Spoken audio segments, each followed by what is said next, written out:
Game Show Network. All play, all day. Something we can do. There we go. Welcome to another edition of Time Warp Sundays. Wow! On today's episode, we go back to November 1984 ABC's daytime and nighttime lineup. We're gonna have exciting fun with tonight's movie, Wet Gold. Sit back and relax, and we'll be right back. Cut it!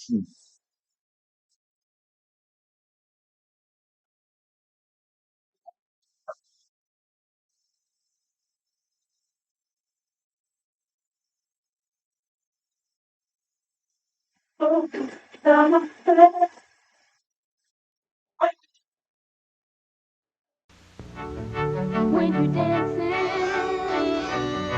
on your toes, it's the welcome taste that every cola lover knows. It's the one you get down with, the real cola taste. Take a break.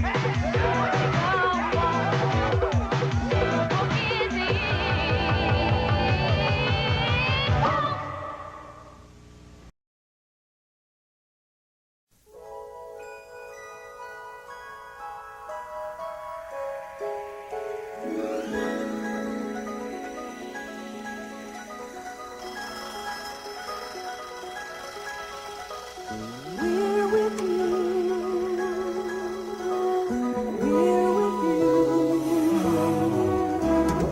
We're with you on ABC. With you. We're with you. We're with you on ABC. Come on, America, let's get together. 'Cause when we're with you, there's nothing better. We're with you on ABC. With you. We're with you. We're with you on ABC. Everybody's ready now. Look at their faces. Come on along with us and we'll take your places. We're with you on ABC. With you. We're with you. We're with you on ABC. Feel the spirit, young and old. We're going for the gold. We'll give you all we've got. This year we're red hot. This magic day and night. With every star in sight. We're always in good company. When we're with you on ABC. With you for fantasy. With you for laughter. With you to share your dreams and all that you're after. We're with you on ABC. With you. We're with you. We're with you on ABC.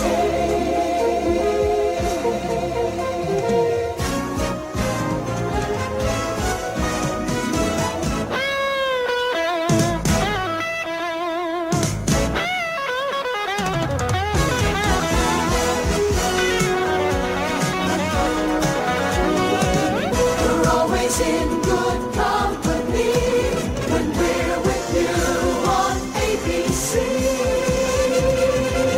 With you for fantasy, with you for laughter, with you to share your dreams and all that you're after. We're with you on ABC. With you, we're with you on ABC. We're with you on ABC.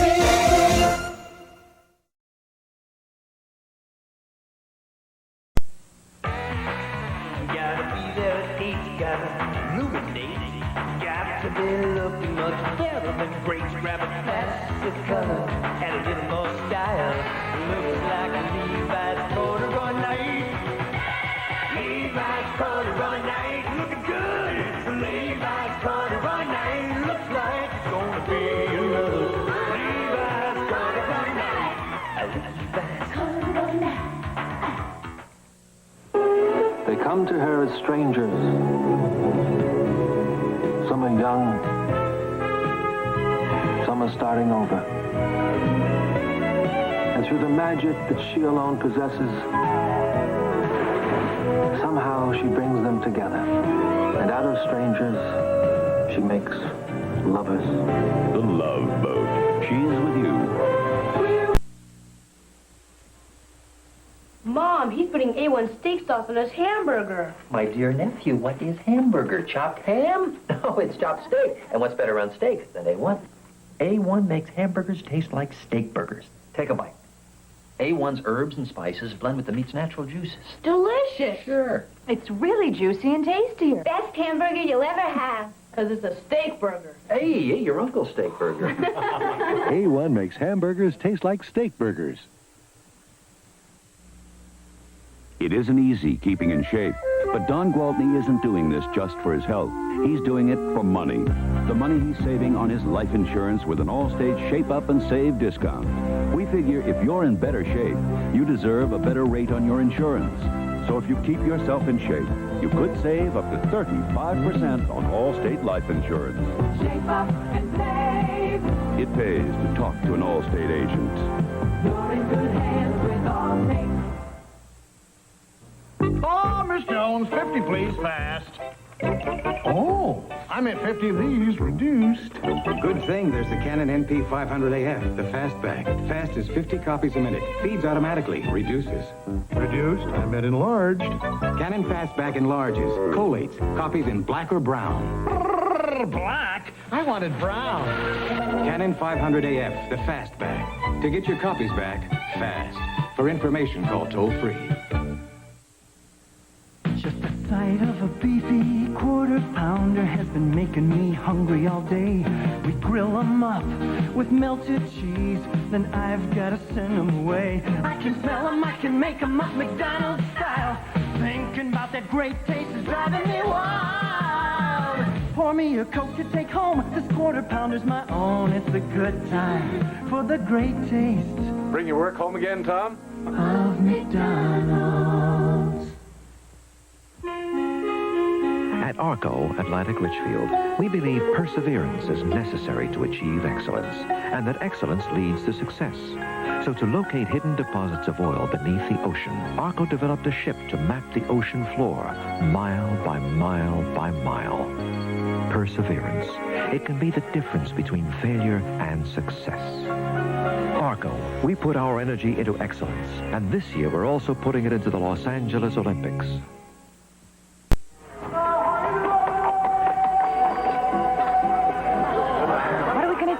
Taxi! Taxi! You speak English? Where do you go? Oh, no. We don't know where we're going. We don't know what to do. You see, we've lost our traveler's chart. You American?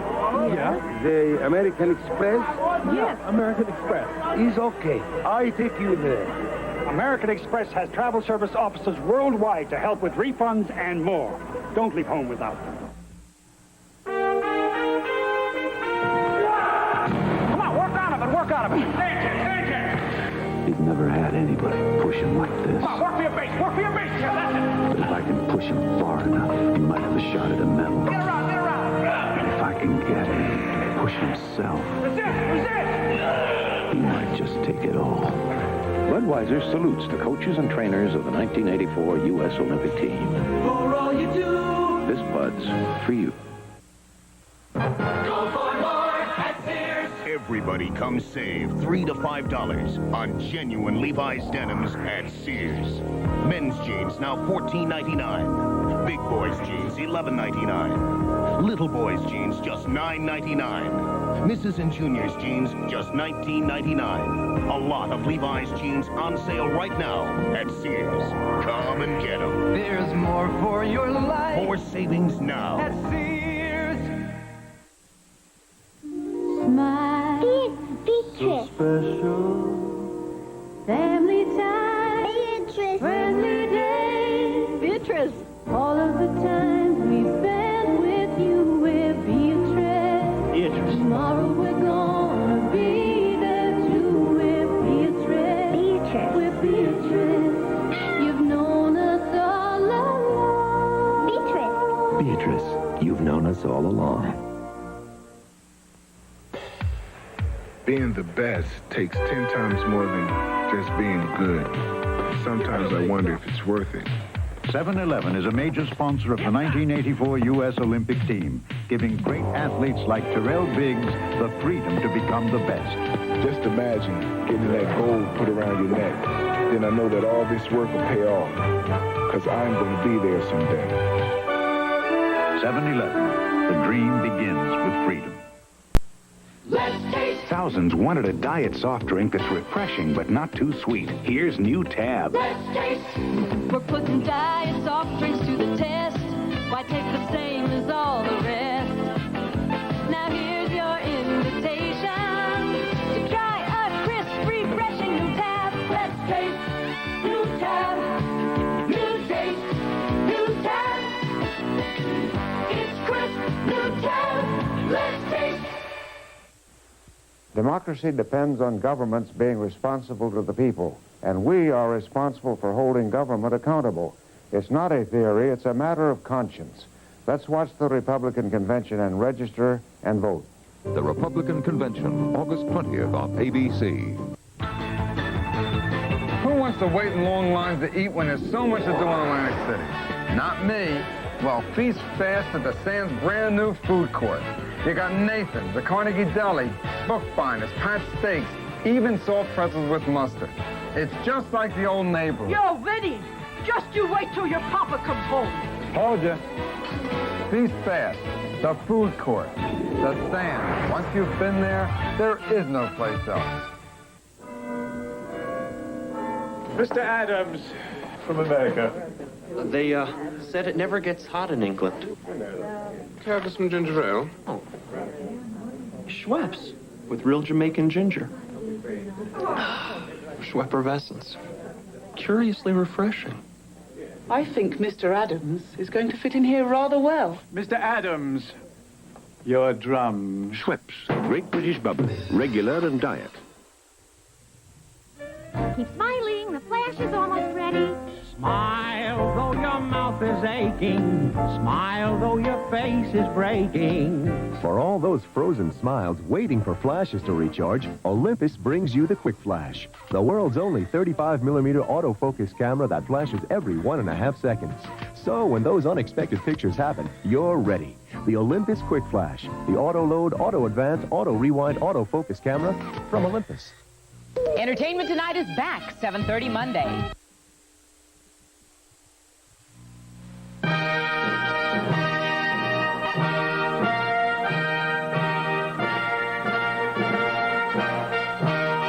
The games of the 23rd Olympiad. Brought to you by Sears, where you'll find great values. There's more for your life at Sears. Oldsmobile. Test drive a new Olds today and find out why there's a special feel in an Oldsmobile. And Budweiser, proud sponsor of the U.S. Olympic team.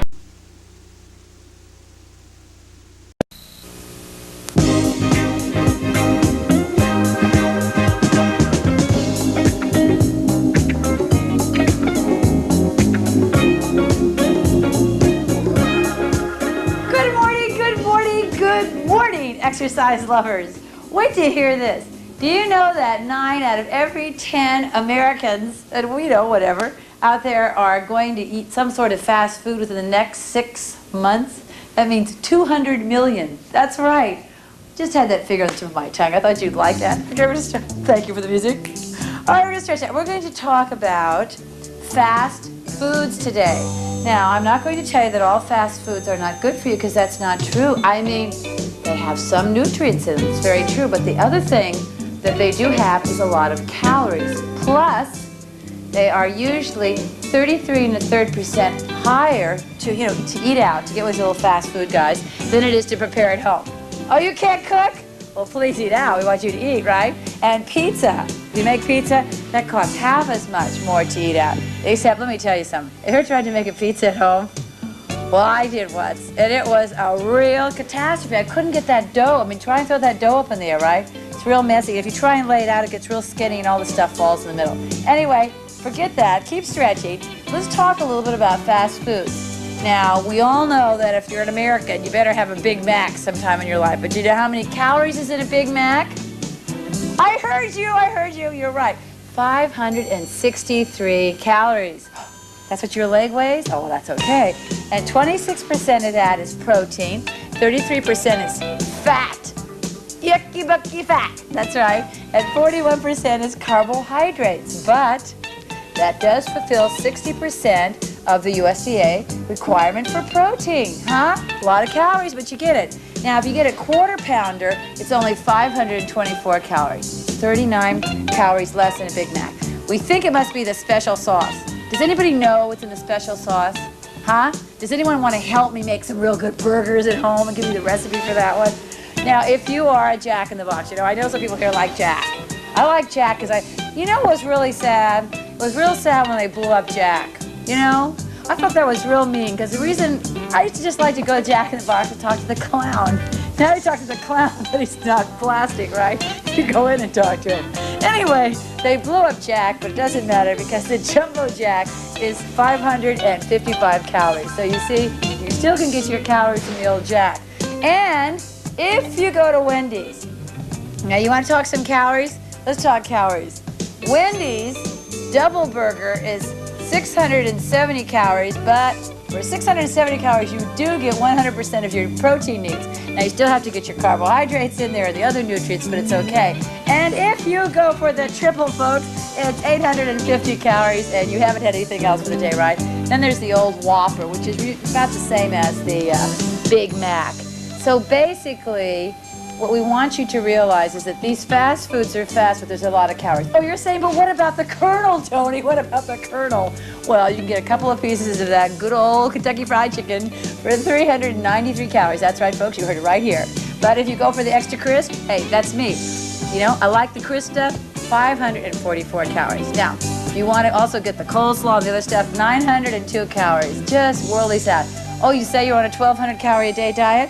Well, there you go, folks, one meal. Now, remember, too, that a lot of this food is full of salt. I'm not saying don't eat it. I mean, if you lust for a Jumbo Jack, you should have it. But realize that when you are on a diet and you're trying to get between 1,200 calories or maybe as many as 1,800, these guys take up a lot of space, right? So just remember that they are fast foods, but they're high in calorie as well. And later on in the show, we're going to do some exercises for your body in case you ate too many fast foods. We're going to attack the Jumbo Jack right here. But right now we're going to stretch out and we'll be right back with more of vigorous exercise.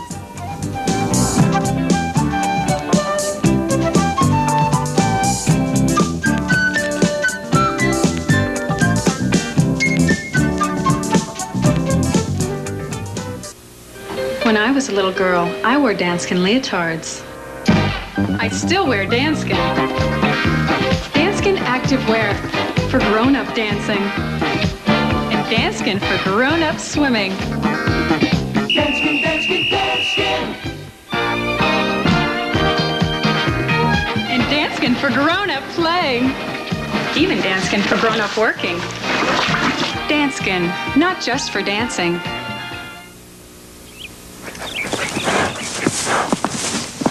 Some people come up here once a year, say it's great getting back to nature. For me, this is a way of life. They think eating a natural cereal now and then is fine too. For me, Grape Nuts makes breakfast. No added sugar, nothing artificial. That's my way, all natural. That's Grape Nuts cereal, wheat and barley. Goodness in every crunch. Now, there's no question Grape Nuts is right for you. The question is, are you right for Grape Nuts?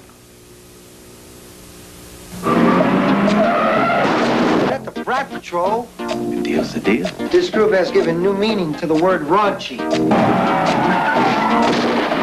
She thought it was only a marijuana cigarette. She didn't know they put PCP on it. Police officer! Great. How about if I come over to your place? Let's get him, Tiger. Today at 5.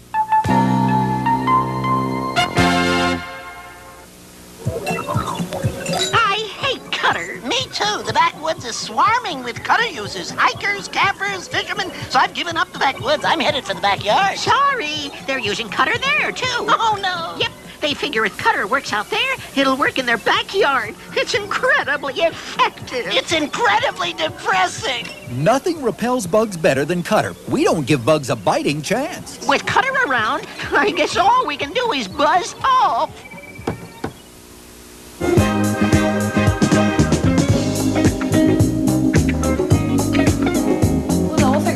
Craig.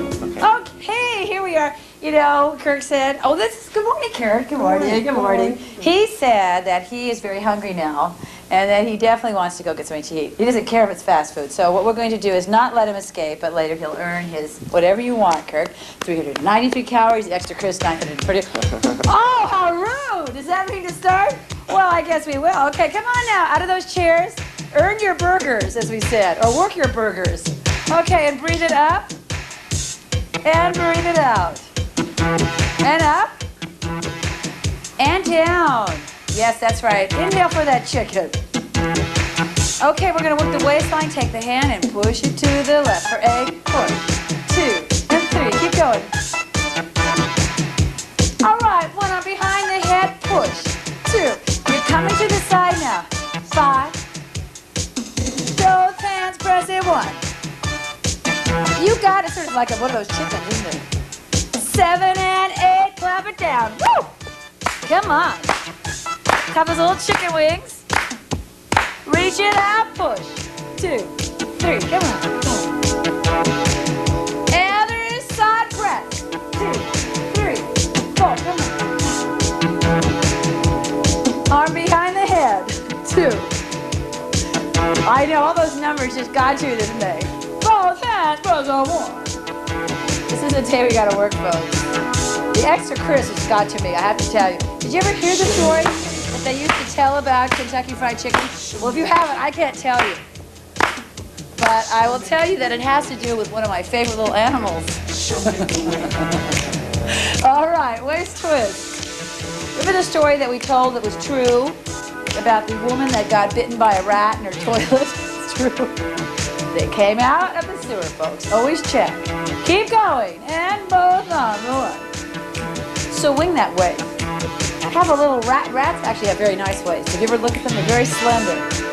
It's all that running through sewers. It is. Hey, listen, you want a waist like a rat? That's what it is. 5, 6. You don't want a rat waist, I see. Bring it down. Where? Ooh. I think rats have been given a bum rap. You know, without them, who would you live in fear of? You know what I'm saying? You're too secure. Press it down there. 2, 3. And besides, someone has to eat the garbage. 5, 6. Oh, 6. Reach out both arms. You want to press through here. You want to feel the gluteal, the back of the leg. 1 arm back. Let's press. 2, 3. I think we should start a rat fan club. 2. And we're going to let you be the president. 5. I'll be the vice. All right, reach out and come on. But he wants to be the president. It's all right. 5, 6, 7, and 8. Lunge those little rat legs. Rats also have very beautiful legs. 5, 6, 7, and 8. Press it out. They do. Very well done. 5, 6, 7, 1. Arm, press it over. I think that, you know, America always loves the underdog. It's time for the under rat. I think we'll start a new fad here. Or 1, 2, 3. You know you like that. 5, 6, 7, and 8 for the rat. 2, 3, 4, 5, 6. Let's lunge it out for 8. 2, 3, 4, 5, 6, 7, and 8 on the toes. 2. Rat toes. They also have lovely little toes. 7 and 8. Bring it back and clap. 4, 5, 6, 7, 8. Reach it back. 2, 3. Come on, we want to feel you back there. 5, 6, 7, and 8. Now roll it out. 2. Keep it going. Shoulders up front. Those shoulders. 3. Isn't it amazing that fast food has started this rat conversation? I can't stop it now. True. I just think it's time to take somebody that's been given a bad rap and make them a hero. All right, to the side. Press it. 1, 2, 3, 4. Really work through here. And 8. Both hands. 3, 4. Come on, you can do it. Now press. All right, bring it down. Clap it. 1, 3, 4, you got it. 5. Now work your way up. Are you awake? Of course you are. Contemplating All of this knowledge you've had to press. 2. Want to feel through here. You have to have a slightly bent leg. That's okay, 2. And behind the waist. Take 2, 3, 4. It's 5, 6, 7. Oh, we're looking at the new rap president over here to my left. 3 and 4. Come on, both hands. 6, 7, and clap it out. 2, 3, 4, 5, 6. Work your way back up. It's work. Get 2, 3, 4, 5, 6. Waistline stretch. We'll take it easy. We'll work that little waist. 6, 7, and 8. Through the palm. Bend the legs. Press. 5, 6. To carry away. Ooh. With vigor. Hold the watermelon. And 2 more. Hands on the shoulders. Take it. 1, 2, 3, 4, 5, 6, 7. Are you doing better? We hope so. Okay, we'll be right back. Where does the fast food go? That's right. Right to the old buns, as they say. We'll be right back.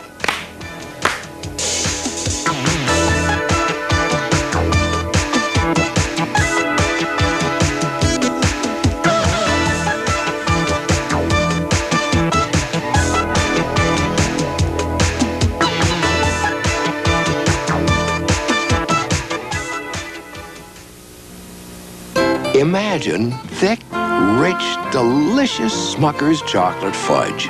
Imagine the bright, fresh, luscious taste of Smucker's strawberry topping. Well, you can stop imagining. They're real. Real chocolate. Real strawberries. Imagine how good your favorite ice cream will taste with Smucker's topping. With a name like Smucker's, it has to be good. Real good. Class, say hello to Miss Wright. Today's lesson is Huggies diapers in the brand new convenience pack.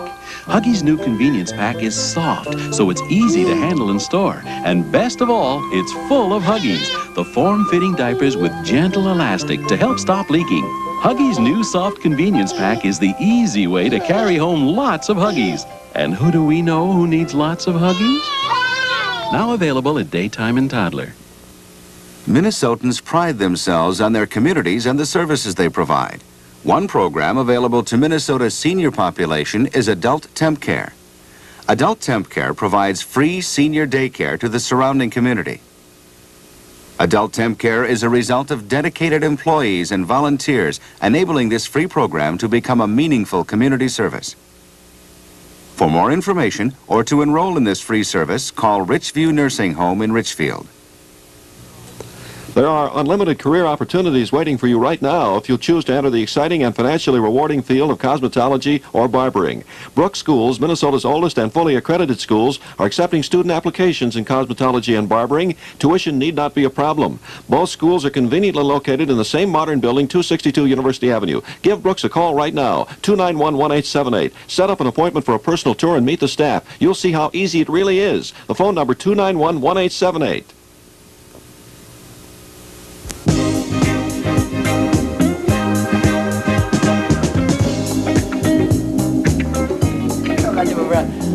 Okay, we were just discussing that, you know, women and men do gain in this area right here. That's right, real easy, except there's a whole thing that I've told Kirk about, that he should enjoy himself now, because we all know that men's butts go south, right, as they get older, just completely go. So enjoy it now, Kirk. Women's go this way. They go north and east, right? So the exercise we're going to do will help Kirk from losing his and ours from going this way. I mean, what more can you want? This is definitely a man-woman type adventure here. So what you do is you sit in our favorite frog position. He can be parallel or slightly turned out, whichever you're comfortable. You just don't want to lower the frog too much. Here we go. And what else better than tearing up those wrappers of the fast foods? Here we go. Press it. And we want it nice and tight in the gluteal. Okay, now you just keep pressing there. I like that, Kurt. Just keep pressing. You don't want to go too low. In other words, I don't want to be like this. This is called bullfrog position. We want no bullfrogs, right? We want this lovely frog over to here, the high lily pad frog. Keep going, and use a little tiny squeeze. Hey, nobody said that this was an aesthetic position. What are these people doing? And you squeeze it. The main thing is, did you eat the crisp pieces of chicken? Well, let's tell you, dear, we can see it. Or the jumbo jack, as we said. Right there. So you squeeze and bring the arms back as well, behind you. And squeeze that guy. Because remember, the gluteals, in case you didn't know it, are probably the largest part of your body. Oh, you did notice. Catch a side glance. 2 more. It's 1. Now let's release it by straightening out the leg and bringing the head down, relaxing. Just through here. You can look behind you here when the poodle gets in. All right, and now we're going to get on our knees, and we'll come to the side so you can see exactly what we're doing. Are we lined up here correctly? All right, this leg's going to come out, and it's flexed. And keep the knee high. Yes. Yes. And keep breathing. Let me move up here. Yes, here she goes. Get that leg up. Press towards the ceiling. Like you're sort of, you have something there, and you want to use your foot to make it flat. The main thing is you want to use, in fact, one of the things you might do, if you're interested in, touching the back of your leg, you might just see what's going on back there. Basically, that you want to hit the back of you want it to be back of the thigh and a little gluteal guy. Your finger got lost. Oh my goodness. Little loose thigh action going back there. Remember too, you want to get this guy lifted up. Lift that little guy. He's not so little now. It's all right. 2 more. 1 and 2. Now take this leg, and what we're going to do is we're going to push it out to the side. So your toes are towards, if you're on the left side, your toes are towards the left, right? And push. Bring it in and push. And push. Out. So now you're kicking towards the side. Still using those glutes. Men of America, are you sitting down? You don't have too many. Did I ever tell you how I invented that term? Yes, that's right. I invented the term frog glass. You heard it here. No one else is taking credit for that.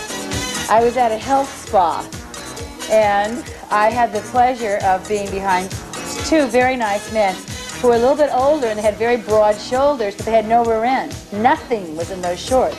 It was like it headed south and stayed, and it reminded me of my biology class where I had a couple of those frogs, You hold those guys up, they're all shoulders and nothing else. So what I'm saying, guys, you can watch and enjoy this, or you can join the ranks of frog butt and hang around pools. Anyway, it's okay, and 2 more. 1 and 2. Let's do the other side. But if you join us here on Morning Stretch, you too can have Prince butt. That's right, and never lose it. So I think that should be incentive enough. Because men always think, this is just for, sometimes it's sort of movements for women. No. Okay, so lift, press towards your ceiling. Caress up there. Caress. And the idea is something like this. You don't want to let your leg go crazy. I'll have Kurt keep doing this while I do it again. You should want to really feel this action. So, touch yourself. Oh no, please don't make me. Keep going. Caress. 2, 3, 4. Keep going. 5, 6. And 8 more for all those little frog dolls out there, too. Man, I'm sorry I have to pick on you today. We women have enough problems. 6, 7, and 8. Now take that foot and press it towards the right. Hello, where's the Mars? Take it out there. Out. Is that a whole lot you can do with this guy? I have to tell you, that whole thing that you've heard, if you sit on it, it spreads. It's true. If you keep sitting and don't use that muscle, well, now we're getting the pizza. Keep going. Press it out. Press. Keep pressing. Press. Press. And we're going to press. Keep going. Let's get serious now. It's enough humor for the day. Keep going. 1, 2, 3, and 4. Now we're going to just have you lie down for a minute because we want to do a little crossing. I think in honor of the frog. Don't you think? So we lift and scissor. Bring your head down. You don't want to press your hips to the ground, but you want to keep this part stabilized. This is so wonderful. And it's sort of this frog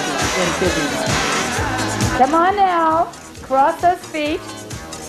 Cross those feet. I'm going to swim down towards Kurt. Hi, Kurt. Swimming on dry land. Yes, exactly. Great. Keep going and cross them. Now flex those feet and cross. Ooh, sort of like a well-developed frog here. What you doing? What you want to do is feel it on the glutes. Keep going. Oh, get some torture, some rudeness. Keep going. Just think about that Jumbo Jack. Come on, point those toes correct. You want to earn that burger, dear. Keep going. Cross. Keep going. Cross. This is fun to do with someone else because, you know, it's great to be tortured with a friend. Keep going. 8 more. It's 1, 2, 3. Keep the head down. 4, 5, 6, 7, and 8. Now release that because you might feel some pain in the lower back. Yes. And now we're going to lie on our back and do one of the all-time best. Lie on your back. Hello. Okay, and lift the pelvis and let's do some pelvic tilts into break. Squeeze. Squeeze the Jumbo Jack. We'll be right back with aerobics. Leave the lower back as close as you can to the ground. Bye.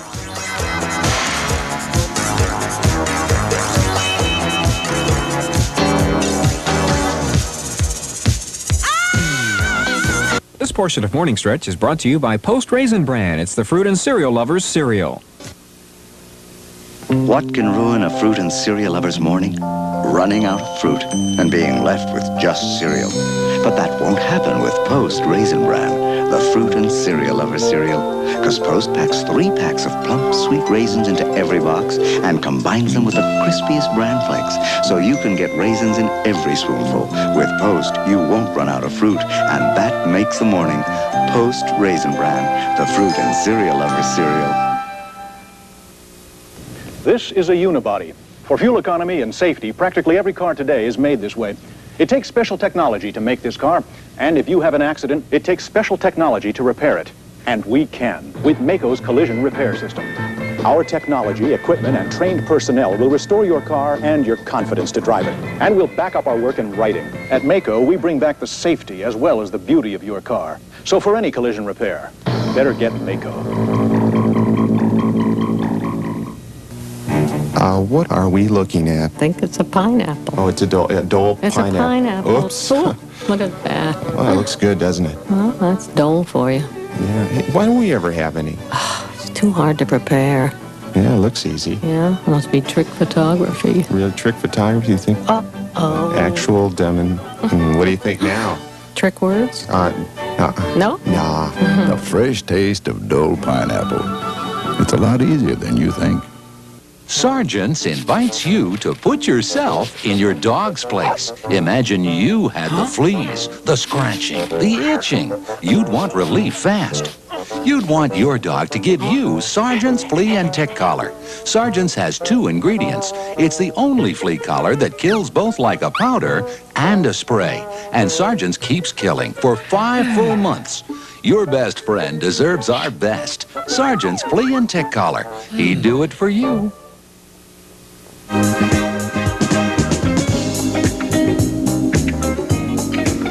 Well, I know I've started you all if you're so ready to jog down, right, to get your fast food, but not yet. First, start off here with a nice form. We're going to start off with our jog, and we start jogging in place. Remember to come down on your heel. My nose, excuse my nose. Now, wait a minute. How can I synchronize this? Okay!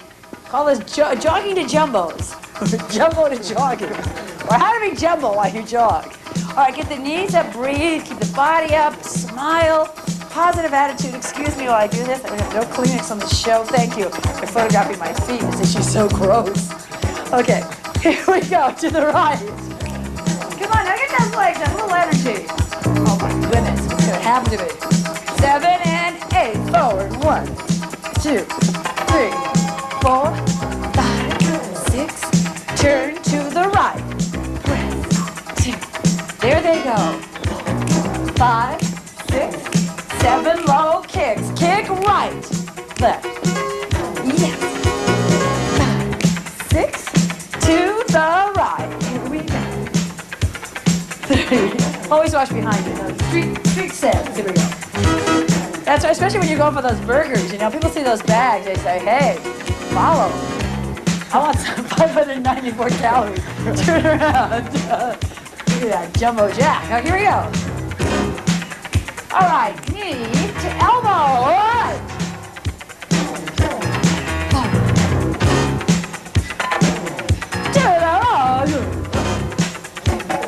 Come on, get those little chicken legs up there. Honor of the Colonel. Face the front. 4, 5,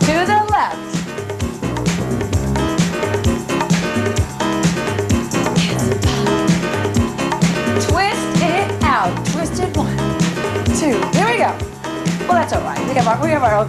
We sort of like this pattern. To the right.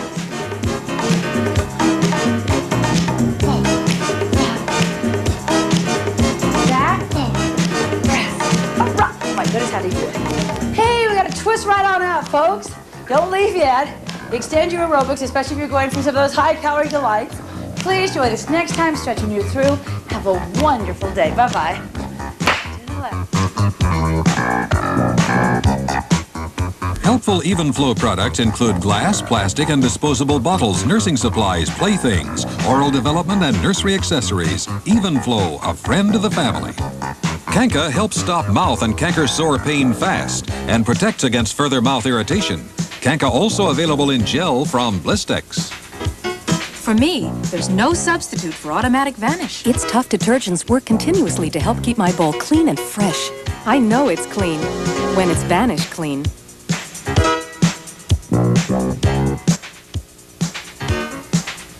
Could you save your child's life by spotting the warning signs of drug addiction? Stay tuned for Woman to Woman next, followed by All in the Family and Rhoda right here on Channel 9.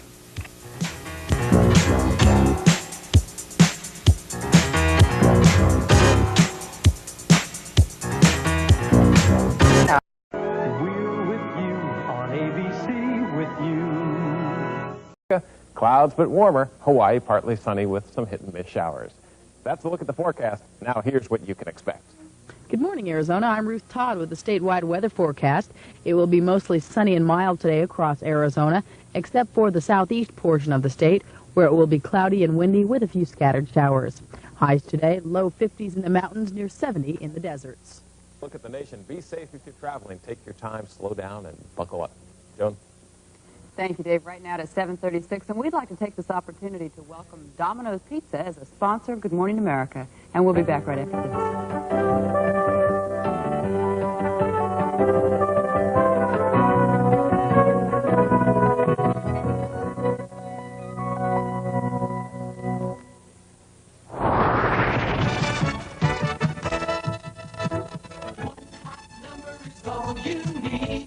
Domino's Pizza delivers 30 minutes fast and free. Domino's Pizza delivers. Quality is making it through your door. We're taking it. Domino's Pizza 30 minutes fast and free. Domino's Pizza delivers. No problem. Norelco Rotatract, the shaving machine that challenges the Boston College, or Keith Byers, who's a running back for Ohio State. They both have incredible statistics. Keith Byers first. He rushed 1,655 yards this season. He is fast, he is strong, he is number 41. Here he is running with only one shoe on. An opponent has said that he is like a tank with speed. Doug Flutie is one of the all-time great passers in the history of major college football. He is the first player to gain more than 10,000 yards running and passing. In a game earlier this season, he threw 6 touchdown passes. Doug Flutie is joining us this morning from ABC News Bureau in Boston. Keith Byers from WTVN in Columbus. Keith, good morning, welcome. And Doug, good morning. Good morning. Good morning. Doug, for the last 11 years, running backs have won the Heisman. What do you think might change this year in the voting that might make it possible for a 5'9+ quarterback to win it? Well, I think over the last few years, in general, the college game's moved a lot more towards the passing game. There are a lot of teams across the country now that throw the ball extremely well. And although there are still a majority of teams that run the ball extremely well, the passing game is becoming more prolific in the college game.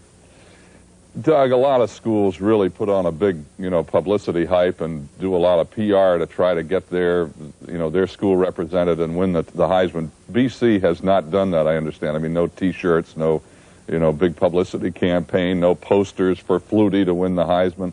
How do you feel about that? Yeah, that's the way Boston College is. It's pretty low-key. We're not a major university, and that's the way we do things. And that's fine with me because that's not going to win you the Heisman anyway. Yeah. Keith, at the beginning of this season, your name was not one of the names that was being written and said to win the Heisman. How did this happen, apparently, in the course of one season, that now you're one of the top favorites to win it? Well, every year they pick a few select players that they're going to push for the Heisman Trophy. And then at the beginning of the season, I just it was unfortunate for me that I wasn't one of the players chosen. But I didn't let that get me down. I just went on out and played the type of football that I know I'm capable of playing. And toward the midway and end of the season, I pretty much got the reporters to notice me and take notice to my potential. Keith, I understand at the beginning of the year you said you really did want to win it, that you were going to go for it and try to win the Heisman. How much pressure has that put on you on a week-to-week basis to perform? Well, it really hasn't put, too much pressure on me unless I put pressure on me. I just go out every Saturday afternoon and just play football and don't worry about what was said before or after the game. I just, don't let it affect my game performance, and that's the kind of attitude you have to take when you step onto the football field. Don't worry about what's said about you and go out there and play. Keith, we understand there's talk about you're finishing your junior year, that you're considering turning pro and not going back for your senior year. If you had to make the decision right now, would you go back for your senior year or turn pro now? Well, if I had to make a decision right now, it'd be no doubt I'd be at Ohio State University ready to play football again. But, that's a decision that's going to be made down the line, and I'm just not thinking about it right now, to be truthful with you. Doug, the pros, you're bound to be drafted high, and there's all the talk, of course, about at your height at 5'9", plus a little bit, that, the question of the big linemen and so forth. How concerned are you that as a pro quarterback you might have troubles as a result of your height? I don't look at my height as a negative type thing or a real factor for me. College football players are 6'5", 6'6", 280 pounds. They don't get much bigger once you get to the pros. They just get better. And I don't think the height factor is going to be the major factor or the determining factor. And I think the thing is going to be whether I'm good enough or not. Doug Flutie, great to have you with us here on Good Morning America for the first time. Congratulations on your absolutely great career. It's good to have you with us today. Thank you. And good luck. And Keith Byers, good to have you with us. Congratulations on your season. And good luck to both of you. Thanks. Thank you. And I have a feeling we're going to be talking to both of them in the future at some point or other. 17 minutes before 8 right now. John Stossel is going to tell us about a new kind of tissue after this.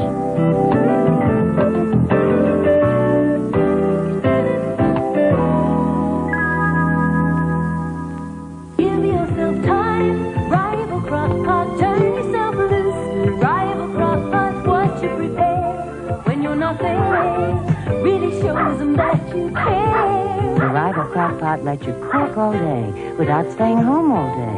So you can come home to a home-cooked meal. And it puts as many limits on your cooking as it puts on your day. Exactly none. That's freedom. Give yourself time, turn yourself loose. Rival Crock-Pot. Something wrong, Mindy. Since I switched to rice-a-roni bread stuffing, everybody raves about it. And I worked all day on the rest of the meal. Everything was delicious.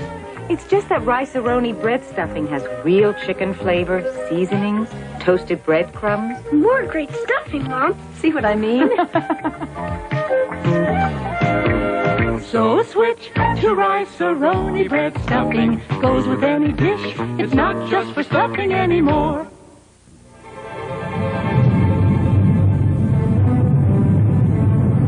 There's nothing like it in the universe. The Ultronic system. Space-age technology that makes the new Mr. Coffee unlike any coffee maker on Earth.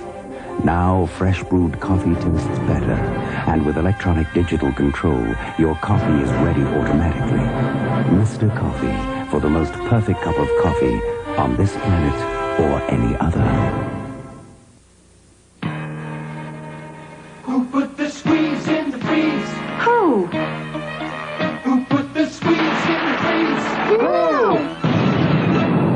Tropicana. Introducing new, fresher-tasting Tropicana orange juice. Frozen concentrate that puts the taste of fresh squeezed in the freeze.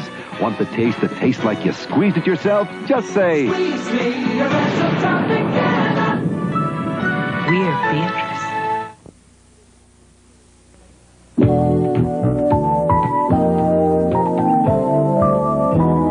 It is now 7:46. A new kind of tissue is available in parts of our country, and our consumer reporter, John Stossel, has been checking it out. The makers of Kleenex are test marketing a new type of tissue called Avert. Avert is special because it contains a chemical that can kill viruses, like cold viruses. Initial research on this type of tissue was sponsored by the National Science Foundation. The concept was first tested at their laboratories in the Antarctic. which is a good place to study the spread of disease because it's so isolated. In 1982, ABC's Hugh Downs interviewed the research director. Now, this will not cure somebody's cold, but it keeps him from spreading it to other people. That's correct. It reduces the number of new colds that appear, and it reduces the number of colds in the small population here overall. So, 2 years later, back in the United States, Kleenex comes out with Avert. The ad for it shows this cute little baby and says, if you use Avert, you'll be killing cold germs in the tissue before they reach your hands. And that'll make it harder for you to give your cold germs to someone like Jimmy. Sounds terrific. However, there's some confusion. Kleenex is being careful to say only that this will prevent the spread of cold germs, not that it will prevent the spread of colds. And when we called 6 medical experts to get their opinions, all said they don't think Avert would be very useful. Colds, they say, are spread in many ways, not just by hand contact. We asked Kleenex about this. They said, yes, there are other ways that people get colds. But they stand by their ads saying, if you use the product diligently, it will prevent you from passing on some cold germs. So, the bottom line, yes, if you use these things diligently, maybe you'll be less likely to give your cold to your family. But they won't keep your family from getting colds, and once you've got one, they won't help it go away. Also, these things cost more than twice what regular tissues cost. We'll be right back.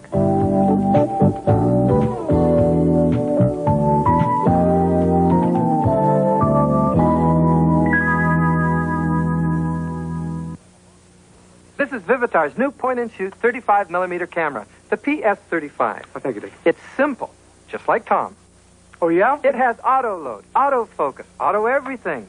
Yeah, but you pay extra for simple. Oh, yeah? No. Guess what it sells for? $273. No, much lower.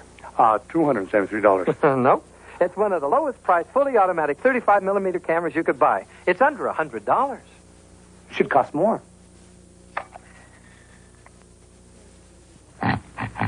My husband, Alex Karras, with a testimonial for Lazy Boy chair. He's saying his Lazy Boy recliner knocks him out. He's comfortable knowing a genuine Lazy Boy chair has over 50 years of quality built in. And he says Lazy Boy is the original recliner, with features still unmatched today. Lazy Boy, there's only one. Unless, of course, you count Alex. That's cute, Susan. Look for the Lazy Boy holiday sale in this Sunday's magazine section. If an Egg McMuffin sounds good to you, listen to the sound of our 2 sausage McMuffin sandwiches. Both on toasted English muffins. With melted cheese and a mouth-watering sizzle to fill up the middle. It's McDonald's Sausage McMuffin. And Sausage McMuffin with egg. If you think they sound good, it's a good time for the great taste. Wait till you taste them. Of McDonald's. Don't you just love those international coffees? All that flavor, all that feeling, all that sugar. Sugar. Now you can have rich and creamy taste without sugar. Introducing Hills Brothers flavored coffees with NutraSweet, dark chocolate, almond, cinnamon, and mint. Rich and creamy and no sugar. New Hills Brothers flavored coffees with NutraSweet.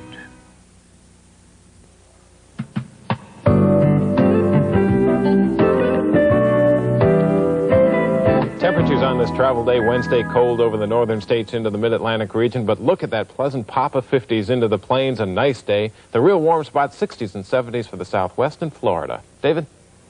Thank you, Dave. 10 minutes before 8 right now. Clint Eastwood's movie Tightrope has been a big success, both with the critics and at the box office. He plays a detective who's a tough guy. He's a vulnerable guy. He's complicated.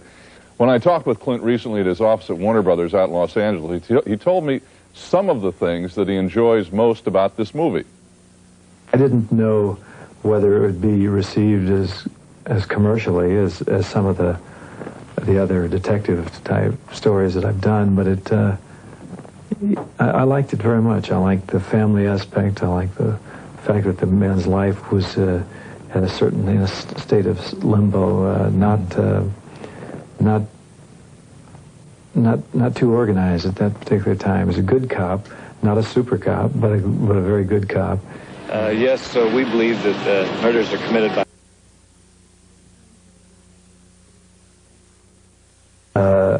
this one had a lot of vulnerabilities, a lot of disturbed aspects to them that I've never had the opportunity to transmit in other detective stories because it just wasn't, there wasn't enough time, or the setup wasn't drawn out that way. Allison, your daughter was in Tightrope. Mm-hmm.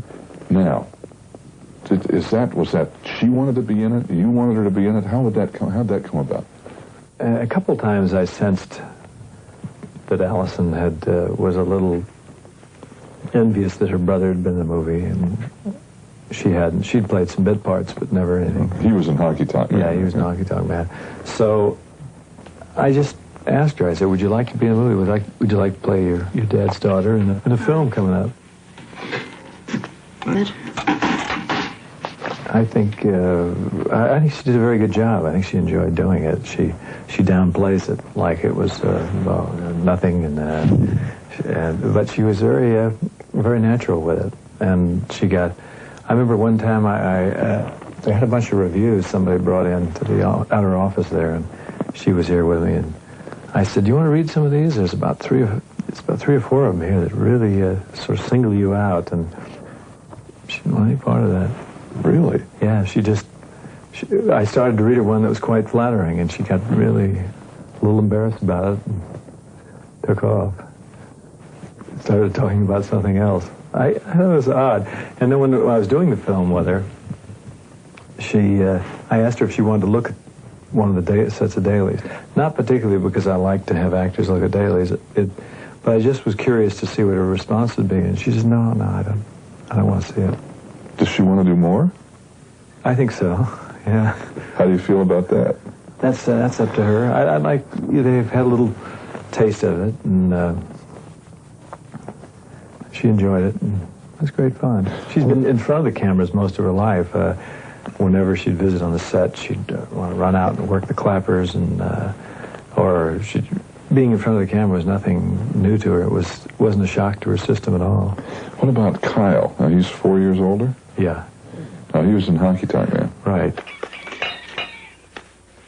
I wish your daddy... It was great. It was very easy. Here you are with your own children. It was easy. It was great. It was very gratifying when they'd do something well. It was gratifying and made... Hey, that's my kid. Yeah, made you very proud of. You thought, this is great. Tell me about Honky Tonk Man. It got some good notices, but it wasn't the kind of film people liked to see me in. They didn't... the character was not at all heroic. In fact, he was sort of a self-destruct character who dies in the end. I didn't like that. I didn't like it in The Beguiled either. It was another film I died in the end. But they didn't want to see you die, right? It was also those two films, ironically enough, were very well received in a lot of areas. But people don't want to see you die, right? No, because I played too many guys who win in the last reel.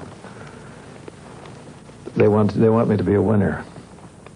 Clint Eastwood, and we'll have more with Clint tomorrow morning. We'll be right back after this word from Radio Shack. Tomorrow, Julie Andrews. Friday, Billy Joel.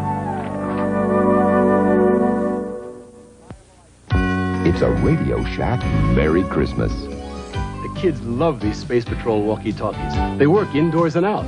Flexible antenna, even Morse code keys with an alphabet guide on the front. So you can either talk or send secret messages. Oh, looks like I'm getting a secret message now. K-S-D. He says, thanks, Dad. Now, how do you say you're welcome? Space Patrol walkie-talkies from $9.95 to $19.95. Only at Radio Shack. Come on along, I'll take you to the lullaby of Broadway. The hickory and ballyhoo. The lullaby of Broadway. And in the center of it all is the Milford Plaza. The Milford Plaza Hotel. Great food, beautiful rooms, irresistible prices tell you why we are the lullaby of Broadway. The Milford Plaza is the lullaby of all Broadway.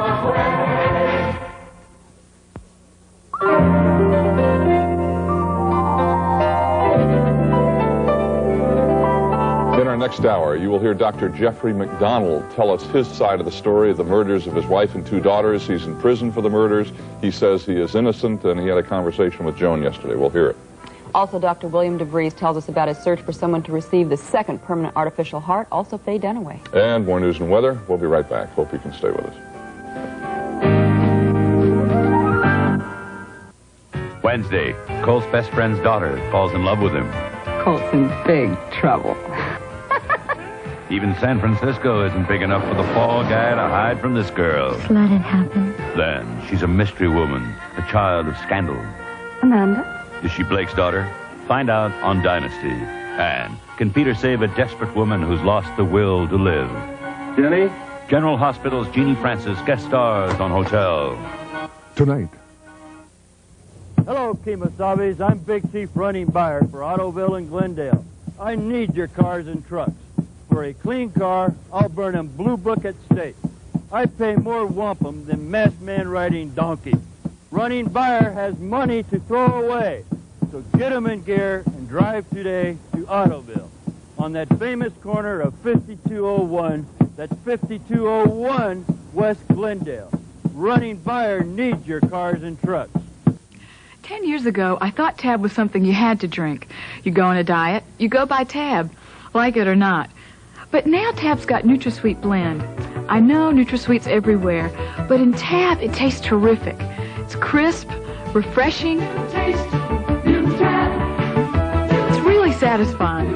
If you haven't tasted new Tab, you gotta try it. Do, and you won't drink Tab because you have to. You'll drink Tab because you want to. New Tab. Our home is your home. Our home is your home. Hello, home. You're watching Arizona's own KTVK TV3.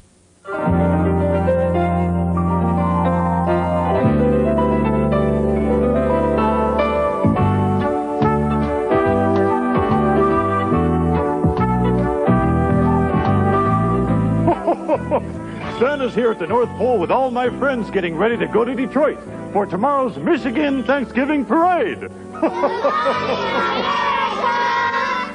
Good morning, children. Good morning, Santa. First time we've seen him That's this right. holiday season. Hi, everybody. I'm David Hartman. And I'm Joan London. It is Wednesday, the 21st of November. It is a horrible, it is a tragic story. The murders of a woman and her 2 daughters in their home, an investigation, and then the unthinkable, of course, the conviction of the husband and the father, a respected Army doctor named Jeffrey McDonald. He's now in prison. His story, the story of his family, are known to millions now through all the news reports, the book, the television movie that's just been on. Dr. McDonald still says that he is innocent, and he says there is new evidence to prove that. Joan talked with Jeffrey McDonald yesterday, and we'll have their conversation in a few minutes. And also coming up, we will be talking with Dr. William DeVries, the surgeon who gave Barney Clark an artificial heart. He is now looking for someone to receive the second artificial heart. Also later in this hour, a talk with Faye Dunaway. All coming. First, minute after 8, Steve Bell down in Washington, all the news. Hi, Steve. Hi, David. John. Good morning, everyone. The survivors of Monday's explosions near Mexico City are trying to pick up the pieces of their lives. Aid is being flown in from the U.S. to the hundreds that were injured, burned, and left homeless in that tragedy. But as John Quinones reports, the survivors also have gone through the trauma of burying their dead. The sorrow and the anguish seemed particularly painful last night because more than 300 victims were all buried at once in the same grave. The bodies were so badly burned that only 19 were positively identified. The rest were distinguished only by the size of the coffins, small white ones for the youngest victims, larger gray ones for the adults. These are the lucky ones, the survivors. Relief agencies are providing them with food, clothing, and shelter. Long before the disaster, these were among the poorest people in Mexico. They had very little to begin with. When they finally return home later today, they will find even less. More than 1,000 refugees remain inside the shrine of the Virgin Guadalupe, patron saint of Mexico. Among them, Evangelina Hernandez, who says she carried her 3 children out of her home and never looked back. I don't know if anything's left, she said. While some search for the names of loved ones on death lists, Others, like Micael Rojas, waited nervously at the cemetery. Her daughter and 6 grandchildren are still missing, and she fears among the dead. No sabemos si están vivos o están muertos. It's horrible, she cried, not knowing whether they're dead or alive. John Quinones, ABC News, Mexico City. In other news, the Soviet Union is expressing interest in resuming arms control talks with the U.S. A Soviet note sent to Washington raises the prospect of preliminary talks early next year between Soviet Foreign Minister Gromyko and Secretary of State Schultz. The wife of Philippine President Ferdinand Marcos has denied reports that her husband has undergone major surgery. Imelda Marcos says her husband's suffering from bronchitis and bronchial pneumonia and that he's resting aboard his yacht. Israel's former defense minister Sharon has now admitted that he was warned there might be a massacre of Palestinians in 2 Beirut refugee camps in 1982. Sharon previously had denied receiving any such warning.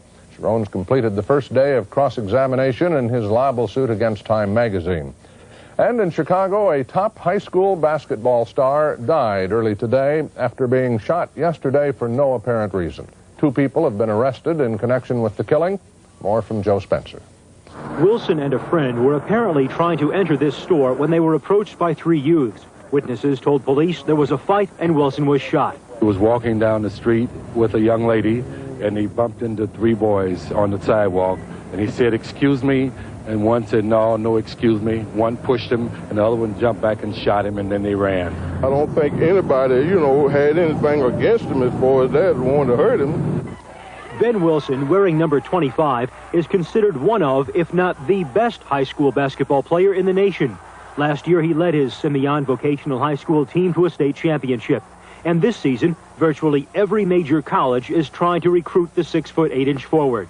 It's a tragic incident because there's a fine young man who had a brilliant career, not only a college career, but he could go on further in the pro league. Joe Spencer, ABC News, Chicago. And early this morning in Chicago, Ben Wilson died. Also this morning, several middle-level CIA employees are getting support for their claim that they're being made into scapegoats for the agency's controversial Nicaragua manual. ABC's John Scali has learned that some top members of the House Intelligence Committee believe higher CIA officials should be blamed for the manual, which promoted violence against Nicaraguan leaders. The Reagan administration is expected to unveil a tax simplification plan next month. Business lobbyists have told ABC News they expect the 14 current income tax brackets, ranging from 11% to 50%, to be reduced to just 3, with rates from 15 to 25 to 35%. Deductions for state and local income taxes reportedly would be eliminated in the plan, and the government would cut back on accelerated business depreciations. 6 people accused of child sex abuse in Minnesota are now suing Scott County for more than $125 million. The 6 say county officials violated their civil rights and destroyed evidence in the case, which eventually was dropped. And with a little more than a month to go now before Christmas, the Consumer Product Safety Commission has some warnings for parents. Bettina Gregory reports. In a room decked for the holidays, the Consumer Product Safety Commission announced most toy-related injuries do not occur because there's anything wrong with the toys, but because toys aren't being used safely. So commissioners went through a litany of do's and don'ts for holiday happiness. Do pay attention to age labeling on the boxes. It's intended to prevent young children from swallowing parts of toys. Do complain about toys like this Smurf train with small parts which break off. The chairman said action was taken after 1 mother complained. This is an example of a recall. It was a very effective recall. 4,300 of these were taken out of the marketplace. Don't give infants rattles small enough to be swallowed. The commission tests rattles using this plastic model approximately the size of a child's throat. This would fail. It would go right through there.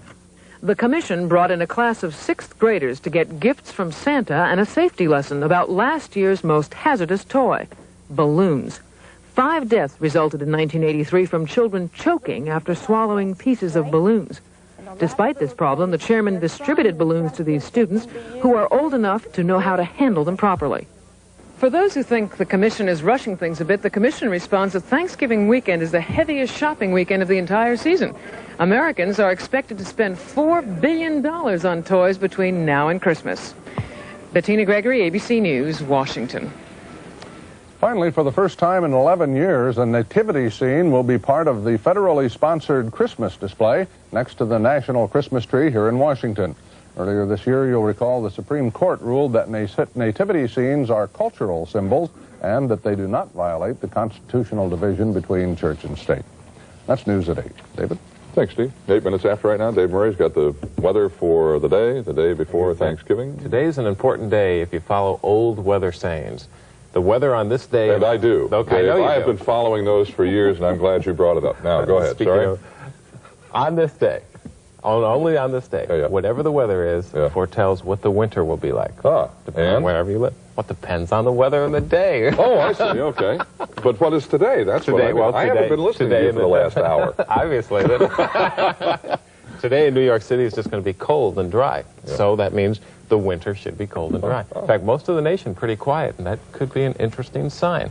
I want you to keep an eye on it. I'll ask you in May, okay? I'll be right here. Okay. I hope. A lot of good news on the weather maps today, David, especially if you're traveling. That good news, really just not much going on. For a change, some scattered showers and thunderstorms along the Gulf Coast into Florida. One or two of these Florida storms, especially this afternoon, will be on the heavy side. Then in the west, a lot of clouds, rain in the lower elevations, snow up top, but really nothing out of the ordinary. Now let's put the maps in motion. Simply pick out your Thanksgiving stop. Weather patterns are going to stay very quiet for the holidays. The areas to watch will be Florida. It looks like a very soggy 24 to 36 hours, just periods of thunderstorms. And in the west, storm is trying to pull together, but having a tough time. As a result, showers are going to hold over the southwest, a little bit of Rocky Mountain snow in the southern Rockies, and a few showers over the plains. But this southwest storm is just going to sit here and wait for a while and then develop. That may cause some travel problems late in the weekend. That's a look at the forecast. Now here's what you can expect. Good morning, Phoenix. I'm Ruth Todd with the Valley Weather Check this Wednesday morning. It should be sunny and warm today with the high expected to reach in the mid-70s. Increasing clouds are forecast for tonight with the low around 50 degrees. And for Thanksgiving Day, expect a cool, cloudy day in the valley. That's the travel outlook for the next 2 days. A look into the skies in 30 minutes. David? Thank you, Dave. 10 minutes after 8 right now. Jones' conversation with Jeffrey McDonald, the former Army doctor who was convicted of killing his wife and children. After this, 10 after 8.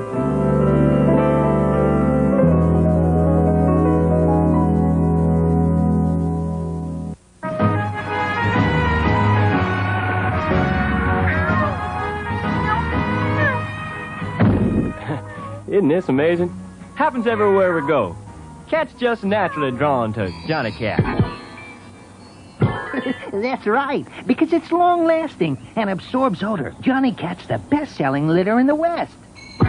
All right, little critters, let's move 'em out. Johnny Cat, the litter that won the West. Goodness, for the club luncheon, I have to make the dips and the sauces. But I have a secret. Shh. Hidden Valley Ranch salad dressing. It's so versatile, it makes a delicious dip, a creamy sauce for vegetables, and a tasty change from tartar sauce. Delicious dip, Helen. Oh, thank you. I love your fish sauce and that fabulous vegetable sauce. I must have the recipe. Sorry, that's my secret. Oh. Hidden Valley Ranch. It's more than just a salad dressing. Come on, don't hold a grudge. I didn't know that Alpo beef-flavored dinner cost the same as those other dry dog foods. I never even looked. I mean, who would have thought that Alpo, the one with more meat protein than 10 pounds of sirloin, cost the same as those others? Tell you what, you forgive me, and I'll forget about what you did to my shoes, huh? Alpo beef-flavored dinner. Real meat protein at a really good price. At the warehouse, it's our 21st birthday, and we're having a real blowout. Time to shed a little light on who has lower everyday prices. White Westinghouse is helping us celebrate with this family-sized, heavy-duty washer with large-capacity porcelain enamel tub for just $268. White Westinghouse, making things better for you. At the warehouse, we guarantee lower prices on all appliances for 30 days. Come help us celebrate our 21st birthday. The other places can't hold a candle to our everyday low prices at the warehouse.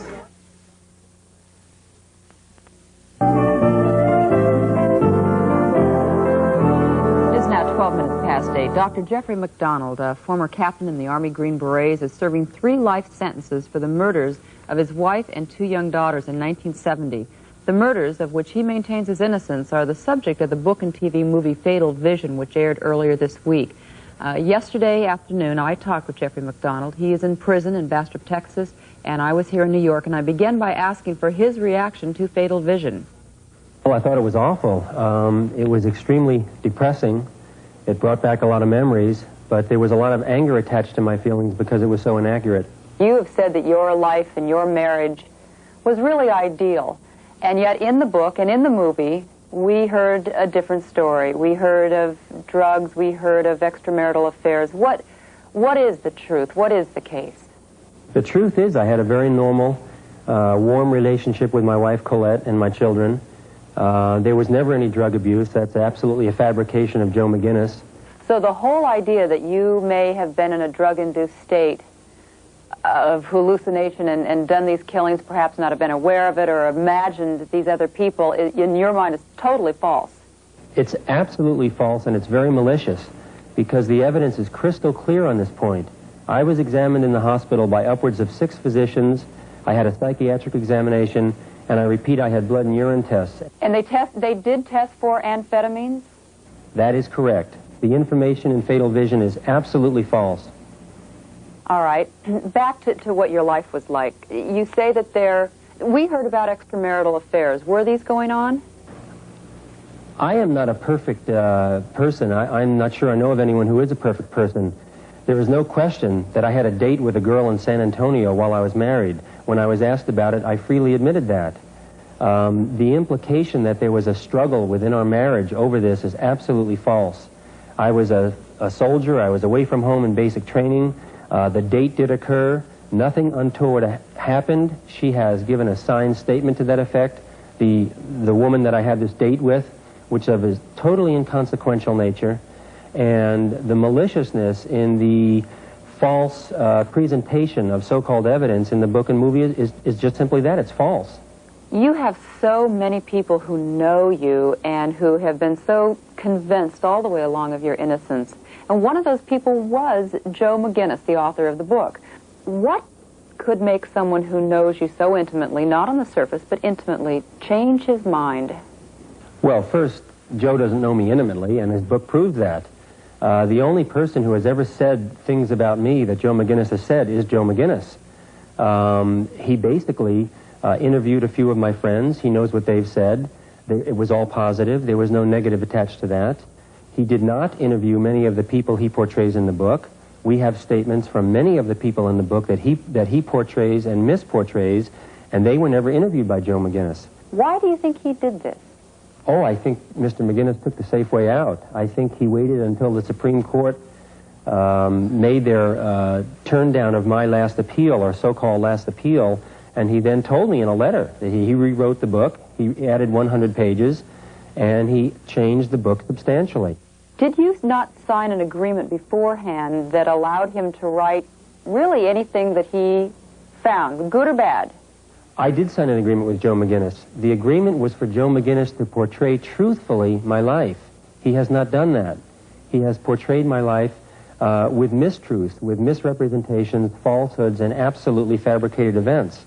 He doesn't have a release to portray an evil man where there is no evil, and that's what he has done. I'd like to ask you a little bit about Freddie Kassab, your father-in-law. He, at the beginning, was one of your biggest supporters, your biggest defenders, but of course, ultimately, he was probably the one man that put you into prison.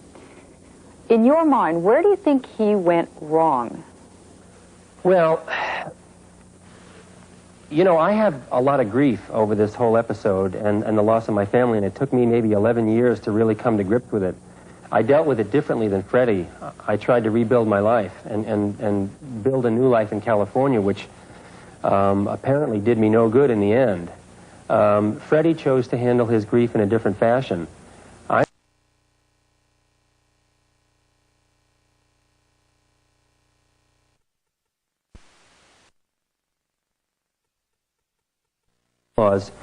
Method of handling their grief. They're entitled to that.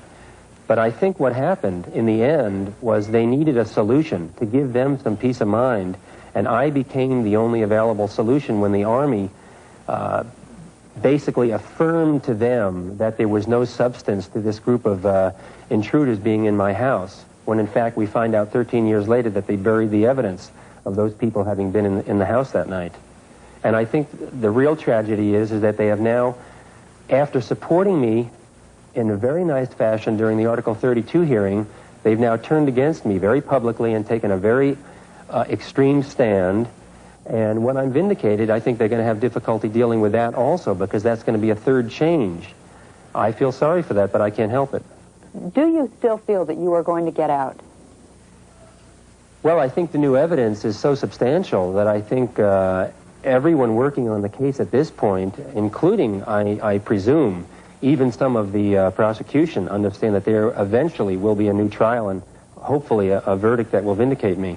I believe that at this point. I think that in 1979, there were some beginnings of evidence to understand this group that was in my house.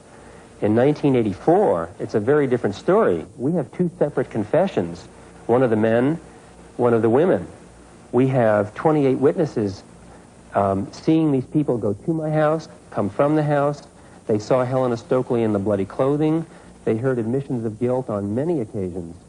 And I think that with evidence of this strength, including the suppressed forensic evidence that the government withheld from us at trial, I think I will eventually be vindicated. And it is now 19 after, and we will be back right after this.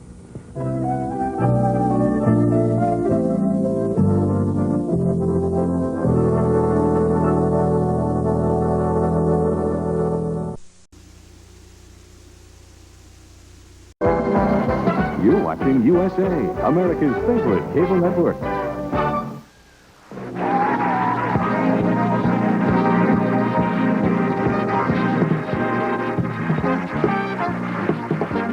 From Hollywood, it's the new $100,000 Name That Tune. Now, the star of Name That Tune, Jim Lang. Thank you. And welcome to the new $100,000 Name That Tune. Our contestants have been pre-tested. A number of them are sitting in our audience right now, and they don't know who's going to be called. I'm looking for a stock trader originally from Brooklyn, New York, Sherry Lowenstein.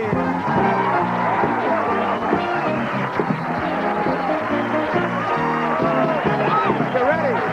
All right, we need an opponent for you, okay? I'm looking for a waiter originally from Canyon Country, California, James Alvarez.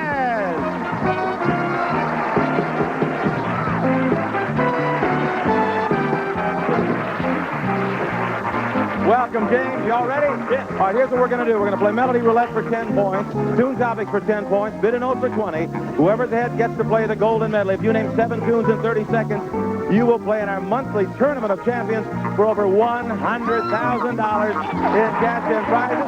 Let's play Melody Roulette. Come on, James, right over here. All right, we start with Melody Roulette. It's very simple. I spin the wheel a maximum of 5 times. Whoever's ahead at the end of the round gets to keep their money and wins a very important 10 points. So let's spin it and see what it's worth. There she goes. There we go.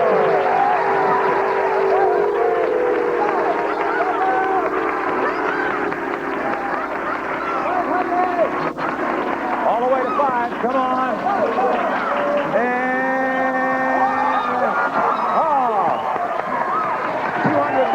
A big one, $400. Hands by your side, please, Sherry and James. Stand by, listen, and name this $400 tune. There was nothing like a day. Here you go. 1, 2, 3, 4. $400. 1-0. 4 more to go. Don't give up, Sherry. Let's spin her again. Here she goes.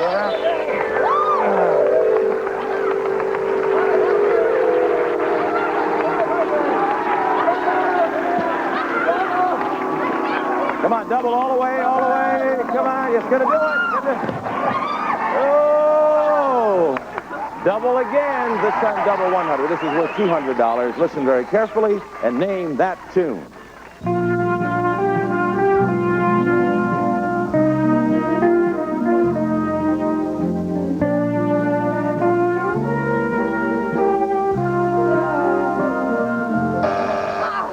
Two names, When the World Was Young or Ah, the Apple Tree. You can hear the lyric right there in the melody. Still 1-0, 3 more to go. Sherry, let's spin it, see what it's worth. There we go. All right. she goes.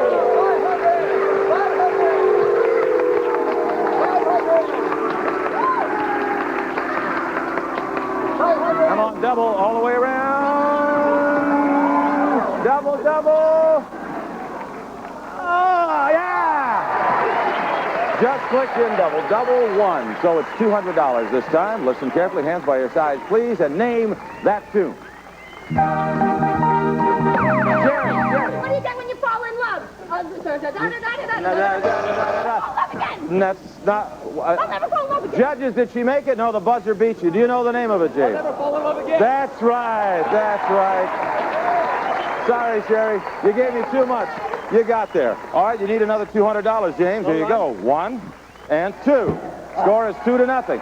Still 2 left. You can tie it up, Sherry. All right, 2 more to go. Let's spin it again. 2 minutes. Around she goes.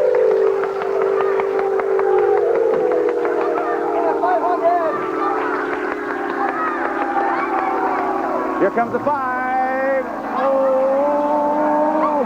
Oh. Another big one, $300 on the line. You need this one badly, Sherry. Listen very carefully and name that tune. James. Sorry. Don't know it? All right, Sherry. Oh, I'm sorry. Break it to me gently. You have 2. There's 1 left, and you have 1. Melody Roulette, James. Nice going. Thank you. You picked up 10 points.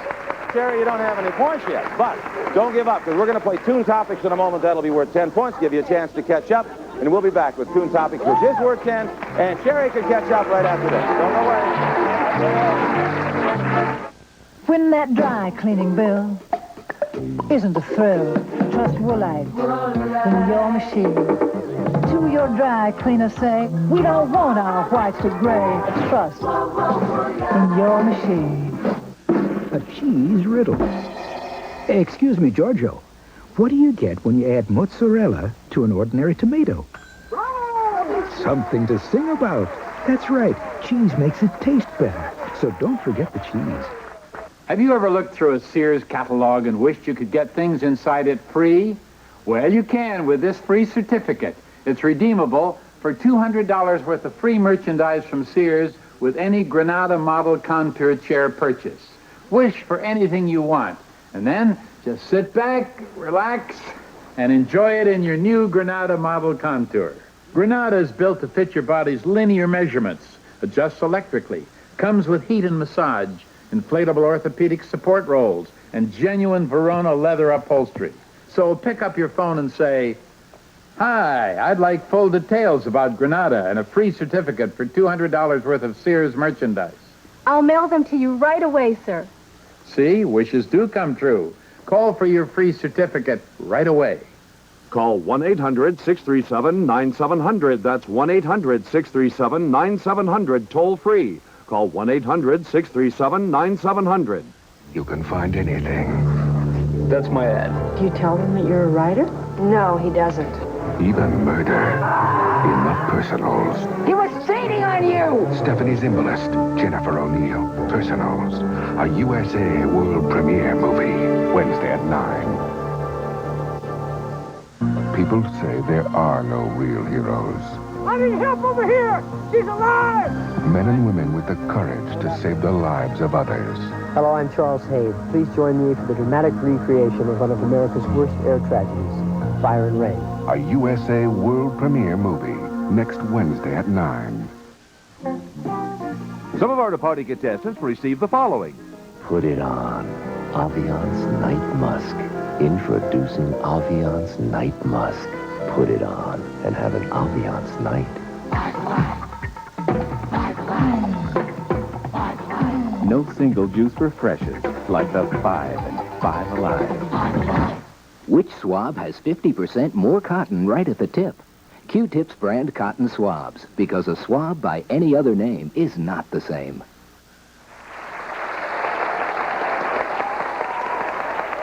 Welcome back to Name That Tune. Well, James, you did it. You got the 10 points in your head with Melody Roulette. You also won $600 cash. And Sherry didn't pick up any Not points. over yet. It sure isn't, because Tune Topic is coming up. I'm mad now. Are you mad? I'm mad. You don't look mad? I'm mad. Oh, you're mad. All right. I'm mad. Tell us about yourself, Sherry. Oh, sure. I'm from Brooklyn, New York. I've been a stock trader for 18 years. I have a wonderful husband and 2 lovely daughters, Ariella and Rachel, and I have a cat named Brooklyn and a dog named Brew, and I live in the suburbs with 2 cars and a swimming pool. All that good stuff. Everything. And you'd like to win a lot of bucks, right? I got it, right. All right. James, tell us about yourself. Well, I'm a native Californian, born and raised here. 26 years old, single. I'd like to earn some money to go to graduate school because I just graduated from college. What would you like to study in graduate school? Theater. Theater. Okay, well, good for you, and good luck to both of you. It's time now to play Soon Topics. Now, before we start, it's worth 10 points, Sherry, so to give you a chance to catch up right here. Let's find out what our topics are.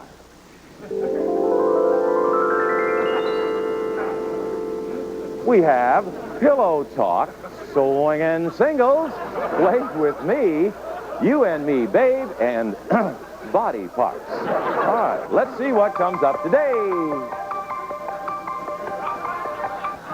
You and me, babe. You and me, babe. So think togetherness, I guess. That would be the topic at this time. We're going to play a maximum of 5 tunes. Whoever's ahead at the end of the game wins 10 points and a very nice prize. So think togetherness.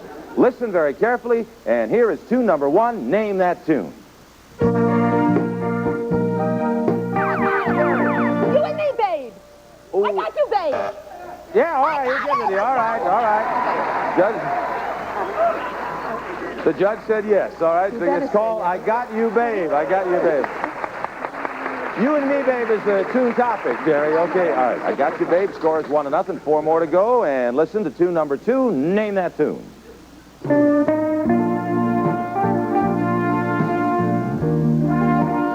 James. You and me against the world. That's it! You and me against the world. Now we have the topic kind of zeroed in. It's you and me, togetherness. That's what we're singing about and thinking about. It scores 1-1. 3 more tunes to go. Listen and name that tune.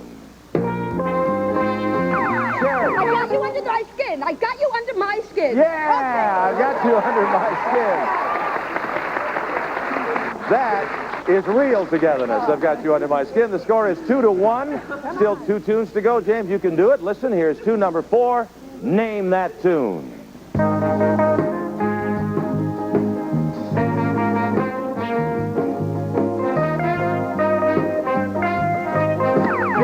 I'ma want you. Yeah, baby, I'ma want you. And that's where the babe comes in. You and me, babe, baby, I'ma want you, and it's all tied up, 2 apiece. Whoever gets this next one picks up the 10 points and wins the prize. Very important tune. Listen very carefully and name that tune. I got your number. You got that. 2 topics. I've got your number, and you did it again. You are fast. You are good. You picked up another 10 points, and you also won a prize. What did James just win? A video cassette recorder. Now you can record all your favorite television shows and movies. Featuring remote control, this VCR will make a wonderful addition to your home entertainment center. Well, you've got that. You've got 20 points. Nice going, James. Jerry, don't give up. We're going to play bid and note. That's worth 20 points, and you can catch right up. In a minute, we'll be back to see if Sherry can do it right after this. Don't go away.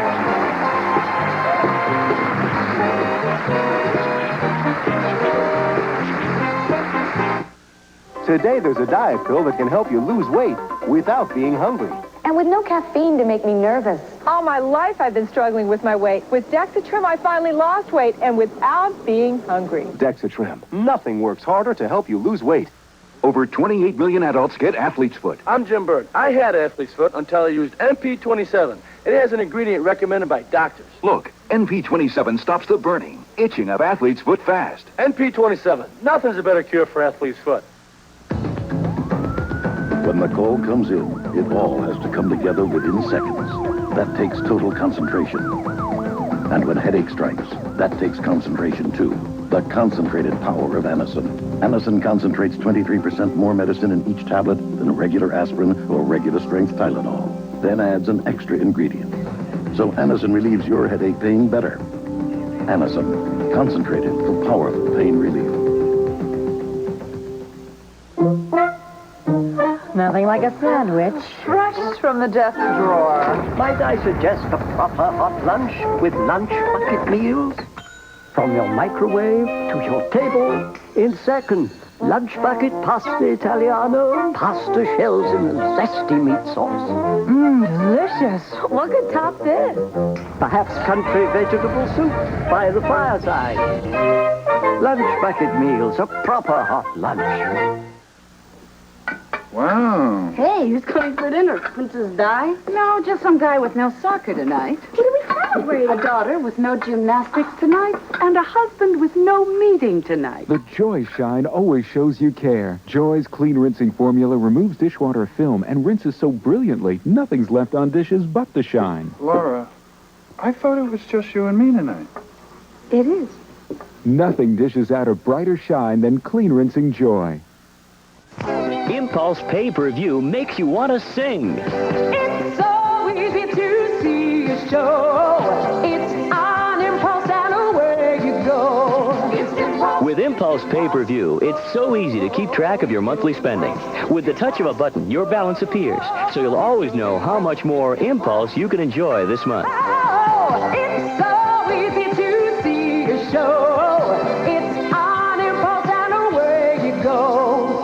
You know, I can't turn on the cable without seeing one of your spots. Uh-huh. Why do you do that? I thought you needed to reach lots of people. Yep. Even kids? They're the ones with the money. No problem. What about the times when you need to reach women? Sure. I thought you were always yakking about your upscale clientele. Uh-huh. Don't you really need to buy broadcast to get all that? Nope. Just cable. Call Cable AdNet at 296-9000. Some of our departing contestants will receive the following. Active Support pantyhose from Legs. Support your legs where life can tire the most. Pick up Active Support in the red egg at the Legs display. And Minute Maid. Your family will love handy boxes of Minute Maid apple juice, grape juice, and orange juice. Minute Maid in the box. Goodness in every sip. Meowmix brand cat food tastes so good, cats ask for it by name. Of course, some cats are more demanding than others. Welcome back to Name That Tune. Well, James, you're in the lead. You have 20 points.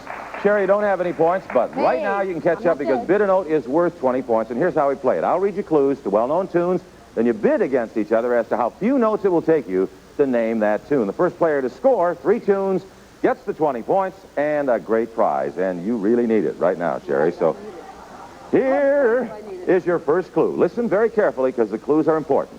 Bobby Vinton was about to be dropped by his record company when they noticed that his contract called for 2 more songs. One of them was this next hit. And you start the bidding. James, you won the last game. Sherry, I think I can name that tune in 4 notes. You can, huh? I can name it in 3.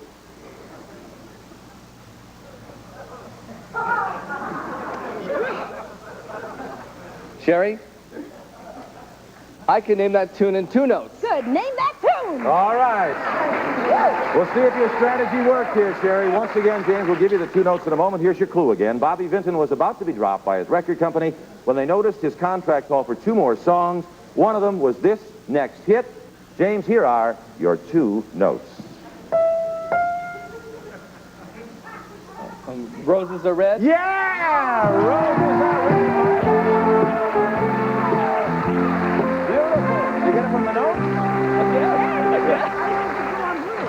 Well, he got it. He scored a tune there. I didn't think he would do it with 2 notes. Neither did I. Neither did I. All right. Well, you did it, James. Here's your next clue. Listen once again. Stevie Wonder wrote this tune as a tribute to another composer. And this time you start the bidding. Sherry? Okay, I can name that tune in 4 notes. Sherry, I think I can name that tune in 3 notes. You can, huh? Okay. I think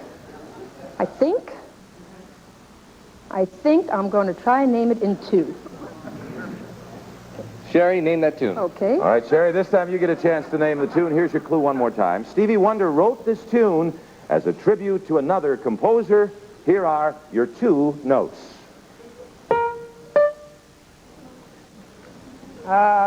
You Are the Sunshine of My Life. Oh, I'm sorry. Sir Duke for Duke Ellington. And you scored another tune. That That's it. Boom. Okay, very important now, Sherry. You need 3 in a row. You can still do it. James is tough, but we'll see what happens. Here is your third clue. Careful, don't put this tune title in your mouth. That's your clue. And we start the bidding with James.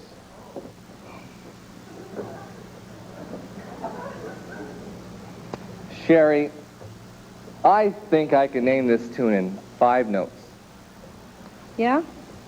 I personally don't think so, but I think I can name it in 4. Sherry, name that tune. All right, Sherry, to keep alive now, you're going to get 4 notes in a moment, and I remind you the clue, careful, don't put this tune title in your mouth. Here are your 4 notes.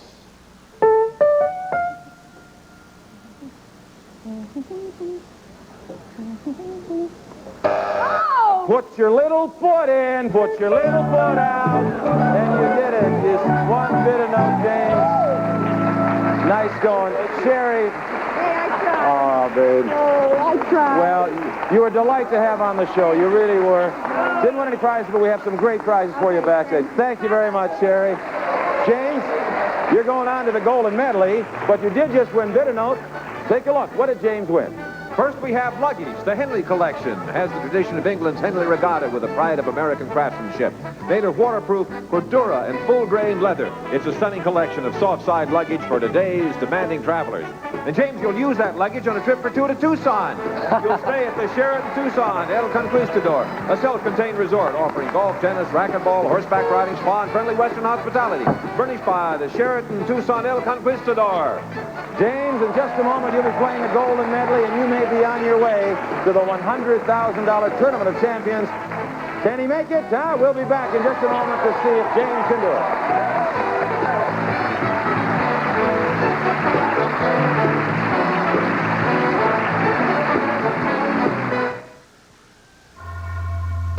Fact.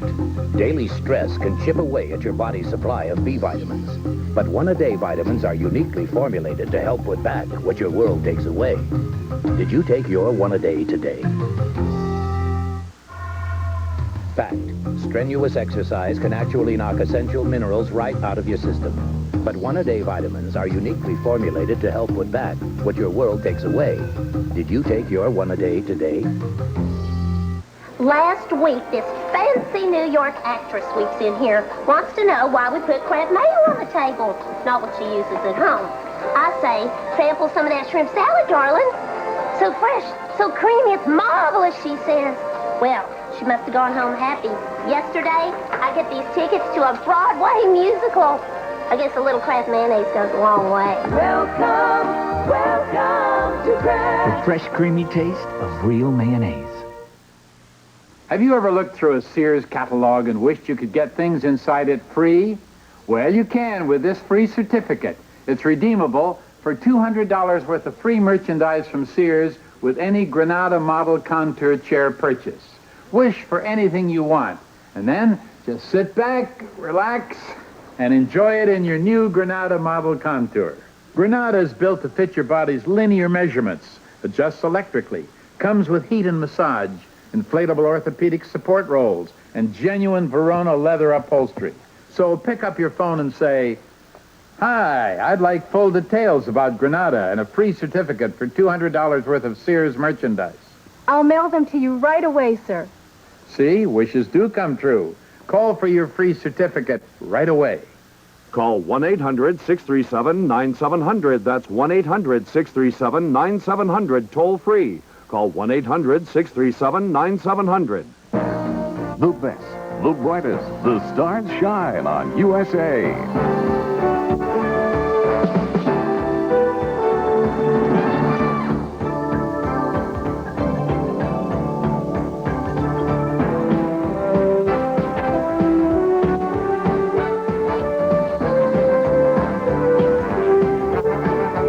America's favorites on America's favorite cable network, USA. Stall him until we get there, all right? Don Johnson, Philip Michael Thomas, Miami Vice. Is that a regular curve? On USA, tonight at 7, 6 Central.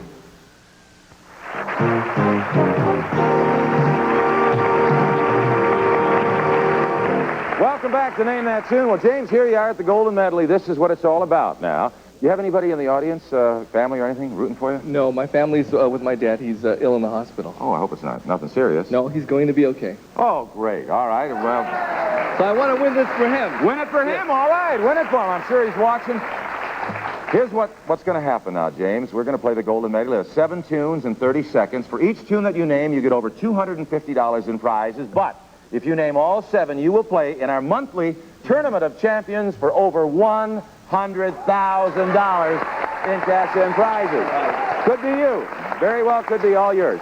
Now we're going to play the Golden Medley. If at any time you give me an incorrect title, remember, James, it's over. The game is over, so be very careful. If you're not sure of a title, hit the button and say pass, and then we'll come back to that tune if there's time left on the clock.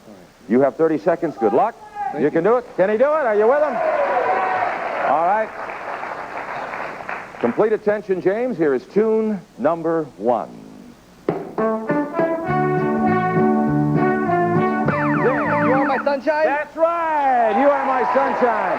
And that's over $250 in prizes just like that. 1 down, 6 to go. Here is tune number 2.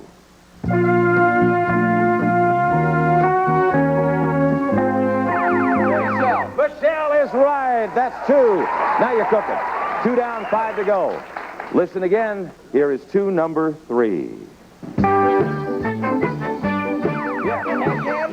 the Can-Can. Or Orpheus and Hades, either one was acceptable. Can-Can is the way I know it, too. Okay. You have 3. You're going well. All right, listen. Number 4, name that tune.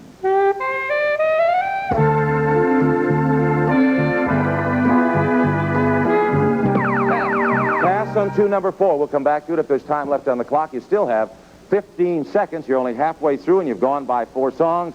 Here is tune number 5. Merrily, merrily, gently down the stream. Oh, I'm sorry. It's called Row, Row, Row Your Boat. Oh, James. Well, I'll tell you what you did. What we're going to do, you named 3 tunes correctly. You passed on the 4th. There are 2 more left, and I'll tell you what I'll do. I'll give you $100 for each one of the remaining 2 that you can name, okay? All right? Take a listen. This was tune number 5. Number 5. Yes, I knew you'd get that one. All right, there you go. There's $100. All right, James, listen. Here's tune number 6. Yes, summertime. There's another $100. And you've got 1 more to go. Name this one. I'll give you another 100. Here's tune number 7.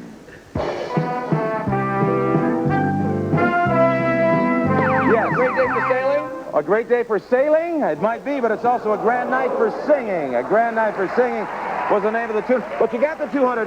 Thank you. And you won over $750 in prizes in the Golden Medley. What did James just win? Well, first of all, we have pearls, fashion's greatest flatterer, a necklace, matching bracelet, and geometric drop earrings, long and luxuriously accented with topaz and lalique from Carol Duplay. And a fashionable Dakota bedroom ensemble, beautiful bedspread, pillow shams, and decorative pillows designed in contemporary applique graphics, uniquely Dakota. Well, you got all that stuff. You won $600 in Melody Roulette. You won the VCR. You have the luggage, a trip to Tucson. You're loaded. Great job, James. Thank you. And join us next time when 2 more folks shoot it out for a chance at our $100,000 tournament where somebody could win all of this stuff. What? A 14-karat gold custom-designed emerald and diamond necklace featuring almost 100 diamonds and an emerald of approximately 3 carats. A grand piano by Schaefer & Sons. The tone is full, rich, and powerful. It's action responsive. This grand is indeed a great performer, furnished by Schaefer & Sons. A home entertainment center from Hitachi. A 45-inch projection television with remote, a portable video recorder, and a complete stereo system including 10-band equalizer furnished by Hitachi.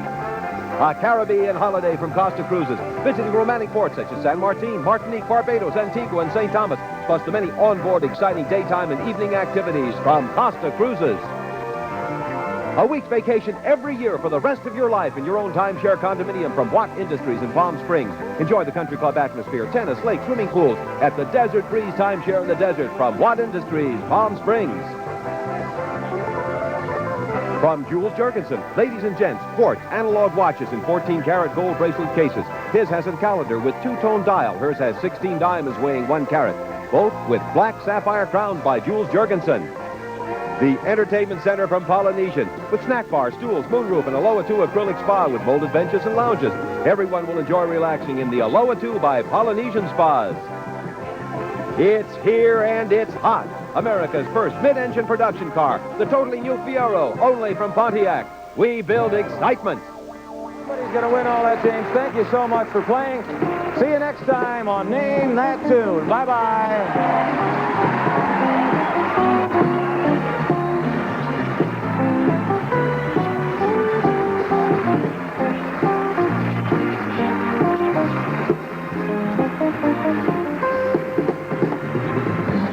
Now, stay tuned as one thing leads to another on Chain Reaction, next on USA.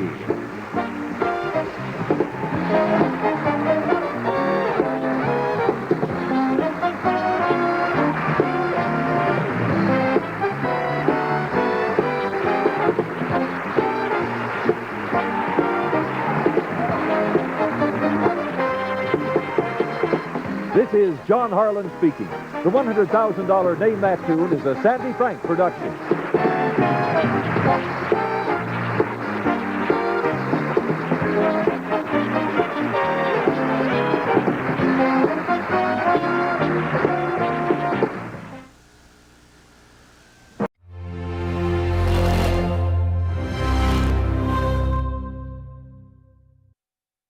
We're with you on ABC with you.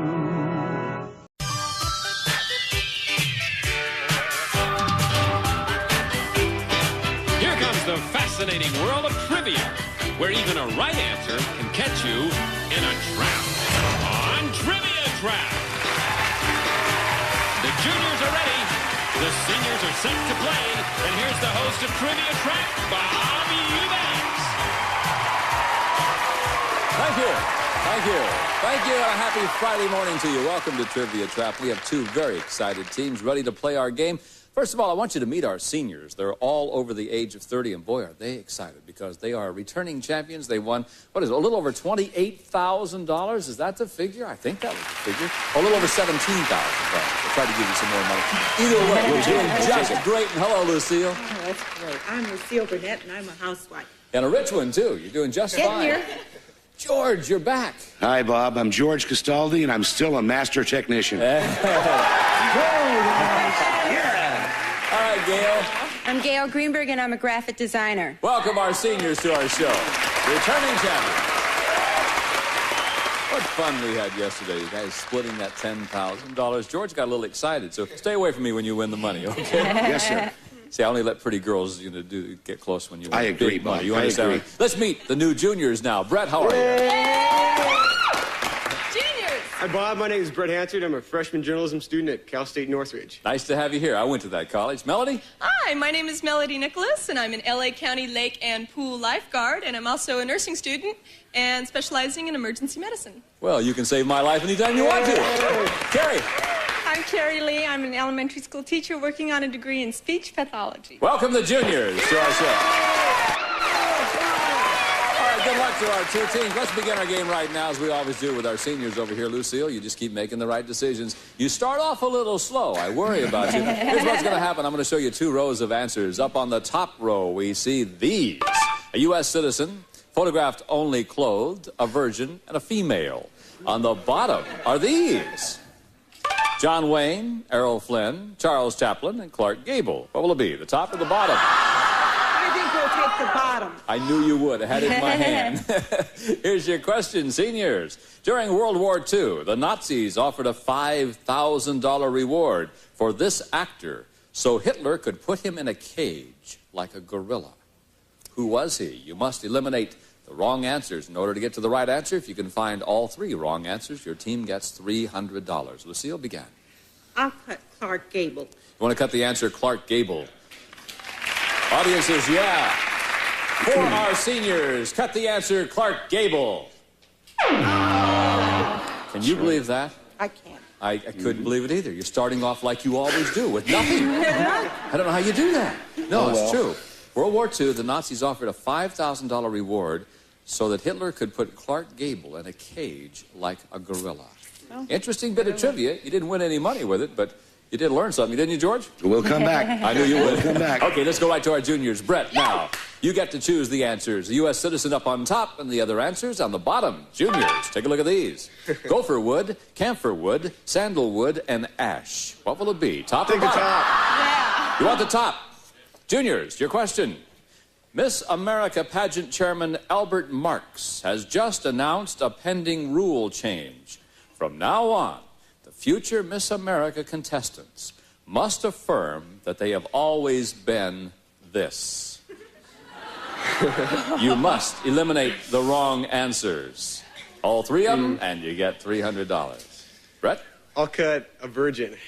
You want to cut the answer a virgin? Yeah.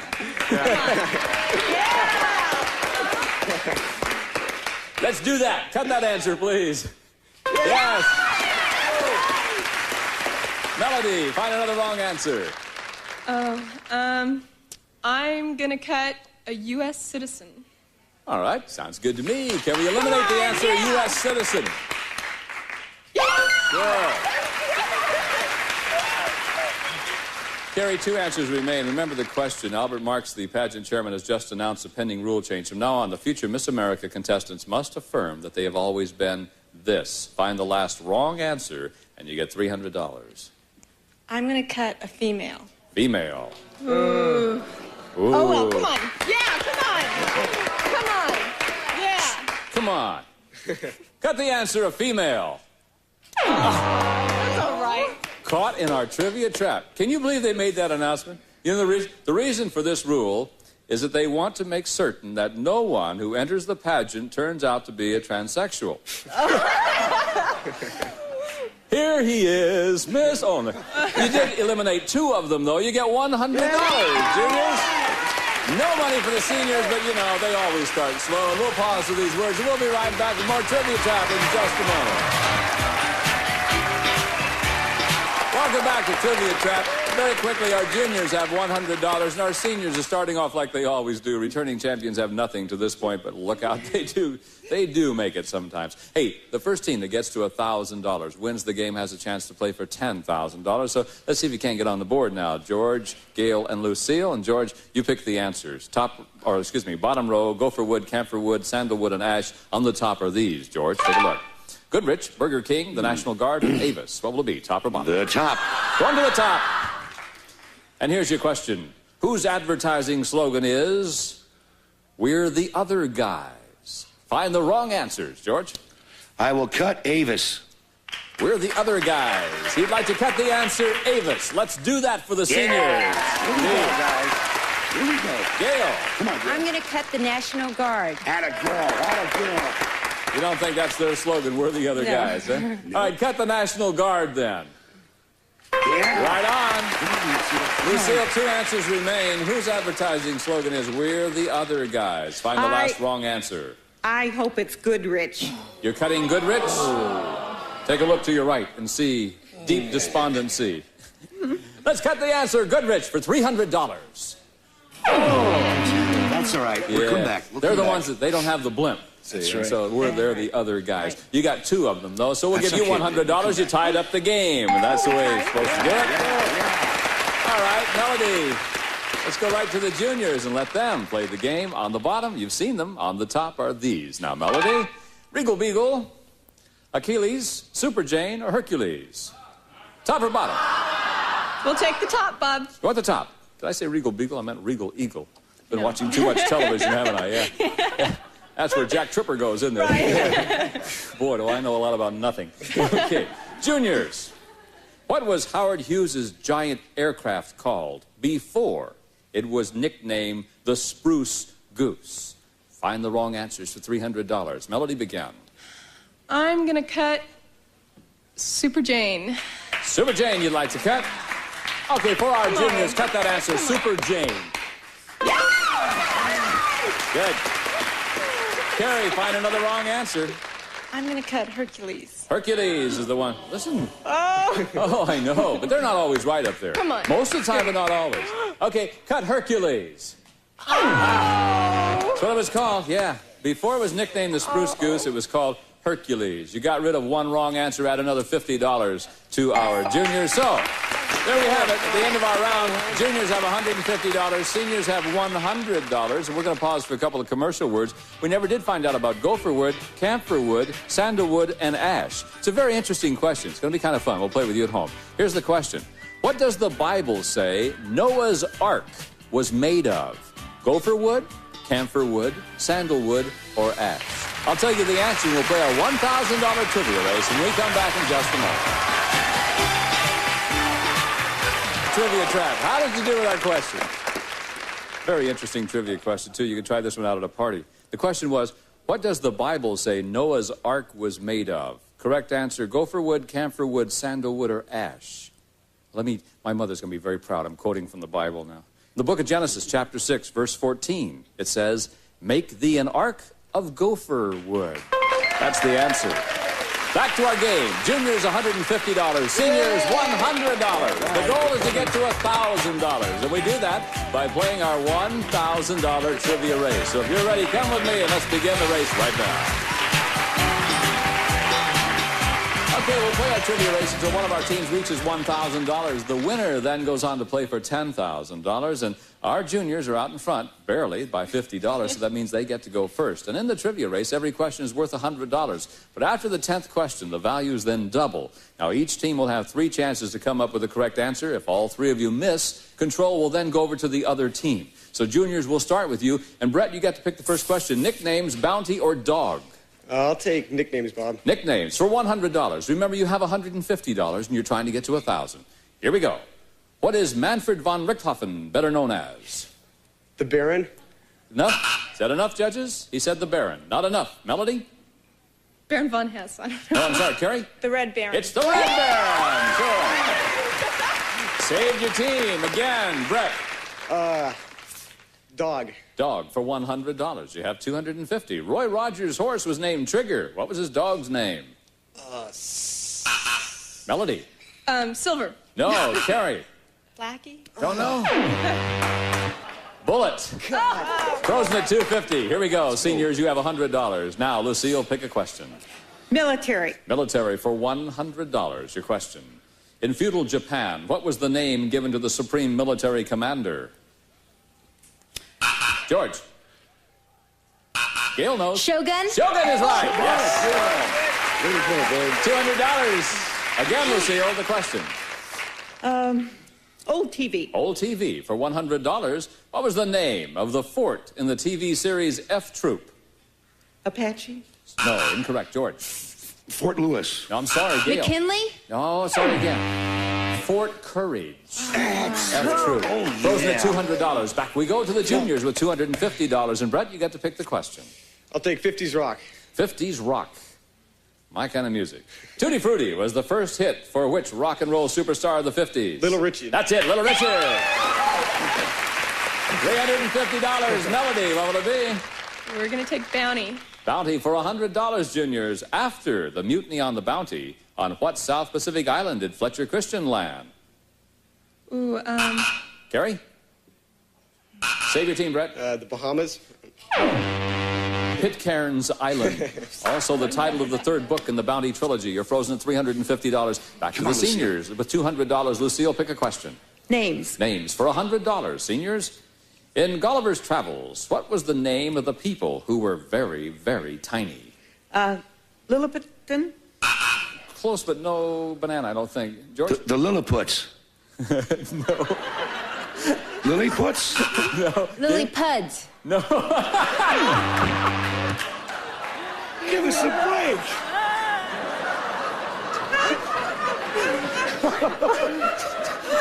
That's right. Lilliputians.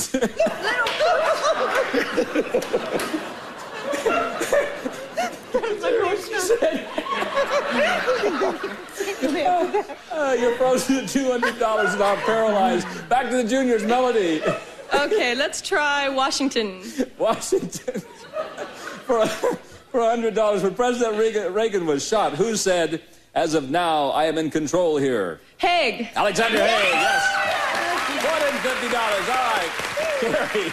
I'd like to take Born, please. Born for $100. Here's the question. In what country was Anne Margaret born? Sweden. That's right, Sweden. $550 for the juniors. Brett, pick a question. I'll take hit movie, please. Hit movie for $100. You have $550 trying to get to 1,000. What 1984 movie hit? Use the advertising line, "They're here to save the world." V. No. Melody. Ghostbusters. That's it, Ghostbusters. All right, that was our 10th question. Hereafter, every question is worth $200. Juniors have $650, seniors have $200. Brett, again, pick a question. Watergate, please. Watergate for $200. What famous book did Woodward and Bernstein write about the Watergate? All the President's Men. That's the correct answer. All the President's Men. $850. Melody. Cartoon. Cartoons for $200. Get it right, you become our champions and a chance to play for $10,000. This is for the game. What cartoonist created the comic strips Terry and the Pirates and Steve Canyon? Terry and the Pirates and Steve Canyon. Melody. I don't know. My fault. You go ahead, Melody. Oh, okay. Don't know? Menace. Carrie, do you know? No. You don't know? Brett, save your team. Don't know either. Milt Caniff. Milt Caniff is the answer we're looking for. You're frozen at $850. Okay, seniors. Lucille, you have $200 trying to get to 1,000. Which will it be? Ghosts. Ghosts. For $200, seniors. According to folklore, who is the ghost that haunts the seas off the Cape of Good Hope, South Africa? George. Series. Gail. Mr. Muir? No. The Flying Dutchman. You're frozen at $200. Again, juniors, a chance to win this game. Melody? Kung Fu. Kung Fu for the game and a chance to play for $10,000 on the TV series Kung Fu. What nickname did Master Po call young Kane? Little Grasshopper! Grasshopper is right! There they are, our champions.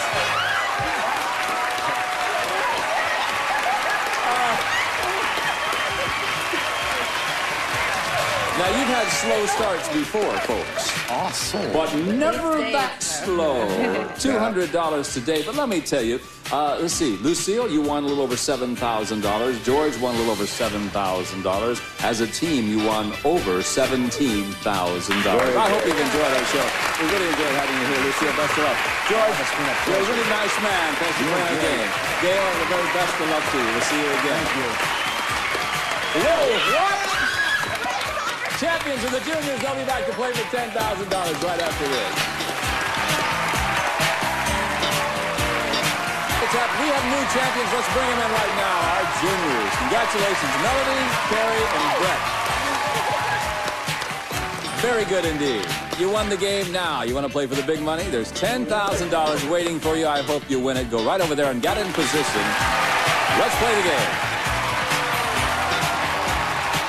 Now, you did a great job playing as partners. Up until now, you've played as partners, but now you're on your own trying to win some money for yourselves. And your positions have been determined by your success in the trivia race. And, Carrie, you're there in the number 1 slot.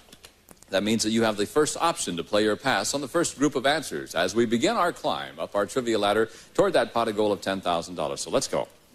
Right to the first level. And, Carrie, take a look at these answers and tell me if you want to play or pass. Gimbel Brothers, Brigham Young, Andrew Johnson, J.C. Penney. I like to pass. I'm going to pass those on to Brett. Brett, in the number 2 slot, you can do the same. You can play or you can pass them on to Melody. I think I'll pass also. Melody, they're yours. I'll play. Okay, because I don't want it. Melody, the question's worth $1,000. If you get it right, you win the $1,000 and then have a chance to play for $10,000. And here's your question. Who started the nation's first department store? Is the correct answer Gimbel Brothers, Brigham Young, Andrew Johnson, or J.C. Penney? I'm going to say J.C. Penney. J.C. Penney, you say? Good luck, and let's see. For $1,000, a chance to play for 10. Is it J.C. Penney? Brigham Young is the correct answer. Melody, we have to say goodbye to you. We'll see you, though, when you come back to defend your crown with your team. See you on Monday. All right, Carrie and Brett, here we go. To the next level of our ladder, and let's see what you think about these answers. Elizabeth Taylor, Dolly Parton, Lady Bird Johnson, Mata Hari. Again, Carrie, you can play or you can pass. I like to play. Want to play for $1,000 and a chance to play for $10,000. Which of these women was born Claudia Alta Taylor? I need the correct answer. Claudia Alta Taylor? I'll say Elizabeth Taylor. Elizabeth Taylor. Interesting choice. Let's see. $4,000 and a chance to go right up to the top of our trivia ladder where there's $10,000. Good luck, Carrie. Is it Elizabeth Taylor? No, I'm sorry. Lady Bird Johnson. She was born Claudia Alta Taylor. Carrie, we have to say goodbye to you. Have yourself a nice weekend. You'll be back on Monday, though, with your team to defend your trivia crown. Bye-bye, Carrie. All right, big guy, this is it. Chance to win 10 grand. All you have to do is give me the answer to the next group of answers. If you're ready, Brett, let's go up to that next level.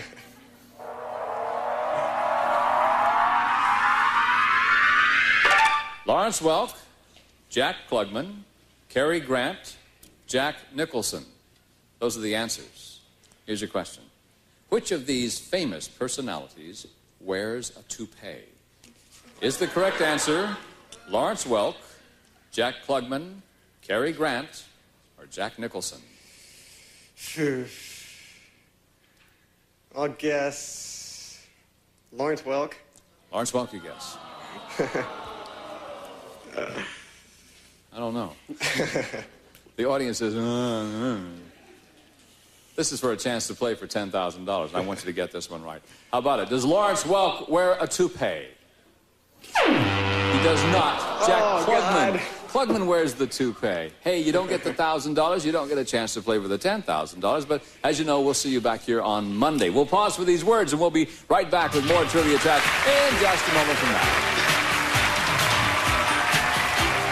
Top today, but there's $10,000 waiting for you on Monday. You know, you get to come back 5 times if you are champions. Didn't do too bad today. Unseated a pretty good team. Those seniors were really on their way. So Carrie and Brett and Melody, we want you to have a very nice weekend. And we want you to have a nice weekend, too. Until Monday, please drive carefully, and please join us Monday morning. I'm Bob Eubanks for all the gang here on Trivia Trap saying so long for now. We'll see you Monday morning. Bye-bye. Hi, Dad. Hi. I don't really need your help. I just wanted to let you know that I'm going to win the $1 million. Because the U.S. president appeared on Laughing as Richard Nixon. That's my final answer. He's won $1 million!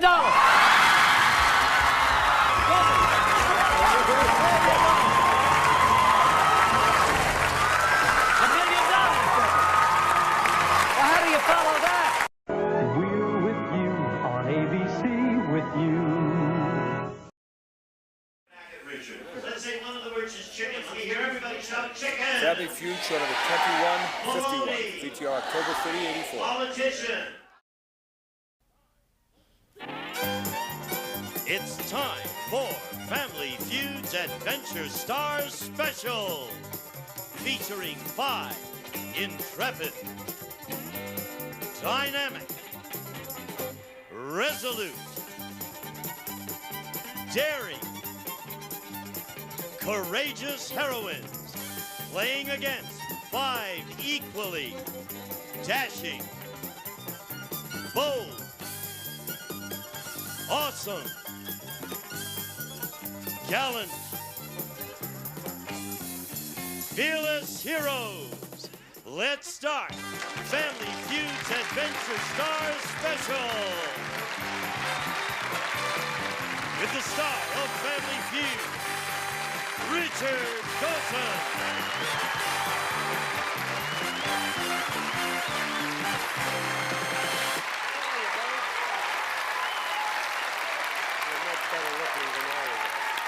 Thank you for being here. Thank you. Thank you. Wow, we're going to have a great week. We're going to have a great week because we've got 10 marvelous actors and actresses from your favorite adventure shows. They're here playing for charity. And I'm going to tell you right now, I'm going to root for the ladies the whole week. I know the guys. They're all involved. Got a chance over here. Nothing going here at all. 300 points on our specials. That wins the game. And as I say, we'll play for $5,000 each day. On the Friday, we'll play for $10,000. Give my heroines a big welcome, please. Right there. How you doing, my darling? How are you, Beverly? You look so incredible. gorgeous. Oh, I love it. Let's do it again. Oh. Oh, you're not just saying that because I stayed at your Howard Johnson's lodge, are Did you? you? Aren't you great? Let The me meet Beverly all of you. Garland's Howard You got Johnson. it. You stayed there. That's the Wonderful. truth. Let me meet everybody, please. Yes, you may meet everybody. To my left is this beautiful, wild lady in lavender, Lindsay Bloom from Mike Hammer, right? Velda, right? Yes, Velda. Welcome.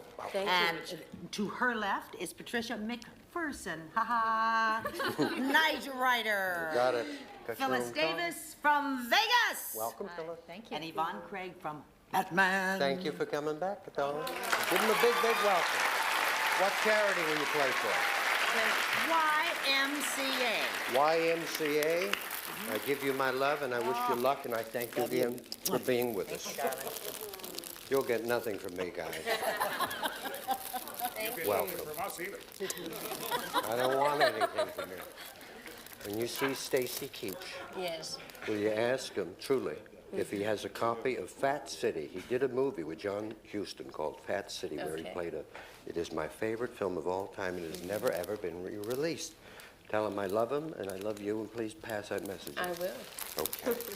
You get your own car now on Not yet. Night Rider? Not yet. About I time keep they plugging. gave you one. Look who you're opposite here, Phyllis. Thank you. You look gorgeous. Welcome. Thank you. Thank you. You had your own car. I had my You can own. have anything you like. Oh, okay. Here are those handsome adventure heroes right here. Here's my buddy. How are you? I'm just fine. Good to see you. He's a nice young man that I've known a long time, and I recently saw him in a marvelous movie called The Big Chill. But you were on Ironside for about, what, 8 years? 8 years, yeah. I dated a girl who dated Ironside. Stood him up. Let me meet everybody. To my immediate right is, of course, I don't think any of these guys need any introduction, but Lyle Waggoner from Wonder Woman. You're To looking his good. right, Adam West from Batman. He's an old pal, been here many times. Greg Morris from Mission Impossible and Vegas. And Peter Lupus, also from Mission Impossible. All right, give him a great big hand. Beautiful. Your charity, what will you play for, Don? We're playing for Neighbors of Watts, a marvelous community involvement program here in Los Angeles. I wish you lots of luck. Thank you. You're a good man. You're looking so Richard, good How to are see you. Fine. We don't get a rose, a keychain, or... This is pretty. Huh? That's a pretty Oh, little... thank you. A little diamond American flag up Just there. happen to have it with you. Hi, Richard. How are you? He Fine, doesn't even thank have a tie. This guy's got diamonds over there. How you doing? Very well, thank you. Good. Looking Very forward glad the to day. see you. I feel like a regular here. You know, he's been here several times and done very well, and I'm proud of you. Thank you, Richard. Here's my buddy.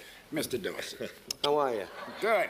We've known each other many, many moons. Yeah, our kids went to school together. And you had the pleasure of working with Phyllis. That's right. But it was my bad luck she was not my secretary. Oh, get out of here. How you doing? Good. You're looking good. Everything good? Very good, thank Let you. me just feel them. I used to do this when we did Hogan's. They did Mission. Oh. When I grow up, that's what I want to be. Come on, we're going to play the feud. Let's go.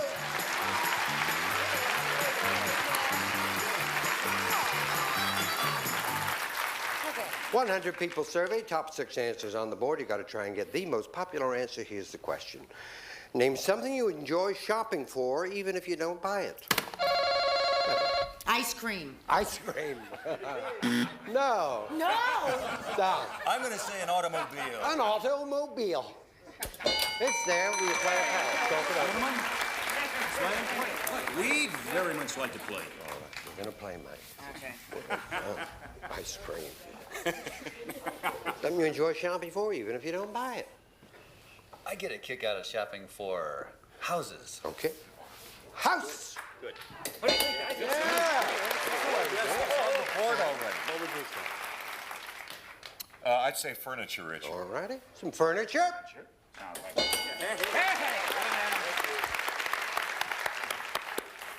I would say jewelry, sir. Looks like you bought a little jewelry. Yeah. Peter, you enjoy shopping for it, even if you don't buy it. I would say clothes. Okay. Clothes. Lost none of your skill.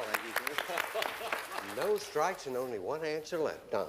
Oh, this is going to be fun. What else could it be? Well, that's, of course, Let's the reason see. we have you here. Oh, I'm supposed to answer that, aren't I? I'm sorry. Well, the survey gave us. I'm going to have to say... I don't have to say that. I can say anything, can't I? I'm going to say appliances. Okay. You need a particular? All right. Okay. Appliances! No? Okay. I thought it was good. Lyle. How about boats? Okay. Is there, you got it. If not, second strike. Boats! No? Come on, baby brother. Now just get it on. Ice cream. Part 2. Good try. Candy. Candy? Was ice cream all food? Yeah. All right, no food. No foods. Oh, we got another chance. Shoes. All right. Hey, shoes. Shoes there, you got it. If not, third strike. Shoes!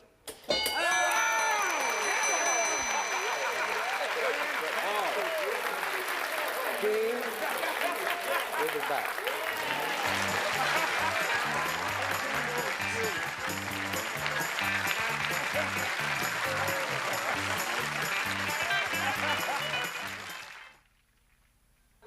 The heroes have the money. 93, nothing for the heroines. Let's go. Come on. Lyle. Good Lindsay luck. You're so dapper, it's unbelievable. Oh, thank you. It's only a new outfit. Look at this. Little anchors on his buttons. 100 people surveyed, top 7 answers on the board. Here's the question. Name something little boys want to be when they grow up. President. The president. Ooh. Whoa. 6 answers will beat that. Doctor. A doctor. You got it. Player pass. Okay, we're gonna play. Okay. They're gonna play. Well done. What little boys want to be when they grow up? Fireman. Here's a Good answer. Fireman. Number 1. Phyllis? A lawyer. A lawyer? Okay. A lawyer. No. A little hip for the room. They don't have the right kind of mothers then. They don't have the right kind of... Oh, They don't want to grow up to be a lawyer. Yes, it would be a good thing, but it's little boys. What would they want to be when they grow up? Policeman. Policeman. A policeman. You got it. Right. Oh, gosh. Well, how about a football player? Well, that's a goodie. Football player? No. McDonald, I thought that was good. I did. I thought it was a good answer. Wasn't there, though? Salesman. Door to door. So they can die a little later. Salesman. No. $78. 3 unrevealed answers. Good chance to get a big lead. Athlete. Astronaut. Pilot's also good. Yeah. Sir. Yes, sir. Astronaut. I like yours. If it's there, a big lead. If not, even game. The ladies will get the money. Astronaut. Yeah. Well done. 4, please. Cowboy. Yeah, like Gene Autry. And 6. I knew you knew what you were talking about. Heroes are doing quite well. We'll be back.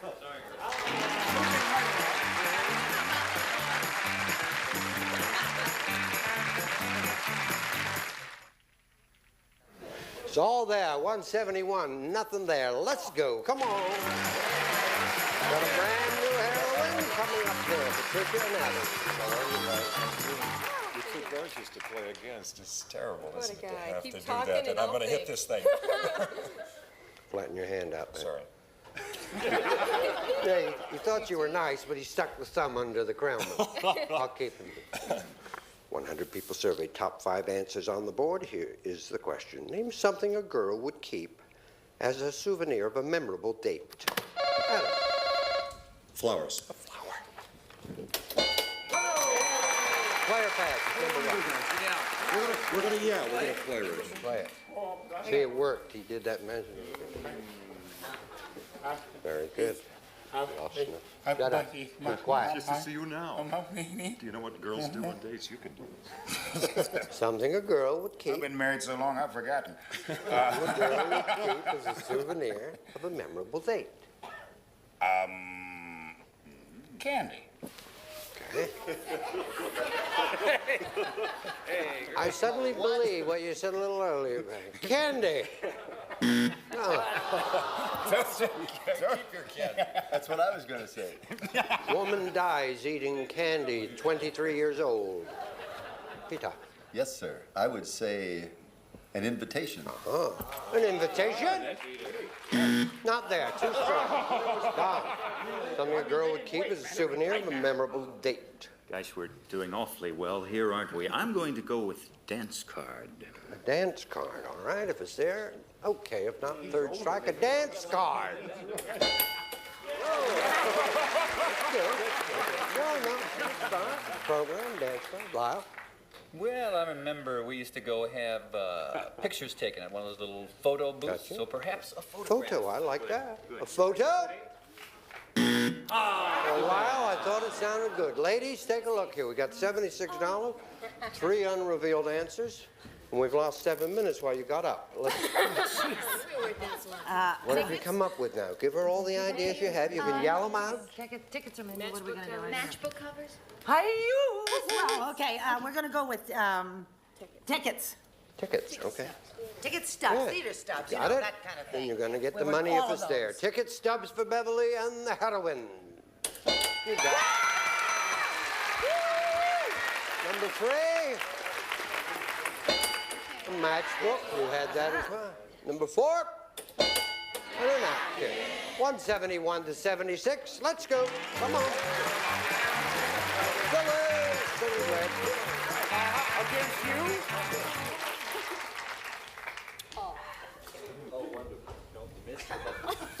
Just the button, and I'll use the right hand. Pull yourself together. Dollar values are doubled. 100 people surveyed. Top 5 answers on the board. Here's the question. Name a bad habit people sometimes start when they quit smoking. Right. Eating candy. They eat candy. Play or pass? Want to play? They want to play. Play, Madonna. Very good, young man.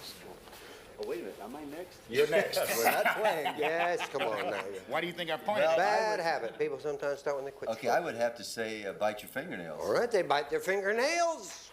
You got it. Don? There are those who don't necessarily consider this a bad habit, but chewing gum. Well, it can be when they pump it. I hate that. Or blow bubbles. Or blow bubbles. Or do it with their mouth open. Yeah, I hate it when they blow bubbles and it sticks here. Chew gum! You got it. That's a good answer. This is tough, We have to throw a tough one in every now and then. but I think I can handle it. I think you can. What is it? I don't want to do this. I think maybe if they're not smoking, they still have tobacco, maybe chewing tobacco. And chew tobacco, all right? Do they chew tobacco? They do.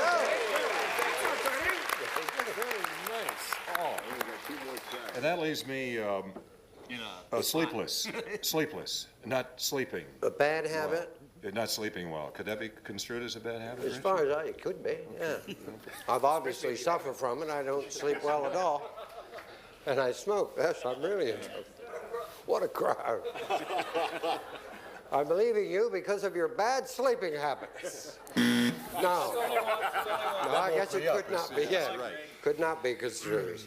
Man, how do people sometimes start when they quit smoking? Well, Tully Cephalus did it pretty good. I'd say lollipop. Lollipop? Well, we had... That all bad? Yeah. When? What was it Bretta did? Carry an unlit cigarette. He had a pill. That's good. No, he gets all his answers from other adventure shows. Oh, yes. Oh, yes. What do you think I'm going to light a fuse on this show? That's right. So he carried an unlit cigarette? Okay, unlit if it's there, you're going to play for $5,000. If not, second strike, carried an unlit cigarette. No. Peter. Gaining weight. That's not a bad habit. Bad habit people sometimes start when they quit smoking. Oh, boy, that's a toughie. Well, help me, guys. No, he can't help. I know it. Wrong now. Help me, I somebody. helped you so long, I'm gonna help you anyway. Right. Bad habit, chewing gum. 3 seconds. I can't come up with anything. All right. Ladies, if you give me a bad habit, the game goes on. Otherwise, they play for $5,000. Okay, we got one thing, and that's drinking. Okay. Okay? All right. Drinking. It's there, the game goes on. If not, the heroes will play for the big money. They drink. 266, 171. Here we go. Come on, Yvonne. And here comes Peter.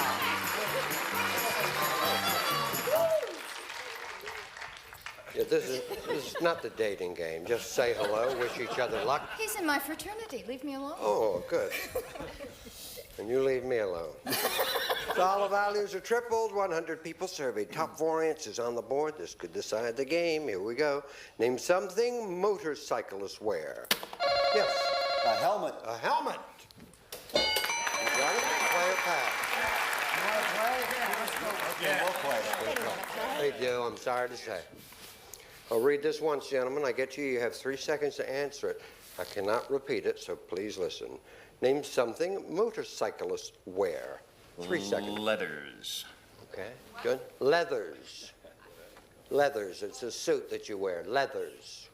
Okay. That's what they call it. We motorcycle people.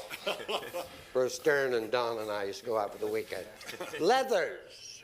Well, amen. 3 seconds, right. Leather boots. Boots. Gotta be. 3 seconds, Adam. No, something they wear. They wear a special belt, like a kidney belt or A a leather belt. 3 seconds, Greg. Gloves. Gloves from Greg. Hey, good. 3 seconds, Peter. Goggles. If it's there, you play for the big money. If not, get ready to steal. Goggles?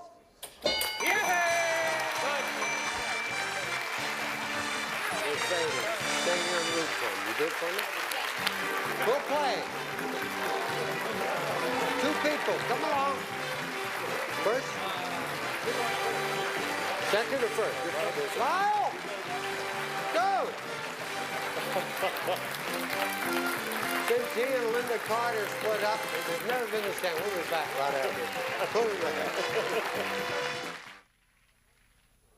Okay, Adam, we're playing for Neighbors of Watts. Let's win $5,000. 15 seconds, please. Tell me, if you could afford it, how often you would buy a new car? Once a year. Any vegetable. Buy any vegetable? Any vegetable. Name a vegetable. Spinach. A room where the whole family gathers. Living room. A tool that comes in assorted sizes. A screwdriver. The best teenage year. 17. Turn around.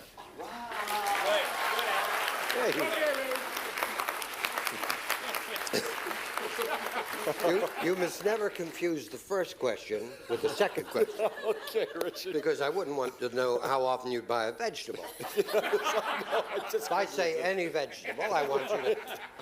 How often you buy a new car if you could afford it? He said, once a year. So he said, yeah. Any vegetable. You said, spinach. Survey said, 3. I never buy that. A room where the whole family gathers. You said, living room. Survey said, 24. Tool that comes in assorted sizes. You said, a screwdriver.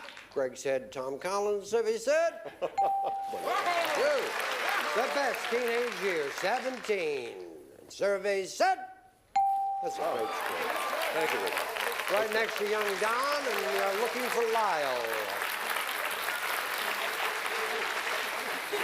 You got 140, you need 60 points. Get 60, he did you got... really good. Sure. You're very quick, Lyle. Please remind everyone the answers Adam gave us. 20 seconds on the clock, please. Tell me if you could afford it, how often you'd buy a new car. I'm sorry, what was that? Excuse me, just a second. I snap my fingers, okay. you awaken, be refreshed. I kind of drifted off there for a second. I know. These naps help us all. Give us 20 seconds, please, on the clock. And Now send I'm out for relaxed. some no-dos. Tell me, if you could afford it, how often would you buy a new car? Every 2 years. Any vegetable. Carrot. A room where the whole family gathers. A living. Try again. Den. A tool that comes in assorted sizes. Wrenches. The best teenage year. 17. Try again. 18. Turn it around. Hey. You know, once you play, you did very well. We're entering our 10th year. We've never had that ever happen. Celebrity or civilian shows. Nobody ever said. I'm sorry, I wasn't listening. It's an interesting audience. I was checking them out. No, if you can afford it, how often would you buy a new car? After that little sleep, you said 2 years. It was the #1 answer. Survey set. 43. Any vegetable, you said a carrot. We need 17 points. Survey said. We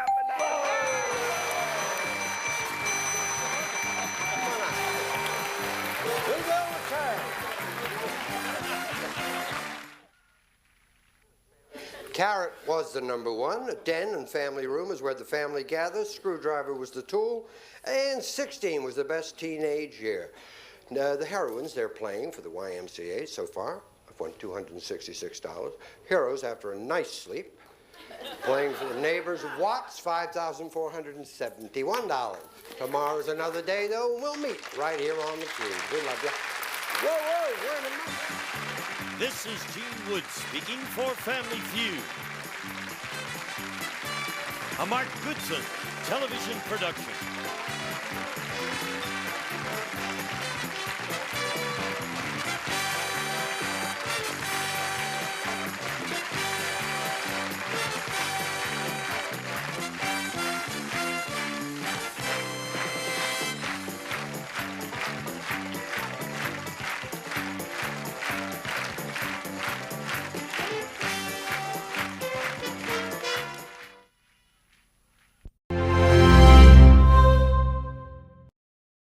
We're with you on ABC with you. Where are you off to so early? Judge Keller's chambers. Oh, Daddy, you're not going to drop the charges against Rick Hyde, are you? Why not? He's Bill Hyde's brother. And Bill did us a great favor not so long ago. I don't think we can forget that. No, of course not. This is my first Thanksgiving since... Yes, I know. It's still very hard to accept. So why are you going easy on Rick? Because of Bill? No, I think that Prue Shepard was very touching when she pleaded her boyfriend's case. He never could resist her sister either. Sydney is the past. And what's Prue, Daddy? The future. Would you like some more coffee? Sure, Katie, thanks. Okay. Kenny, the only guy at a restaurant? Well, I'm sorry, Bill. Thanks, appreciate it. Well, no problem, sir. That's right. Show some respect for the new lieutenant. Here. Well, coffee's great, man. Nobody makes it like you do. Oh, thank you, Bill. What I'm worried about is tomorrow's turkey. I hope it's large enough to fill the gang that's coming here. Lady, you say that every Oh, Thanksgiving. John, just hang the corn. Don't say it. Frank? Would you like some more coffee? No, thanks. You really got to be going. This is one court date we don't want to miss. That's right. Let's go. Which reminds me, there you go. Showtime. Thanks a lot. Sit down. Oh, son. The judge is not going to be mean enough to spoil your Thanksgiving. You don't know Keller. Good luck, Rick. Thanks. Sorry. Same here. Thanks. Rick, we're going to need more than luck unless we leave right now. Oh, Prue. Mikey and Dave want me to tell you that they hope everything goes okay.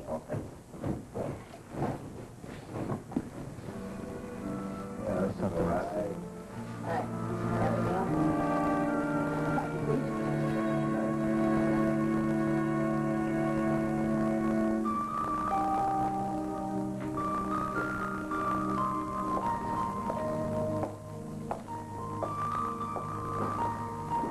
Maybe closing the deli was a bad idea. Might have taken your mind off of Rico. Doubt it. Couldn't sleep all night.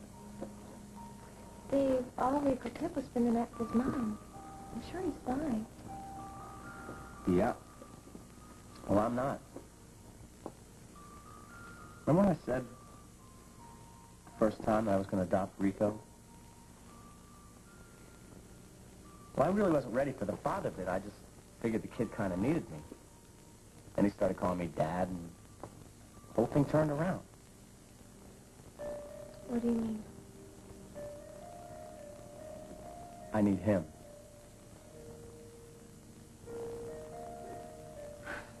Well, look. I mean, maybe Rico won't want to be with his real mom. Last night was just an experiment, right?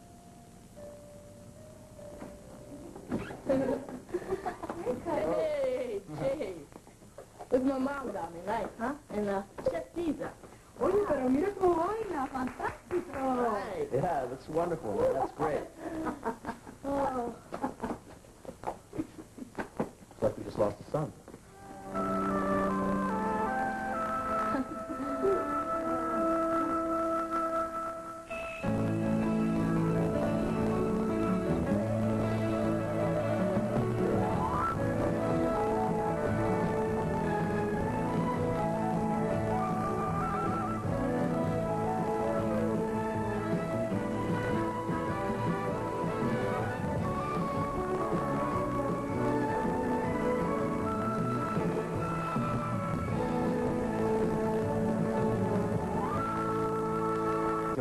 It's not going to be an easy time for you or anybody else.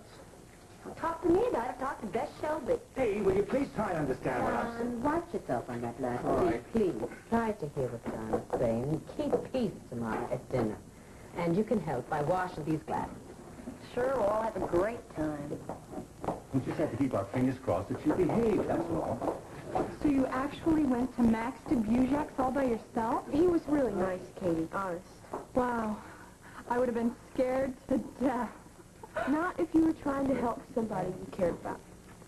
Just care about? Come on, True.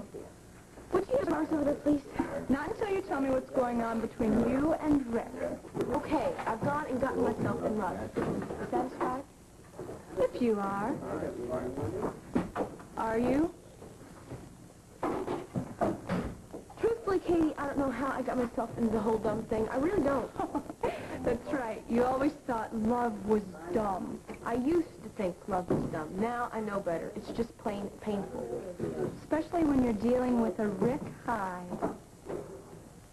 Well, it's not him, Katie. You know, it's me. It is me. Because I'm always doing the wrong things and stuff. True. You're worth 100 Rick Hyde. Yeah. Well, listen, I gotta get back to the deli, okay? I'm gonna be late. Oh, thanks for listening. No problem.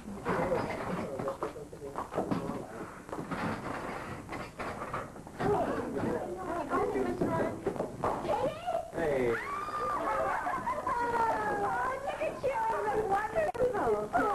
Oh, the flowers are beautiful. Oh, they're for tomorrow? So, I see the prodigal granddaughter is home for the holidays. Yes, oh, indeed. And is the prodigal daughter-in-law going to show up here tomorrow for Thanksgiving dinner? Well, what would Thanksgiving be without you? And without you. But actually, I don't think your son would miss me very much.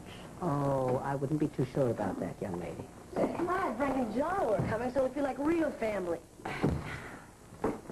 Hello, Jillian. Hello, Delia. Yeah, I guess these divorces really get you down over the holidays, huh? Well, actually, the only people I know that are getting divorced are you and Matthew. I guess you and Frank are so busy with my divorce that you've forgotten about your own. What? Do you represent him, do you? No, Frank is. I'm representing Matthew. It's civilized. The way we keep it all in the family. Sure you got everything? Yeah, I got it. Toothbrush, razor? Oh, my drum. I gotta Hold it.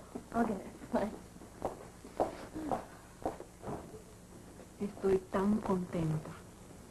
She's sure glad to have me back. Muchas, muchas gracias. She thanks you. That I understand. Donato,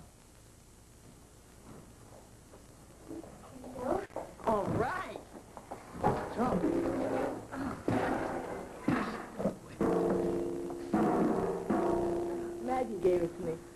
You know, I promised my new father I'd play for him. Lucky guy. I'll come back and play for you. Thanks for the warning. I'll hang on to my earplugs. Your new family, they sound okay.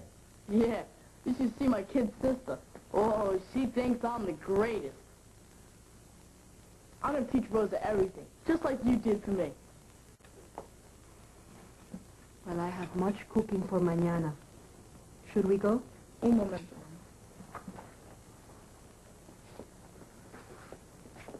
You know, I never had a real mom before. Well, I mean, you're kind of young to be my mom, you know?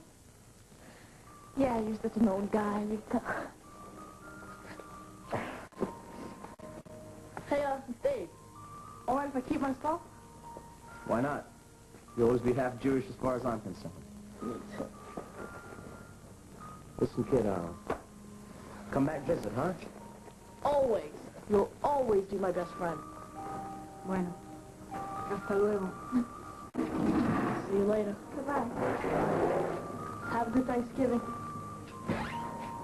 Yeah.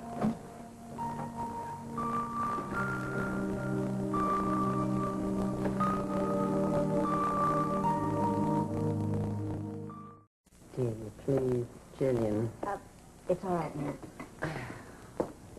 Darling, why don't you come with me into the kitchen and help me there? Well, I haven't finished the flowers. Well, just bring those flowers and we'll go on and then we'll finish them. All right. Dear, listen, I realize that you're upset.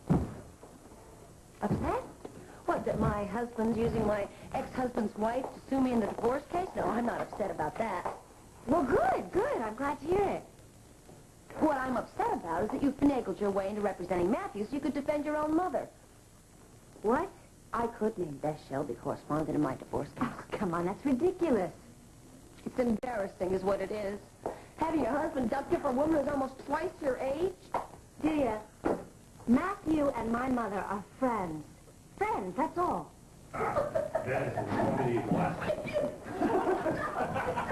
Sure, Jillian, they're just good friends.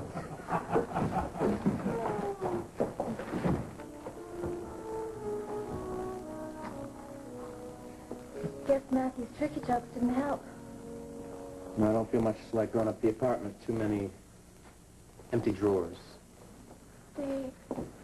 Look, I knew when he left Mother last night that he wasn't going to come back here to stay. So why do I feel this way? I guess hearing it and knowing it are two different things. And now to get used to it. Yo, Rico! Nothing. Yo, Dave.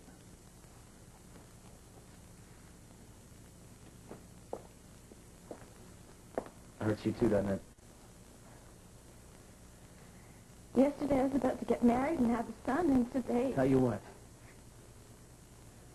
Today's no different.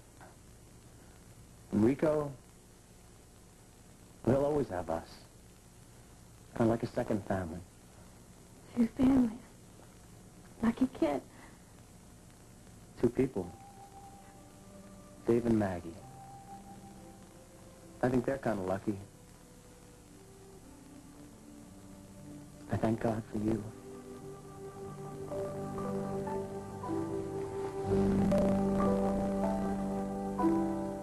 So, Your Honor, Rick Hyde was in the unlucky position of misunderstanding the circumstances. He had been led to believe that Maggie Shelby needed rescuing from my apartment, which of course was not the case. However, I can't fault him for courage. After all, the young man did believe that he was right. Thank you, Mr. Dubuzek. Obviously, the victim is not going forward with the charges against your client. Not so fast, young man. You just dropped the charges. Even though Mr. Dubuzek is not going to pursue this matter, my duty under the law of this state is to determine whether the interest of justice requires dismissal of this complaint. And also, I have before me the question of whether or not This is a violation of your probation.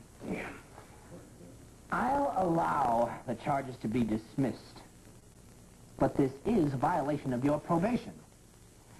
And as such, I'm required to modify the probation and impose sentence, requiring you to redress all damages you incurred while invading Mr. Dvorak's apartment. To the extent you will give your time and labor to repair said property. Work at Dvorak? Is he kidding? Justice is no joke, young man. Judge Keller, that won't be necessary. We've notified an architect to arrange for repairs. Mr. Dvorak, you have given your valuable time to help the course of justice. This young man should be very grateful that your well-known philanthropy has extended to someone like him. Restitution must be made. If the court insists. We'll call you, Rick. Oh, I can't wait. Don't press your luck, young man. Luck?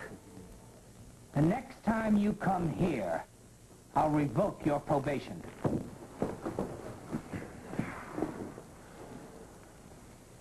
The governor sends his regards. No way. No way am I kissing Dvorak. Just be glad you're free to kiss anything. Yeah. Hey, listen, pal, you just got yourself a break, a big one. Benny's right, Rick. The judge could have revoked your probation and tried you on the first charge. And you can be on your way to jail, Rick. Well, it's better than being Dvorak. Rick, wait! Come on, Rick. I'll get him. Thanks. Bill, I think you better try to calm Rick down. I'll try, Rick. I'll try. Well, at least Dvorak came through, right? Yeah, and I'm afraid someone's going to have to pay for it. Come on, maybe he was just giving a kid a break. Don't bet on it. Dvorak never does anything out of the goodness of his heart. Looks like it's going to be a grand opening after all. Everything is wonderful. And a real family Thanksgiving. Another way drop? Sure. Don't mind if I do. One seltzer with a twist coming up. You know, this little lady keeps telling me it's bourbon and branch water. She's so convincing, I almost believe her. Yeah, well, don't have too much of that, because we're having pasta tonight. Low cholesterol, of course. Here you go, a little hair of the dog. Thank you. Excuse me, can I please I realize that you and Matthew are good friends. Oh, yes, we are. What about it? Well, do you think maybe you could just cool it for a while until this divorce is finalized? Yes. Bess, come on, let's go. We're going to be late. I'm coming. Yeah, come on. Bye-bye. Thanks for all the goodies. You bet. Bye-bye. Bye. Maeve? Well, I realize things are a little difficult, but I still say it's going to be a great Thanksgiving for you. Well, let's hope it's a great Thanksgiving for everyone. Yeah, I hope so. I keep thinking maybe Dee was right about Frank and me, but you know I want us to be together more than anything. Darling, that's her own bitterness speaking. You know, misery loves company. Yeah. Well, then maybe we'll have a great Thanksgiving together. That's right. Treat the day as an opportunity. A day to count your blessings, not your grievances.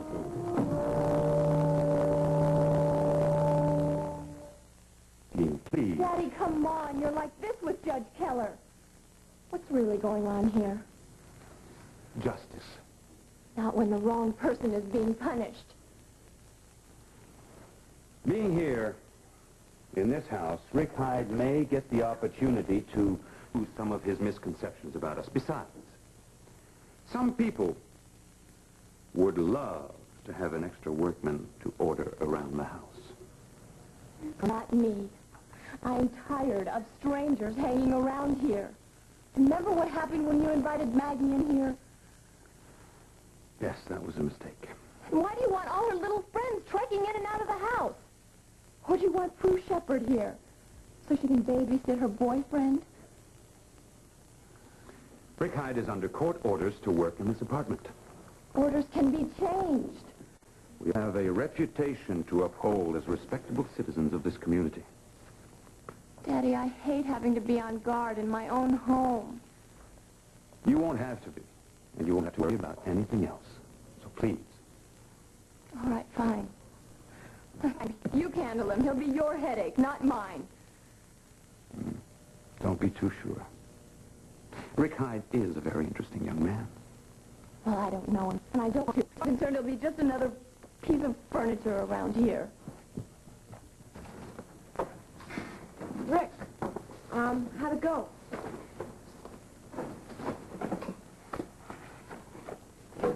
You want something to drink, Rick?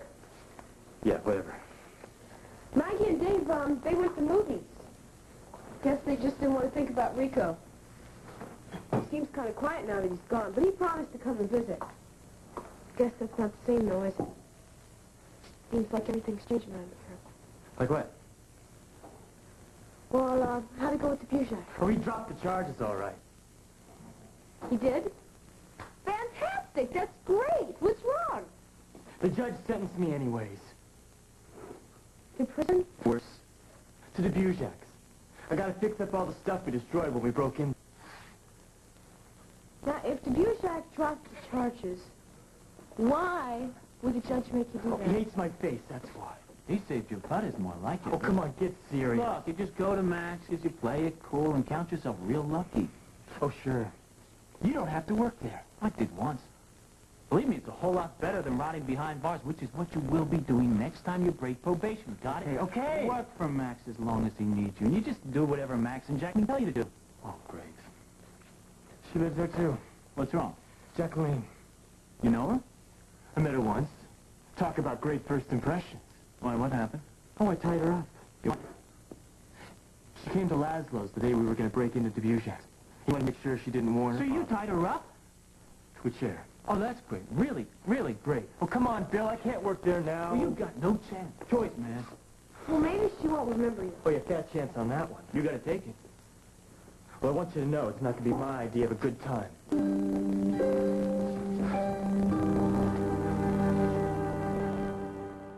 7 Central, Dudley Moore is a zany millionaire and Liza Minnelli is the kooky waitress he falls in love with in the Oscar-winning comedy smash Arthur, the ABC Thursday night movie. Thursday on 2020 with Hugh Downs and Barbara Walters. Equal custody rights. How divorced fathers are fighting back. Plus, how Russian immigrants give their thanks for being in America. Mike and Shayna declare their love. Stay tuned for Loving next.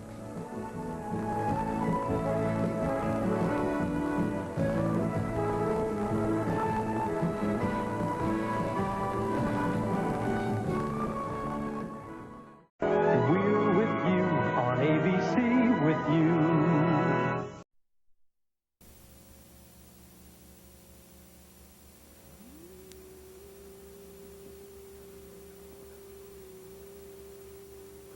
Episode 180, Head Slate.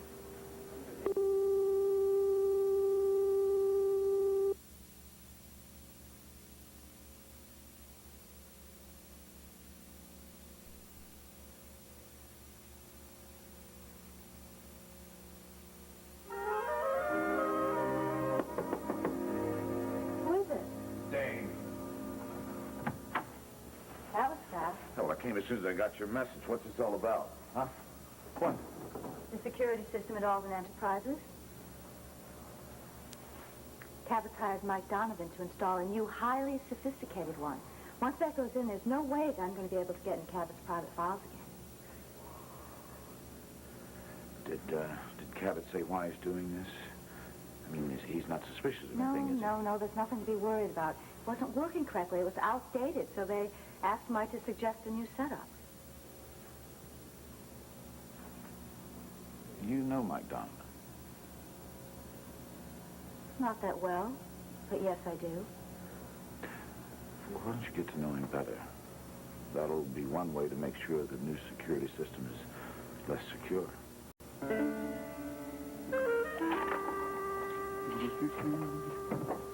Hi. Hey, Mike.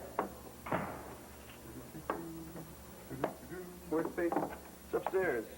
Oh, Alden won the swim meet again today. Stacy was the big star. Great. Yeah. I've been there. Looks like Tony got his computer out of here, huh? Yeah. We had a real good talk this afternoon. Oh, you and Tony had a really good talk. It's not his fault Lorna got pregnant, right? Of course it is. He admits that. But now he's trying everything possible to do what's best for everyone. Oh, he's doing a great job with Stacy, Doug. Mike, the bottom line is they still love each other. She loves him? That's right. After he got Lorna pregnant? Yes. And now she's trying to get through her hurt and anger to see if she can forgive him. Forgive Tony? That's right. And if she does, then we have to respect that decision. Both of us. Doug, it's your kind of thinking got her hurt in the first place. She keeps listening to you. She's going to get clobbered. When I got to the house to pick up the computer, it was all smashed up. Oh, no. There's no way to get by that kind of anger. It's over, and I've got to accept that. I'm sorry, Tony. I know that you were going to help me pay to go away and have the baby with the money you got selling the computer. This is getting worse and worse. I think there's only one thing for me to do, and that's Just stop it, Lorna. It's the only way. There's got to be another way. We thought of everything. Nothing works. I want you to listen to me. Okay? And don't say anything until I finish.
Hey, congratulations on your victory there. Thanks. Doug, what are you doing? I'm making my specialty just for you. Vegetarian stroganoff a la Donovan. Oh, no, that's okay. I can make dinner. Is this a polite way of saying you don't like my cooking, huh? No, of course not. I can Then do don't it. interrupt with the creative process, if you don't mind. All right. How you feeling? All right. No, really, I am. I'm feeling a little better. Better. You're the best, kid. You deserve the best. Good evening. Mike, hi. Steve. Hi. Congratulations. I heard you won your swim meet today. Yeah, thanks. That's great. Well, Jimbo, you going to join us for some stroganoff a la Donovan, huh? What's in it? Don't ask. Just enjoy. Come on, I've had enough for a whole army here. Okay, thanks. Oh, Mike, I'm going to be going over to the settlement house after dinner, play a little basketball. You want to come help coach? No, I got a date for dinner with Shan Flynn. Hey, wasn't that a great idea that Cabot Allen had? I mean, about the fashion show becoming a benefit for St. Henry's? You guys are going to have a good time working together. I'm going to go outside, take a walk, get some air. Pretty cold out there. You okay? Might do me good. Yeah, I'm fine. I just have a lot of thinking to do. Yeah, check the flame. I'm going to take this out. Sure. You going to go see Tony? Oh, no. I'm not quite ready for that yet. I know it's a lot to ask. Yeah. I just have to be really sure I can forgive him before I walk into that commitment again. Bye. Would you take this out? Lorna, we have no other choice. You sure? Believe me, it's the best way.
lucky man.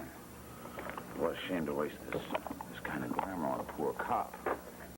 Who do you think you are, anyway? Talking like such a snob and looking down your nose at a cop, or anyone else for that matter.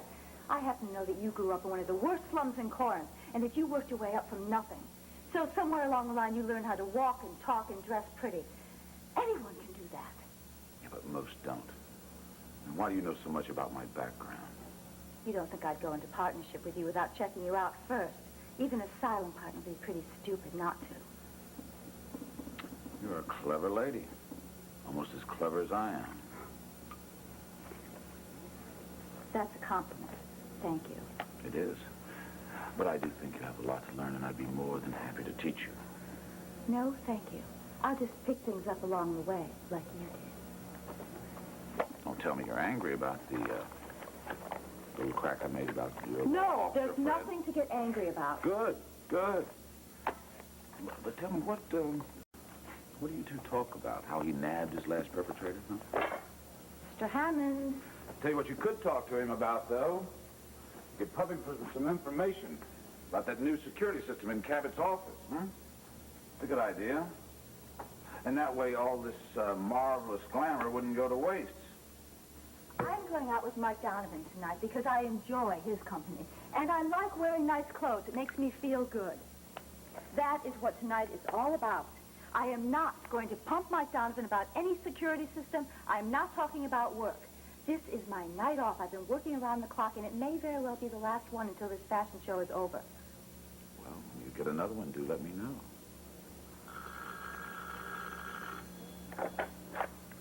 Hello? Yes, just give me 5 minutes and then come up.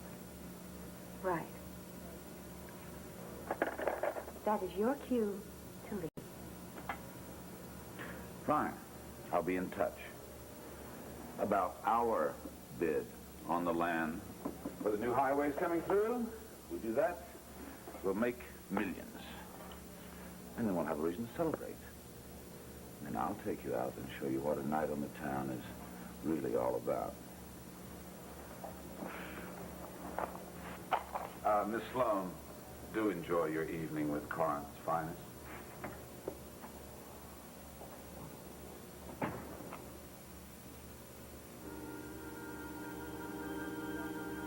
I think it's best if we don't see each other for a while, Shayna, so we can both get a handle on our feelings. You're doing it again, Jim. Running away from your real feelings, just the way you did 7 years ago.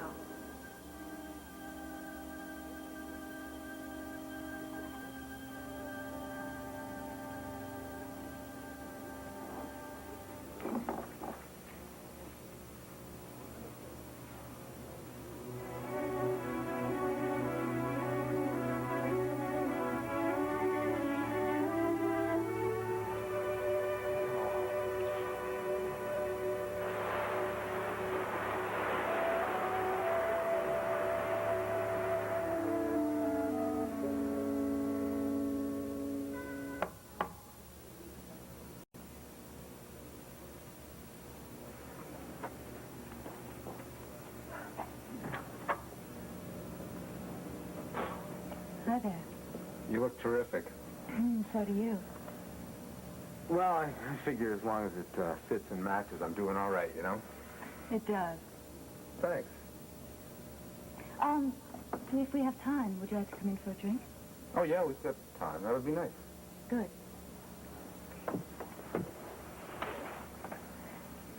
I asked my brother to make a recommendation for a restaurant, and so I made a reservation there, if that's okay with you. Sounds fine. Good.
Came over here to see how you were, not to eat. I baked it as therapy. Is it any good? Yeah, it's delicious. Oh, Still good. warm. Good. Keeping busy helps. Yeah, tell me. Yeah. Anyway, it was good to be alone for a while tonight. Mike and Doug have been wonderful, but I think we all need a night off from each other. I hope I didn't disturb your time to think. No, I'm always glad to see you. Well, listen, I haven't brought up anything about Tony or Lorna because I figured you didn't want to talk about it. Well, silly not to. What I've been thinking about. Come up with anything? Do you remember that day when you advised me to go to Tony's room and try to talk things out with him? Uh-huh. I gathered that wasn't such a good idea. Well, it could have been. Well, when I got there, Lorna answered the door, and I jumped to a lot of conclusions. When I finally did talk to Tony, I was so angry and upset. I told him to get out, and that I never wanted to see him again. Well, anyway, Doug's been talking to me, and I think I'm beginning to see things a little differently. In what way? What really matters is that Tony and I love each other. And if I can put that hurt and anger behind me, maybe we can pick up where we left off. Faith, I know that Tony cares a whole lot about you. He's been going through hell trying to do what's right for everybody. Yeah, whatever that is. Well, Curtis and I think you may have taken Lorna off for an abortion. I hate to even think of that. Yeah, I feel exactly the same way. Now I feel even worse for telling Tony that I hated him. Maybe his idea wasn't all that bad. What idea? That he'd adopt Lorna's baby. And when we were married, we'd raise it as our own. I can see where that suggestion wouldn't go down very easily. Yeah, but now I wish I'd gotten to talk to him before they went through with the abortion. Are you sure that Lorna Hamilton doesn't have an appointment to see Dr. Seeger? Oh. Would you mind checking under the name Pirelli? I see. All right, thanks for your help. Bye. Any trouble, Curtis? Oh, no, just a personal call. Do you know where Lorna is?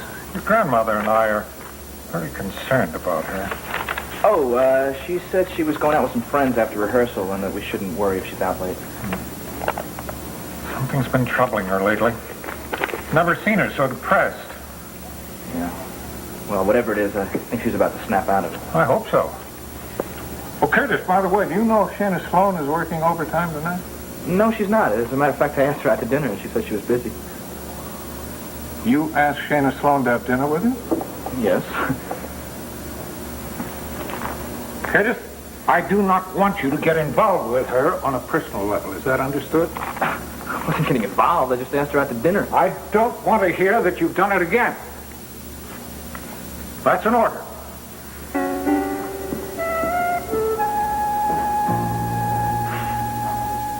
You know, that Rubinaccio kid's a little chubby, but he's not a bad basketball player. Oh, he's great. He's just got this attitude problem. Hey, you guys just missed Jack. No, we caught him as we were pulling up. Yeah, just long enough to get him to promise to come back to the settlement house to do a little coaching.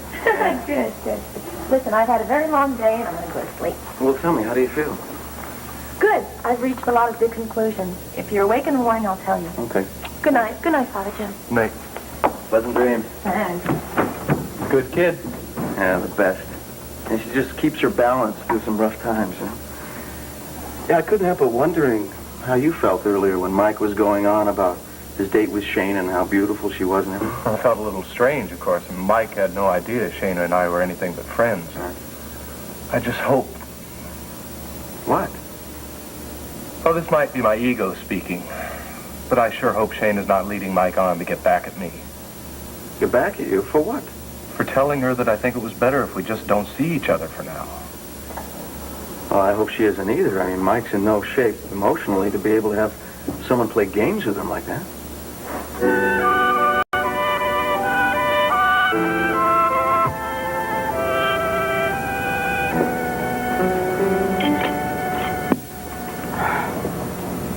Well, thanks for dinner. It really was a wonderful evening. Yeah, I had a good time. Doesn't have to end here. I'm afraid so. Well, how about a nightcap? Oh, Mike. I'd love to, but I have to get up so early in the morning. Okay. Well, maybe, some other time. Yeah, maybe. Mike. Thanks.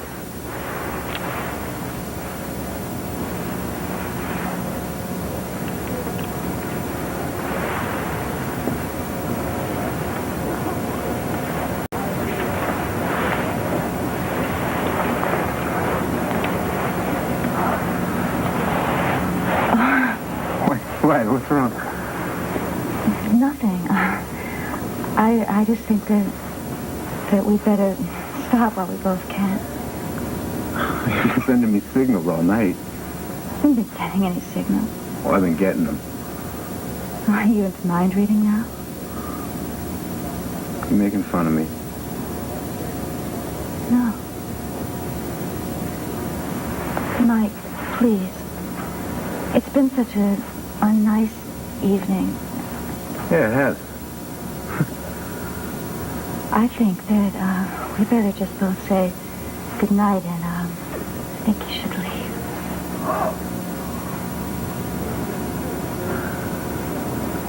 Well, you don't have to tell me twice. Oh, Mike. Good night.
What, no run this morning? Yeah, I already did it. Shower, changed. Wow. Where are you off to so early? To see Tony. I thought about everything you said and a lot of other things, and I think I'm ready to talk to him. If he's not there, I'll just leave a note saying that I want to see him as soon as he gets back. He's back from where? Well, last night, Jack told me that he and Curtis think Tony took Lorna somewhere to get an abortion. I know. I think it's awful, too. Anyway, thanks. If it wasn't for you, I wouldn't be thinking this clearly right now. I'm glad. Yeah. Well, have a good day. Yeah. Let me know what happens, huh? Oh, I will. Okay. Bye, Mike. Hi. How you doing, Mike? So where's our little champion off to this morning? She's going to see Tony.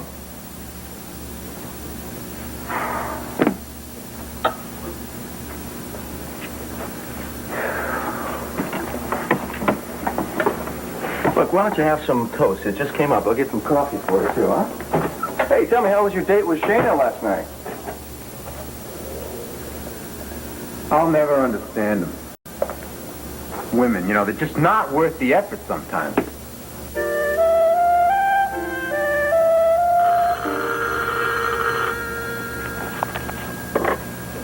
Morning. Shayna, good morning. It's Jim. I didn't wake you up, did I? No, not at all. What can I do for you?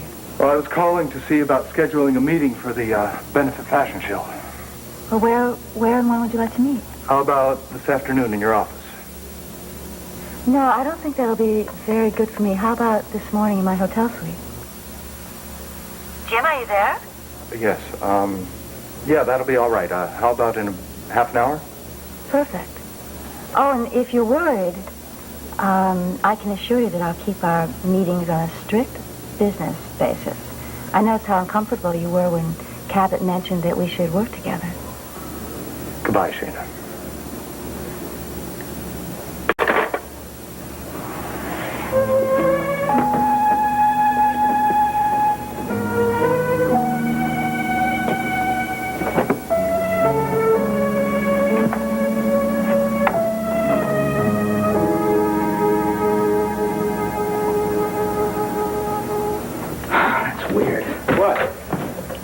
Last night I called Dr. Seeger's office in New York to see if Lorna had gone there for an abortion. Yeah? The nurse said no. I just called Tony's room at the Vista, and the guy at the desk said that Tony and a young lady had just arrived, and Tony left a message to not be disturbed.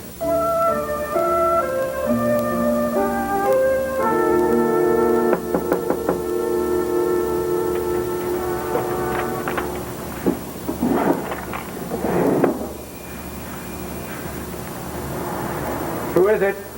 It's Stacy. I have to talk to you.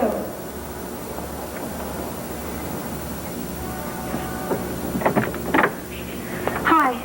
I know you must be surprised to see me, but I have so much to tell you, I just couldn't get into it over the phone. Stacy, I've got something No, to tell Tony, you. please listen to me. I'm sorry I lost my temper with you. I know that doesn't solve anything, but I've been doing a lot of thinking, and what I realized is if we still love each other, maybe... Stacy, stop, No, please. please, listen. If we love each other, maybe we can work Please, something out. stop. Hello, Stacy. Have you told her yet? No.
let's get together. 'Cause when we're with you, there's nothing better. We're with you, part of the team with you. We're with you on Channel 7. Everybody's ready now, look at their faces.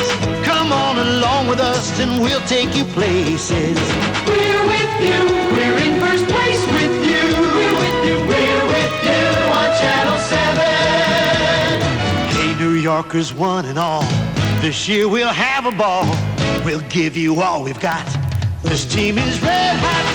There's magic day and night with every star inside. You're always in good company. Team up with WABC.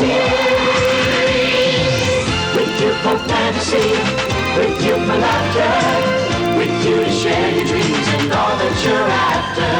We're with you, part of the team with you. We're with you on Channel 7.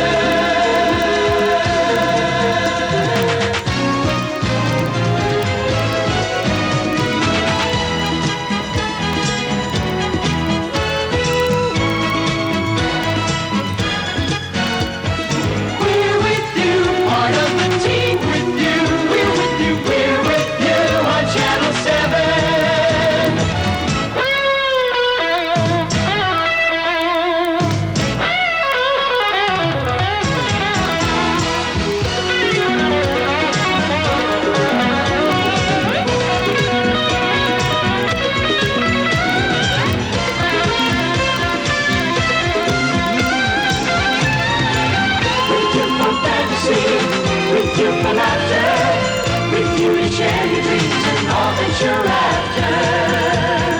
We're with you, part of the team with you. We're with you on Channel 7. We're with you, part of the team with you. We're with you on Channel 7. We're with you on Channel 7. We're with you on ABC with you.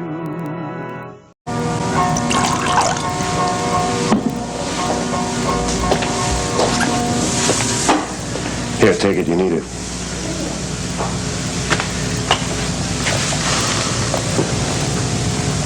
Want another one? I can't believe I adored that woman. Worshipped her. The only thing that kept me going the whole time we were apart was the thought of coming back to her, being with her. She was my life, wasn't it? Yes, I know, Adam. I might as well have died in that plane crash. Oh, come on, Adam. Don't talk like that. I don't have anything to live for. Stop it. You've got a million. It's all I had, all that I ever wanted. Adam, I, for one, am thankful you're alive. I'm sorry. I'm being maudlin. That's not my style. You're right. You're a fighter. But the one thing you can't do, Adam, is run over there and act crazy like that. I know. I lost control. I couldn't help it. I've been used, Ross. I've been made a fool. No. Okay, whatever happened, okay? It's behind us. What you have to do is calm down. Think rationally. About what? Everything's in Erica's name. I don't own a thing. Yeah, well, that can be corrected. No. I'm afraid it's airtight, Ross. Well, you'll talk to your attorneys, and then you'll see what your rights are. I know what my rights are. They are nil. I'm at her mercy. Okay, well, let's think of it this way. You know damn well that you can't go over there and act like you did. I mean, that's only going to turn her off. Okay. But it infuriates me to be in this position. Okay. What we'll do is you'll take a softer touch. I mean, you'll carry on the way you did. You'll see, things will happen. Thank you for coming, Philip. It's all right. I'm just sorry you're having these problems. Just like to know one thing. What steps can be taken to keep Chandler out of this house? Yes, but I don't want to use any force. I mean, I just feel so sorry for him. For what? For threatening to kill both of us? Mike, I hurt Adam terribly. Okay, I can't help but feel guilty for that. So why don't you turn over the whole house to him and we will move Mike, out? please be reasonable. I've been reasonable, Erica. I'm fed up with all this bull. We've got to get Adam out of our lives. Yes, I want that too. But I don't want to punish Adam for loving me. Oh, Philip, if you could have seen him, I mean... Well, he was just totally devastated by my rejection of him. Yeah, he was so devastated that he called her every name in the book and tried to attack her. That was just his way of expressing his agony.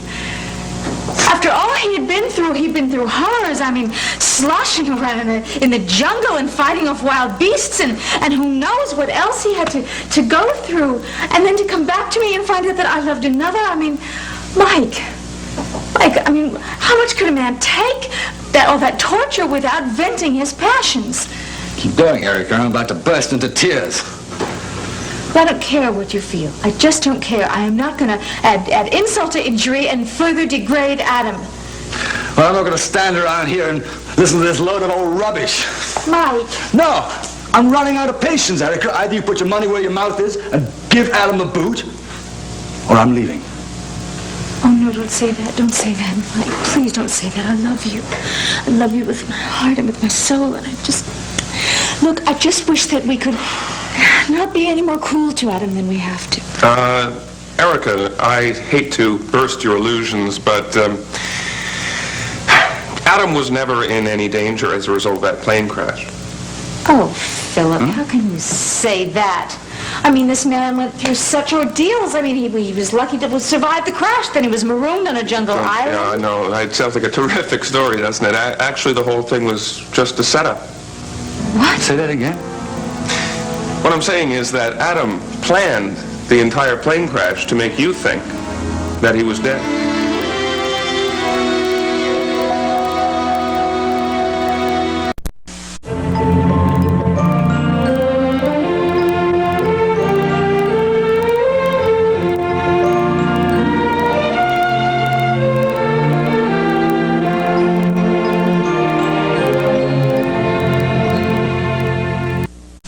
If I profane with my unworthiest hand this holy shrine, the gentle find is this. My lips, two blushing pilgrims ready stand to smooth that rough touch with a tender kiss. Oh, Daddy, that is beautiful. You really know how to read Shakespeare. Oh, yes, I suppose I could have trod the boards once. As a matter of fact, I did work with a traveling company for some time when I was just a boy. You were an actor? Oh, no, I was hired to wrestle with the scenery and the luggage. But the management never paid me, so I lost my taste for the theater. That's too bad. You really have a definite flair. Well, obviously you do too, or this Tim fellow wouldn't have chosen you for the part. Oh, I don't know. I just don't want to disappoint him.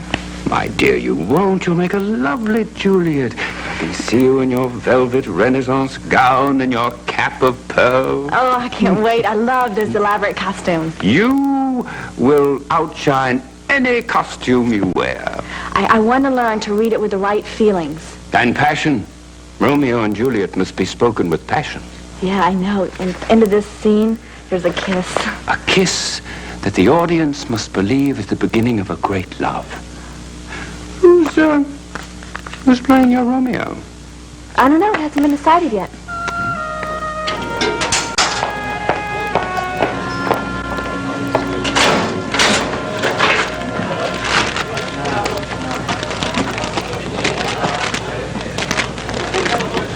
Hey, Tim. Hey. Here, have some. No, thanks. No, sure, go ahead. No, really. Huh. Okay. Hey, what are you doing here? The audition's out for a couple of hours. Yeah, well, I just thought that maybe I could help you set up, you know. Okay. There's not much to do. Oh, yeah? Well, you don't need any help with any props or anything like that? Well, not for the audition. Just have to stand up there and read the scene. Yeah, well, listen, I was thinking that maybe I could help you make a real splash out of this production. What do you mean? Well, I mean, you just don't have the money to dress it up. You know what I mean? Buy some really, really outstanding props and costume, scenery, stuff like that. Right, I got a small budget, but it's only college production, Tad. Yeah. But why not make it a first-class production? You know what I'm saying? If all that's keeping you from really dressing the play up is little money, maybe I could help you. Hey, wait. You trying to bribe me? Oh, no, come on. You're that anxious to get the part? Hi, Shirley, come on in. I just finished The Prince. You're gonna love it. Oh, well, I'm sure I will, but I'm starting to feel a little guilty, Greg. For what? Well, I mean, you're putting so much of your time in it, you're not getting anything for it. Are you kidding? You must be joking. I am having a ball here. Well, how can you possibly? I mean, there's only so many photographs you can take of dancers. No, I learn something new at every session. Oh, come on. No, I am serious. You have been a tremendous help to me. I have? Now, don't look so surprised. Well, I don't understand what I can possibly do for you. You have given me something very interesting to focus on. And I'm in a lot better shape these days because of you. Oh, thanks. Thanks for coming over, huh? Oh, are you kidding? I wanted to be with you after everything that's happened. I have to be here. I'll tell you something. My head is spinning. It really is. I'm going around. I still can't believe he's alive. Oh, me? I'm stunned by this. No thanks to those kidnappers. Kidnappers? That's not the worst problem. You should see him now. I thought he was going to have a stroke when Erica said she was staying with Mike. You were there? I was there. My back went out, everything. I was trying to pull him away. I mean, it turned into a crazy thing. Are you all right? He's in there now. Says he's resting. I bet he's just brooding. He says he wants to be alone. You know something? He is very lucky to have you in his corner. Lucky? I'll tell you, he scared me half to death. I thought he was going to kill Erica and Mike. Wait a minute. Do I understand you correctly? You say that Adam staged his own death? That's right. That is the cruelest, most despicable thing I have ever heard. Sure ranks pretty high on the list. Well, I agree with you, Erica. I am talking about you, Philip. Coming in here with these lies. What? Oh, making up this disgusting story about Adam. Now, hold it, right there, hold it. I mean, how can you do this? I think that this is beneath contempt, Mike. Beneath contempt of you to blacken Adam's name like that. And how can you do that? How can you do that when Adam had to go through that snake-infested jungle to get back to me? You are a horrible person.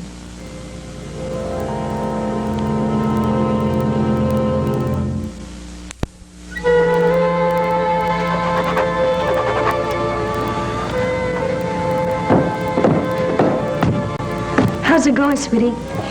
Pretty good. I'm just finishing up the last line. Oh, great. Yeah. Still got to go over it, proofread it. Oh, yeah, I know. It's only your first draft. I'm not too sure if I put it all down right, said the right thing. You know, sometimes it helps to just read it out loud if you want to get a sense of what you've written. Hey, that's a pretty good idea. I think I'll give it a shot. Good.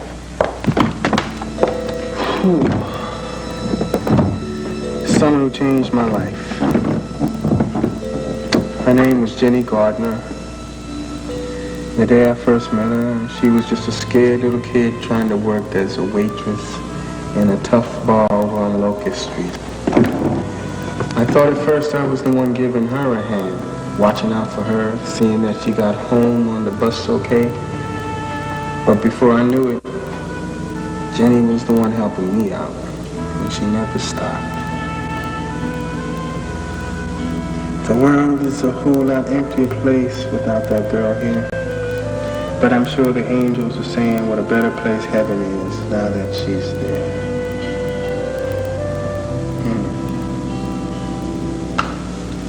Oh, Jesse, that is beautiful. So you was eavesdropping, huh? I heard the first line going into the kitchen. He grabbed me. I had to turn around and come back and hear the rest. Yeah? Well, I don't know how it's going to grab Schultz. I got a lot of mistakes I got to fix up in here. Don't have to worry about that. That's easily fixed. What's important is the wonderful way that you wrote about Jenny. Honey, you really made her come to life. Yeah. Well, if I did that, I don't care what grade I get from Schultz, right? Just whom do you picture in the part of Romeo? Oh, I don't know. Well, surely you have some ideal in mind. I mean, after all, Juliet speaks with such longing. Oh, Dad, the situation is just so impossible. Sweetheart, what is it? I can relate to this place so well because I know what it's like to love somebody so much and then just have everything go all wrong. Instead of wherefore art thou Romeo, it's wherefore art thou married to Dottie, eh? Dad, please, don't tease me about that. Angel, I'm not making fun of you. It's just that I know how much you love Dad, and he seems to be an obvious choice for Romeo. I'll get it. Hello, Bob. What's all this about an audition? I'm trying out for the part of Romeo at the university. Dad knows all about it. He was helping me read the lines. Oh, but I'll be happy to relinquish the role to you, Bob. Thank you. I think you two would have a nice time playing opposite each other. Well, I'm going to need a lot of luck to get this part. Well, if that young director is astute enough to cast Hillary for the part of Juliet, I'm sure he'll be smart enough to come up with a proper Romeo. Yeah, well, that's why I need luck. I haven't had any acting experience at all. Oh, I haven't either, really. I am far from the greatest actress, that's for sure. Now, who can that be? Oh, well. You know, I am ready to do just about anything to get this part. Listen, maybe my dad can help you with it. Oh, hello. Why? What can he do? Oh, you should hear him read. He reads so beautiful. Really? Yes. Oh, good. Well, let's see. Okay. Right, I'll be sure and check it out. All right, I got to do this scene. Well. Oh, Dad, do you think maybe you could give Bobby a couple pointers on Romeo's lines? Listen, I can use all the help I can get. Well, as you know, Bob, acting is a very personal art form. Well, maybe you can just read it a little bit, and then he can just kind of pick up. I'll be happy to, but just a sec. I have to go and check on something in my study. All right. You really are nervous about this, aren't you? Yeah, I guess I am. I don't understand why you're so nervous about it. I mean, I never thought you had such an interest in acting. I don't. I'm interested in protecting you. Protect? What are you talking about? I guess I better give you the bad news. Tad's gonna audition for Romeo. Oh, now, wait a minute, Tim. I hope you don't think I was trying to bribe you into giving me the part. Well, what other stupid reason would you have to offer me extra money for costumes and scenery? Out of devotion for the project. You know, put your money where your mouth is. That's all I was... Keep talking, Tad. Your mouth will put you right out of the running. What are you saying? You're not going to give me the chance to audition now or what? No. But after a stunt like this, you'll have to be damn good to get it.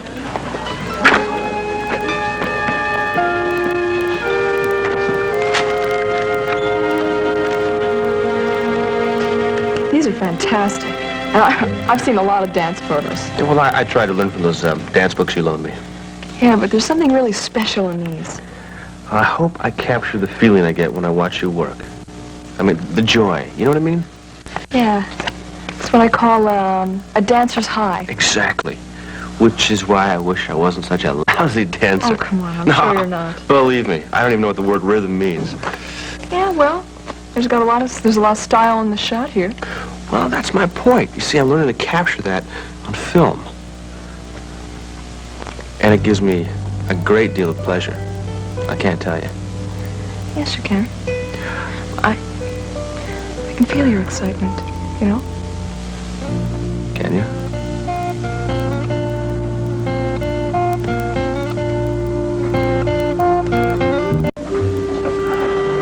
Yeah, well, you can forget about this one here. Why? I like it. Well, we sort of cropped it, you know, right about like that. Hey, you might be right about that. Let me try that right now. I don't think you're being altogether fair. Oh, come on, Angela. You're the one that didn't want me to take the job in the first place. I know, but I would still rather you concentrated on your schoolwork.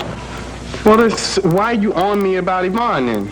Because I don't want your conscience to bother you one of these days when you realize you've made a mistake. Hey, look, don't even worry about it. I ain't got nothing to feel guilty about. You will if you never tell her that you appreciate what she tried to do. But I don't appreciate what she tried to do. Jesse, somewhere deep down inside you've got to. Yvonne did a lot for your ego and your confidence. Yeah, well, what about how my ego felt when I found out that she was paying my salary out of hers? She never thought that you would find out. Meanwhile, she gave you a chance to show your stuff. Angela, why are you sticking up for this girl, huh? Why shouldn't I? What is it? You just like rubbing my nose in it? Because I thought I was being hired by Ron to sing at the club? She believed in you, Jesse. And I don't think she planned to support you forever. Well, I don't care what she planned. I'm grown, and I want to be treated that way, okay? And told what is going on.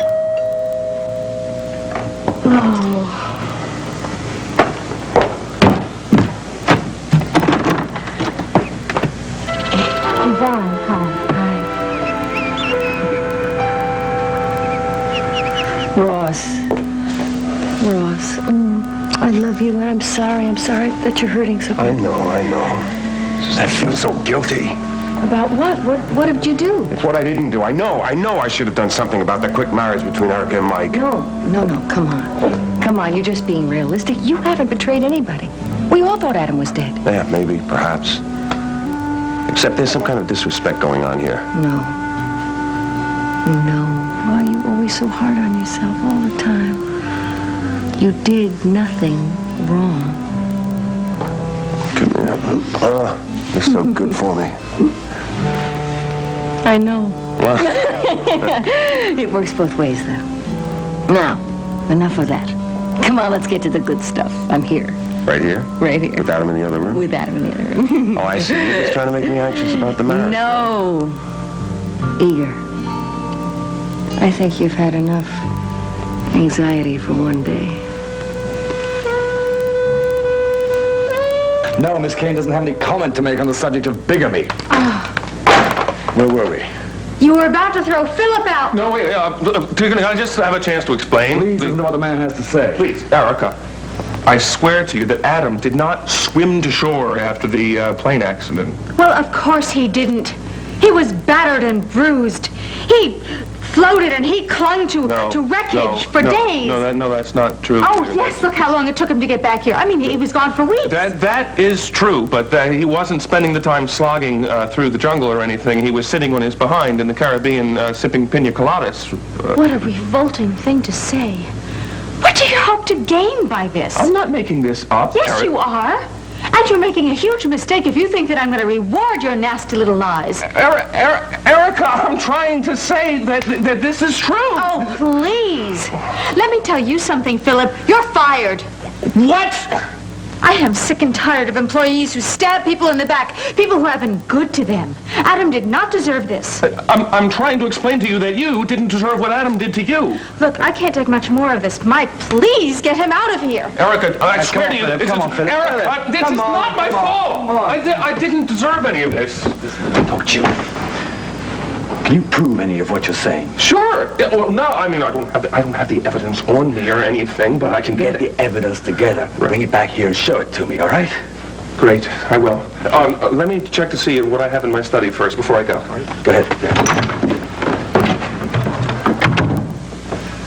Well, that's all taken care of. I just can't deal with disloyalty, Mike. It's so frightening to me. It's been a very rough day and you're overwrought.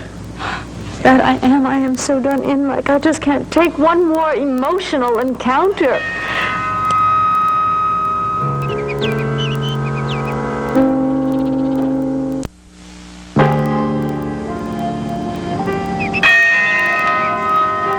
Oh, no. Now, who can that be? Hey, take it Mike, easy. I can't bear anyone. Come on, it's probably just another reporter.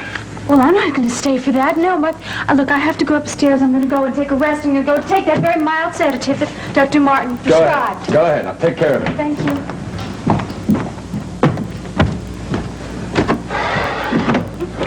Oh, I have to speak to Erica. You can't see her. She's lying down. Please. This is very important. Listen, after that tantrum you threw, I think that you'd be better off talking through your lawyer. Joey, just a minute. I realized that I was way out of line, and I'm here to talk calmly about our financial affairs. Look, there's no way that you can see Erica now. She's upstairs. She's resting. Don't you give me the runaround, Roy, because you're going to regret it. If that's some sort of a threat, you know, I'm not very impressed by it. Well, then maybe I ought to make it a little bit clearer, then. Oh, by all means. When you first got in my way, it was suggested that I get rid of you once and for all. I ignored good advice. Oh, yeah, who are your advisors? 2 torpedoes? I have all sorts of assistants that do whatever job needs to be done. You don't scare me. Now, listen, you are not going to see Erica. She is upstairs. She is resting. I have to see her. This is very important, John. All right, why don't you come back in a couple of hours? That's the best I can tell you. Okay? Listen, she's not going to appreciate your interference. This is not interference. She is resting. She is not in a condition to discuss business with you. So bug off, Chandler. Ross, I guess that it's a good thing that we're not locked into any wedding plans right now. What are you doing? You trying to think out on me? No. I was just thinking that we really don't have any place set to get married in yet. Well, fine, you better get things cracking. Ross, you sure you want to do that? I mean, now that Adam has returned, I was thinking that maybe you would want to postpone it for a while. And why would I do that? Well, with Adam coming back and everything, I thought maybe you'd want to wait a little while. For what? Well, for him to get settled, to get back on his feet again. Wait, Ellen, first of all, I love you, huh? I mean, I love Adam, but the fact is, I'm not going to postpone our happiness just till he gets settled. Oh, well, good. You won't have any arguments then. So you better get things cracking, huh? Yeah? First thing I want you to do is get a minister. Witnesses, I mean, all those things that make it legal. I'll start on that first thing in the morning. And just to be a hotshot, anything that you want, you can have. Okay? Okay. What? What kind of a wedding did you and Cynthia have? Oh, I knew it. I knew you'd ask that kind of question. What do you think? Take a guess. With her? Yes. Expensive. Expensive? You want to hear expensive? What? She went to her father and got a loan for $50,000 to pay for that wedding. $50,000. You know what that was 20 years ago? She made her father go into debt because of a wedding? Don't get too excited. Guess it was the sucker who paid it off in 6 months of their marriage. You like that, right? That's funny to you. I'm sorry. Don't worry about it. You're not going to have to deal with that this time around. Hey, wait, I'm not a cheapo. If you want a big fancy wedding, that's okay. I'm a sport. No. You know what I want? What? Something elegant and intimate. And the bride won't have to float alone to pay for it. Oh, are we getting independent? What do I have to do, Wrestle you to the ground, huh? Come in. That sounds interesting.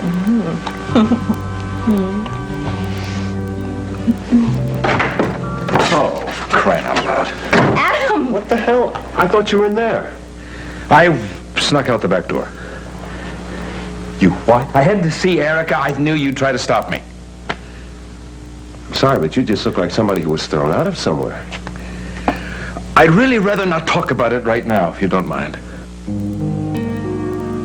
Hey, would you check this out? You were right. It does look better. Hey, it does work, doesn't it? Uh-huh.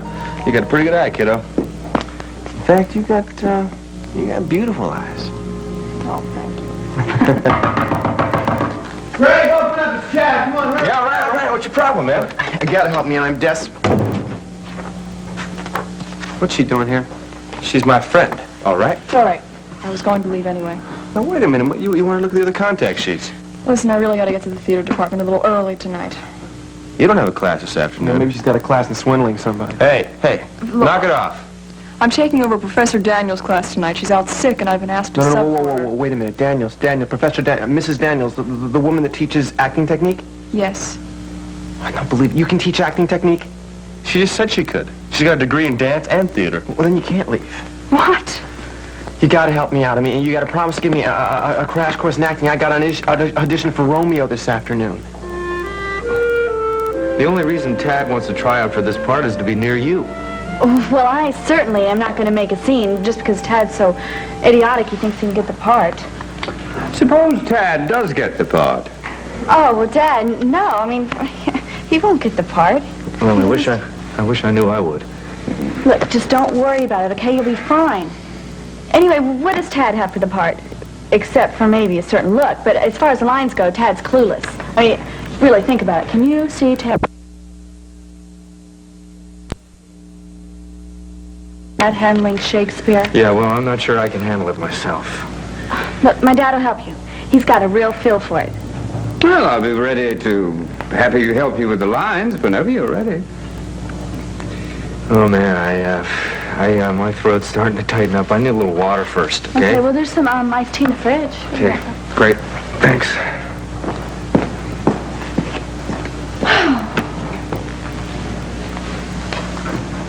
Hillary, how do you really feel about Tad auditioning? I told you, I don't think he stands a chance. But you wish he did. No, how can you say that? You know I can't have anything else to do with Tad. Darling, this is your father, remember? You don't have to keep up any facade with me. It's no facade. I'm not the type that's going to go after a married man, and especially one whose wife is expecting a baby. Well, of course not, but I don't want you deluding yourself about your true feelings either. Daddy, as hard as it is for me, I have to push those feelings away. Can't you understand that? What I understand is that you've not been able to. Oh, come along, my sweetheart. All I'm asking is that you drop your guard and level with me. I know how hard it is to keep up appearances, to keep up a front. Okay. The truth is, every time I see Tad, my heart just turns over. Now, what good does it do to acknowledge it? Truth is good for the soul. And the truth is, although you can't have Tad in real life, you'd like nothing more than to be Juliet to his Romeo. Oh, Dad, what am I gonna do? Sweet.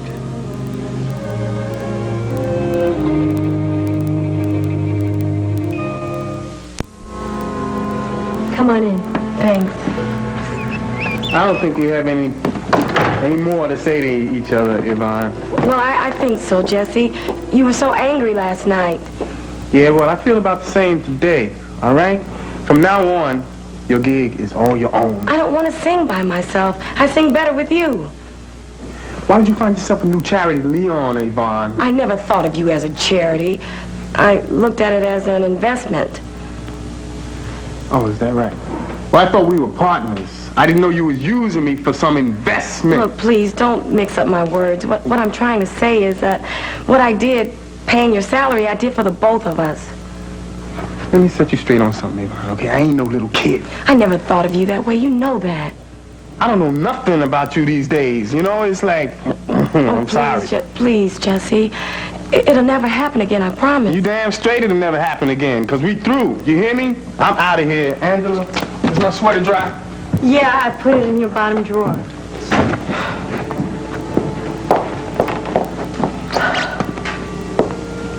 Yvonne, I'm sorry.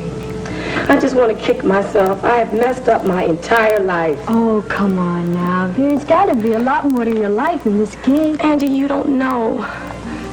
What about your boyfriend? Oh, he's furious with me over this whole thing. You mean finding out that you were paying Jesse? Yeah, I'll bet really put him on the warpath. Not that it takes much to set Marty off. Well, he'll calm down now that Jesse won't be singing with you anymore. I've got to persuade him to come back, Angie. I want to try to really make it big, and I honestly believe that Jesse and I can do it. Yvonne, that's going to be kind of hard. Didn't you hear Jesse say that you two are finished? But I can't pull it off by myself. Oh, God, when we're together, we have something special. Yeah, you two do sound good together. And we'll get even better the more we practice. But Jesse's closed the door. I've got to keep knocking on it. I've got to convince him that we have a dynamite future together.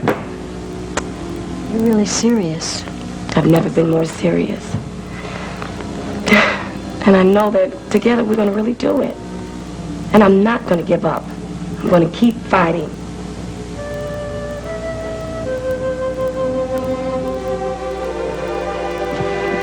So, you've been having a nice little snooze, haven't you? No, I wouldn't say that, really. No, I slept fitfully. Mike, I feel like I'm going to go over the brink.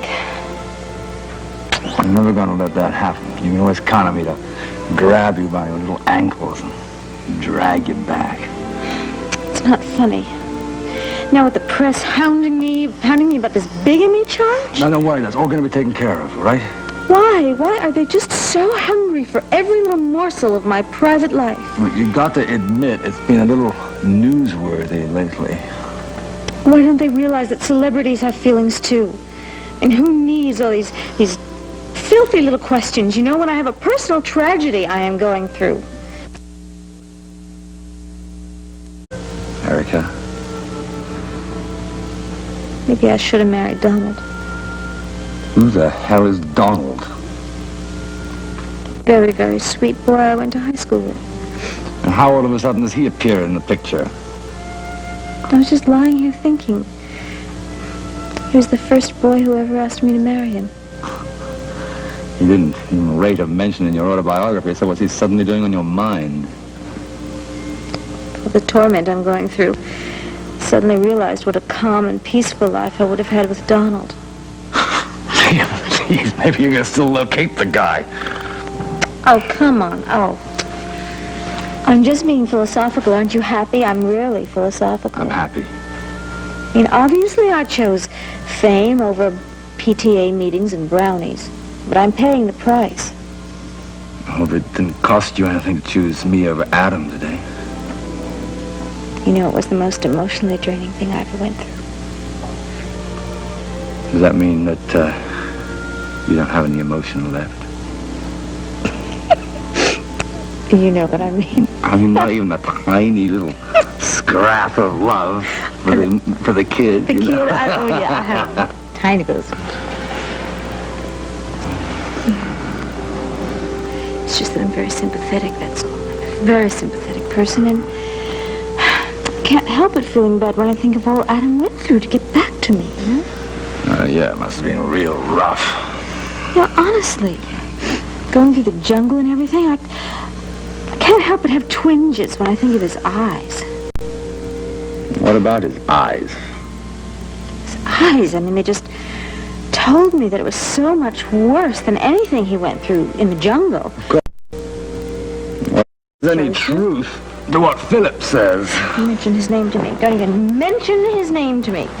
He is despicable. I've had it with him. Why? He's supposed to be working for you. No, he's not anymore.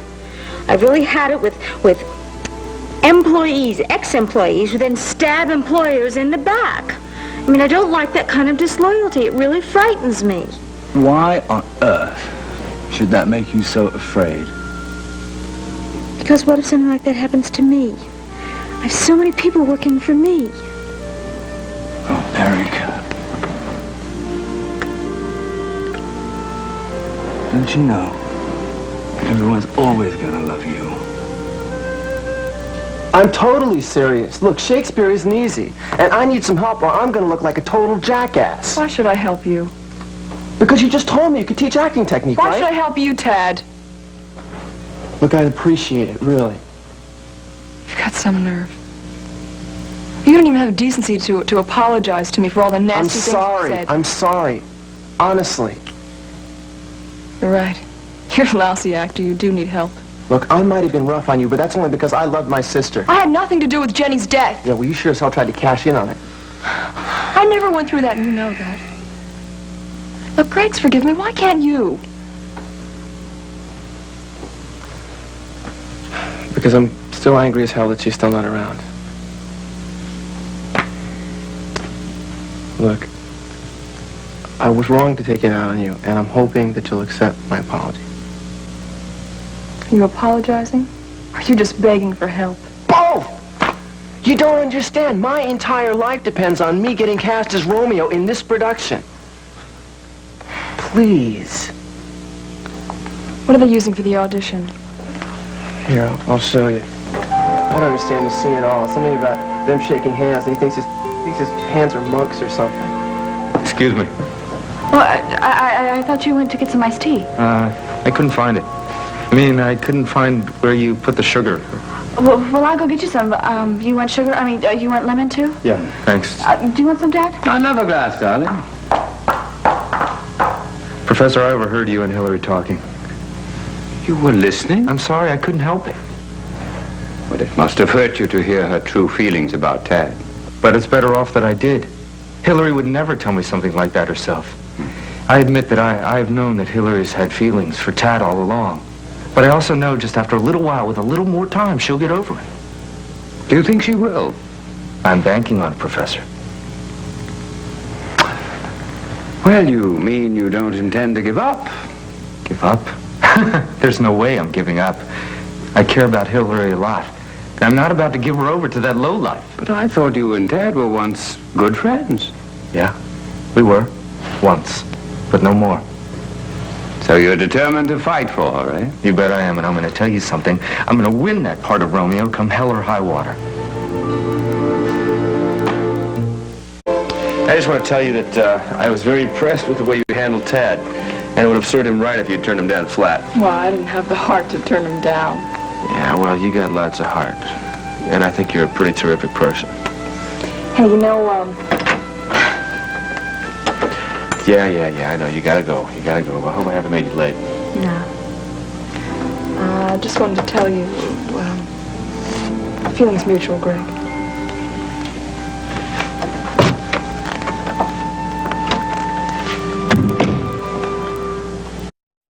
I didn't mean to run her off, Ross. Oh, it's okay. It's okay. I mean, Ellen's an understanding woman. She probably figured we wanted to talk alone. It's just so difficult for me. She's not family. Oh, wait, hold it. She's going to be very soon. Yes, well, I hope your marriage doesn't turn out as rotten as mine did. Oh, hey, thanks for the vote of confidence, huh? I don't mean to be sour, Ross, but it hurts to see how much in love you two are. I can't help remembering how happy I was marrying Erica. Listen, Adam, I don't want to bring up bad things and cloud your memory, but the fact is, Erica ran away from you the first night you were married. Oh, come on, that was a little misunderstanding because of the movie. But when that was straightened out, I thought we had an ideal marriage. I don't know what to say. There's nothing to say. I'm a fool. I'm a damn fool. I should have taken care of Mike Roy the minute he came back from Tibet. No, wait, come on, please. Let's not get worked up again. You realize what it feels like to suddenly find out that your entire marriage is riddled with lies? The woman was actually cheating on you. Yes, I understand. You forget I was the one married to Cynthia, remember? That tramp? Don't even mention her in the same breath. I only meant... It was my ideal. She was the most beautiful, exciting woman in the world. And that two-bit hack writer took her away from me. Okay, look at it this way. Perhaps, just perhaps you were too powerful for her. You think that was the problem? Yeah, why not? I mean, maybe she likes to be the one in control. She likes to be in charge. How could you be with a dynamo like you? I know you're trying to comfort me, Ross, but nothing's going to help now. No, wait, Adam, that's not it. That's not it. I understand you're in pain. But the more you think about Erica and Mike, I promise you're not going to kill that pain. You're right. You're absolutely right. You know what I have to do? I have to completely submerge myself in my work. That's the only thing that's never let me down. Chandler Enterprises. Adam, come on. That's in Erica's hands now, isn't it? Oh, well, we'll get that sorted out. And when she signs the business back over to me, I'm going to make Chandler Enterprises bigger than ever. We're with you on ABC with you.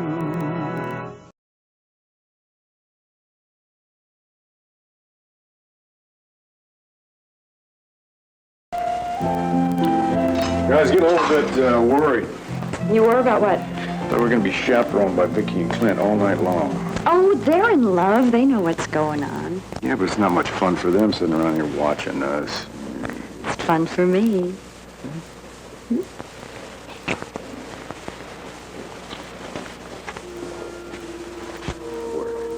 Mr. Beckett seems to have a lot of grudges. Why, you think he's got something else stuck in his craw? I can't say for sure, but it seems to me that there's been a little history between him and Dee Dee. That's so. Well, every time Bo got near Dee Dee, you could see him bristle. Well, I'll tell you, honey, that's a man after my own heart. What? Him? Honey, I always give every man a fair chance. You never know what you can get out of him. I can't imagine Brian Beckett giving anything to a Buchanan. Honey, let me tell you, this notion I got in life, every man's got his price. 98% of them I can afford. I think I can bring this fella around. That ought to be something worth watching. Let me go call him for you. Excuse me. Tina. Hi. Well, how are you doing? Come on in. Well, don't let me interrupt you. I was just looking for Vicky. Oh, Vicky's, she's upstairs with the kids putting him to bed. Yeah, you just getting home? Yep. It's too bad you couldn't join us for supper tonight. It was nice. Oh, well, yeah. I would have liked that. Vicky had the cook save you dinner. Good. Working late? Yeah, I'm working for your father. Yeah, you're working at Buchanan Enterprises, I heard. How's it going? What can I say? It's, fascinating. You know, the way Asa operates, I think I'd watch my step if I was you. Well, I don't follow you, Bo. Well, you worked late tonight. They probably ask you to stay late tomorrow. Then the next day, and... Well, right now, I'm working on a special project for him, and I do want to do my best. See, I got one goal in my mind, Mr. Beckett. Stop my boy from making a bad marriage. If I have to deal with folks I don't like, so be it. I ain't got time to be particular about my associates. Or your accomplices, you mean? Well, call it what you like, but I'll tell you something. You help me make this wedding never happen. And do right well for yourself. What makes you think that I'm going to do something to hurt Dee Dee? I got no reason to think you would. You don't think Bo's going to make her happy. We agree on that. I hear you and little Philly had some good old times a few years back. Listen, Buchanan, you got an idea? You're just fishing for information, huh? I'm asking you for your help, Mr. Beckett. Oh. You're asking me for help, then I guess it's for a worthy cause. I think I'll just sit down and listen. Thanks for coming, Marco. It's all right. I've got some news for you. Oh, it was about Herb Bowden. Herb Bowden, I've already told Alex about his arrest. Oh. Did you tell him that Herb is dead? What? When? He died this afternoon.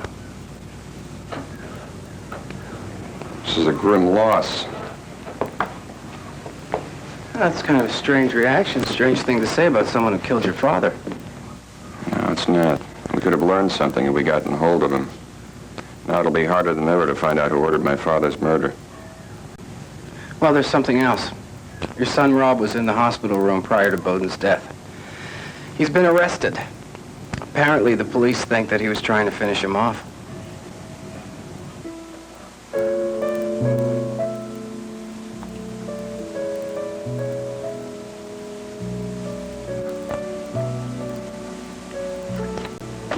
It's a hell of a place to meet for the first time, isn't it?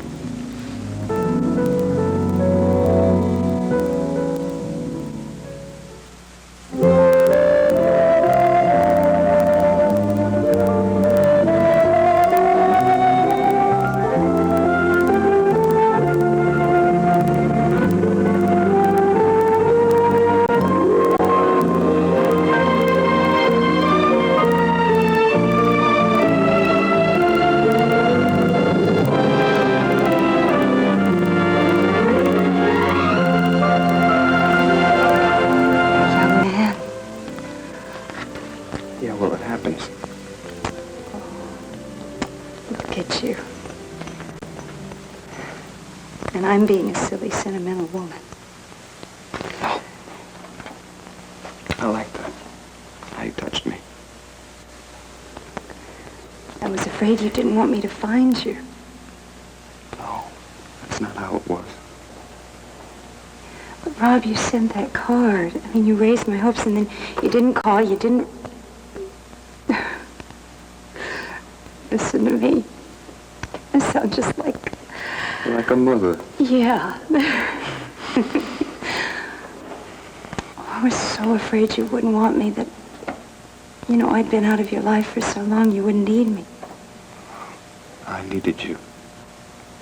I still need you. And I need you. We're strangers. I don't feel like we are now. Do you really? Not really, no. I think this is the happiest moment of my life. In fact, I know it is. Even in this place? Rob, I don't care about that. I mean, of course, yes, I care about that, and we're going to get you out of here. But I'm here with you. And we're together for the first time since I've lost you. It must have been awful for you. No, I don't want to talk about it, okay? Okay. We don't really have a past, only what lies ahead. Right.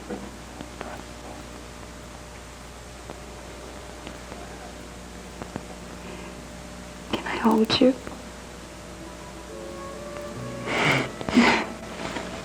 That's funny. I was about to ask you the same thing.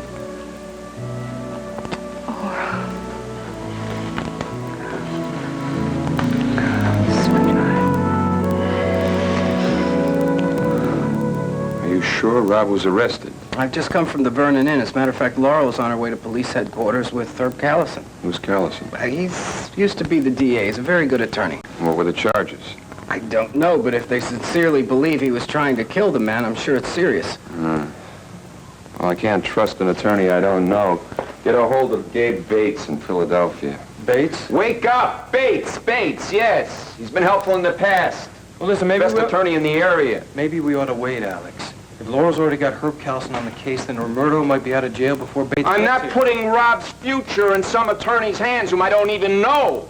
Now call Bates. I'll meet him at the Landview police station. No, you can't do that, Alex. You can't afford to go down there. You know, he's got a point. There's going to be a lot of photographers, a lot of reporters down there. Someone could recognize you. You're right. And how is Alex Crown going to explain his interest in All right. Roberto Coronel? You're right. I'm not used to thinking like a father. The kid's going to be okay. Herb's a good lawyer. And together with your lawyer, who knows? Maybe they'll get out by tonight. Or maybe they'll just get in each other's way. Now, what would you know about that? Did you forget? I'm a lawyer. Just call Bates. I'll talk to him. Once again, I thank you. I just brought you some information. I'm glad you're not one of those kind of guys who likes to trash the messenger. I appreciate all the favors you've done for me. A man shouldn't talk business while a little something to relax. Well, I didn't realize this was a social call. It's not, but when I got something in common with a man, I like to drink to it first. They're broken engagements, and love long gone. Ooh, yeah, you don't waste any time, do you? What makes you so sure that I'm gonna help you? Well, you see, you and me, now, we can't be choosy. Had a couple of months, I'd let you go romance the gal, sit in the sidelines, and watch you try. But we got a couple of weeks, and from where I sit, Mr. Beckett, you ain't got that much charm. Well, you know something? I never thought that I'd ever be standing around talking romance and business with the Buchanan, especially Asa Buchanan. You know, we got something else in common. I'm management, you're labor. Everybody thinks we're on the opposite side of the fences. They're wrong. You know why? We're both working for the same thing. Money. Yeah, well, labor, you know what labor does? They work hard to try to just to get a decent wage. And what does management do? They hold on every single nickel. Everyone can get. Why? Because people like you live in castles like this. You know, Beck, I want to tell you something. See, I thought you had some brains. You think this was all given to me, huh? You don't think I busted my gut to get where I am? I started with nothing. Zero. I worked hard for all of it. The American way. May the best man win. I'll tell you something, boy. You can have it all. Play your cards right and work real hard. Makes you think I'm gonna go over the backs of my friends just to get to the top, huh? Oh, you really won't do that. Now, I'll tell you something. They're sure as hell gonna climb over your back. Well, what about these people in Tucson that just shut down the precision pump, huh? What about that? Are they a big threat to Buchanan? You know, you're funny. See, I pick my charities. Bad business ain't one of my favorite causes. Situation goes bad, you close it up or sell it. Nobody buys a bad proposition. I had no choice. Yeah, well, what about the working people, huh? I mean, what kind of choice did they have? I did not come here to debate about the past. I brought you here to use your talents, if any, and I'm willing to pay a price. Well, you don't think that I have what it takes to charm Dee Dee away from Bo, so what do you want me to do? I don't know. How about using your imagination, huh? I could get very expensive, Buchanan. Well, you see, I pay a fair price. After all, I'm a great believer in management and labor relations.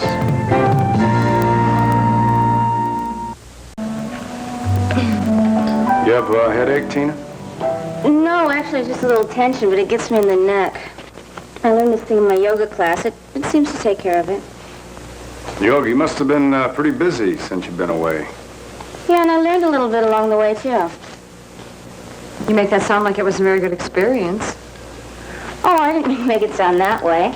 Actually, I had a great time. California is gorgeous, and I secretly enjoyed my business school, and I made some friends. It was just time to come home. You must have done pretty well in that school. I mean, Face is already offering you a special project. I think he knows he can depend on me. You know, I wouldn't be surprised if someday you end up with Chuck Wilson's job. Of course, that's going to take a lot of stamina.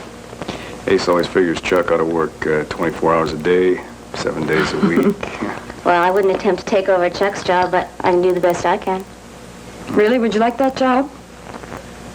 I want to get ahead in the world, so, I'll do whatever is necessary. What's the special project Ace has got you working on? Well, I really don't think I should say. I mean, Ace is a little fussy about having his business deals on the QT. And if he heard me talking about company business after hours, he might not like it. And are you trying to get me fired when I've only been with the company for a month? Tina, no, I'm not exactly a stranger. You know, it hadn't been that long since Ace asked me to come back into the business. He did. You didn't tell me that. That's because I said no. I mean, you know, once you've worked for Ace, I think that's about enough. I used to run Lone Star Records for him before I bought him out. You ran some of his real estate deals, too, didn't you, Bill? Yeah, I sure did. Of course, I hate looking back on that. I got some regrets. Did he ask you to do something unethical? Let's just put it this way. Asa and I, we don't quite see the world in sync, usually. And when somebody's working for him, he usually wants them to do things his way. And if they don't want to do it his way, then they get out. And that's exactly what I did. I got out. Well, maybe he's changed. Don't get me wrong. I'm not just running on like a motor mouth here. I'm not saying that he would ever ask you to do anything unethical. You don't have to try to bend the truth from me. I've heard all the stories about Asa Buchanan, and even though I may be a new employee, I'm not new to Lambview. I think that's why I'm starting to feel like I understand Asa. So for the first time, I feel comfortable. If we run into a rough spot, I can say exactly what's on my mind and be just as stubborn as he is, and actually he seems to like it. Well, you just better have some tough hide if you ever decide to square off with the old man. I know it. It's just that right now, I can't imagine that ever happening. I'm going to go have my dinner and meet the new cook and leave you two alone. See you later.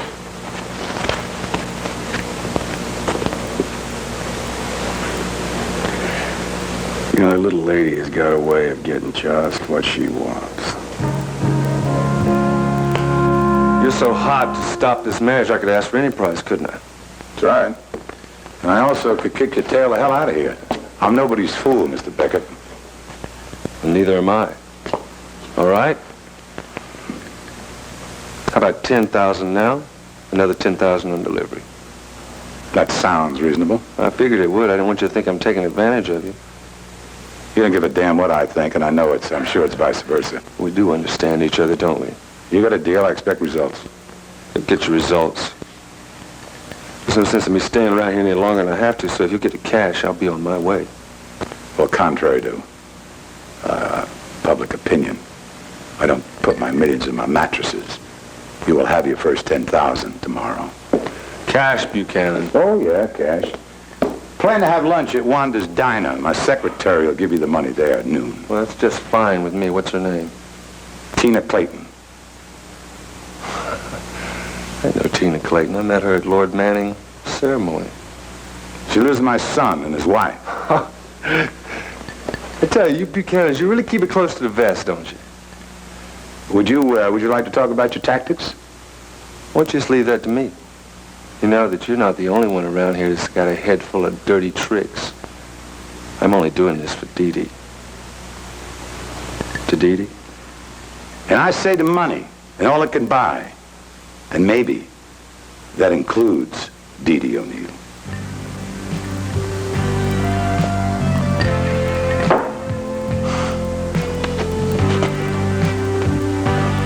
Thank you, Mr. Bates. Yes, Mr. Brown will be here. Thank you. He's on his way from Philadelphia now. He should be here within the hour. I'd like to hear what you know about Bowden's death. I can give you a full report on the shooting. I'd like to hear Marco's version. Well, I wasn't there. Everything I know is secondhand. I've spoken to people who were there, though. Yeah. Apparently, the police followed Bowden's daughter to his hideout. Where was that? Well, it was right over,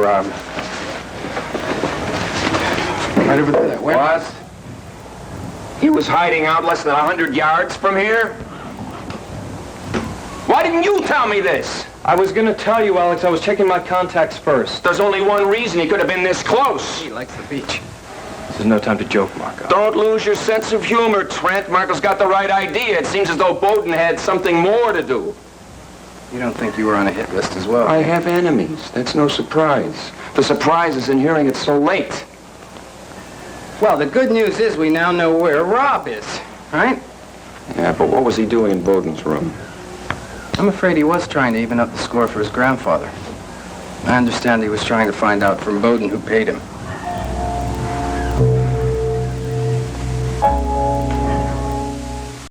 Wednesday. Under arrest. When the law's for sale, Colt goes gunning for a whole town. Man's crazy. Now, there's no stopping the fall guy. Then, on Dynasty, explosive new evidence seals Alexa's fate. My whole life is falling apart. And on Hotel, when her competition is another man, she fights back. What can he do for you that I can't do? All starting at 8, 7 Central and Mountain. Tonight.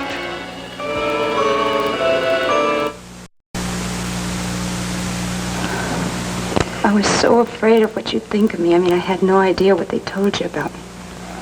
Papa didn't tell me much about you. Even when I asked him, he'd change the subject, talk about somebody else, something else. And I still have no idea why he hated me so much. I was so afraid that he would have told you that I abandoned you. He didn't hate you, Mother. He didn't. He thought you were a mistake my father had made. He told me you were dead. Yeah. And what do you say about someone who's dead, right? When did you find out I was alive? I heard my father and my grandfather arguing one day, a couple months ago. It must have been terrible for you, Rob. Yeah, I couldn't believe what they were saying. It's just really unreal. I mean, to think that my grandfather lied to me all those years, you know. But after they were through, I went up to talk to my grandfather. I had to get it from him. My mother's alive in Lambview. No, you don't know that. You never heard that. I know it. I've never seen my mother's face. I've never even heard her name, unless my father mentioned it. What'd you do, Papa? Sell somebody out? Find some other man? What? She did nothing. It was wrong. She comes from another place. Different people. I'm going to see her. No! You don't do that. This thing is old. Let it lay. The woman is dead. No, John, when I say somebody is dead, they are. I can make them dead. If you go to see her, wear a black suit, send flowers. Do you hear me? That's how it was. Yeah. I'm sorry. I didn't mean to make you cry. It's all right. It's all right. I never even had a photograph of you. I remember asking my father once, and he said one of the little regrets in his life was that he never did get a photo of you. Really? He also said one of the biggest regrets of his life was losing you. And Alex told you I was dead, too. What else could he say? He believed what I believe. What? What?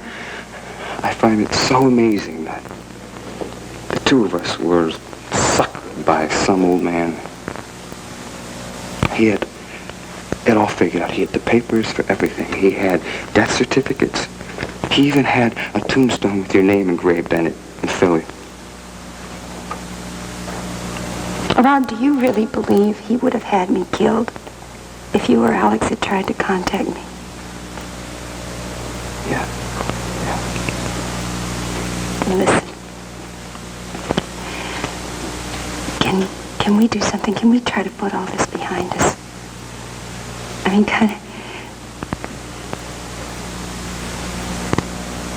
mean, everything, the separation, and just somehow try to pick up where we started.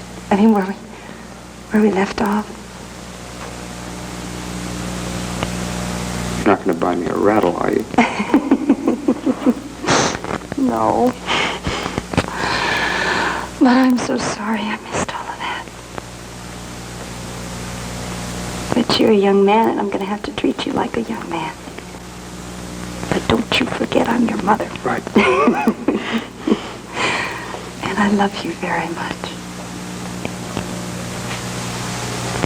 Now, first things first, we got to get you out of here. Herb Callison's working on it. I'm going to call your father. He's back in town.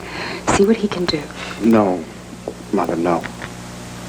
Rob, he has contacts. He's got a lot of influence. I don't want him to help me. Cassie's father said that he would help me. All right. We'll see first what Herb can do, but I have to let your father know he'll want to see you. Mother, you don't understand. I don't want to see him.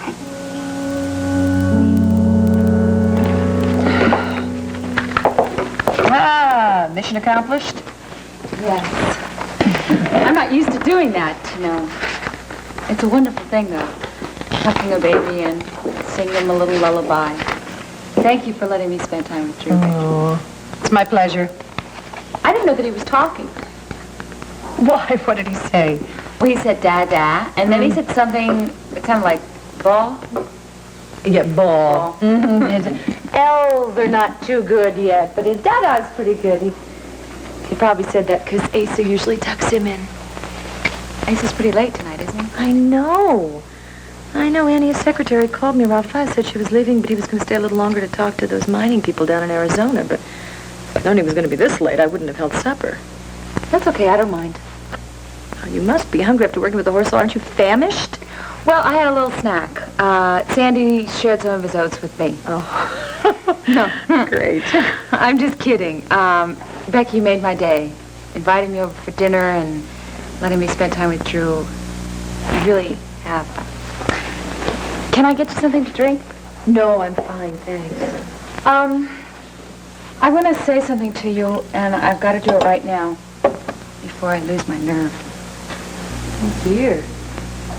What is it? Well, I just want you to know that I think that you're the most gracious and unforgiving person I've ever known in my life. I never thought that we'd be friends after all the stuff that I did in the past. I just want to say thanks. Well, Delilah, I try not to hold too many grudges. I know, and that's what makes you so special. I'm real proud to be your friend. Thanks. And I hope Asa realizes what he has, a lovely wife and a beautiful baby, and if he doesn't, then I'm going to give him a piece of my mind. Well, you're going to have to stand in line. He's a wonderful man, but he's still in training. Front, woman, not in the back like you did last time. There's the sound of his lovely voice. Oh, I wonder what's going on this time. Ooh, looky. What a nice surprise. And look at you two lovely ladies compared to those boring minor reports I was reading. Hello, honey. Hello, darling. How are you doing, Delilah? Just fine, Asa. Hard day at the office, Asa? Terrible. I'm in terrible. I'm trying to get out of my mind. Anything left from supper? Everything's left. We have a guest, remember? Oh, shoot. Oh, Delilah, I'm so sorry. I really am. Sorry. That's okay. I've been spending the evening with Becky. I didn't even notice the time. I did. Oh, Becky Lee, honey, you forgive me? I'll try. What took you so long? Oh, well, I'm planning a surprise. Anything you can talk about? Well, sure, I can talk about it, but first I'd like to say goodnight to my little boy. Where's Drew? I tucked him in. You did? Yeah. Yes, Asa. Is anything wrong with that? No. I was going to check on him, and I'm going to let him know his daddy's home, and when I come back, I'm going to talk about that surprise. You know, when Asa starts talking about surprises, that's when I get really worried.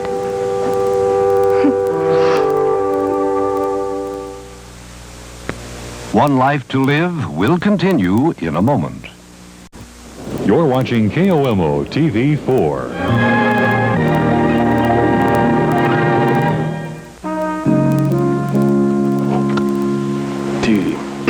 Yes. Do you realize that we haven't even figured out where we are going to live after we get back from our honeymoon? Have you? Why? Do you think my room is too small? I don't like the view from your room. Of course, you know, there's always a lot of room here right here at Landfair. Oh, we're not going to live here. I'm not going to impose on Vicky and Clint. They wouldn't mind, really.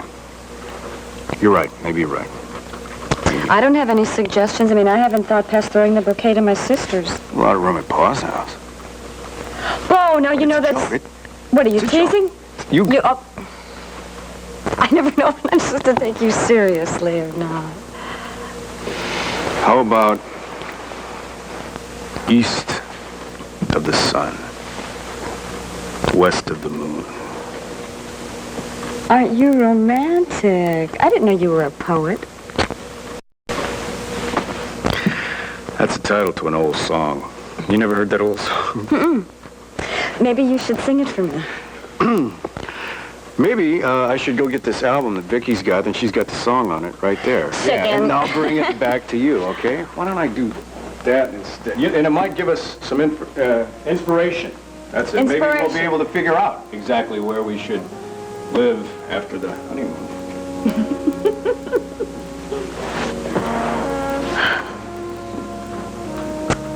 East of the sun and west of the moon.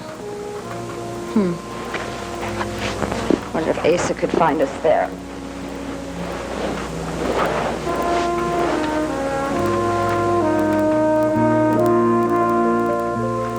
I tell you something, gals, that little fella sleeps like a hibernating bear. Oh, yeah, it's because he has a nice, clear conscience.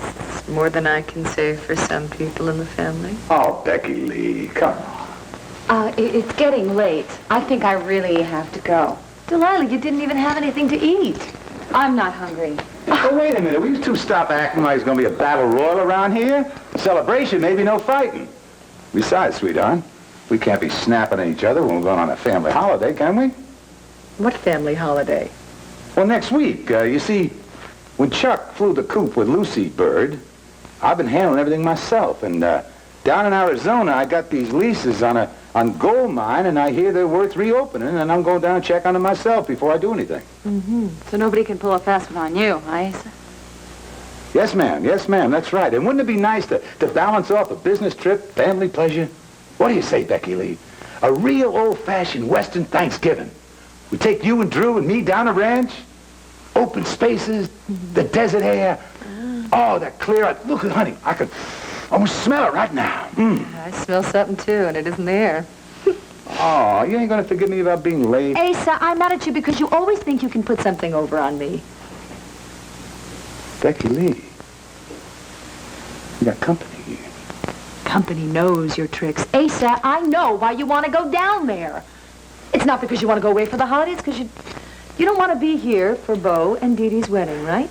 Oh, Becky Lee, you're so wrong. Would you just admit it? Huh? All right, I admit it. I'm not damned if I'm going to watch my boy waltz down the aisle with that blue collar Cupid doll. And I do have to go down to Arizona, and this is the best time to go, because if I don't go now, somebody else is going to sweep up those leases, and I'll be something else I can thank that lovely lady for. Mm-hmm. Now, honey, now look at the positive side, not the negative. You hear me? We use Clint's ranch as our base.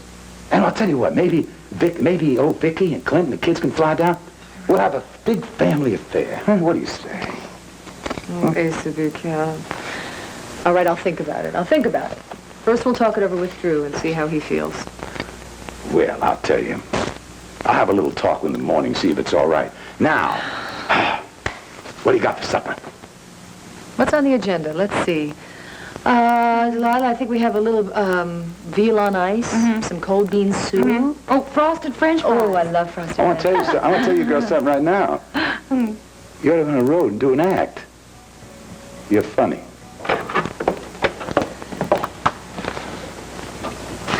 I tell you, Larry, part of me wishes I had never pushed to see him. Come on. Come on, it can only get better. How can it? What is this, sweetheart? A few hours ago, you just saw your son, whom you have not seen since the day he was born. You should be ecstatic. Yeah, well, I'm not. Listen, kid. Tomorrow, Rob will be out of jail. Herb is working on that. And we both know Bowden died of natural causes. And I will have the medical evidence to prove that. Rob will be out of jail. Come on, you want to get something to eat? Huh? No, thanks, but you go ahead. On second thought, have them send up a pitcher of martinis. I think I want to reacquaint myself with Libby. Come on. None of that. I got a better idea. Yeah. Let us just stay here. Nice, quiet evening. Together. Tomorrow, Rob gets out, and everything will be fine. Okay?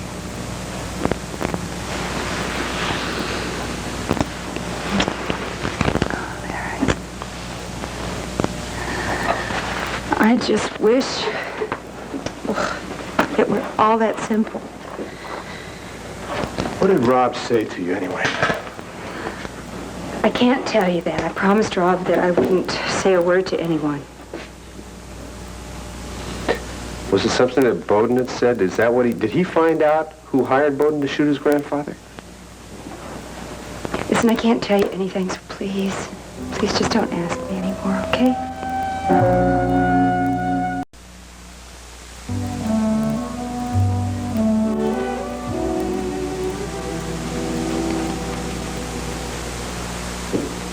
Leave it to Dickie and Clint to always have the right thing, I swear. You wait. This record is over 30 years old. The thing still doesn't go stale. You'll see.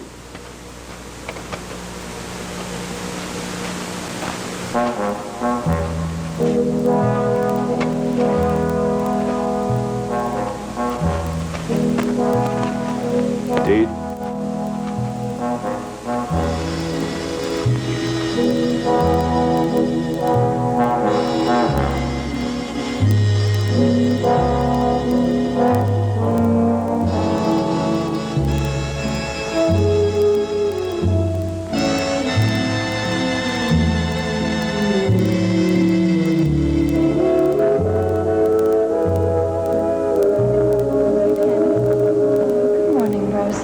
Mr. Buchanan ordered all your favorite things for breakfast.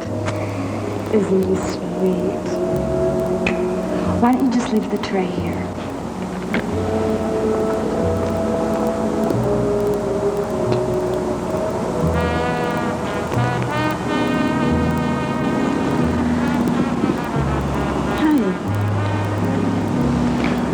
What's going on, Dee?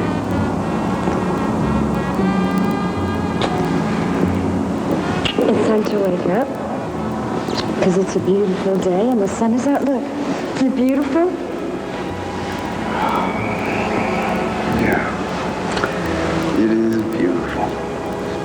So where are we? We got here so late last night it was dark I couldn't tell. I told you.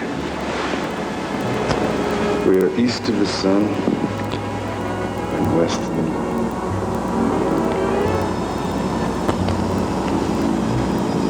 I know that, but doesn't it have a name? It's anything you want. It's wherever you want to be. I can't think of anything. You're going to have to help me. Okay, how about home? Is this our home? Is this where we're going to live? Dee, home is us. Yeah, it's just whenever we're in one another's arms. That's all. I thought you knew that. I do know that. And I love you so much.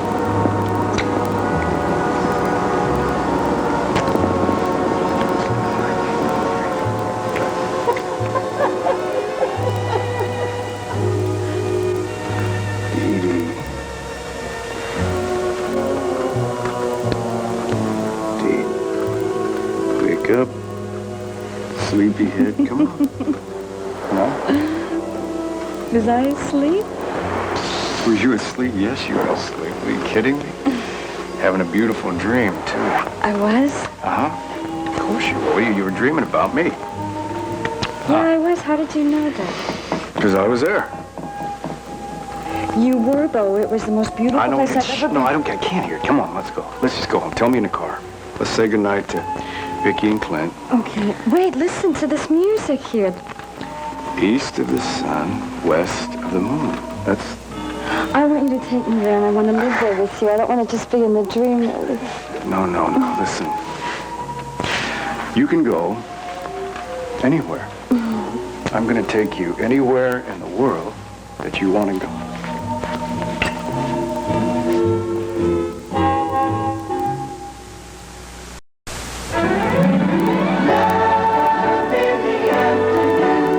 On All My Children. Throughout that divorce, you and your lover boy ain't never gonna get hitched. You're gonna be married to me for the rest of your life. And on General Hospital, Felicia finds proof of her past. Felicia, you could be a model for these faces. And a key to the Aztec gold. That's exactly like this ring. It's the same ring. Plus, all next week, the world's greatest game players on Trivia Trap.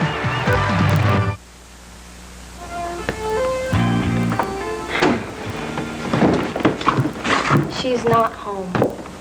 Oh, you mean she's home, but she just doesn't want to talk to me? No, I mean she's not home. She hasn't returned from Landfair yet. What's Landfair? It's Vicky and Clint Buchanan's house. Well, ain't that something? They named their house. I mean, give the house some pretty name. What do you call this, Land Shack? I mean, it's the dumbest thing I ever heard of, naming your house. Well, if you saw their house, you'd understand why it has a name. I'm sure that I would. What is she doing there anyway? She and Bo went there for dinner. Well, listen, it's way past dinner hour now. Come on. You sound just like my pop. Look, they're planning the wedding rehearsal dinner that Vicky and Clint are going to give them next Tuesday. And they're going to be married the following Friday. And nothing you're going to do is going to change that, Brian. If Dee Dee and Bo want a honeymoon a little early, I think it's their business, don't you? You know, it's bad luck, you know, to mention things like that, you know? I mean, it's like the groom seeing the bride in the wedding dress before the ceremony. It's bad luck. If you ask me, I think Dee Dee has all the luck in the world right now. Connie, would you mind if could I just stay here and wait for her, please? No, Brian, you can't. Look, I gotta get... Connie, you won't even hear me. I'll be quiet as a mouse. Now, come on. This is important. I can't let you. I'm sorry, Brian.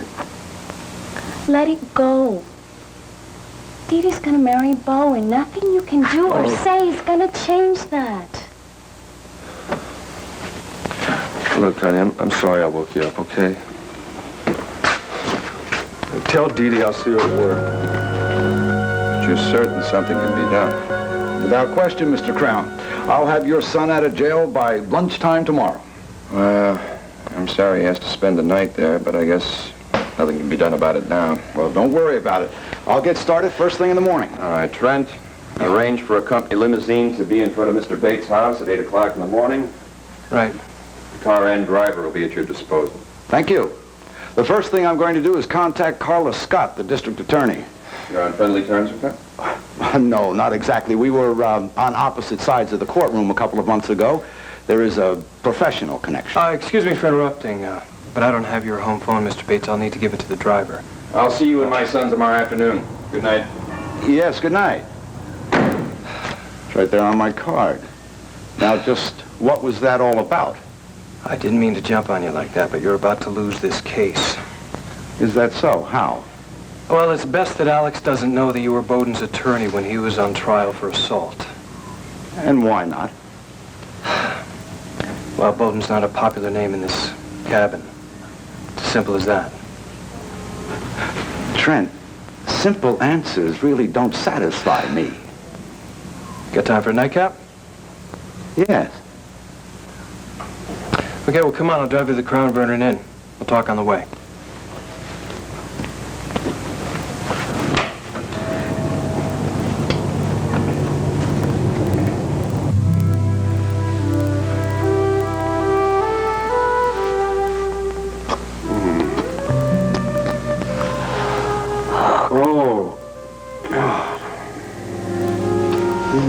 much I've missed this.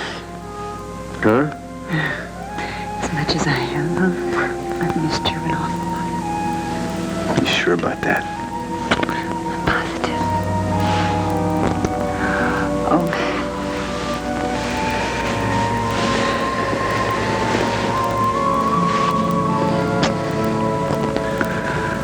Oh, I need you more than ever now.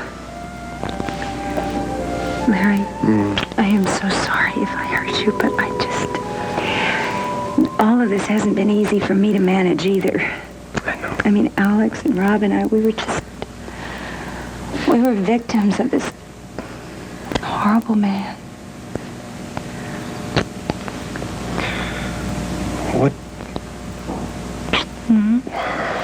What turned Rob against Alex anyway? Did he ever tell you? I can't tell you that. I promised Rob I wouldn't. You know, on the way over here, you kind of led me to believe you were sort of disillusioned with Alex. Oh, my God, no. Don't say it, No, Larry. wait a minute, wait. No. Is that what Rob said?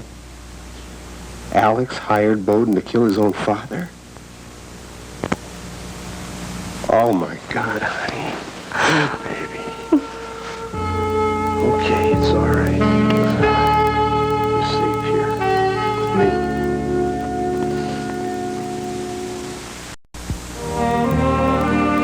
This afternoon, watch Moms on Strike, the ABC After School Special. Friday, will Krause get the job when she applies to be Benson's new assistant? Watch Benson. Then Ben Vereen tries to save the day when a Thanksgiving reunion becomes a family feud on Webster. Now stay tuned for General Hospital, following an ABC News brief next.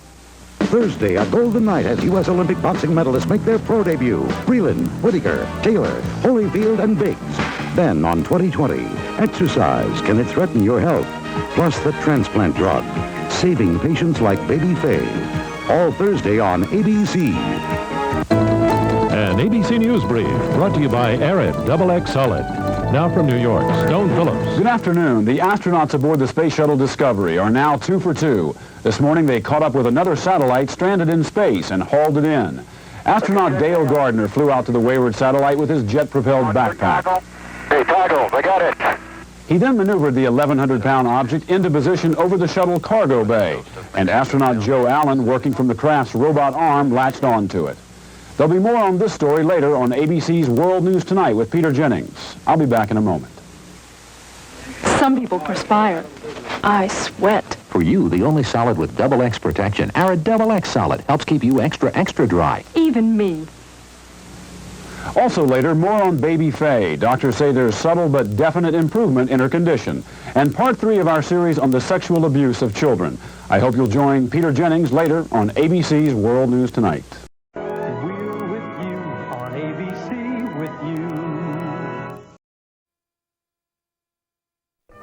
Punctuality. Those aerobics classes are not getting started on time. Yes, ma'am. Oh, Edward, I didn't see you come in. Well, I didn't want to interrupt your little lecture. Do you treat all your employees with such brash aplomb? Well, you can't disapprove. Not Edward the Great, who rules his empire with an iron fist. Well, I just found it rather amusing that we should employ the same tactics. I mean, two people with such obvious differences. The only difference between the two of us is our gender. You'll have breakfast with me then. Oh, I'm sorry. I'm afraid I can't. Not today. I have a million things to do. Really, you don't understand. That was not a request. Oh, it's business then. The kind that can't wait. Shall we? Well, it wasn't at his office, so I tried him at home. Mr. Armistead is like most lawyers that I've met. He's probably still in bed asleep. Halfway through his breakfast, I kind of caught him between his bacon and eggs, and that can be uncomfortable. How was his weekend? Had a house guest. Don't tell me. Grant Putnam. The entire time. Which means our Mr. Andrews is wrong, and that Celia didn't spend the weekend with Putnam on Long Island because he was spending it with his friend Armstead in New York. So Grant Andrews was lying. Well, Celia was telling the truth. Better you want to look at him. What do you think? Does this mean Celia's suspicions may be right, that Grant Andrews might be a triple agent? Means something. We just have to figure out what.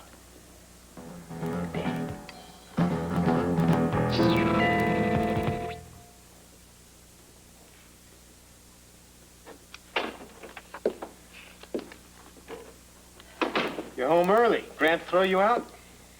You know where I was. Holly called you. That's right. Celia's upset she's staying here tonight. I didn't believe her. Oh, I see. Now you're not trusting your friends. They're not my friends. After all they've done for you? They lied to me.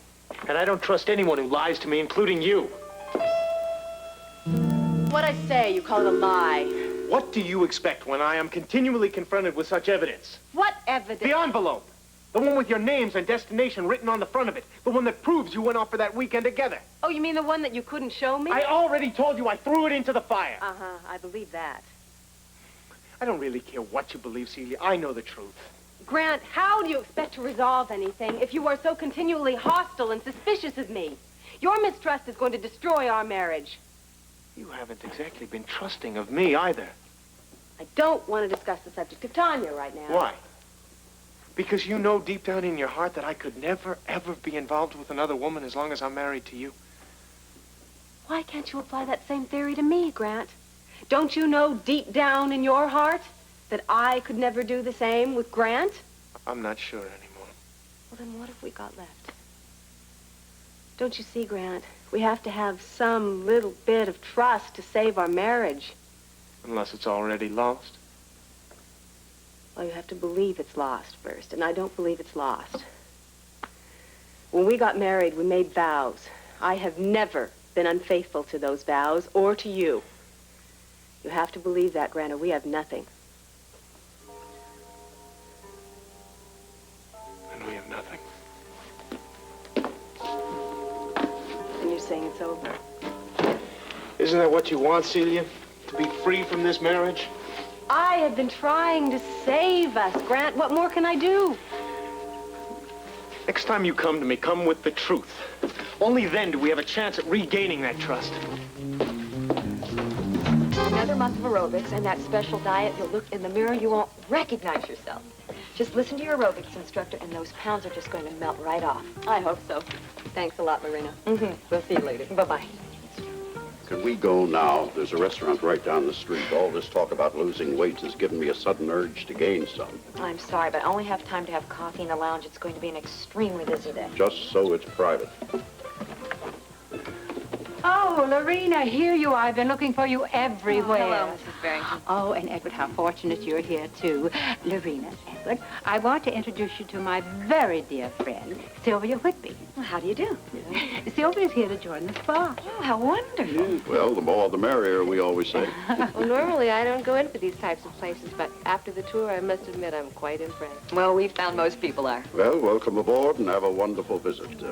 Shall we go, Lorena? Yes, yes. It was very nice meeting you, Sylvia.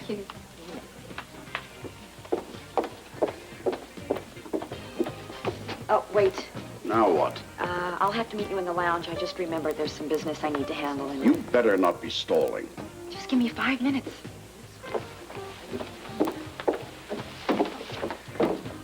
Oh, Leo. Leo, darling, over here.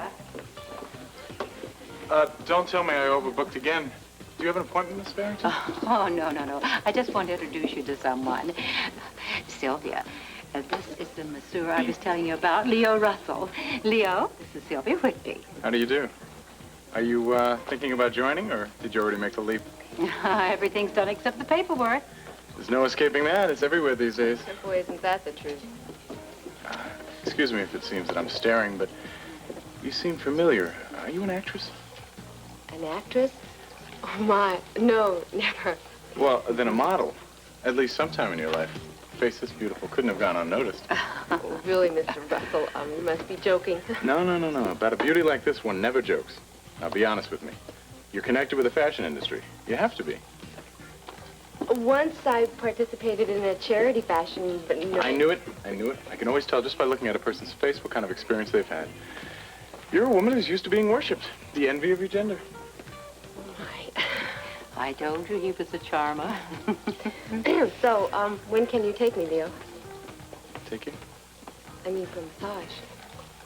I'm kind of booked up this morning, but how about later, say, around 11? Oh, that'll be marvelous. We'll have time for an aerobics class first. Okay, it was nice meeting you, and I'll look forward to our session. Imagine thinking I was a model. Yes. Well, we must find you one of our new jogging suits. Oh, dear, there's none on the rack. Oh, I could ask the manager to order me one. Oh, yeah, that's Holly Scorpio. No, she doesn't seem to be here. Who cares about the boutique? This is infinitely more interesting. Well, at the moment, it's merely conjecture. But you do agree that Grant Andrews has been acting very strangely lately. Well, let's look at the circumstances. I mean, the guy doesn't have too much going for him at the moment. First, he loses his right to practice in this country, then most of his friends, and finally his name. Right, all things that he didn't count on. So, he's bitter. He's disenchanted. He's probably homesick. He wants to go back. But he can't just jump on a plane and go back. Well, that DVX would kill him. So he has to find a way to make up. Knowing that mob over at the DVX is going to take more than a box of chocolates and an I'm sorry. How do we find out? We asked the WSB. He's a triple agent. They'll know. Hi, Mrs. Brewer. Hi, Mike. Did you pay a drink for me? Rick, maybe I could if you explain to me why you're not in school. What's going on here? I'm just waiting for an answer to a question. Oh, it's a question like, why aren't you in school, guy? Don't have dogging up on me. Okay. I'm waiting for the answer. What? Well, I wanted to come here before school so I could remind you that photo day is next Friday. You know, the one I won the tickets to? Mike, I forgot all about that. You're not booked up, I hope. Well, You've got 2 operations, and you've got Mrs. McBride's bypass. You postponed it twice. Yeah, that's the one that there's a problem. Any chance we could reschedule the ball game? It's okay, Doc Rick. I knew something like this would happen. Mike, I'm sorry. We'll go another day, okay? Well, it's not the same, because you only get your pictures taken with the stars on photo. Dr. Richard Weber, OR, please. Dr. Richard Weber, OR. I gotta go. You be able to get to school? Okay, fine. Look, we'll go the first day I have off, or the first night, whatever. I promise. Yeah, sure. Okay, bye.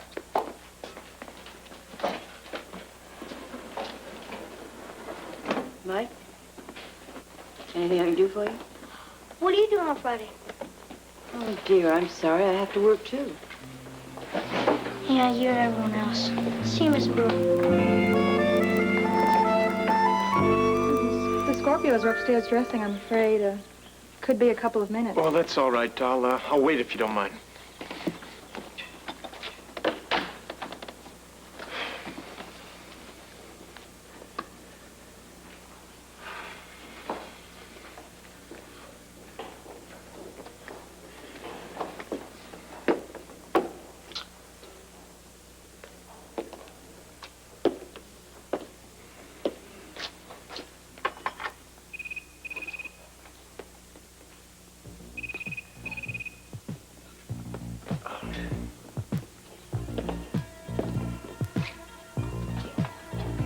Scorpio, Port Charles, New York, from WSB headquarters, Washington, D.C.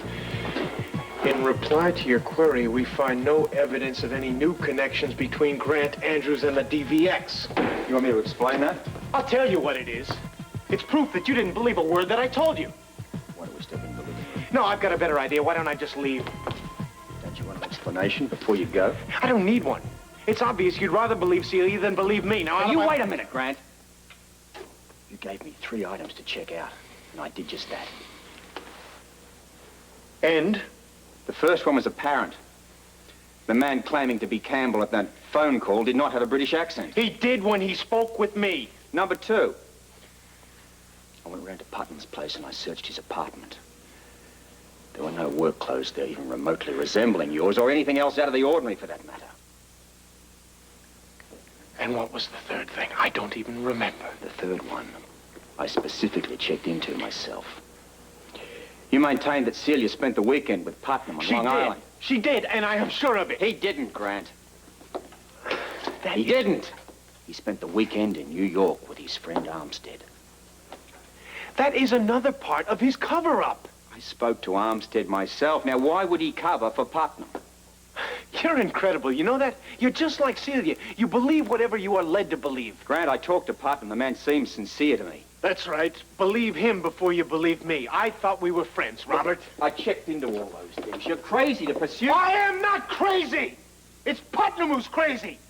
And apparently he's got you fooled as well. This isn't a case of taking sides, you know. Or what would you call that message in there? A formality, the same way when I checked into Boris for you. I think it's a lot more than that, Robert. Oh, you do you? I think it's a lack of trust. It's apparent that you have never trusted me. What more do you want from me before you're willing to believe that I have disconnected myself from the DVX in any way? Saving your wife wasn't enough for you? Returning the disc to you isn't enough for you? Tell me, Robert, how much more do you want? Why don't you start acting like the rational human being you once were? I am acting like a rational human being. The rest of you are being irrational. It's pretty obvious there's something wrong here, Grant, and you just won't face up to it. I don't have to stand here and listen to this. I think you do. Well, this makes it complete. Another one of Celia's devoted fans. You bet I'm her fan. After all you've put her through, she needs all the fans she can get. What's wrong with you, Grant? Why are you making her life so miserable?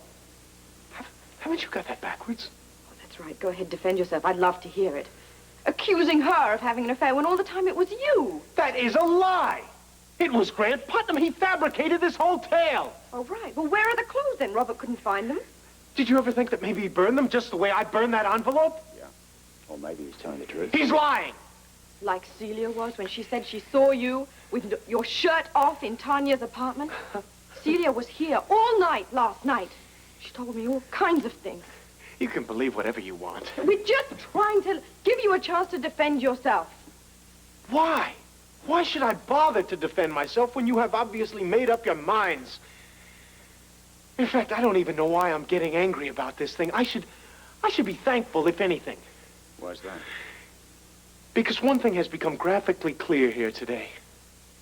I am alone in this fight. You and this entire town have turned against me. First, Celia. Now my best friends. Who's left? Look, come on, Grant. Sit down. Let's tell me what the hell's going on here. I have told you. I have told you everything I know. You're just not willing to listen. Thanks a lot, Robert. I'm real sorry to disappoint you. I'm sorry I wasn't DVX after all. I guess that those are just the bricks. Grant. Get away from me!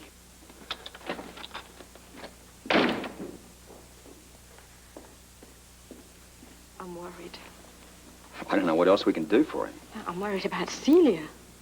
There's no telling what he'll do. Do you think that he'd hurt you?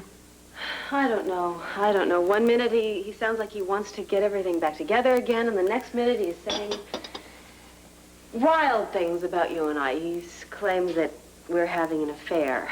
Why? What's making him like this? That's all I want to know. Stress, perhaps? The strain of trying to study and hold down a job at the same time? I suppose. These days, it seems like he'd be happy being a construction worker for the rest of his life. You know, that's something I never really understood. Why was it that he lost his license to practice anyway? He was a spy. I'm aware of that. I just meant that I thought it might be easy for him to be reinstated. After all, he's already surpassed all of the qualifications necessary for an MD. Why does he have to go back to school? Well, they couldn't get confirmation that he passed the pre-med courses in his native country. They tried, at least, I hope. Yes, of course they did. They got in touch with the man in charge, his teacher, Dr. Porchenko. But Porchenko said that he had failed his courses. Had he? No, of course not. Grant thought that Porchenko said that just because the DVX told him to. You know, it's odd. In spite of everything that he has put you through, I can't help but feel a certain sympathy for him. He's put you through a lot, too. Nothing I can't survive. Well, I better be going. I stayed too long. No, not at all. No, really, I should be going. Thanks for lending a shoulder to cry on. Celia, are you going to be all right? I'm worried about you. There was a time when I would have wondered about that, too, but this whole thing has strengthened me quite a bit. And now I feel like I can get through just about anything. Still, that doesn't mean that you shouldn't continue to be careful. I will.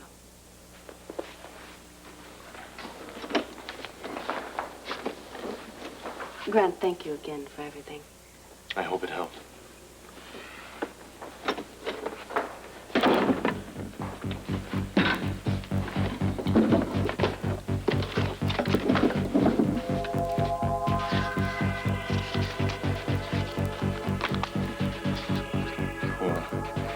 Poroshenko. Teacher.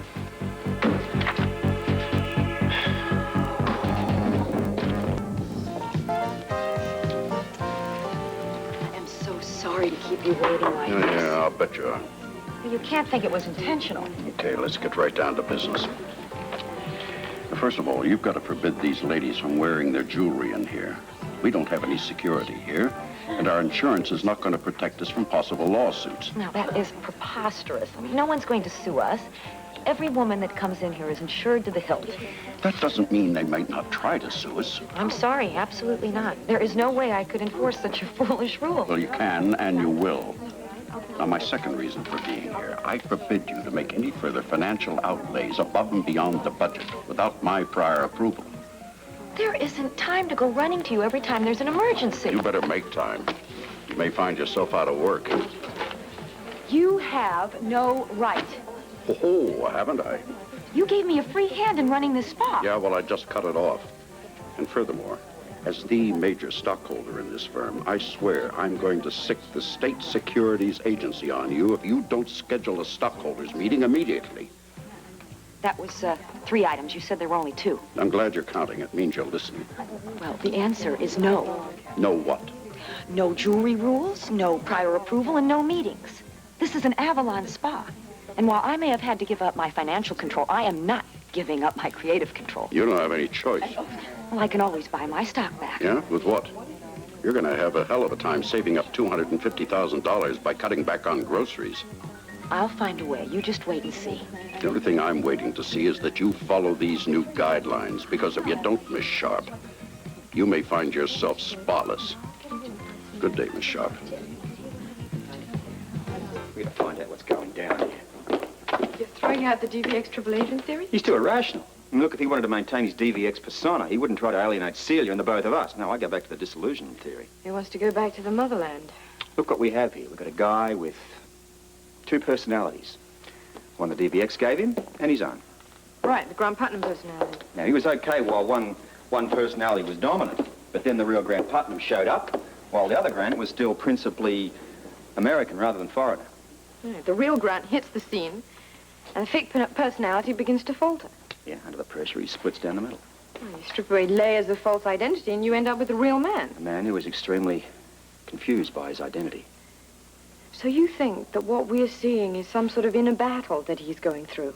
It's a personality conflict between Grant Putnam and Andre Chernin, fought in the body of Grant Andrews. Look, this whole thing has nothing to do with Celia or any of us. So we're just in the way? Exactly. No, I think there's more to it than that. I think that he has a motive. He wants something. Look, I think it's what we said before. The guy's homesick. So you think that this irrational front he's putting out for Celia is just some sort of scheme? An unintentional scheme. Look, what do we got? He's pulling away from everybody, breaking his ties, possibly to make some sort of move. Not all ties. Take away us and Celia, what do you got left? Tanya. The one Celia told us about, the one he denies kissing? The one whose father is from the old country. All right, what do you think? Worth checking. This Tanya could be the one person behind the whole business.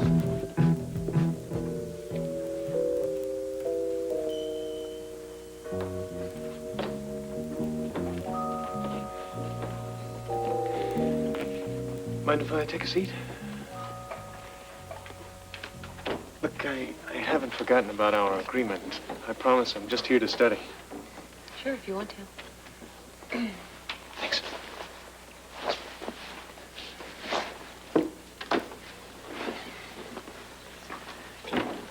Celia's back.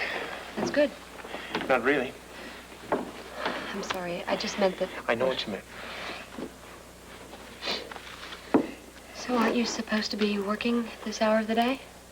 I took the week off so that I could study my last 2 exams. One today and one the end of next week. I'm sure you'll do fine. Well, all I really want to do is pass. Problem is, the The longer it goes, the harder that seems to be. Well, you knew it was going to be difficult. I guess I was counting on a little bit of help from my wife and my friends, but I can forget that now. I'm behind you, Grant. You and Boris. The last two friends I've got.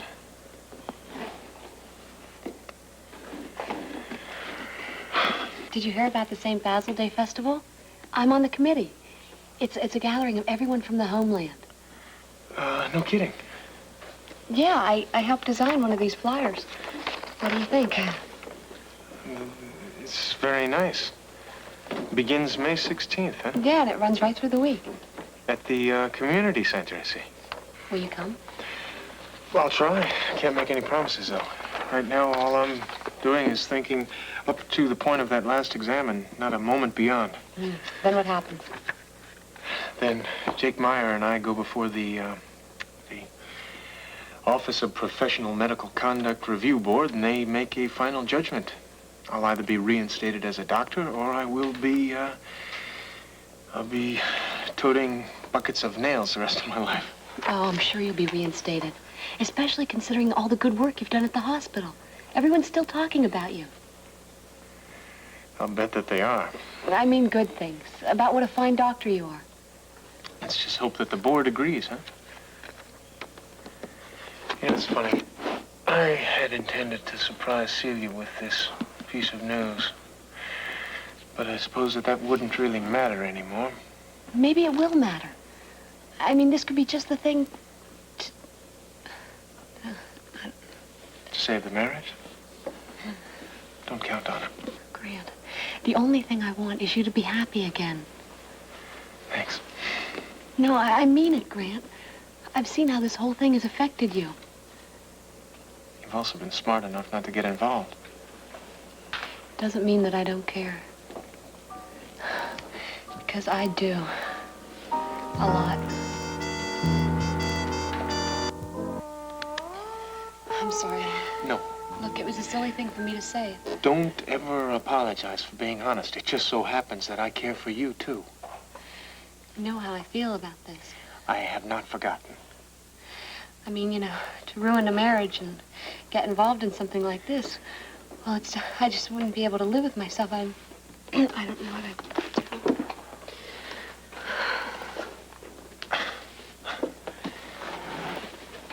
Tanya, would you just slow down for a second? I said that I care for you. I didn't say that I loved you. I wasn't suggesting anything between us. What I meant is that we have a very special relationship, and I don't want to lose that. You won't? I still love Celia. In spite of everything that has happened, I still feel a very special bond between us that has taken us through so much together. Love's a powerful force. Yes, it is. It's funny.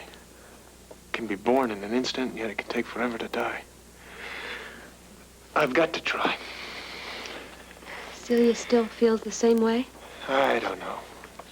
I think she's confused right now because I've been unbelievably hard on her. So, what are you going to do? I wish I knew. Grant, if there was something I could do, I would. Right now, you would be the last person on earth who could. Yeah, I guess you're right.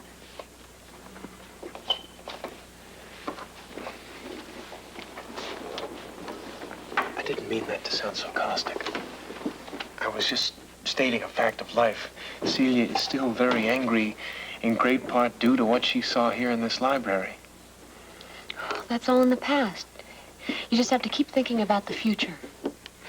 These tests. Look, Grant, once you get reinstated as a doctor, which I know you will, you and Celia, you'll work out your problems. That's a comforting thought. Here I am nervous about this exam, and you have really helped calm me down. Just having a chance to talk with you helps. Grant, I'll always be here for you. And we'll always be friends. That is a promise. Thank you, Grant.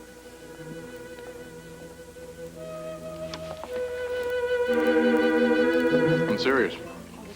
If you could see some of the bodies that I'm forced to work on, you'd know exactly what I mean. I'm just relieved I don't fit into that category. Oh, no, my dear. You belong to that upper 5%. Rarely seen on the street, but always present in the male fantasy. Oh, my, I think I'm just going to melt right into his strong, muscular arms. Well, I say you're finally through. It's the longest massage ever, Leo. It's not anything to please the clients. You didn't do him justice. Not only does he have magic fingers, but wit and charm as well. Oh, please, please, please. Ladies, it's you bring out the best of me. I do hope our date is still on. Leo and I are going to have a snack together. If he can tear himself away. Is it that time already? Oh, yes, 10 minutes ago. Sylvia, dear, don't you think it's time you start thinking about a shower now? Hey, excuse me. Well, you two seem to hit it off very well. Oh, Leo. Hi. Hi, Mrs. Barrington. How are you? Hello, dear. Are we still on for later? Yeah, and don't be late. Brought my own music. I hope it's okay. No problem, babe. After aerobics. See ya.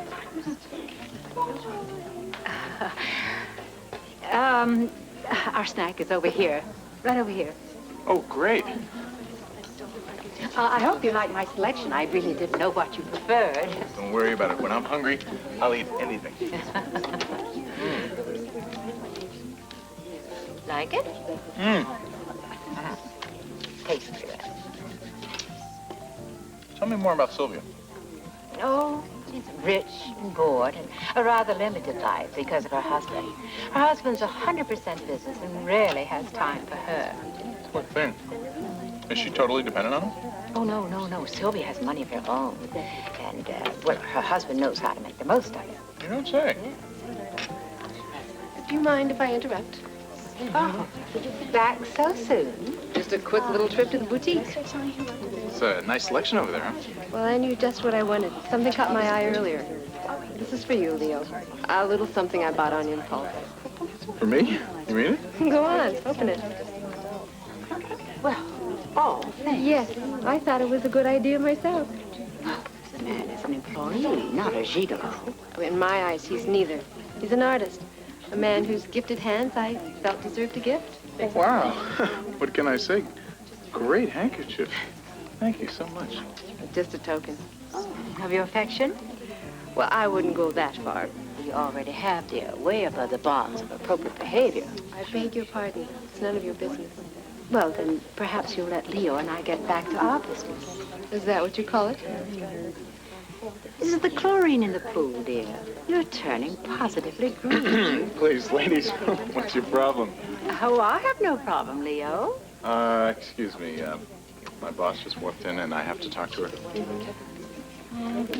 Now, see what you've done? Neither of us can be with him. Calm yourself, Sylvia. Make an absolutely fool of the both of them. Got a second? Maybe. What's up? I've got two wealthy pigeons drooling over me. Those two? Mm-hmm. Yeah, they're ripe for plucking. I think we should set them up now. Are you mad? That's Mrs. Barrington. Mm-hmm. Mrs. Barrington, who owns some stock, and you need the cash. I say we move on them now while it's still a sure thing. No such thing as a sure thing in this business. Well, a little risk never stopped you before, Lorena. Or, are you still bent on going it straight? I guess it just wasn't meant to happen.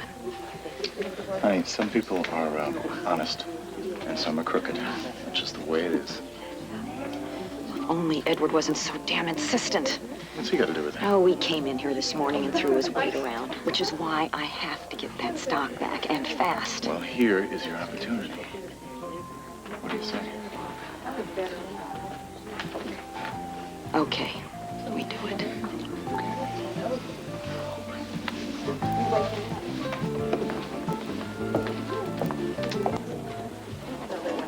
Hi. Oh, hi. It's a nice surprise. I'm just having one of those wander around, do nothing days. Well, you wandered in the right direction. There's an awful lot to do around here. Do you have time to talk, Holly? I don't want to be in the way of anything. What's on your mind? Well, I just wanted to tell you what happened when I got home this morning. I think I've got a pretty good idea. Grant came by to see us after he'd seen you. Oh, no, he wasn't. Yeah, he was at worst. Holly, I'm so sorry. I really didn't want you to get involved in all this. That's what friends are for. isn't it? Just delay that answer just for a second. Hello, Mrs. Barrington. Hello. How are you? Holly, Is there dear. anything I can do for you? Yes, I'd like a little gift. A gift for Leo. Oh, do you have anything in mind? Well, I'm not sure. Possibly one of those gold chains, the larger links. Let's see if we have them. Right, you're in luck. Here we go. Hi, everybody. Oh, well, who do we have here? Mrs. Barrington, may I introduce to you Mike Weather? Hi, Michael. Has anyone seen Ginny Blake? Her TV studio said she was here. I don't think so. Did somebody drive you here? No, I walked. I wanted to see Ginny. Oh, well, I saw she was going into the aerobics class. Was it okay if I wait here? I expect so. You could probably wait in the lounge. Where is it? Oh, well, I'll take him there. We can have a glass of juice together, all right? What do you want me to do about the gift? Oh, just put it in a box and I'll be back for it later. Shall we go, Michael? Sure, but you can call me Mike. Oh, thank you. Now, where were we? You said that Grant came to your house. First, tell me what happened when you went home. Same thing. More accusations, name-calling. Grant yelled that I had spent the night with Grant Putnam and that you and Robert were both liars. He said the same thing to us. What did you do? Well, we tried to reason with him. He wouldn't hear of it. He found out that Robert had the WSB check-up on him. Well, I bet that didn't go down too well. Oh, it was awful. They had this terrible argument. Eventually, I got in on it, too. And he stormed out of the house 2 minutes later. He was even more mad than when he came in the first place. It must have devastated him, finding out that his friend was checking him out like that. We think that he might be regressing back to the Andre Chernin personality. It would go along with Robert's theory that your husband might want to go back to his native land. Oh, well, if that's the case, then I'm just deluded. What do you mean? I've been trying to save this marriage. Well, it's just a theory. We're just talking about a theory. I know. And I will keep trying. I just hope it's not too late. You be careful. He's in a very fragile state at the moment. I will, Holly. Thank you for all your help. Where are you going? Home. The longer I let this fester, the worse it gets. Good luck. Thanks. I'm sure I'll need it.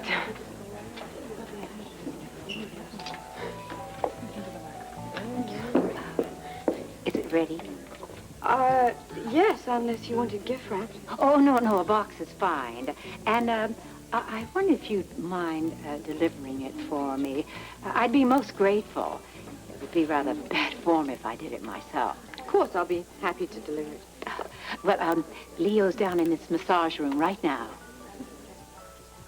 Okay, I'll find him. Don't worry, wherever he is.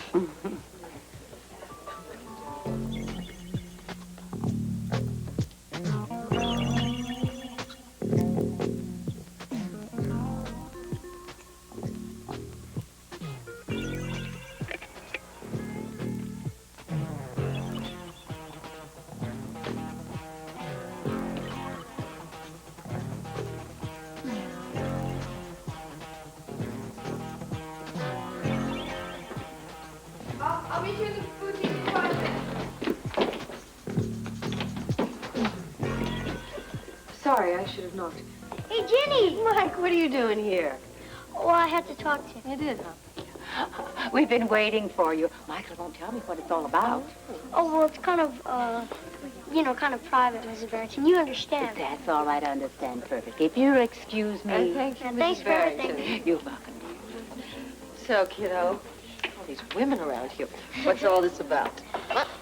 Well, I have this problem, and I think you're the only one who could help me. Wait a minute. First of all, how'd you know? You called the station, right? Yeah, they always know you are. All right, so what's the big problem? Well, Dr. Rick can't take me to the ball game on Friday photo day. I'll take you. Really, you will? Really, I will. Who wants to go to a baseball game by themselves? Of course I will. That is, if it's all right with Rick. Yeah, that's Dr. Rick. I think we better. Do you know where he is right now?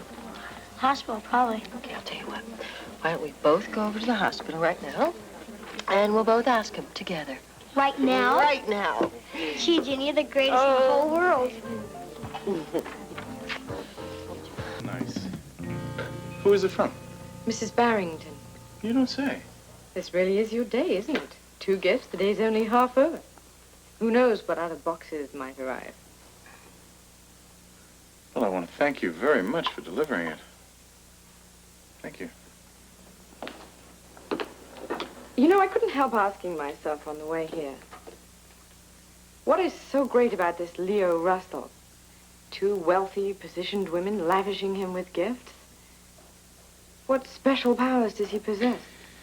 Well, just hop on the table and I'll show you. Not today. What's the matter, scared? I'm not your type. Oh, now how do you know that? Well, my bank book for one, my age for another. Now, that's exactly what I'm talking about. Those old ladies, they're no challenge. They're just lonely and old and bored. One word of affection, they're all over you. But you, on the other hand, are a challenge. Does this mirror seem crooked to you? Look, why don't you just hop on Yes, the table and it's I'll just definitely straighten out crooked. your Would you like vertical... me No, to no, no, no, adjust you it? can't. You can't. It's mounted incorrectly. I'll get the maintenance man on it. Now, about that massage. No, thanks. I get mine at home. I bet you do. I meant my massages. So did I. Enjoy your spoils, but for the life of me, I can't see what they see in you. Oh, 1 session with these hands, you would. I'll keep that in mind. See what you can do about that mirror. The way it is now, it throws the whole room off balance.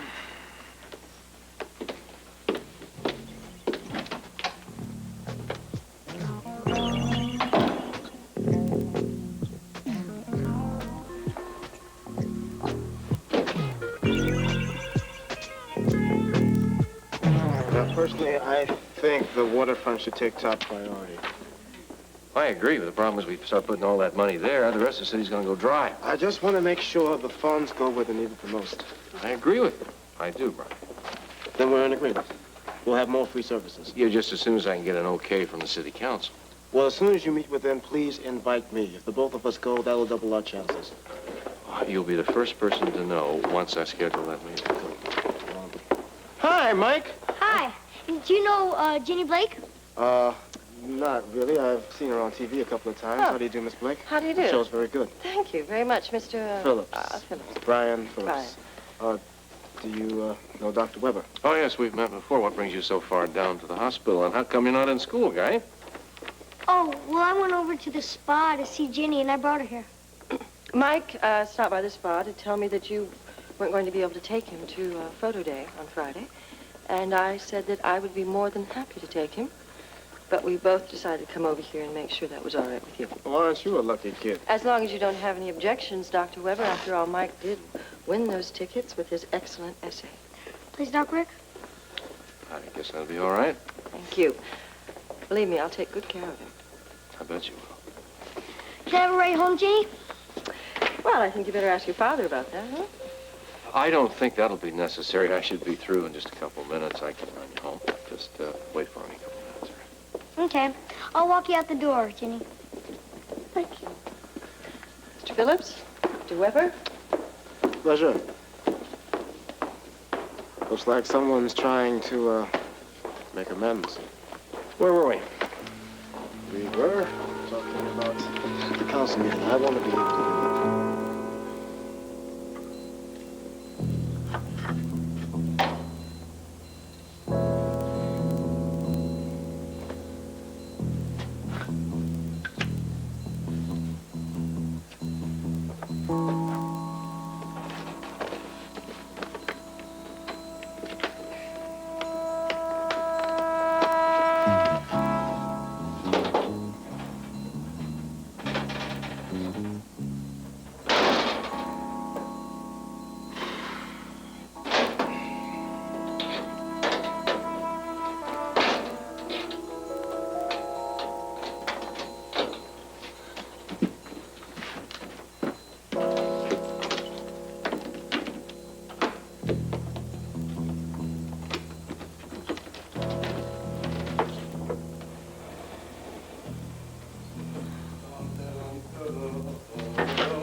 What are you doing here?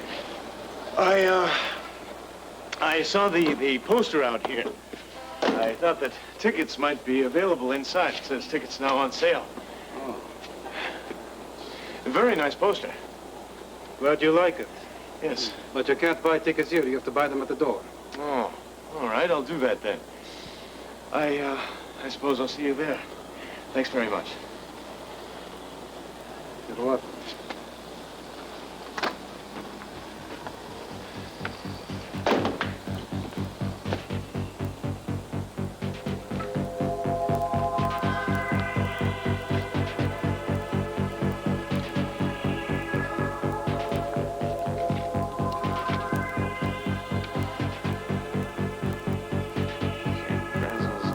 Festival begins May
you.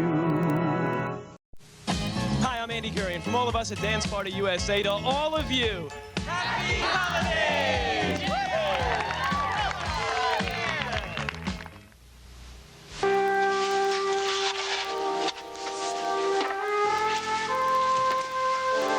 Hey, want a drink? Thank you. Did I, tell you how good you look in that dress? You really like it? Can I tell you something else? I like the person in it a hell of a lot more. Oh, good.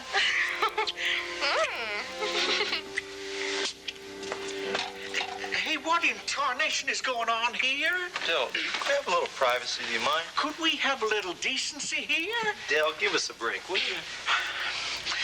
Jody, you stayed here last night, didn't you? Dell. I figured as much.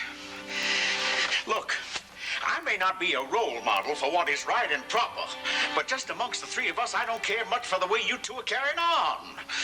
Especially you, Jody. Him I'd expect it from.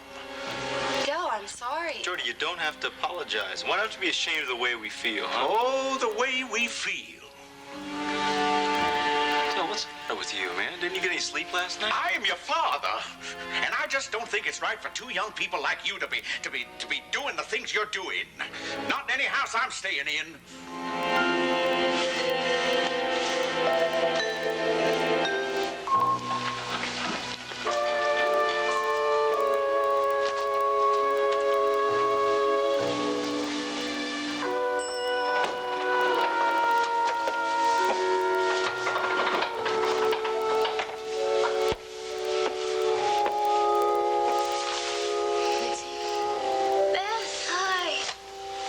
Mitzi, have you been sitting here all night? Yeah, boy, yes I have. Oh. You like him a lot, don't you? He's a good friend. You are, too. Don't you think you should go on home now and get some sleep? No, I can't do that. I mean, I gotta stay here until I find out if Jeremy's okay. Okay, well, I'll go find Miles, and maybe he can let us both know how Jeremy's doing. Well, that would be great. Thanks.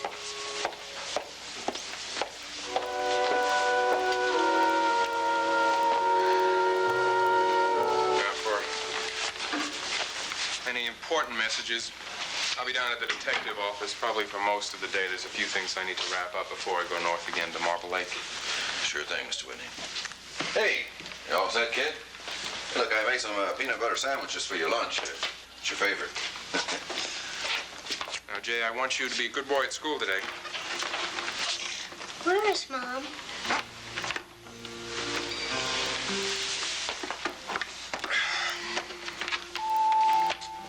Well,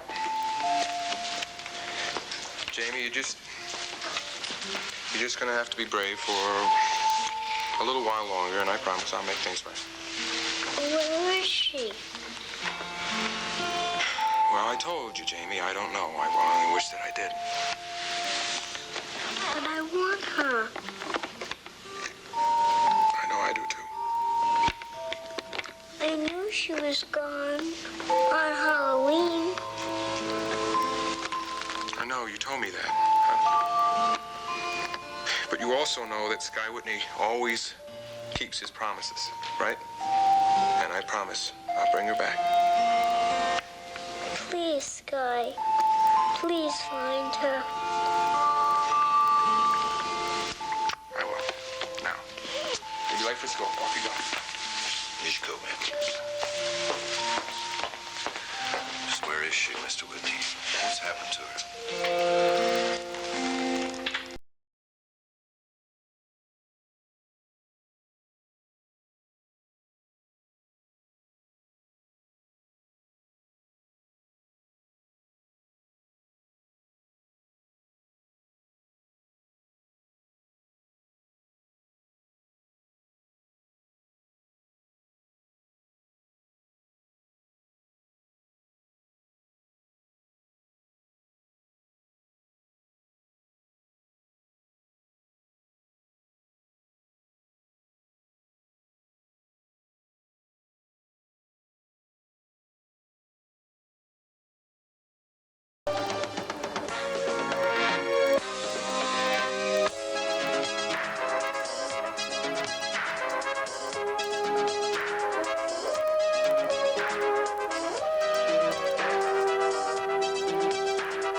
Mitzi. I saw you out here this morning, but I didn't want to wake you up. Well, how is he? Is he awake? Well, at this point, I'm afraid he's still unconscious. But he's going to be all right, right? He's going to wake up. Listen, I wish I could tell you all of these things, Mitzi, but he's had a severe concussion. Concussion? There's a possibility of a skull fracture. We don't know. We'll have to wait till we get the x-rays back. Well, can I go in and see him just for a minute? Not now. I'm afraid not. Things are still a little bit touch and go, you know? Well, would you mind if I, just sort of hung around? I promise I won't get in the way or anything. Oh, of course you can, Mitzi. You can stay as long as you like. Thanks. I tell you what, I'm going to be down in the cafeteria, and I'm going to come right back up, okay? Okay. All right, thanks. I think I should stay with her. Make sure she gets some rest. Thank you. I never realized that she cared that much about Jeremy. I don't think she did either. It's too bad that it takes something like this to bring it out. Yeah, well, sometimes the only choice that lonely people have is to hide their feelings. Go check on it. Look, I'm not blind. I know you two love each other, and I think that's fine. But, when I was a sprout, young men and young women just did not come out and cohabit in front of their parents.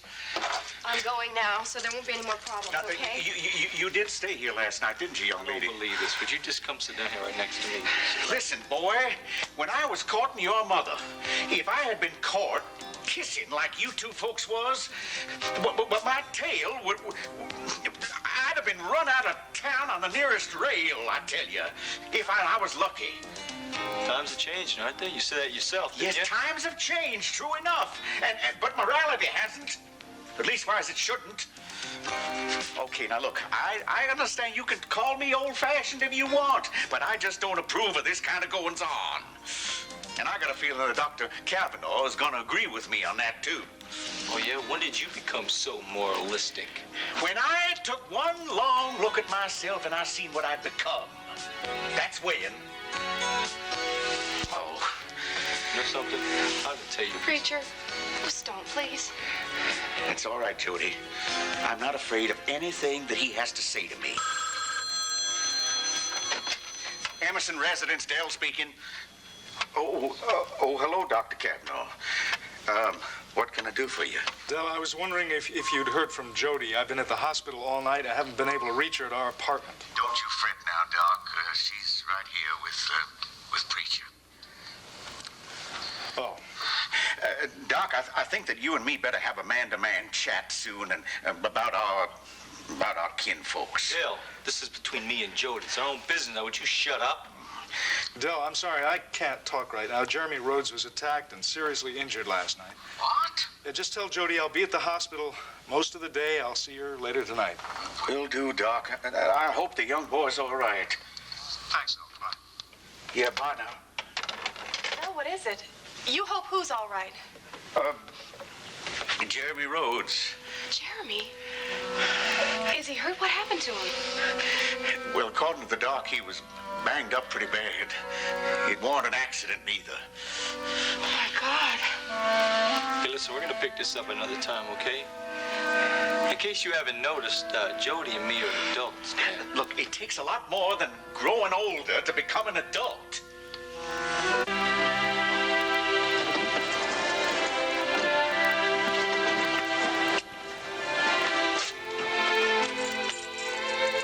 Decided to reopen the office Raven and I used when we had operated as private detectives.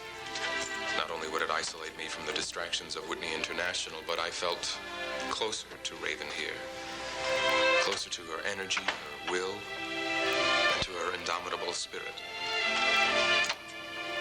As tough and as confident as I seemed to others inside, I felt lost and empty. And I ached for her.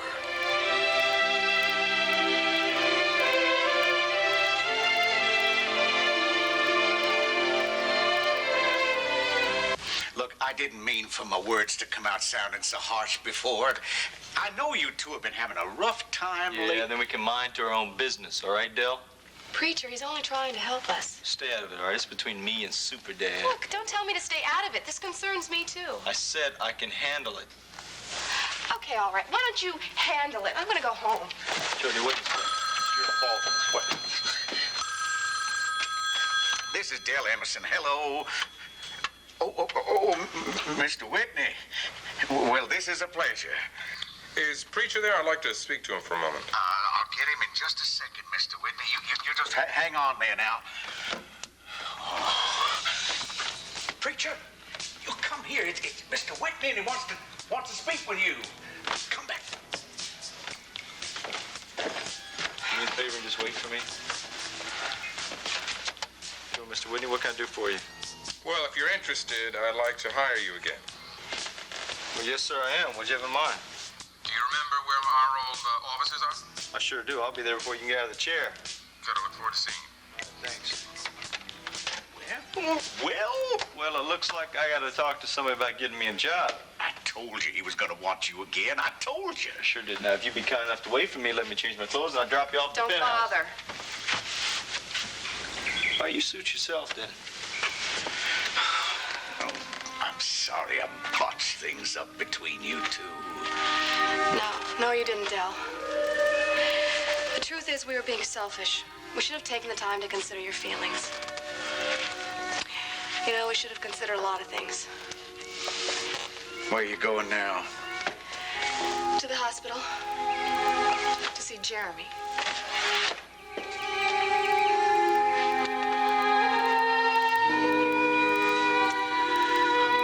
I'm sorry, Mike. There's just been no improvement in Rhodes' condition. That's too bad. Nancy's very upset about this. They've become close friends. Yeah, I know. Stoner. Stoner, this is Sky Whitney.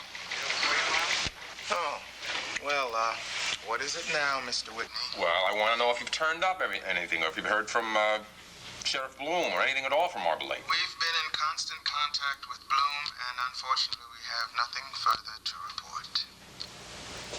Well, all right. Thanks anyway. You're welcome, Mr. Whitney. He is beginning to be a habit I would really like to break. Funny how complacent he seems about all this. That's not like Sky at all. I agree. You know, I am absolutely sure he's up to something. I wish I could just figure out what it is so I could find out who's going to get hurt by it. Stoner. Yeah, Penella. Nothing? Yeah, okay. I guess that's about it. We've done everything we can for now, so just bring the boys back in. Yeah, bye. Mike, we've come up with nothing in terms of finding those pictures that were stolen from Rhodes' studio. I'm afraid whoever took them made sure he got every last one.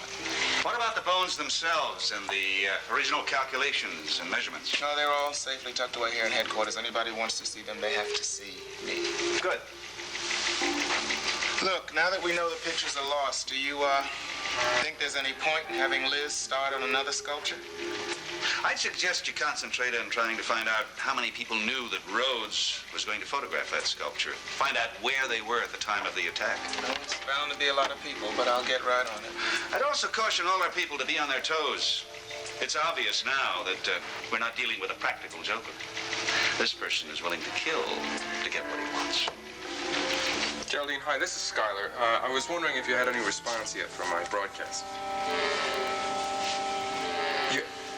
That many? Yeah, well, I'm sure that we are going to hear a lot of people who are just interested in the $25,000, but I can't afford to take any chances, so just send them over, would you please? Good, look, I'll talk to you later.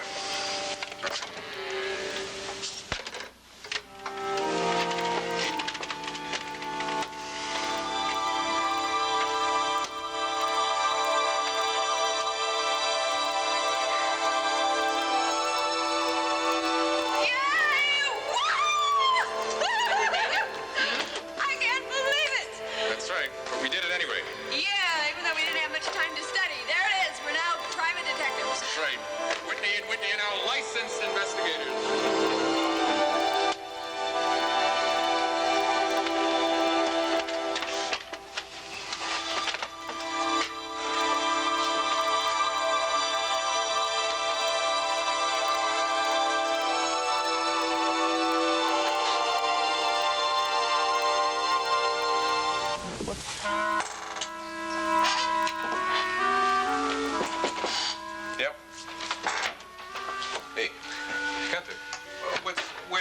What are you doing here? That's all right. He's still in school. I just thought maybe I'd drop by. Mr. Whitney, look, I want to help you find Mrs. Whitney, and I want you to know that I don't care if I have to tear up all of Marble Lake to do it. Well, Gunther, I appreciate that. I want you to know that I appreciate it. I don't know what we'd do without you, but right now I need you here most, taking care of Jane. Look, I'm really proud to do that, Mr. Whitney, but I feel like I should be doing something more. Come in. Gunther, Mr. Whitney? What do you want here? That's all right, Gunther. I asked him to come here. Yeah, sure thing, Mr. Whitney. But, hey, all right, look, I think I better go pick up the kid. And look, anytime, just anytime, all you have to do is ask, okay? I know that, Gunther. Thanks again. Yeah, all right.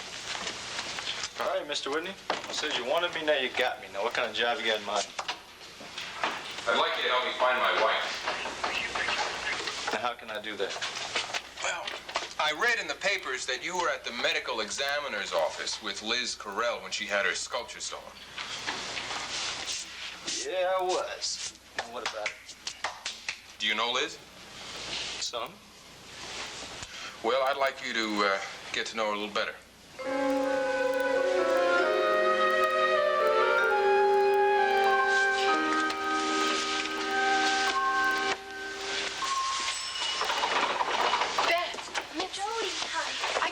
Jeremy, is he going to be all right?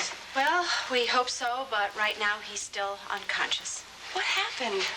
Apparently, they hit him over the head while they were stealing the photos that he took of Liz's sculpture. Beth, if there's anything I can do... Well, I'm afraid right now there's not much any of us can do. I guess maybe I should go home and change. Probably not a bad idea. Beth. I guess I'll call and check with you after my classes. See you later.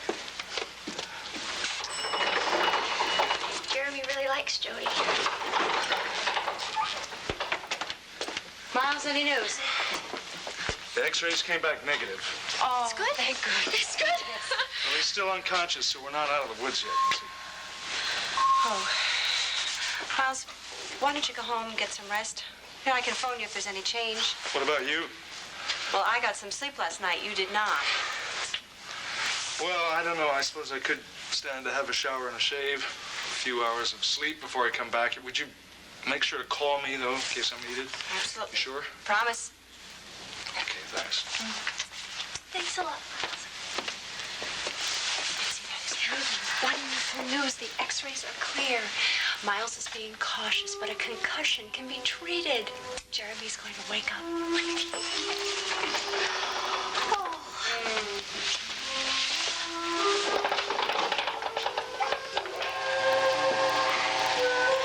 My God.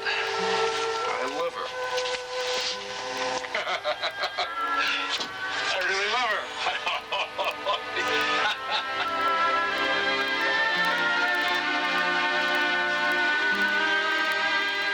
Say, will you help me? I'll make it worth your while. I don't know. What's wrong? See, all you want me to do is get close to Liz Carell. Yeah, well, for now, that's all it is. I want to make sure that there's no connection between Raven's disappearance and the bones she found. You see, they were found just a few miles from where Raven was last seen, so I want you to get as close to that investigation as you can. Doc Cavanaugh thinks that maybe she's not telling things that she should be telling. She's holding out on us. Well, that's all the more reason to get close to her. All right, I'm gonna give it a shot. Good. Now, here is my home phone number, the number and the address of the lodge I'll be at, and the number of this office here. All right, I'll keep in touch. Good. By the way, Mr. Whitney, thanks for giving me another chance. I realize I blew it the first time. Well, it wasn't your fault. Well, whether or not, I just want you to know you can bet your life on it this time. I'm not gonna let you down. Thanks. I'll see you.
On the steps of an Indian hospital, a woman wailed, "They have killed Mother India. Why not kill us too?" From ABC, this is World News Tonight with Peter Jennings. Good evening. The age of Indira Gandhi is over. The woman who dominated Indian political life for more than 20 years was killed by her own Sikh bodyguards. India has once again been plunged into a political crisis. Mrs. Gandhi was 66. Her enemies were legion. Her admirers numbered in the hundreds of millions. Most of our broadcast is devoted to the assassination, what it may mean to India, already rent by religious violence, what it has meant in the rest of the world. We begin in the Indian capital of Delhi. ABC's Mark Litke arrived there just a short while ago. Hindu women wept and prayed on the sidewalks as news of the assassination swept through this stunned capital. Police had difficulty holding back the crowds that flocked to the All India Medical Clinic, where a dozen physicians tried in vain to save Mrs. Gandhi's life. But the Prime Minister, her body riddled with bullets and bleeding profusely, was clinically dead on arrival. One of the first relatives to reach the hospital was Manika Gandhi, the widow of Gandhi's son Sanjay, who died in a plane crash 4 years ago. Her other son and political heir, Rajiv, rushed here from Calcutta after hearing the tragedy. He was immediately named head of Gandhi's ruling Congress Party, then sworn in by President Zail Singh as the new Prime Minister of India. Discharge my duties as Prime Minister for the Union. Mrs. Gandhi had received several death threats since the Indian Army battled militant Sikhs at the Golden Temple earlier this year, but no one could have imagined assassins penetrating the security at her own home. According to a government spokesman, it happened on a routine stroll Mrs. Gandhi made every day along this path, from her house to the office on her compound. Suddenly, two of her own security guards, both Sikhs, began firing at close range, one with a pistol, the other with a machine gun. Mrs. Gandhi was hit in the chest, stomach, and thighs. The two assassins were immediately gunned down by other security guards. Later, Sikh extremists claimed responsibility for the murder in a phone call to a local news agency. The Army and police are on special alert tonight nationwide, as there have already been numerous attacks on Sikhs throughout India, attacks on their homes and temples. At least 2 Sikhs have died. The new Prime Minister immediately went on national television and appealed for calm. Nothing would hurt the soul of our beloved Indira Gandhi more than the occurrence of violence in any part of our country. Mrs. Gandhi may have written her own epitaph in a speech yesterday when she said, "Even if I die in the service of the nation, I will be proud of it. Every drop of my blood will contribute to the growth of this nation." There is a very great threat tonight that even more blood is going to be spilled, as angry Hindus have begun taking revenge on the Sikh community, perpetuating the deadly cycle of religious violence that has killed thousands here in recent years, and today killed the Prime Minister. Mark Litke, ABC News, New Delhi. When Mrs. Gandhi left her modest house in Delhi this morning, she was on her way to be interviewed by the actor and the playwright Peter Ustinov, who was making a documentary about her political life. After Mrs. Gandhi died, I talked on the phone with Ustinov, who was in his New Delhi hotel room. Yes, we had a date with Mrs. Gandhi at 9 o'clock this morning, so we arrived at 8 o'clock, 8:30. It was a very beautiful morning, and she never got to us. We suddenly heard 3 individual shots, which were, in fact, we found out later, pistol shots. There was enough time for people to say, "Don't worry, that's only firecrackers." They let them off here occasionally. And then there was a flurry of machine gun bullets or light automatic rifle bullets, which were certainly nothing to do with any firecrackers. And we realized something had happened, and people started running around in rather silently. There were no voices raised or anything. And then after quite a moment, suddenly 2 more bursts of light automatic fire, which I believe was the commandos making short shrift of the assassins. I gather later on from talking to the authorities that the security guard was the culprit, and he was a Sikh. The Sikh guard who you believe had shot her had been in her service. Do I understand that he was seen as a threat by at least some of his superiors? He had been moved to some other post by the security chief, but evidently Mrs. Gandhi missed his presence and she asked for him back. And this was her reward, of course. Had Mrs. Gandhi made any references to you about her own personal safety? She was speaking in Orissa, in some small town the other day, and a woman made her way through the crowd. She was carrying something in her arm, and the police were refusing her further progress. And Mrs. Gandhi saw it, interrupted her speech, and said in English, "Let the woman go, let her come nearer." And of course, on this occasion, she merely had a petition. But this morning, she allowed somebody to come closer who had something quite other in his possession. And now a look at Mrs. Gandhi's career. She was no relation to Mahatma Gandhi. He too was killed by an assassin's bullet. She went to school in India and then to Oxford University in Britain. She joined India's Congress Party 16 years before India won its independence from Britain. She was her father's political protege. And here's our chief correspondent, Richard Threlkeld. Since independence in 1947, the business of running India has been mainly a father and daughter business. Now the daughter is gone too. She was the only child of India's first Prime Minister, Pandit Nehru. When he died, the leaders of the Congress Party made her Prime Minister because they figured she would take orders. She fooled them. That I will faithfully and conscientiously discharge my duties as a Prime Minister for the Union. She preached nonviolence, but her heroine was Joan of Arc. Twice she went to war with Pakistan and won. Her father ruled India with consensus and persuasion. She preferred to divide and conquer. She played off India's minorities against each other, and for a while in the 1970s, she declared an emergency, curtailed civil liberties, and threw her opponents in jail. Later on, she herself was sent to jail on charges of abusing her power. She made India a nuclear power, then preached world peace. Since we all are still forced to live on the same planet, and perhaps in my generation we will not be able to move on to any other, we have to learn to live together. She tilted India closer to Moscow than Washington, but insisted she was non-aligned. We never have tilted against anybody, I mean towards or against. I'm pro-India. For 15 of the last 18 years, she worked 16 hours a day, managing the affairs of 750 million people. Because of her, India is wealthier than it was and self-sufficient in food. It remains the world's biggest democracy, although because of her, it is less one nation indivisible than it was. She was a sad, lonely, driven woman who once said that governing India is like being Alice in Wonderland. You are always running, but you are still in the same place. For Indira Gandhi, the race is over. Richard Threlkeld, ABC News, New York. When we return, we'll take a closer look at the Sikhs and the religious differences in India which have led to this violence. This is World News Tonight, brought to you by Buick Motor Division. As we said at the beginning of the program, Mrs. Gandhi was killed by her own Sikh bodyguards. Who are the Sikhs and what do they represent? Sikhs are followers of the Sikhism religion. It was founded in the 15th century, and part of its creed has always been religious tolerance. For some Sikhs, not all by any means, violence has become a second way of life. In London, here's Barry Dunsmore.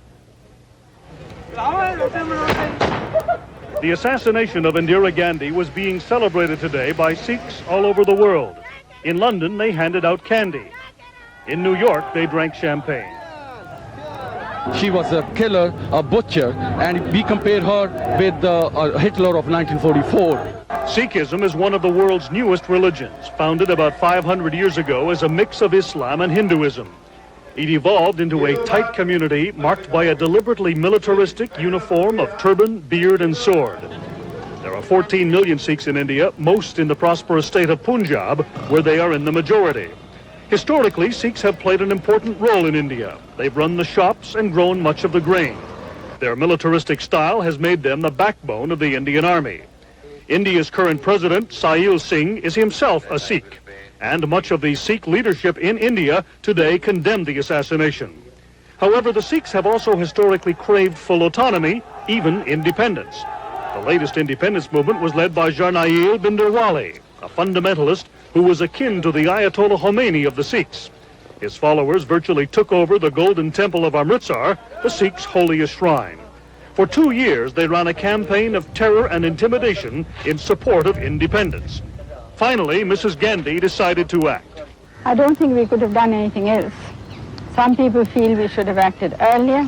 It was a question of preserving the unity and integrity of our country.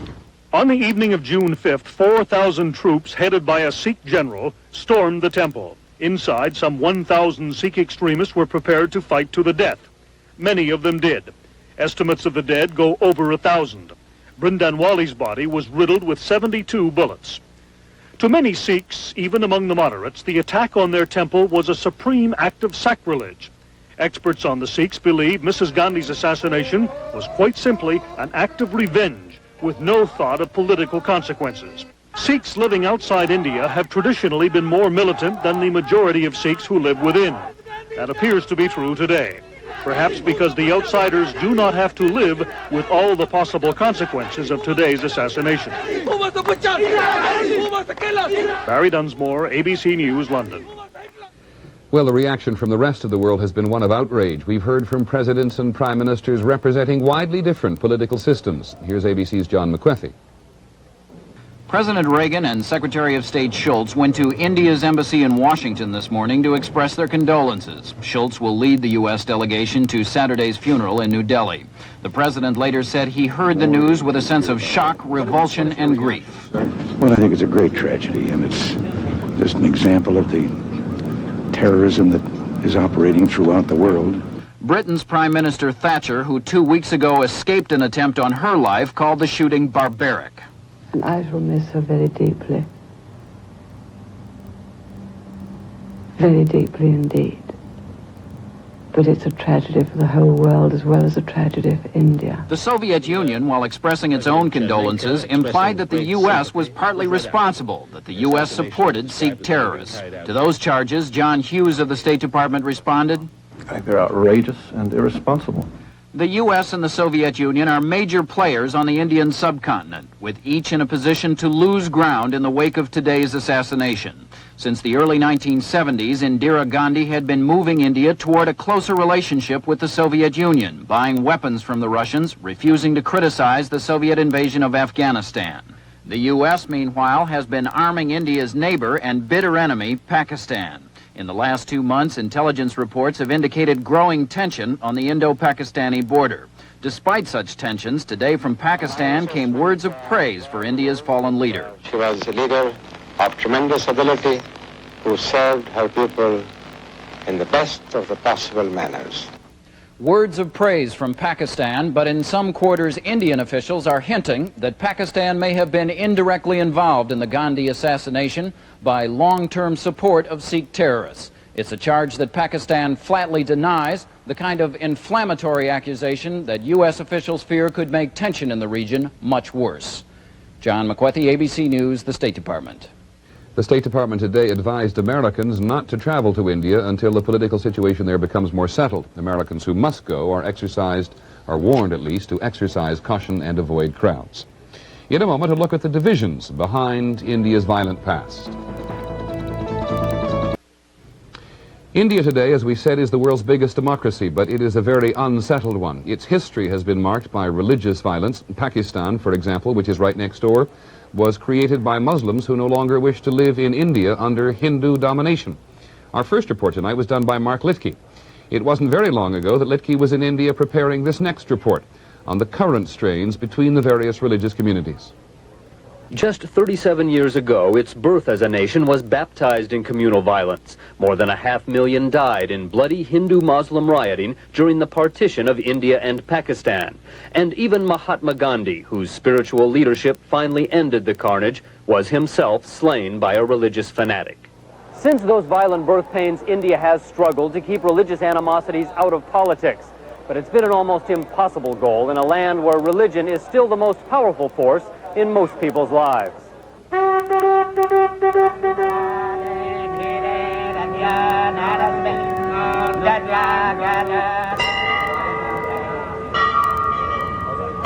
80% Hindu, about 11% Muslim, but every major religion in the world is practiced here, in addition to the hundreds of sects found nowhere else.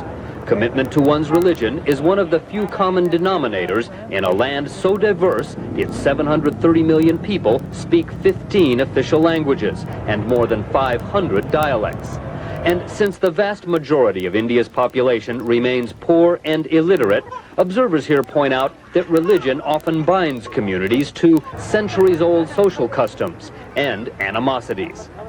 But not since independence has India seen so many feuds threatening its delicate unity. In the state of Punjab, militant Sikhs demanding more religious and political autonomy conduct a campaign of terror. Government troops move in, and nearly 1,000 are killed in a fierce battle at the Golden Temple. In Assam, native Hindus armed with crude weapons sweep across the state, killing hundreds of Bengali immigrants, mostly poor Muslims seeking work. In Maharashtra state, thousands are left homeless around Bombay, and nearly 300 die in only a week of Hindu-Muslim clashes over a religious insult. The increased violence is partially due to a new militancy among minorities, like the Sikhs and the Muslims, who fear being swallowed up by the Hindu majority. But the major catalyst appears to be growing economic pressures and overpopulation. The Bombay violence was blamed largely on unemployed youths who have flooded into India's largest cities in a fruitless search for jobs. With no future, the unemployed have become easy converts to a few religious and political extremists, like Jarnail Bindranwale, the militant Sikh leader who died at the Golden Temple. How does a nation start looking at the religion in a rational fashion? And I think that is something takes time and also needs economic growth and also needs intense education. If the deadly cycle of communal violence is not brought under control, the country may soon revert to the vast region of feuding states that it was a half-century ago. Mark Lidke, ABC News, New Delhi. ABC News is going to have more about the Gandhi assassination later this evening on Nightline. The guests will include both the Indian and the Pakistani ambassadors to the United States, Henry Kissinger, and also one of the Sikh leaders. And when we return, in other news, a night of mischief, which turns into madness. Tonight it is going to be a fairly brief look at other news. President Reagan suggested today that Geraldine Ferraro was selected to be the Democratic vice presidential candidate solely because she was a woman. Mr. Reagan told the Hearst News Service it was high time for a woman on a national ticket, but he said Mrs. Ferraro didn't have any real experience. Ms. Ferraro was quick to respond. She said she had proved herself as a national candidate and that if the president questioned her qualifications, she'd be happy to debate him face-to-face before Election Day.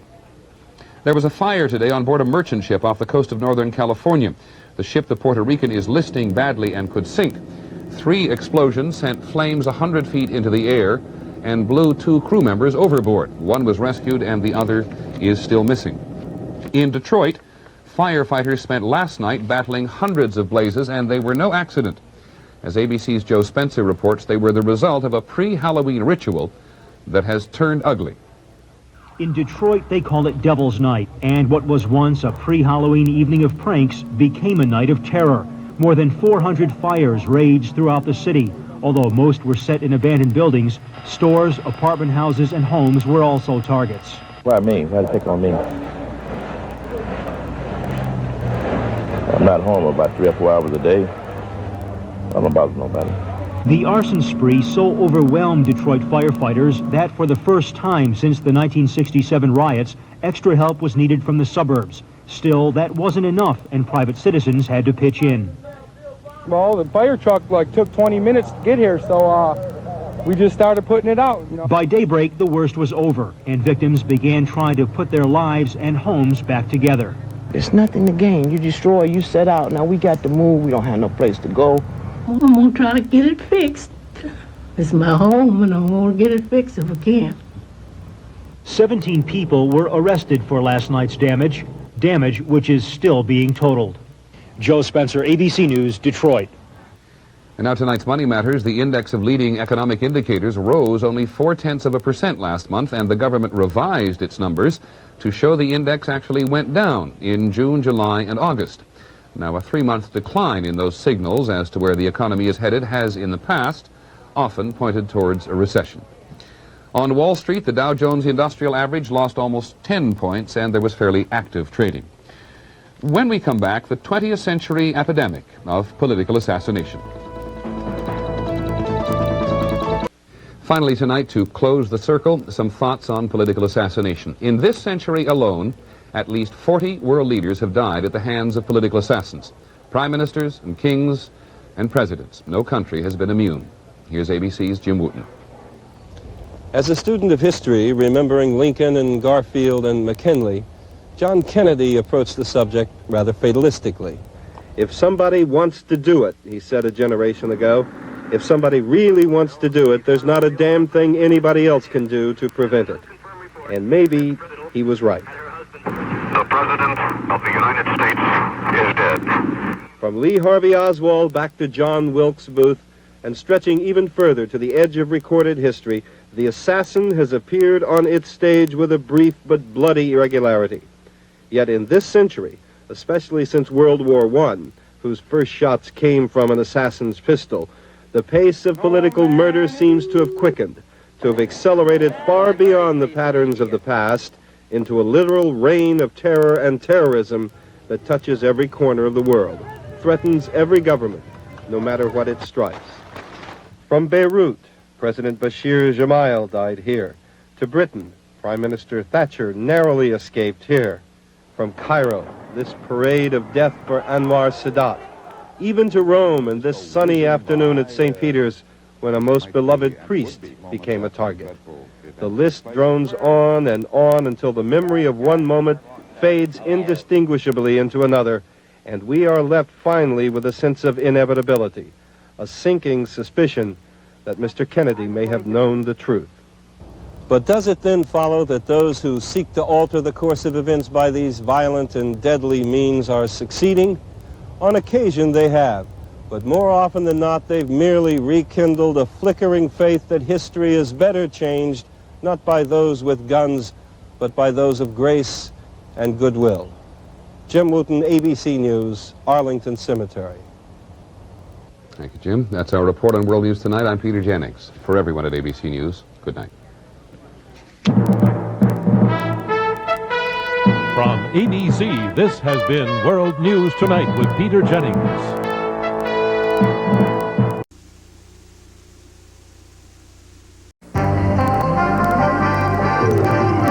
Will Frank do the miniseries his way? Is Silent Night, Deadly Night coming back to a theater near you? Has Matt Dillon found the perfect role? Will cement be strong enough to hold the bionic woman? Entertainment Tonight gives Friday, December 14th, 1984, its just desserts. Easy as cake, huh?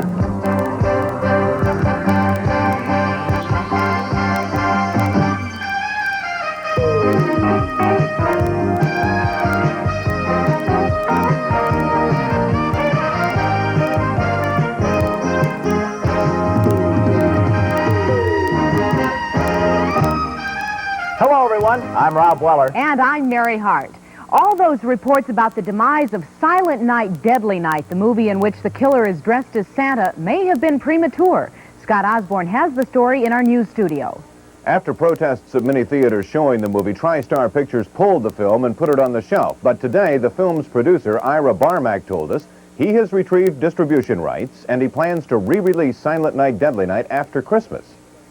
Given the sensitivities that have surfaced, I would prefer that it not be released anymore until after the Christmas holidays, but it be no longer associated with Christmas as a Christmas release, and that it be re-released domestic theatrical as what it is, a kind of a send-up of a holiday after the fact. Much of the controversy over the film surfaced when parents saw TV ads they found objectionable. Barmack says he was against that advertising strategy from the beginning. It is possible that kids who did not hear the disclaimers would have seen Santa Claus, or someone dressed as Santa Claus, in the context of something frightening. There is no way to defend that. There is no way to justify it. I can only tell you as a historical fact I was against advertising this on television. Though Barmack hopes to put the film back in theaters early next year, he concedes it's not a film for everyone. I think it will always be a battle between the people who understand why this picture is a send-up and those who, on the face of it, are going to be offended by it. And I would urge the people who have the slightest sensitivity on the subject, don't see it. Trade paper reports today say Barmack will try to release Silent Night, Deadly Night on the West Coast before Christmas. But Barmack told us he doesn't think he has enough time to do that. He also refused to detail specific terms of his deal with TriStar. Rob? Thank you, Scott. Another high-level Hollywood studio move, lots of those in '84. Gary Hendler has resigned as president and chief operating officer of TriStar Pictures. Hendler said he would form his own production company, and TriStar would be its distributor. Boxing promoter Don King, who also promoted the Jackson Victory Tour, yesterday was indicted on 23 counts of income tax evasion. The federal indictment alleges violations between 1978 and 1982. And Michael Jackson, star of the Victory Tour, had a homecoming of sorts in Los Angeles. While filming a Pepsi commercial earlier this year, he was injured in an accident and was subsequently treated for burns at the Brotman Medical Center in Culver City.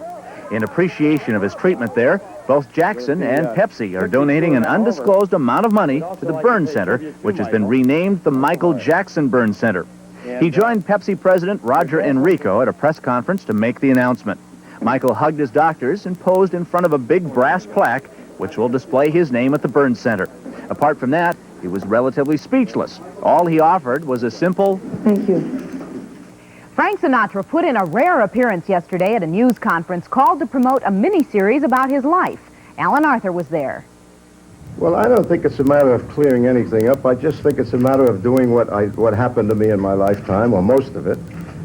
And then people can decide for themselves whether what they read was right or what we're saying is right, or what we're doing is right. Audiences will be able to decide for themselves when the life story of Francis Albert Sinatra is brought to television. The 6-hour miniseries is scheduled to air on CBS during the 1986-87 television season, and it's going to be produced by someone who knows Mr. Sinatra very well. Tina Sinatra, youngest daughter of Old Blue Eyes, will shoulder that responsibility. This is going to be painful, I want to tell you. We'll fight and we'll cry and we'll complain to each other and argue, but the commitment is made. He knows if he doesn't do it, someone else will, and we have to tell the truth or it won't be good. One of the continuing misconceptions Frank Sr. aims to clear up in this TV biography is his feeling about the press. I'm not angry with the press. I'm angry with certain members of the press, not the press. As to questions about who will play the lead role, daughter Tina will only speculate. Well, if David Bowie weren't English. Alan Arthur, Entertainment Tonight. Today kicks off one of the biggest movie opening weekends of the year, with 6 new films entering the competition for your holiday box office dollar. They are Dune with Kyle MacLachlan and Sting, Francis Coppola's Cotton Club with Richard Gere, Diane Lane, and Gregory Hines, Starman with Jeff Bridges and Karen Allen, Runaway, starring Tom Selleck and Gene Simmons, Mass Appeal with Jack Lemmon goes into limited release, and British director David Lean returns to filmmaking for the first time in 14 years with A Passage to India. Gene Wolfe reports on its celebrity screening last night. A Passage to India, based on E.M. Forster's classic novel, has finally made it to the screen. And it marks the return to filmmaking by David Lean after a 14-year absence. You've long held a fascination for India. Why is that? I just like it. I've been there many, many times. I've always wanted to make a film about it, and here it is. When I first saw Mrs. Moore, it was in the moonlight. I thought she was a ghost. The film stars Victor Banerjee, Alec Guinness, and Judy Davis in a drama about heavy-handed British colonial rule in India, a country which is full of sharp contrasts. It's a whole different kind of way of life, civilization. Lots of images of people, lots of people. A lot of sadness, a lot of poverty, and a lot of struggling to survive. I hope the film will help give some kind of relief to the people who are suffering, or at least are sharing the suffering of us Indians, and will thereby encourage a movement towards India. Gene Wolfe, Entertainment Tonight. Some good news today for Lone Ranger fans who had trouble recognizing Clayton Moore with his mask off. Moore, who had to make do recently with sunglasses, had been prohibited from appearing as the Lone Ranger. Well, the Rather Corporation, which had sued Moore, causing the Sunglasses for Mask switch, has dropped charges. Moore can now go anywhere he wants as the Lone Ranger. And in New York, another week of testimony is on record with the Westmoreland versus CBS libel trial. Dixie Watley filed this update report. Despite Westmoreland's attorney Dan Burth's efforts to the contrary, the CBS team won a major victory this week. Judge Pierre Laval blocked admission of major portions of the so-called Benjamin Report, CBS's in-house investigation of the documentary. The report, ordered by CBS when Westmoreland criticized the broadcast, faulted producer George Cryle for violating certain CBS policies. While CBS ultimately concluded the broadcast was accurate, many felt some of the report would cast both CBS and Cryle in a poor light. Judge LaValle decided against admitting the report because much of it had nothing to do with the issues of the trial. While Westmoreland's attorney, Dan Burt, won't have the Benjamin report to work with, he's used just about every other weapon against Cryle. Pointing his finger and often raising his voice, Burt has accused Cryle of destroying research that supported Westmoreland, of coaching witnesses, and even of fabricating entire incidents. Throughout the week, Cryle has calmly repeated that he did nothing wrong and assured Burt that future witnesses will support both him and the documentary. Cryle's testimony will continue next week. Dixie Watley, Entertainment Tonight. Here are this week's top 5 pop singles. New Edition is 5th with their first top-of-the-charts hit, Cool It Now. The Honey Drippers, featuring Led Zeppelin's Robert Plant, are 4th with Sea of Love. Hall & Oates are next with Out of Touch. Holding on to 2nd place is Duran Duran with The Wild Boys. And at the top of the pop singles chart, Madonna with Like a Virgin. We'll have a look at the video version later in the show. Coming up next, Ilya Baskin, a Russian emigre, gets an American dream come true in 2010. And ahead, Matt Dillon, the Flamingo Kid, goes on location in Australia.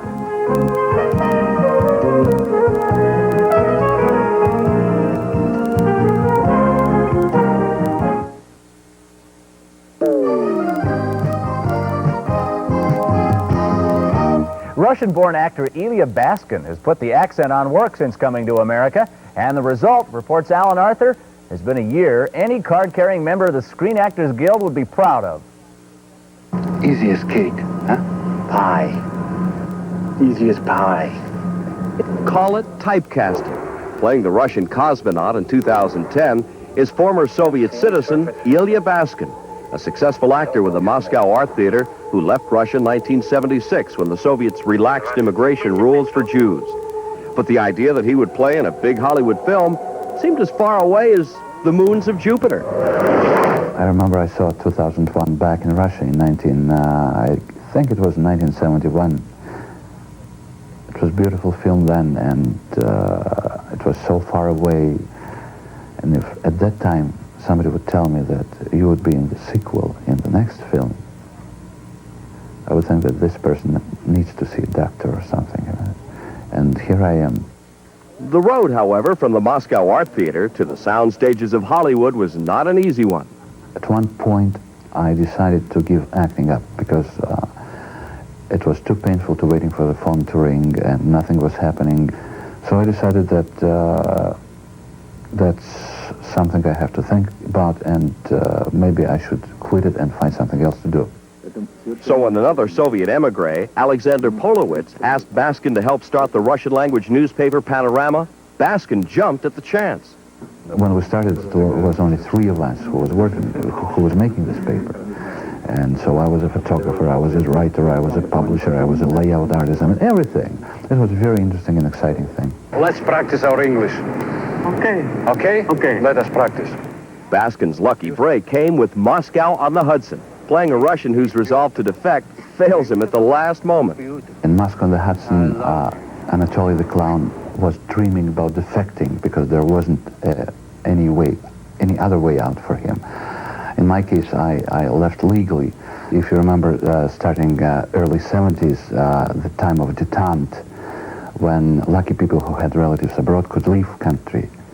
And we all were afraid that it wouldn't last too long, so I used this chance to just leave the Soviet Union, not knowing what will be ahead of me. With Moscow on the Hudson and now 2010, 1984 has been a big year for you. Is America all you thought it would be? A little bit more. I didn't realize how much opportunity one can have if he has the determination to do things. The $41 million Dino De Laurentiis science fiction epic Dune finally landed on Earth today. I don't know if Leonard Maltin has recovered from the ride, but he is here nonetheless with his review. We will kill until no Harkonnen breathes Arakeen air. Dune, a world beyond your experience, beyond your imagination. Let me tell you, this film is not only beyond my imagination, it's beyond my comprehension. Let me try explaining it to you. The Messiah of the Fremen on the planet Arrakis is in actuality the son of the House of Atreides from the planet Caladan. But he's being sent to combat the Harkonnens by the Padishah Emperor while he's mining the precious melange. Now, he shouldn't have been born at all, according to the Reverend Mother, but now he's going to become the Kwisatz Haderach as he tries to fight the giant worm on Arrakis. There'll be a quiz. Pay attention.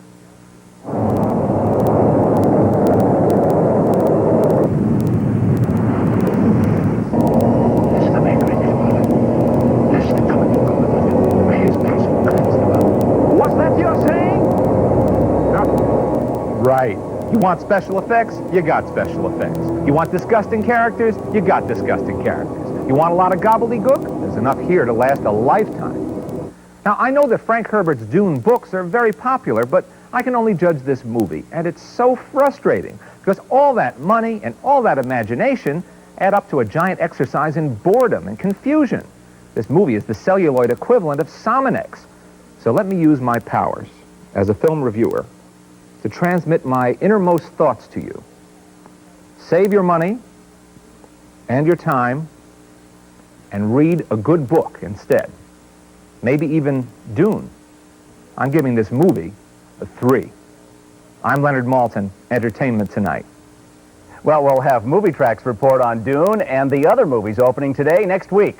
For those of you who are planning to join the Christmas rush to the movies this weekend, here's how audiences on both coasts graded 6 recently opened films and what Movie Track has to say about their financial future. Falling in Love was given a B- by ticket buyers, and Movie Track said Falling will stumble at the box office. City Heat also received a B-, and Movie Track predicted it will not make the Christmas top 5 list. The Terminator got a grade A and a prediction for a big box office. The Killing Fields, now in limited release, was given an A, and Movie Track said it will do very well at the box office once it's opened around the rest of the country. 2010 was given an A- by ticket buyers, and Movie Track predicted it will be a big buck earner. Beverly Hills Cop also got an A-, and Movie Track said it'll be the film to beat at the holiday box office. And Lindsay Wagner gets an unusual gift from her fans. That when we return.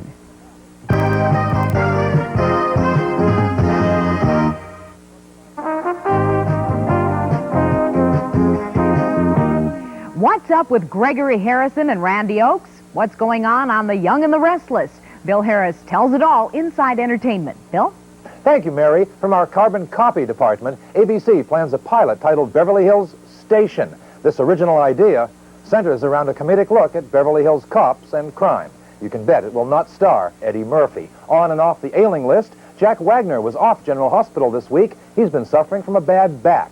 And Alex Trebek was out sick last week with an attack of kidney stones. Happy to report he's back hosting Jeopardy. The problem has passed. From our Couples on the Move department, next Wednesday night, Trapper John's Gregory Harrison and actress Randy Oakes repeat their marriage vows before a gathering of their Hollywood friends. It's a public celebration of their 3.5-year-old secret marriage, which came to light earlier this year. And finally, The Young and the Restless daytime star Phil Morris, son of Mission Impossible's Greg Morris, tackles a pretty big mission himself next month. For a new storyline, the young black star will go undercover and be turned white. And they say nothing ever changes in Hollywood. Bill Harris, Inside Entertainment. We'll talk again. Rob? Thank you, Bill. CBS won the daytime Nielsen Derby last week with an average rating of 6.5. Top show honors, however, went to ABC's General Hospital with an average of 9.1. And ABC has announced plans to reshuffle its primetime lineup with 7 new series to bow in the first 3 months of '85. TV's Bionic Woman, who bit the cancellation bullet this season when ABC shelved her new show, Jessie, had a very nice day in Hollywood. Ladies and gentlemen, we welcome to the Walk of Fame, Miss Lindsay Wagner. The thing that made Lindsay Wagner's star ceremony a little different was the presence of dedicated fan club members who not only came from far away, but who have even named their children after her.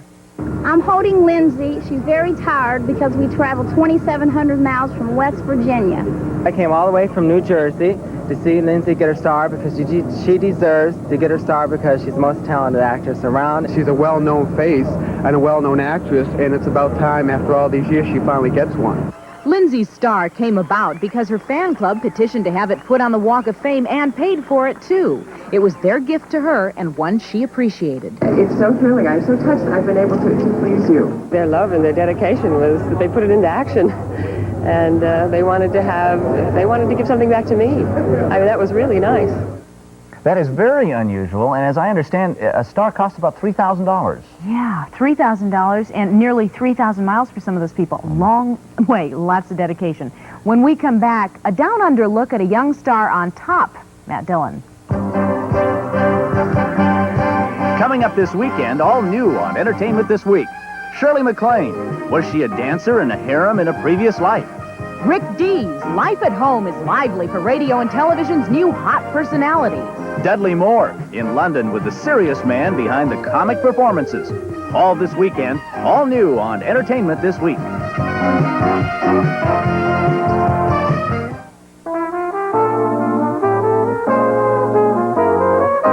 Time now for the ET Digest for Friday, the 14th of December. On tour, Smokey Robinson at the Beverly Theater in Beverly Hills, and Cheetah Rivera at the Tropicana Hotel in Atlantic City. New in the record store, an album, Bop Doo Wop from Manhattan Transfer. New in the video store, Start the Revolution Without Me with Gene Wilder and Donald Sutherland. And Willy Wonka and the Chocolate Factory, also starring Gene Wilder.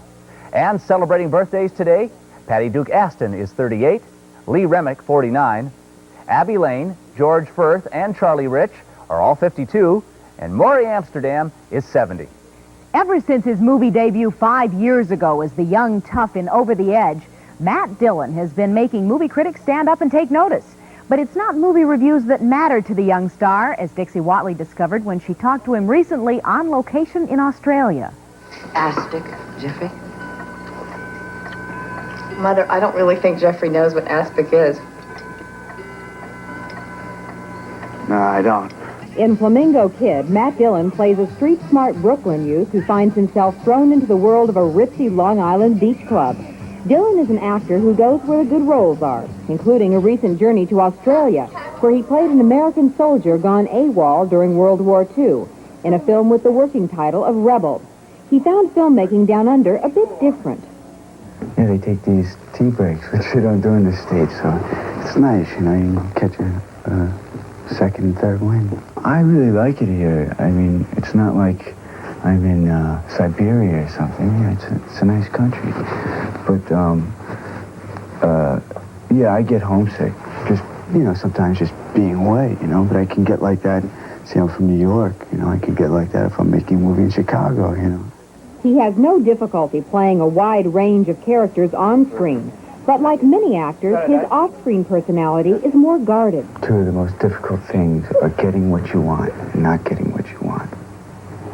You know? And I think I could apply that to myself sometimes.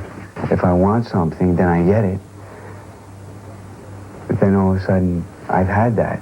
What next? You know, it's a matter of always being hungry, which is good to a certain degree, and it can also be, you know, not so good. Do you ever worry that it's just never going to be enough, that you'll never be completely satisfied?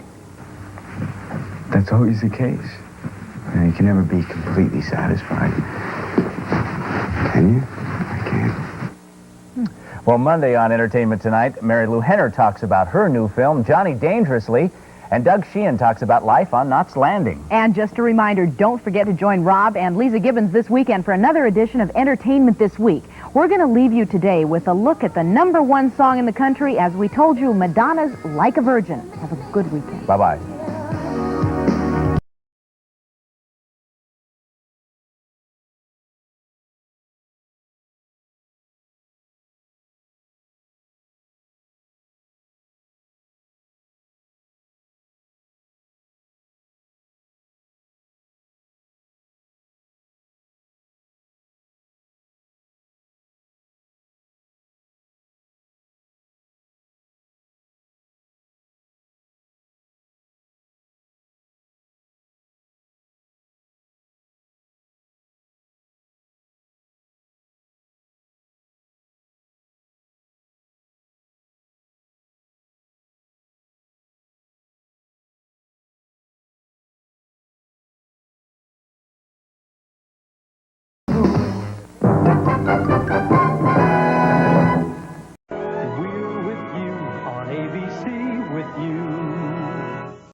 TV premiere presentation.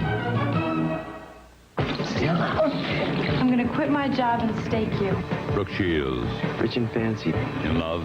Boat's getting too small. In trouble. Caught in the middle. Don't let her make you crazy, son. Taking a chance. Greed and lust will eat you alive. And risking it all. I'm going after her. Brooke Shields in her first television movie with Burgess Meredith. Wet Gold. Next.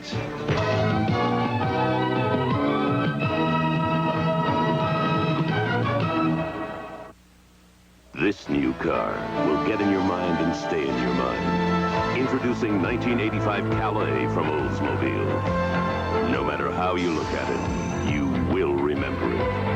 Outside, inside, under the hood, bottom line, new Calais is that distinctive. But until you test its electronically fuel-injected engine, you haven't even begun to get the feeling. There is a special feel in an Oldsmobile. Calais. Look what the computer wizards at Apple have come up with now. It has the power of these two computers, a built-in disk drive. It can run over 10,000 different programs. You get everything you need to hook it right up to your TV. You can even add a mouse. Introducing the Apple IIc. Now comes the real magic. You can take it home for under $1,300.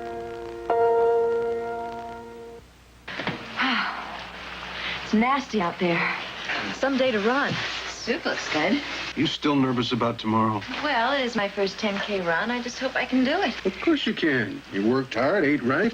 Here, eat your Campbell's. It's good for you. Campbell's Chicken Noodle Soup. It's nice when something that tastes so good can make you feel so good. I'm surprised you're worried about finishing. Finishing? I'm worried about winning. Campbell's soup is good for food. So, isn't this great? I got my own kitchen, my own bedroom. And your very own ring around the collar. Ring around the collar. For a tough stain like this, you need whisk. Yeah, but Sprays and powders aren't good enough. Whisk does a better job. And when whisk gets out ring around the collar... Your whole wash is clean. No more surprise visits. And no more ring around the collar. Whisk gets ring around the collar and your whole wash clean. There's nothing in the world like gold. You know that?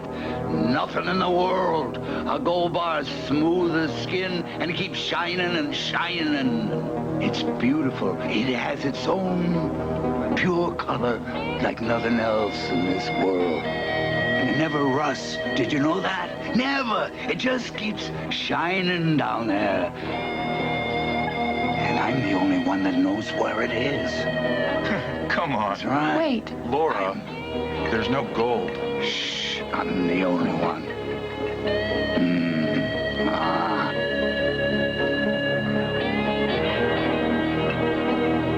Well, I get both.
Just a few people.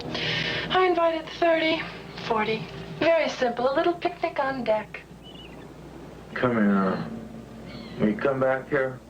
What, how about some caviar, darling? Oh, Yes, and those little sandwiches. What do you call them? You know, the ones without the crusts? Canapes. Canapé. Oh, and champagne. Cases and cases of champagne. My dress, I'll get it all wrinkled before the party. Well, I think you should take it off.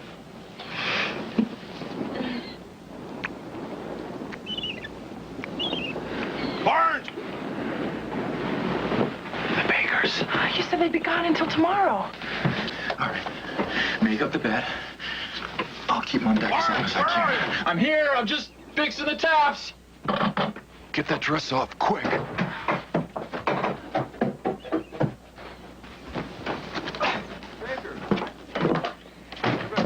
What's going on? I was working down below.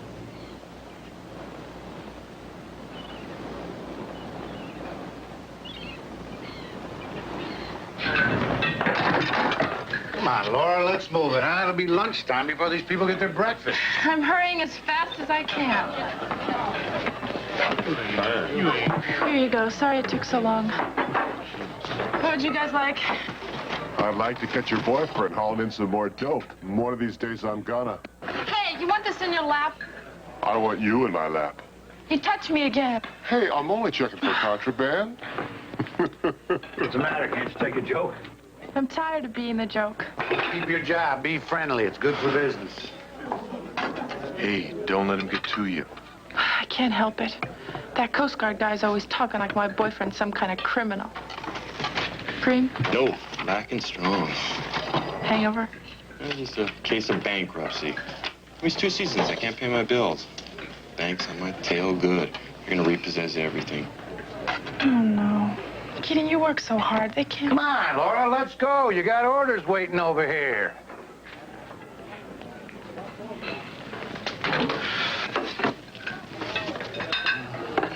Come on. Just being friendly, it's good for business.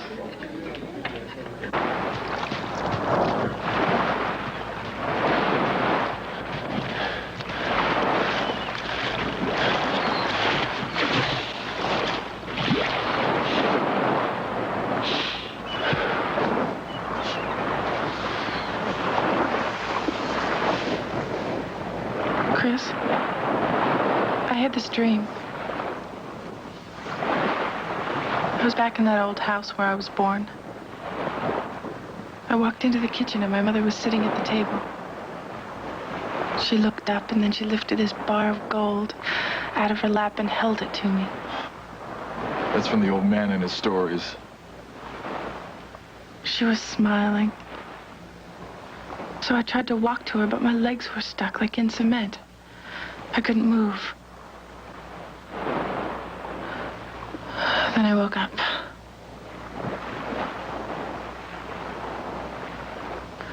We never had much. Seemed like everyone was always better off.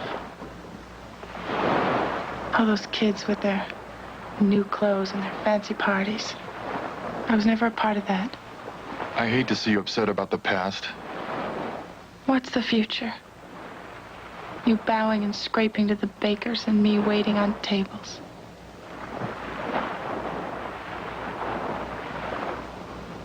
I have to go get ready for work.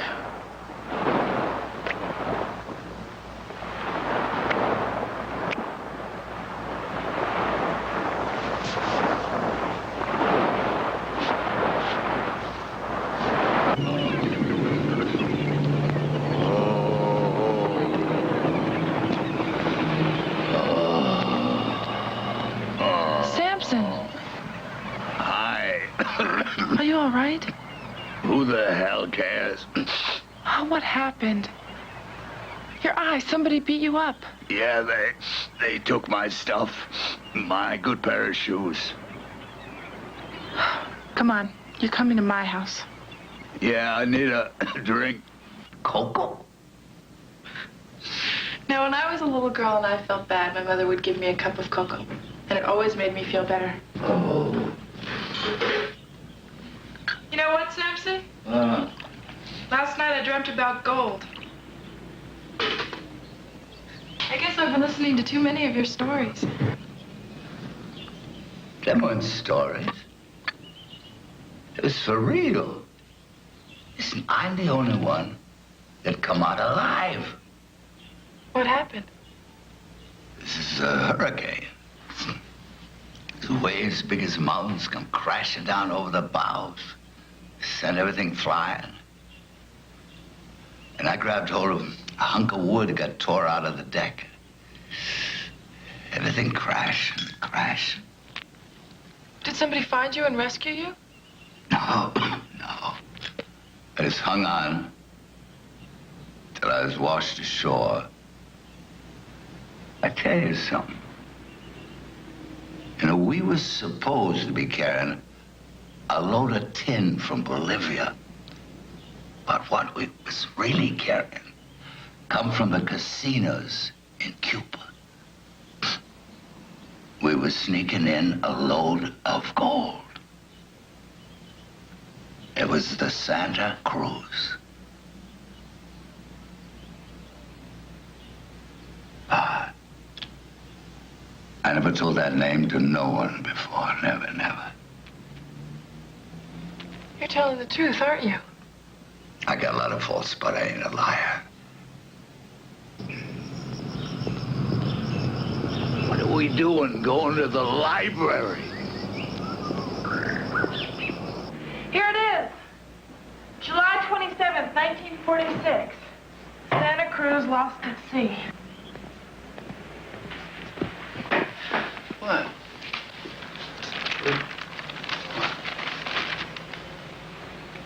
How many men on board? 20? Who was the captain? A tough old buzzard. He's a Swede.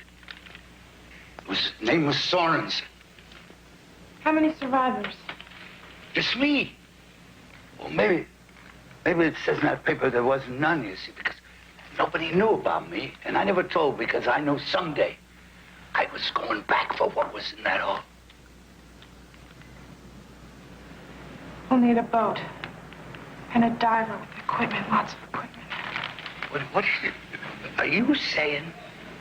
What I think you're saying? I'm going to quit my job and stake you. What do you mean, partners? I don't want no partners. That boat sank almost 40 years ago, and you haven't gone back yet. You need me. I don't know. This is your chance to make it happen. 50-50. 50-50? Let's have a drink! Oh, no. No drinking. You have to stay sober, you understand? Yeah? All right. Sober as a judge. I want to hire you and your equipment. 500 here, another 500 when we get back. Well, what kind of job is this? Diving. Diving for what? Gold. Laura, I thought you were smarter than that. I dive these waters every day. There's no gold out there. Well, it's my risk. You're throwing your money away, believe me. Look, you're a nice woman. I don't want to see you do it. Okay. I'll go get somebody else. Well, now, wait a minute. Look, I don't want to take your money from you, Laura. Things being the way they are, you got yourself a diver.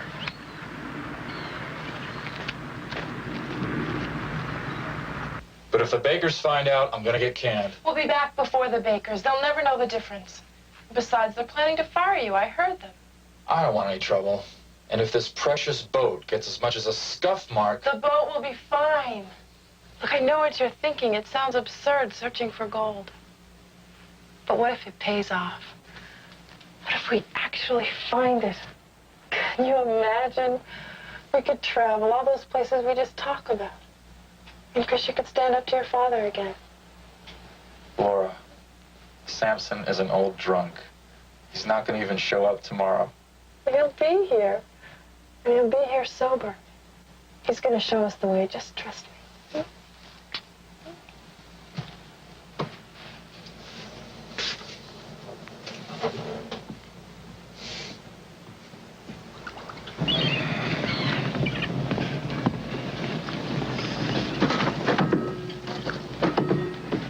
Partner here yet?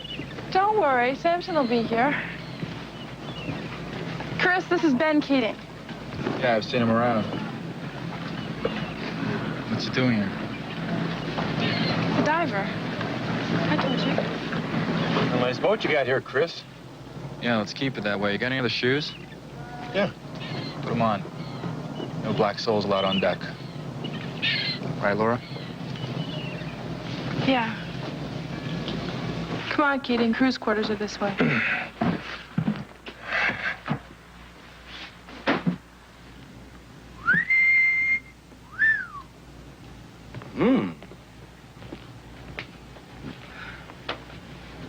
Eau de parfum. French perfume, huh? Too much. Good-looking guy, huh? Needs a haircut.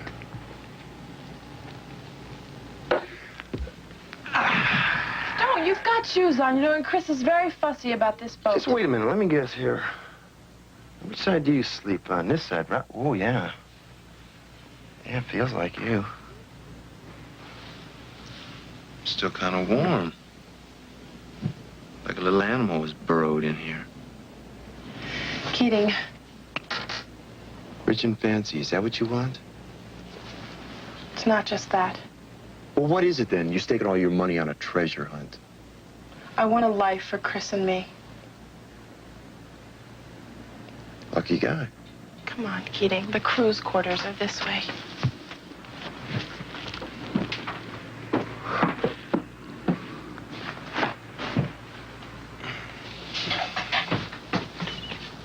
Navy was better than this.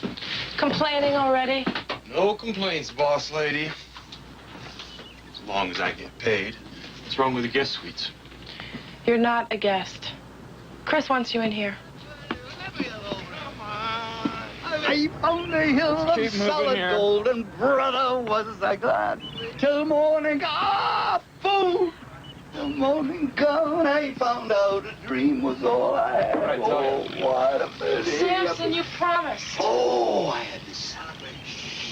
Oh, what a pity. Well, don't just stand there. We have to sober him up. No more booze.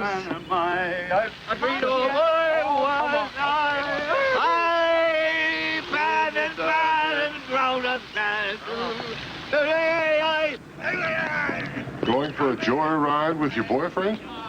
None of your business. Well, it could be, if he's up to his old tricks. I don't know what you're talking about. We're taking a little trip. This the cruise director? I'll get you trying to run drugs. And I'm gonna bust you so bad your daddy can't buy you out of this one. We're just going for a little fishing trip, Jack. Well, I'll be waiting for you when you get back. And when you do, I'm gonna search this boat from stem to stern. I got my eyes on you, Barnes. Just don't forget it. And if I have to, I'm gonna tear this boat apart plank by plank.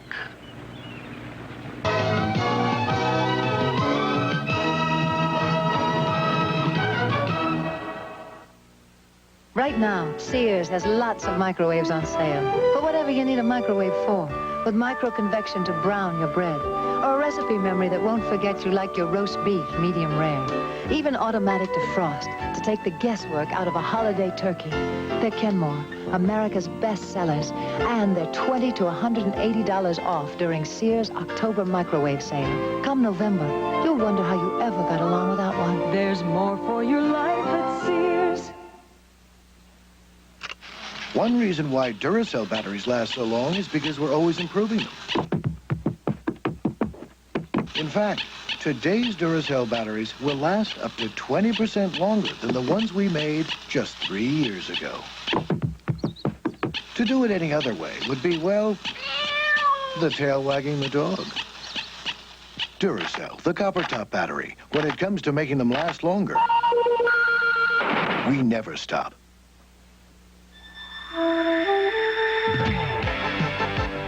For 1985, Plymouth engineers a new 550 Reliant K, the Reliant Super K. Magic. The best six-passenger car value. Backed with 550 protection. Aerodynamically redesigned to be more efficient. We made the best better. 550 Reliant. The Super K. Match it if you can. Plymouth, best built, best backed American cars. Tuesday, three's a crowd's at its new time, and Jack's got a problem. It wasn't impotent, important. That lands him on a psychiatrist's couch. Then Mona gets caught robbing the cradle. Too bad you're not 10 years younger. Who's the boss after three's a crowd, Tuesday starting at 8/7 Central.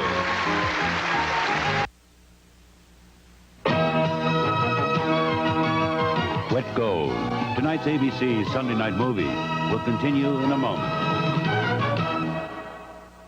Tuesday.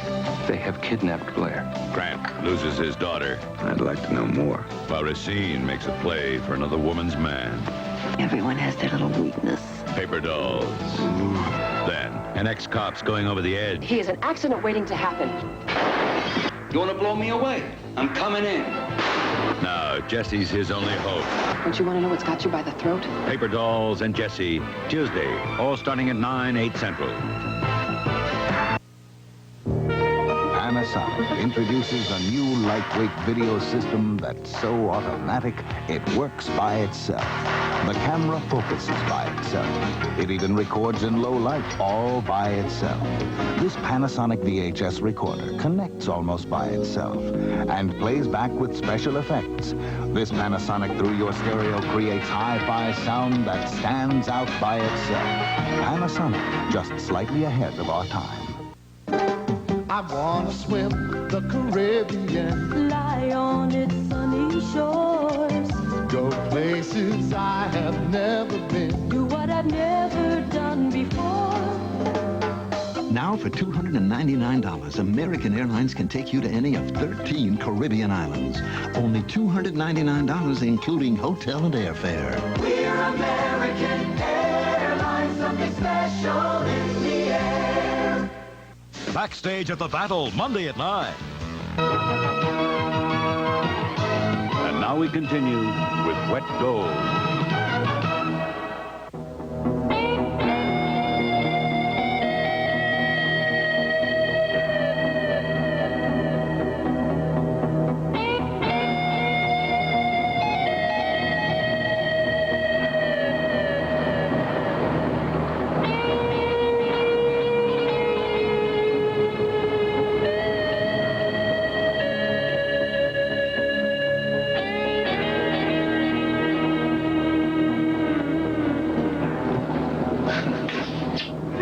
Smell the salt. God, I love it. Yeah, can't go fast enough for me.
All I really want is to travel, go different places and see how people live.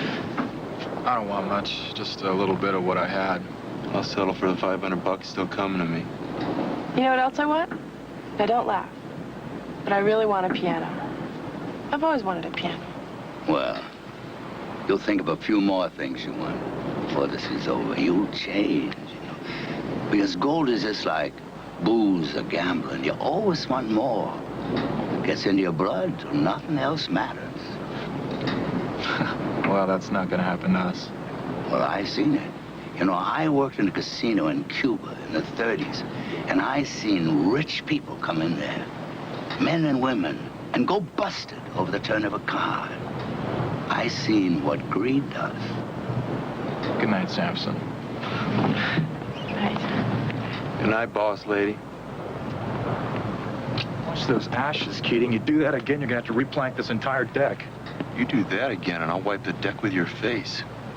You're on my boat. Who are you trying to kid? You're just babysitting this boat. You're nothing more than the baker's flunky. While you're on this boat, you do what I say. Let's get something straight. I work for the lady, not her lover boy. Keating, stop. Come on, Chris.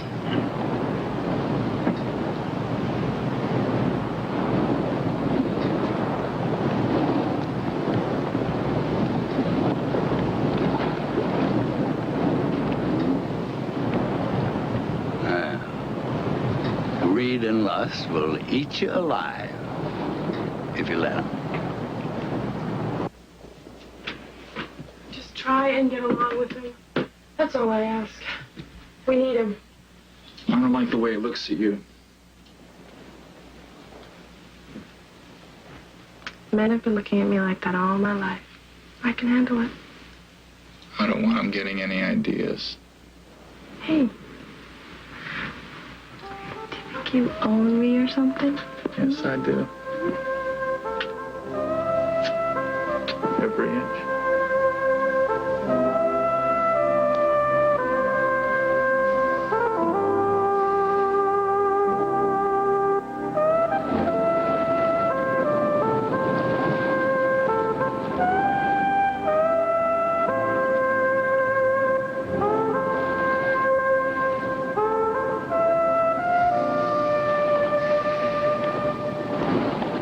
Early?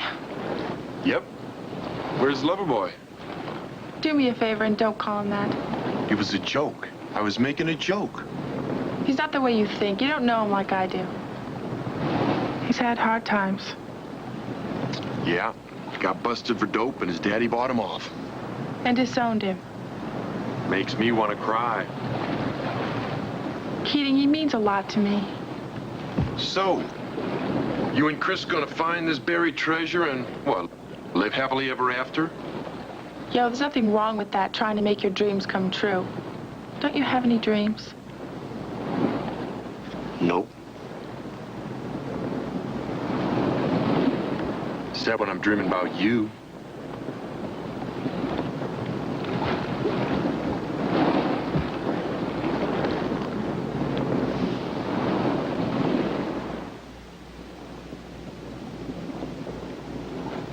We're right here. Well, we're right on course. We're making good time. Well, how much further do we have to go? We're a day out of Key West. Well, our destination's somewheres in these waters. I'll tell you when we get there. Look, if we run this course too far, we're gonna get into trouble. What do you mean? There's a lot of drug runners out there, and some of those guys that slit your throat for a chance to use this boat. Who's ever on watch has to keep their eye on the radar. However, if worse comes to worse,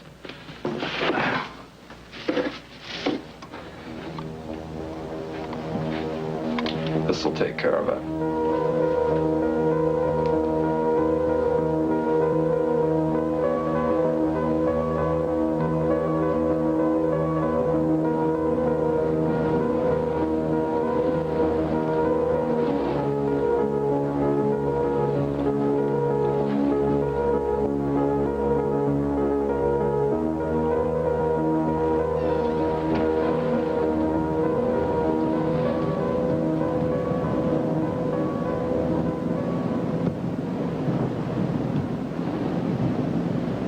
Chris thinks we're on a wild goose chase. What are we looking for, Samson? Well, I'll tell you, pretty one. Only you. Now, there's a tiny island. 1 day's sail from Grant Harbor. And that's where the Santa Cruz went down. What's it look like? Well, you'll see for yourself tomorrow. And it's right over there. Okay. Help! Laura! She's overboard! Help! Stop the boat! Help! Help! Help! She's overboard! Help! Help! I'm skiing! Help me! Get the life ring, I'm coming about.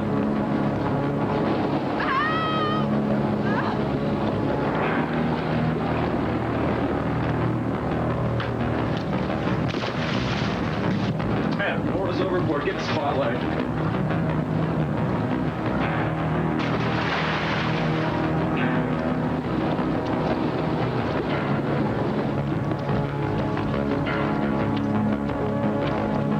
Samson's over too! Do you see him? Coming around, they're both over! Laura! I can't see him! Samson! Gotta be up here somewhere. Laura! Laura! There they are. Throw the line, I'll back it down. Hey, just hold on to this! Swim to the rope! Okay, grab a hold! Just hang on!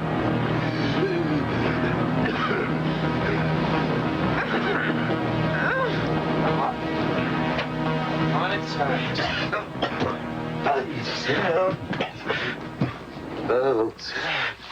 That is the second time the old sea nearly got me. I owe you one, Samson.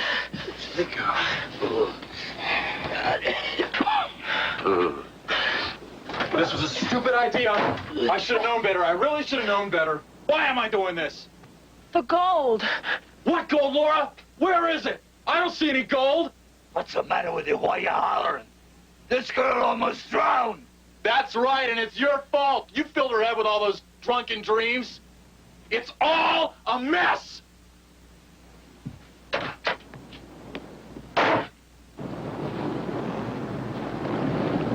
I don't see any island. It was here. Yeah, well, maybe you were seeing things. Maybe you were never even on the boat, were you? Maybe you're just making this whole thing up. We'll find it. We've got to. You said it was a few hours sail from Grand Harbor? Well, the day is over now. Laura, it's a waste of time. We've come too far to call it quits. We'll search as long as there's light.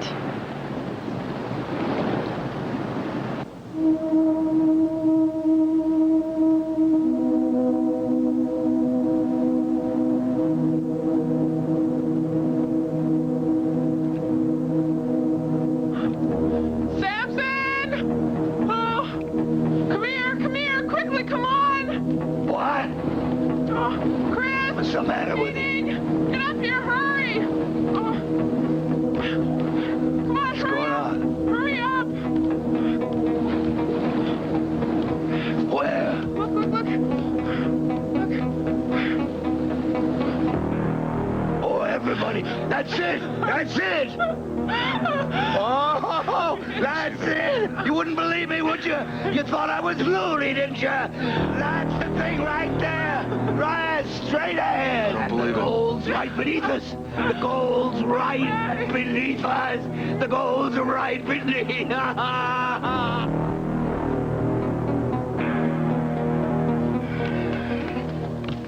I'm going down. It's my treasure. Look, somebody's got to stay on board. You're it. Think we're gonna run off with all your precious gold? Okay, let's get going. We're going to search this area in a grid pattern. Come on.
bed, shifts after every storm. Even if this is the right island, that wreck could be anywhere after all these years. We're probably not even close. We're close.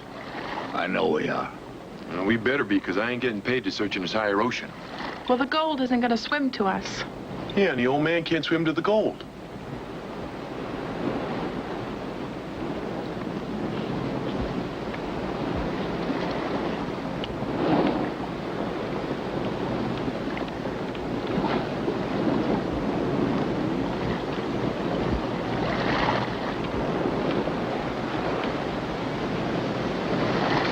Hey, partner.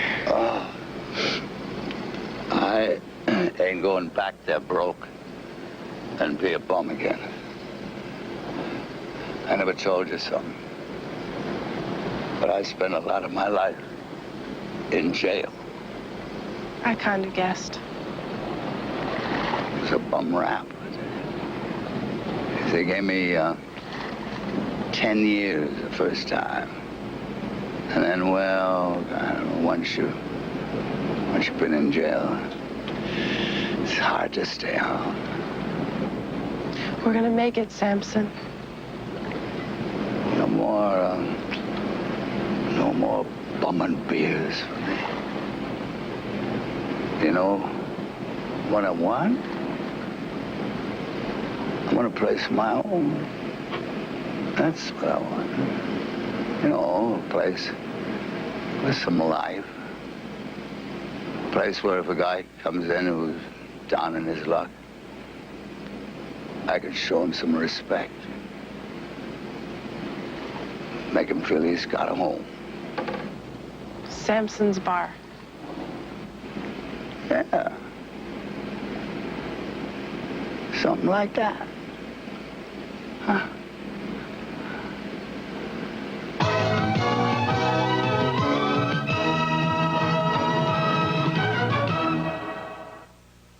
I'm starved. What do you have? How about the turkey croquettes? How about a personal computer? Who are you? You're not my regular waiter. I'm Ralph. I like surprising people. Nice-looking machine, sharp graphics. Runs all the top software. Who makes it? Oh, NCR. It's the NCR PC4. Surprised? Well, no, NCR has been in computers for years. I'd like to order. I know. Turkey croquettes. So, the NCR personal computer. Surprised? Yes. A better computer. It's exactly what you'd expect from NCR. What makes a champion? Not only performance, but consummate style. Witness the Oldsmobile Cutlass Supreme for 1985. Cutlass Supreme is the most popular car of the 80s. Its style, its grace, its artistry say champion. And you feel it in every move. There is a special feel in an Oldsmobile.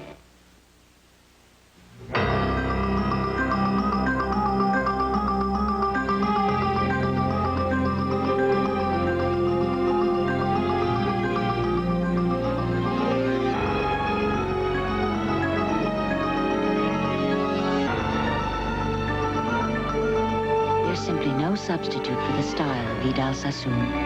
Vidal Sassoon styling mousse, styling gel, and protein-enriched hairspray. I am starving.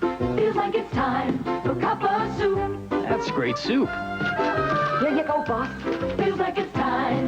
Good. For cup of soup. You know, Lipton makes all kinds of cup of soup. Hearty soups, light soups, they're all delicious because Lipton seasons every soup one way, perfectly.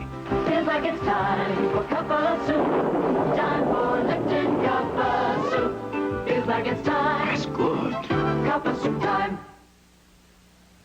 Monday on Call to Glory, the Sarnacks make headlines and the publicity tears them apart. Do you agree with everything that your husband thinks? Then on ABC Monday Night Football, it's an AFC Western shootout. The explosive Chargers battle the high-flying Seahawks live, all starting at 8/7 Central.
I need you to help me.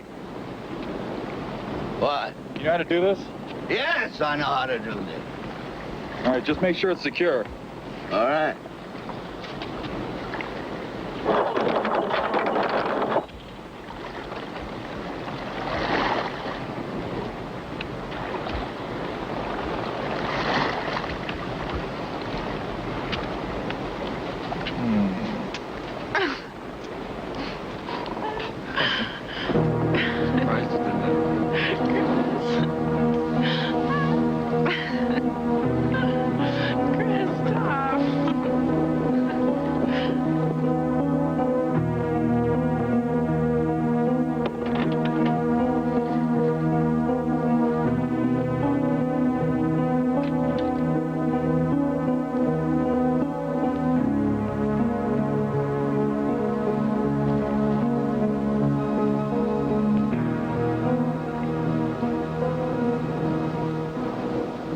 Don't, Keating. How'd you know it was me? I knew. I sensed it. I've seen you.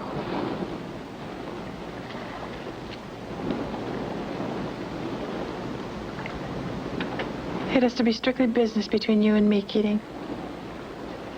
Okay.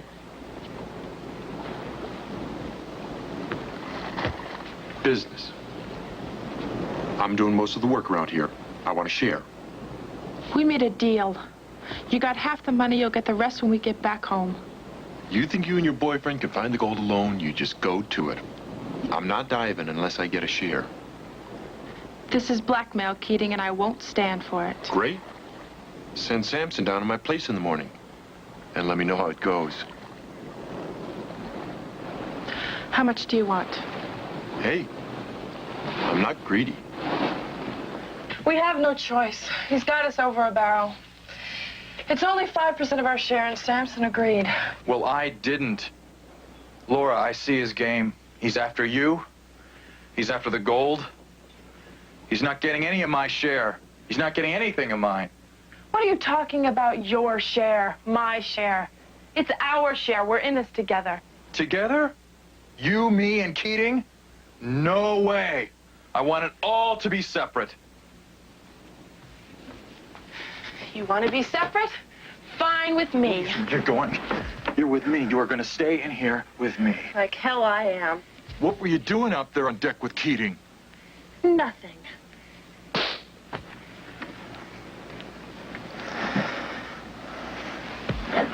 I don't trust either one of you.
What happened? We're on a reef. All right, pull up the anchor. I'll back us off. Get it up!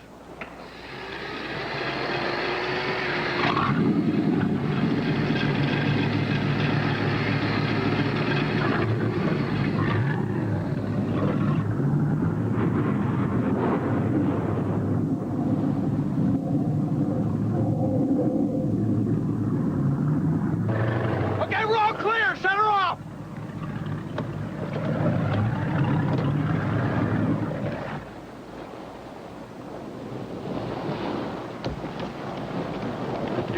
job. You were supposed to secure the anchor. No damage was done. It could have happened to anybody. Well, it's not going to happen again. The Bakers are getting this boat back in one piece. I'm turning around. Chris, we can't. One more day. No! Don't you understand? It's like hunting for a new... I ain't quitting. Then get yourself another boat.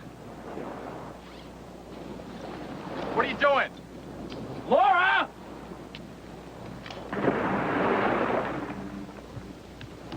Laura! I'm going after her. Me too.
The Lego system starts here with the curiosity of a preschooler and the big blocks of a Duplo building set.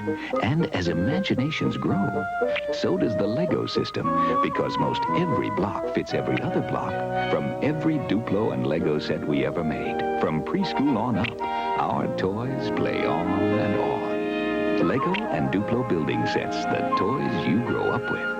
I want my block back. I've been told that men don't make passes at girls who wear glasses. But the question is, do girls who wear glasses make passes at men? When they're feeling pretty, they do. That's where Silky and shampoo and conditioner come in. My hair's funny, dry on Monday, limp on Tuesday. Well, Silky and suggests to make my hair beautiful every day of the week. I don't know how it works, but it's never missed yet. Silkians, because you're always in the mood to feel beautiful.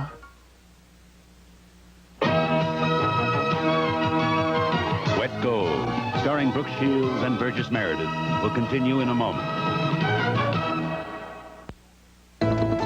An ABC News Brief brought to you by Michelob Light Beer. Now from Washington, Tom Gerald. Good evening. Just 1 year after the U.S. invasion of Grenada, thousands of Grenadans today dedicated the Point Saline International Airport, which was begun by the Cubans as a military base and finished by the U.S. to boost the island's tourist trade.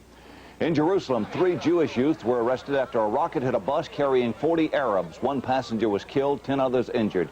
The attack was in retaliation for the murders of 2 Israelis last week. Throughout Poland, thousands attended masses for Father Jerzy Paparushko, who was kidnapped by 3 policemen and reportedly murdered for his anti-communist views. Now this. Michelob Light, super premium taste in a less filling beer. Michelob Light, oh yes you can. Have it all. Although he's slipping in the latest polls, Walter Mondale confidently predicted today he will win the election on November 6th. More later on the ABC News Weekend Report.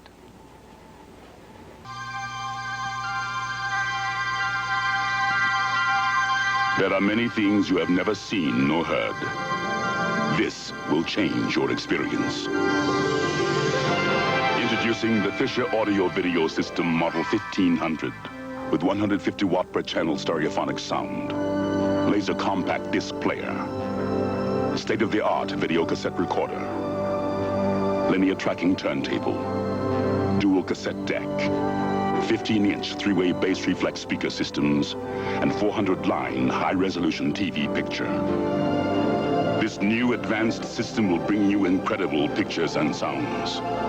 You will see and hear with a clarity and vividness that until now were only a fantasy of science. The Fisher Audio Video System. It will alter your view of the world.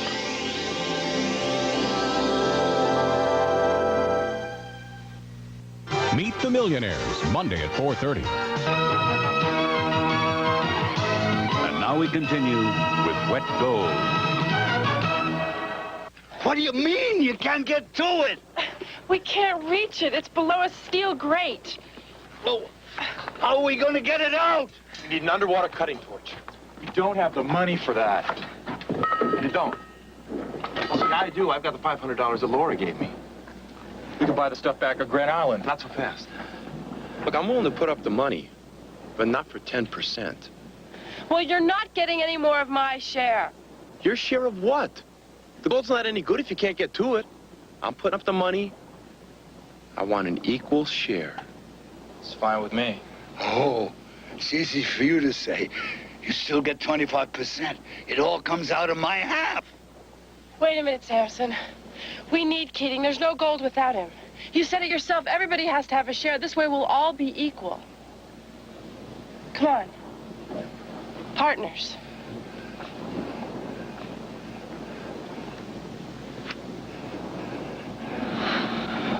Well, all right.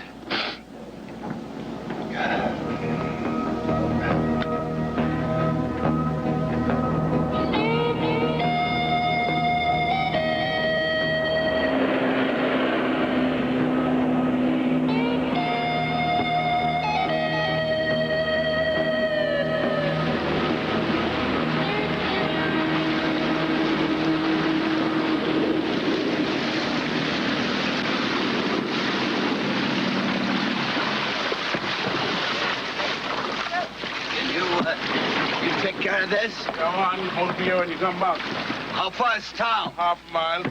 Okay.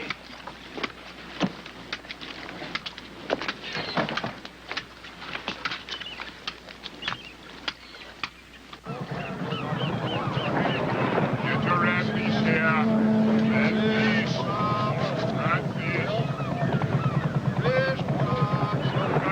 Come on, let's get the equipment, and I'll buy everybody a drink.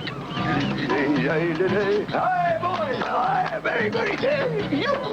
Hey, bartender, Lion. Senior coladas for all my money.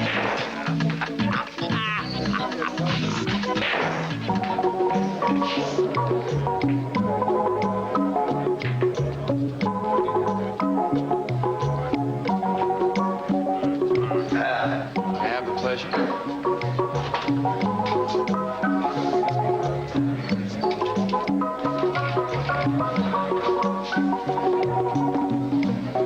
Hey, look at them. Some dancers, huh?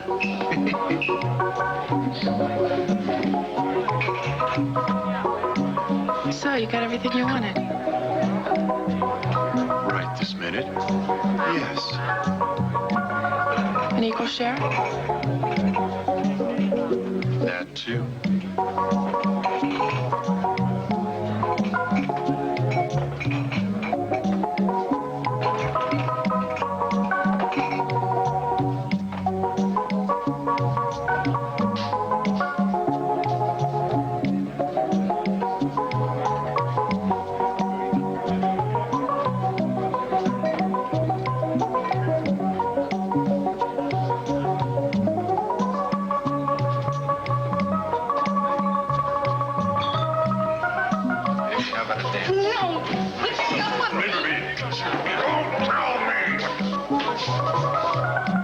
Please, please. Come on, Chris, you've had too much to drink. Get away from me and go back to your boyfriend. Come on, let's dance.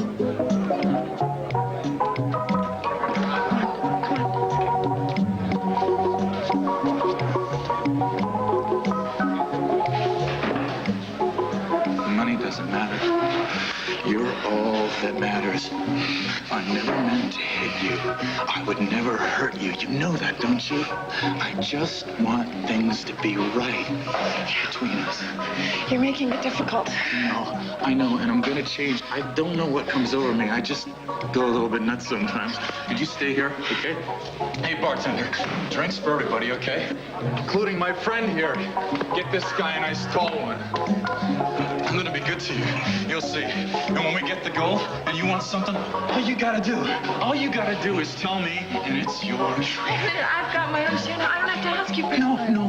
I'm the boss. I'll take care of the money. Okay. What's the matter? Don't you trust me? Chris, you're just drunk. Leave her alone.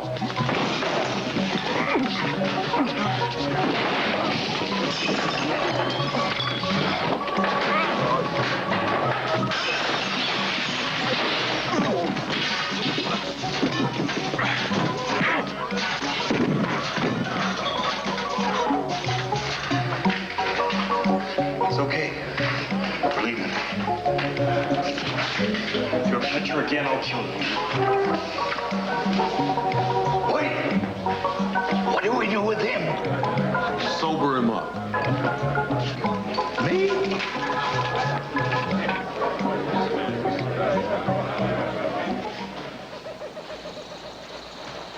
He was never like this before. He was my best friend, he really was. We used to talk, sometimes all night. I was never so close to anybody. It's funny. He was raised with money, and I was raised without. But we were both unhappy. Maybe Samson's right. I mean, maybe the gold is making us all crazy. I wonder if it's worth it. Maybe we should just get on the boat, head back to Key West, and forget the gold's even there. Come on, is that what you really want? Going back to the Sunny Beach Cafe. I remember the first time I ever saw you there. You were standing behind that counter, just looking out the window. Trying to figure out a way to escape. Don't.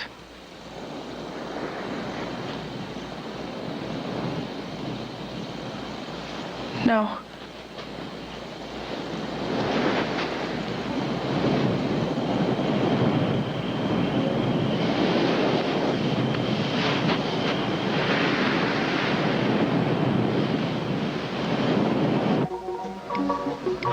My friend, you are looking at a man who's about to become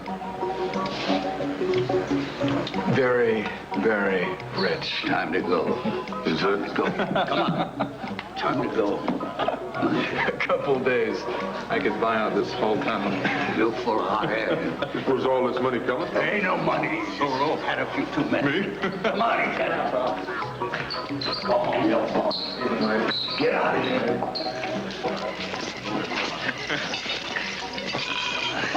Too much talk.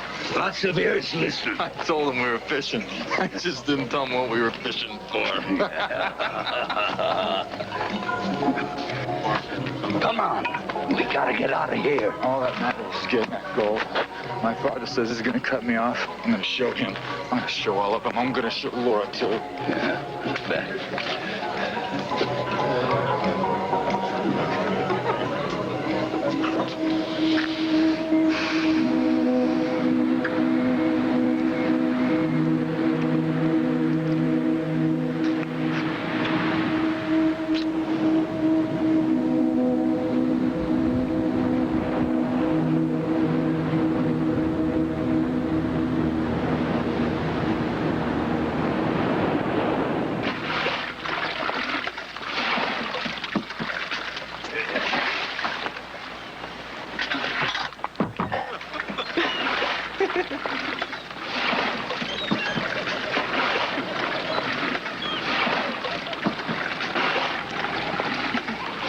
Don't let her make you crazy, son.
this. Try this.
'97.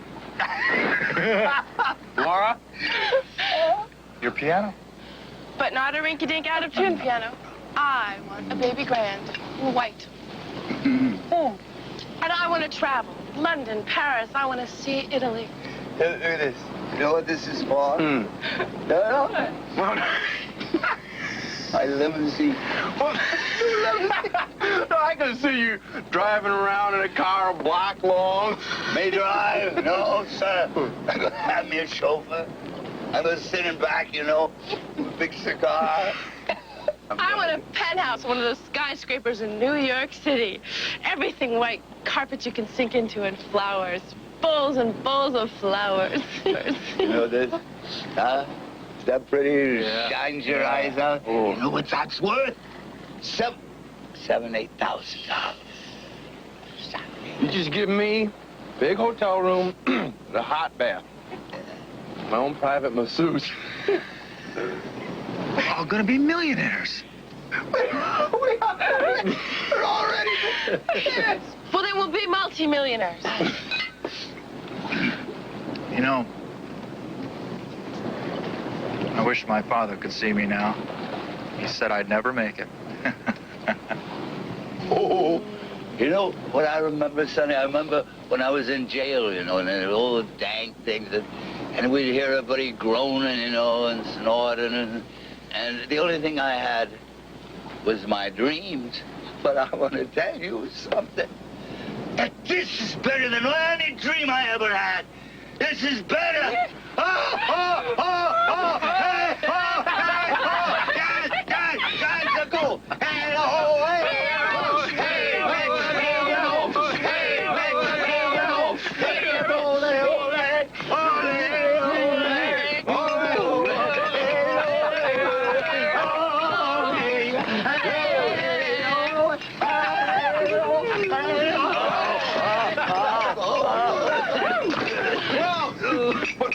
You okay? A little too much excitement.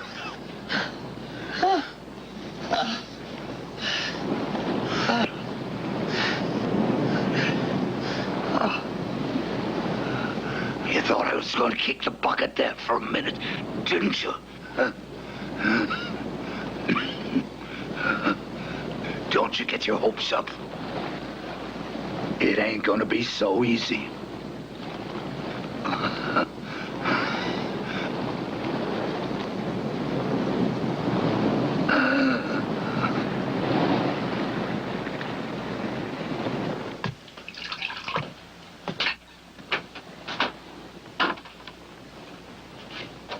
Samson's okay. I checked on him. You're not looking at me? I can't. I don't want to get Chris riled up. When we get back, it'll be easier to tell him about us. Look, I'm not going to pretend. I want to hold you. Like I did last night.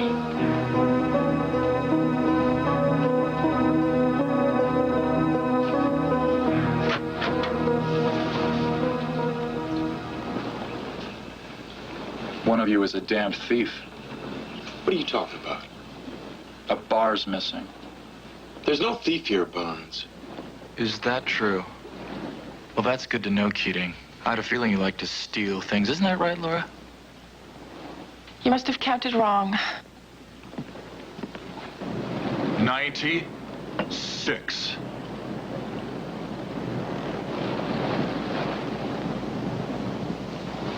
He's right. One bar is missing. You was up here alone. You could have stole it. Then why would I tell you one was missing? So you'd be covered when we found out ourselves. I didn't take it. Well, somebody did.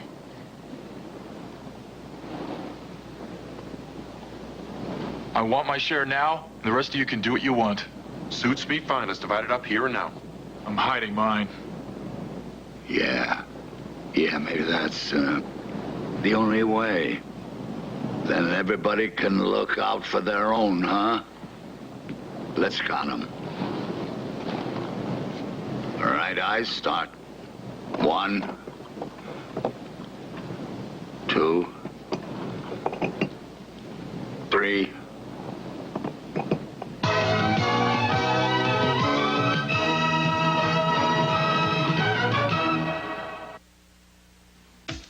MasterCard, I'm bored.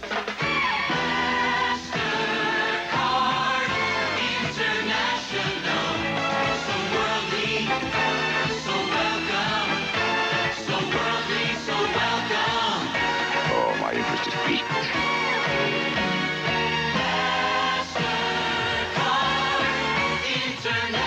MasterCard, I'd follow you anywhere.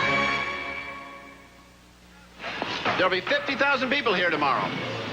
The Office Automation Expo.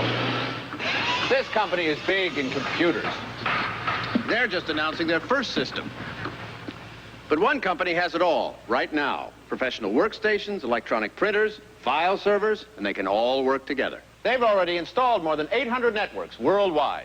What puts this company ahead of the others? Teamwork.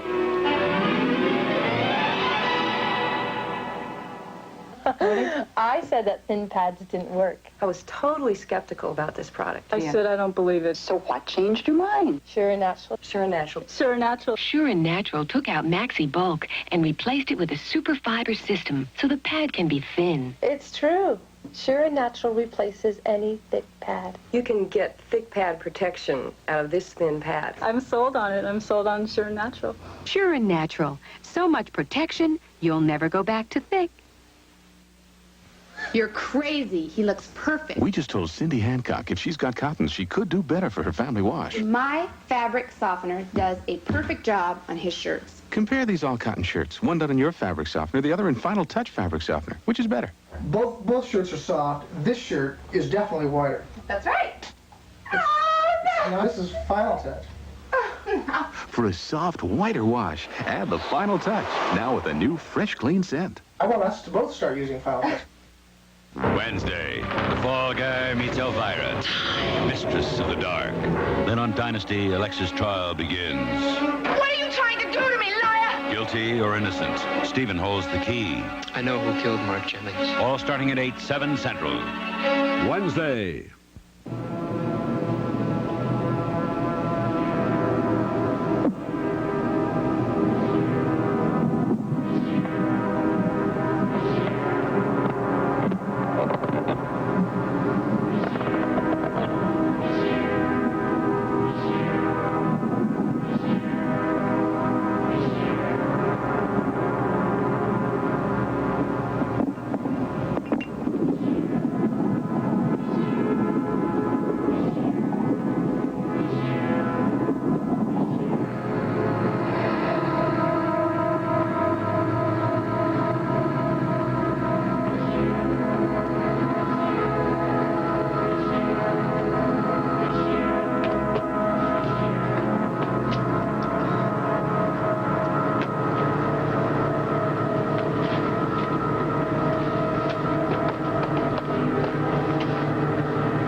How's the fishing?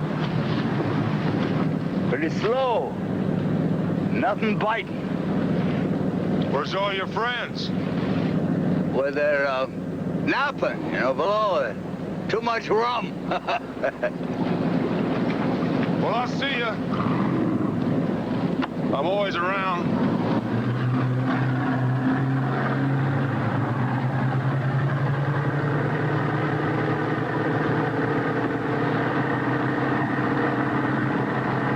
Stay away, that's all. Leave us alone, you mug.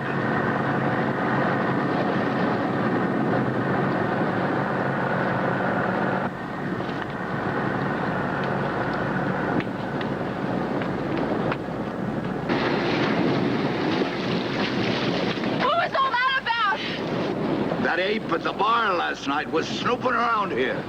Did he see anything? I don't think so. Be careful.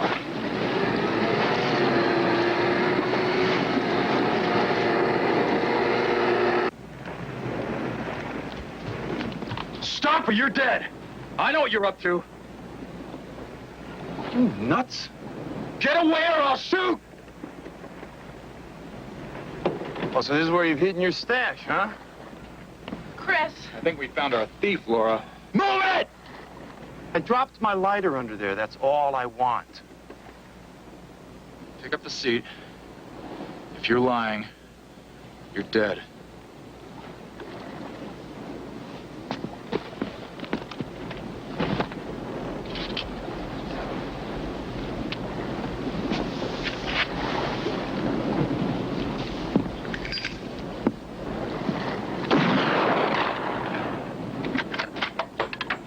Lucky.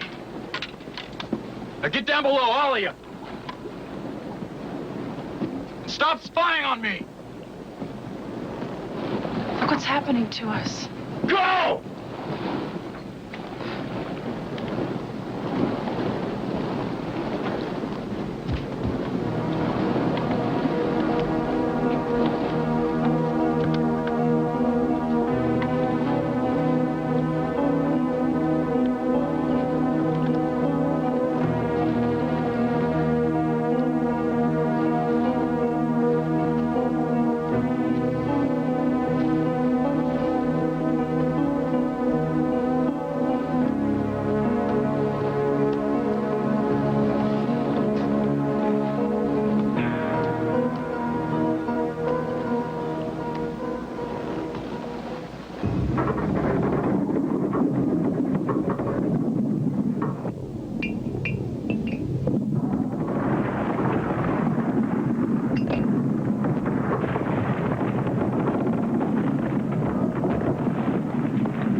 Sheriff. What's good? The soup. I don't eat much soup anymore. It's good for you. This ad says Campbell's vegetable beef soup's a real good source of vitamin A. That's important. And another thing. What? It tastes good. Ma'am, I'll have a bowl of that Campbell soup, please. Kid. Huh? Eat carefully. Yes, sir. Campbell's soup is good food.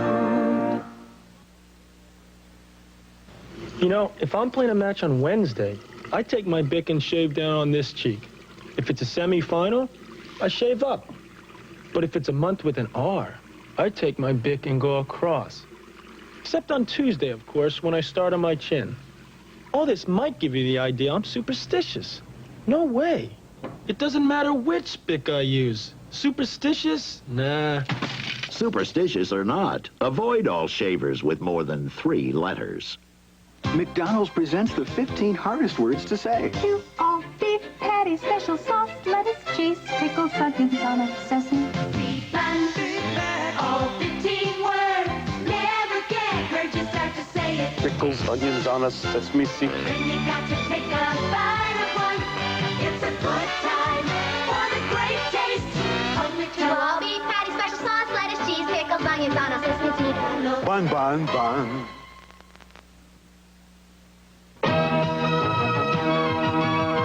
Tonight's movie, Wet Gold, will continue in a moment. In 6 months, a teenage boy will die of old age. I love you. He doesn't have much time, Will I recognize my son? but he makes it a lifetime and never feels cheated. I would like to make love to you. Ralph Macchio and the Three Wishes of Billy Greer, Thursday at 8, 7 Central. Ah, the joys of watching football on the Sony. What a picture, what a game. What about the rest of your family? Remember them? They have to use the other set, the one without the exclusive Trinitron picture, the one without the patented one-gun, one-lens system, the one that isn't a Sony. But do you care about your second set? Nah, you don't really need another Sony, do you? Or do you? This Eyewitness News Brief is brought to you by Beck's Beer. Tonight, marathoners still crossing the finish line in Central Park. Their day-long ordeal intensified by heat. One runner collapsed and died. At 11, we'll have the story of the winners who overcame hardships to prove their courage and stamina. And we'll tell you why the Archbishop caused a stir on Broadway tonight. And we'll have the latest on the baby with a baboon's heart. And New York's finest responds to a call to rescue a cockatoo at 11. In L.A., a town that started us jogging, meditating, and falling in love with the movies, the word around town is German. Beck's. The #1 imported German beer in L.A. Catch TV's wildest shows, 7:30 Monday. And now we continue with Wet Gold.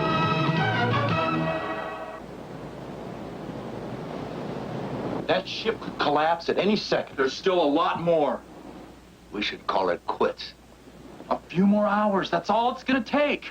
Can't get enough, can you, Barnes? You almost got killed down there. I say we risk it one more time. Well, then we'll have to go out tonight. Let's go.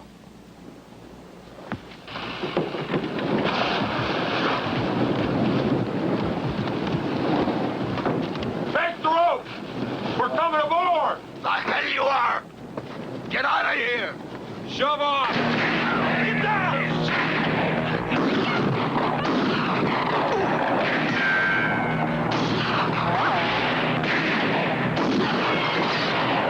Get that line on your boat! Come on, hurry up!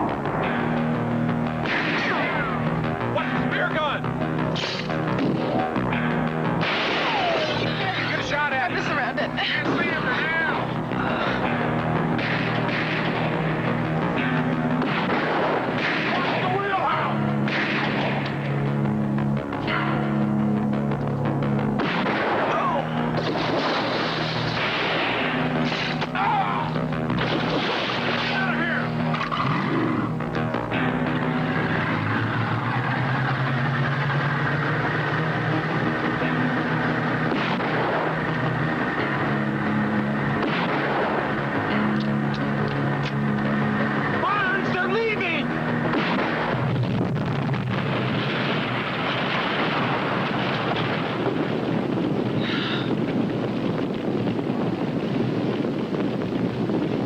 they're not coming back.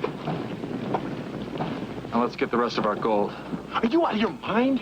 We gotta get out of here now.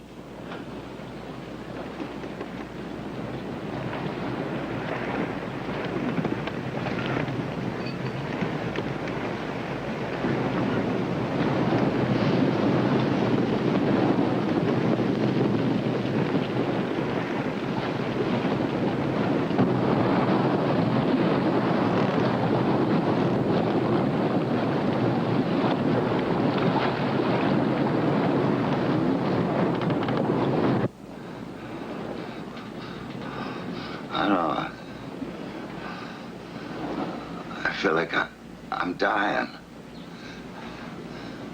I feel like it's getting away from me. Oh. He'll be just fine, Samson. We'll get you to a doctor soon. It ain't fair, you know. Every time I come close to him, something goes away. Now don't go, huh? Oh, not yet. I feel scared. I feel real scared.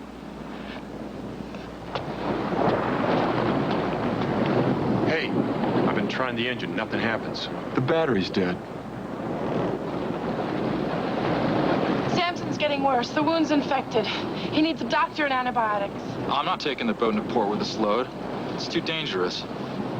Then I'll take him. And how are you gonna do that? She'll take the dinghy, and I'll stay here. Keep an eye on you and the gold.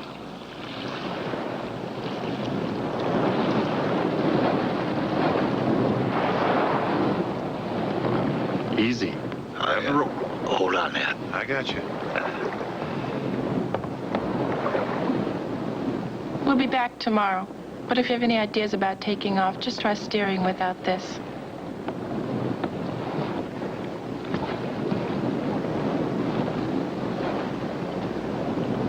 I wish I was going with you. You have to keep an eye on things here. Laura.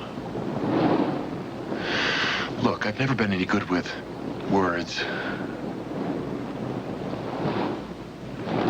But you know how I feel about you.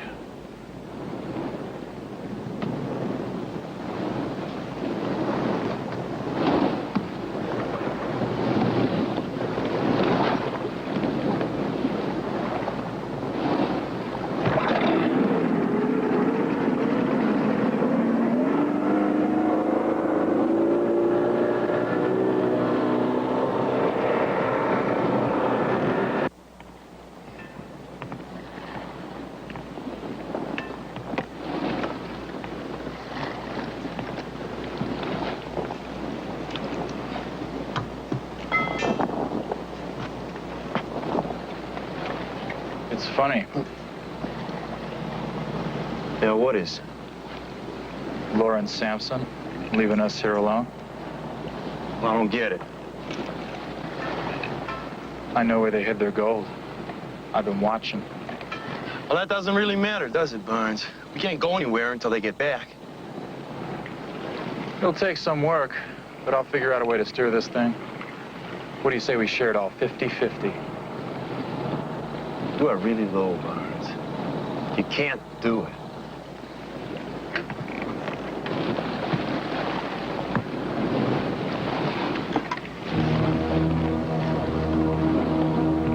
Well, I don't need your permission. If you don't like it, it's too bad.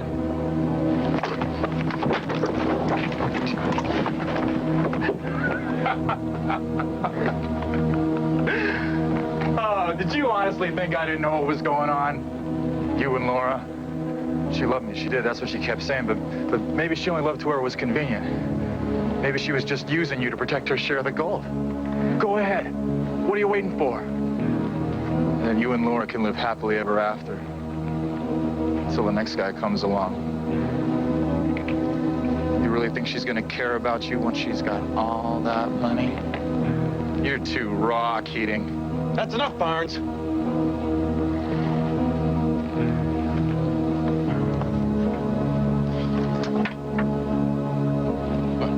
Head up to the bow.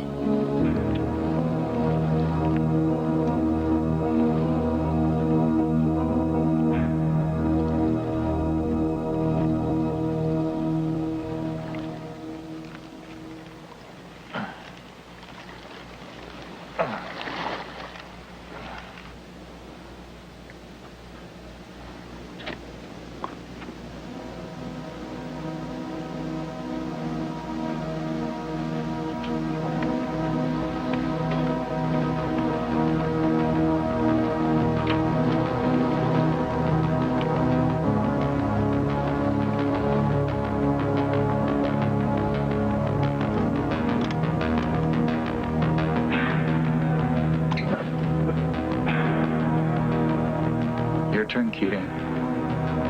Up on deck. It'll be self-defense. You went crazy and there was nothing I could do. Get up.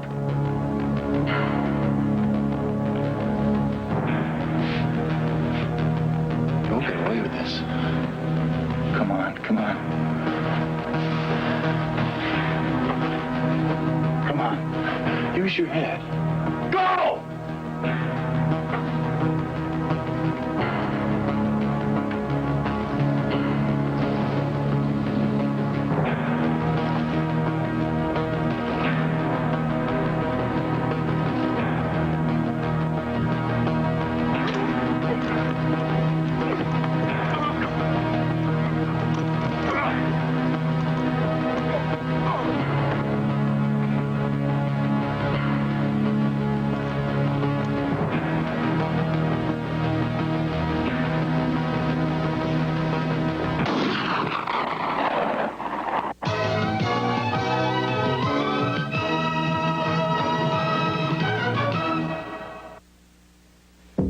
Look who's entered the personal computer game now. Can I get in on this? Go ahead. Introducing the AT&T Personal Computer for Business. It's fast and flexible, runs most business software, and has a high-resolution screen for superb graphics. In short, everything you need to put your business ahead of the game. Your move. The AT&T Personal Computer. For the dealer nearest you, call 1-800-247-1212. The enemy. Rain. A mere 1/8 inch can float your car off the road. Thus the rationale for Vector, Goodyear's unique all-season radio. So advanced, its crisscross tread actually pumps away water to help more tire and your car stay on the road. The Goodyear Vector. It simply performs like no other tire in the world. This book has only one true hero, you. Got a pretty good plot, too, about how you're going to put your kids through college with a personal financial plan. Shouldn't you be sitting here with a financial planner from IDS American Express? One-to-one's the only way IDS can develop the one plan that's best for you. So sit down with a planner from IDS American Express. It could be the best investment you'll ever make. To all beef patty, special sauce, lettuce, cheese, pickles, onions, and patty, special sauce, lettuce, cheese, all beef patty, special sauce, lettuce, cheese, pickles, onions, and patty, special sauce, lettuce, cheese, all beef patty, special sauce, lettuce, cheese, pickles, onions, and patty, special sauce, lettuce, cheese. It's a good time for the great taste of McDonald's. In 1 week, Burt Reynolds. Woo!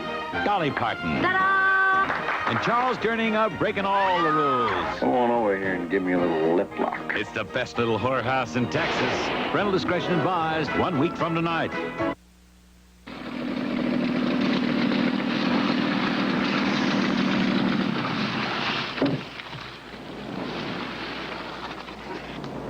We're back!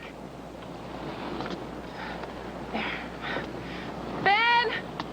Samson's gonna be all right!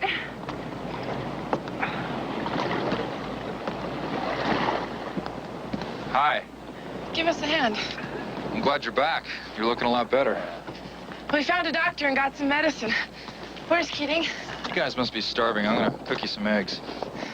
Ben! Where is he? Ben! It wasn't my fault, Laura. What wasn't? I told him not to go in the water, but he wouldn't listen. He wanted to take a swim.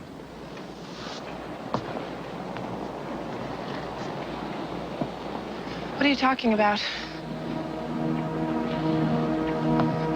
Ben! We're back! Ben! Where are you? Answer me, please!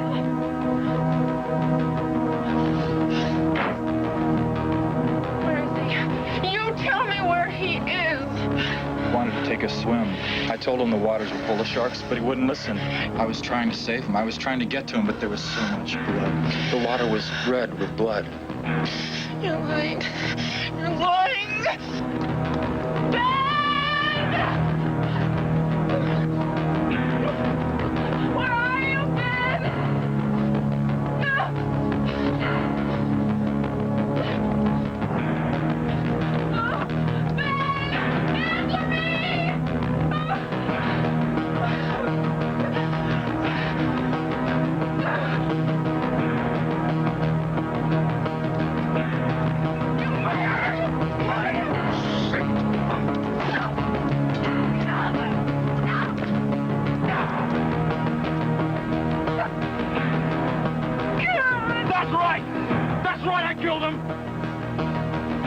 Yeah, I'm gonna kill you and the old man. Do you understand? Do you understand?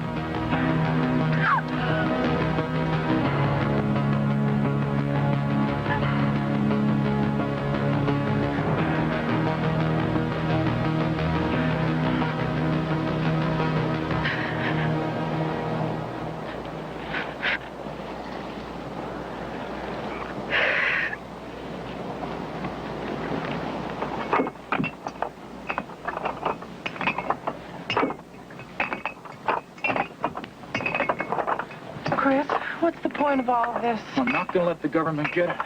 We're gonna trail the gold underneath the boat, sail it past the Coast Guard, and they're never gonna know. Listen to me. You're sick. You're very sick. Get your gear on, you're gonna help me.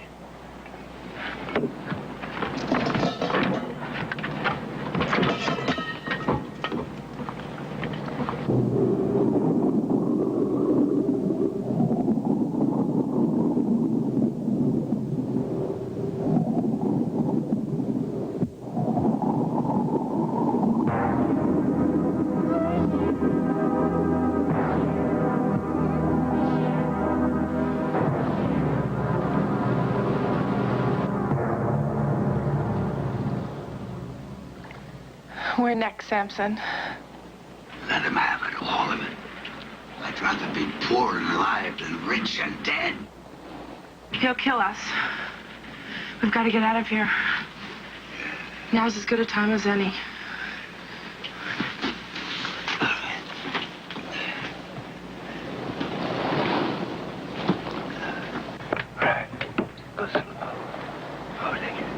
Take it easy.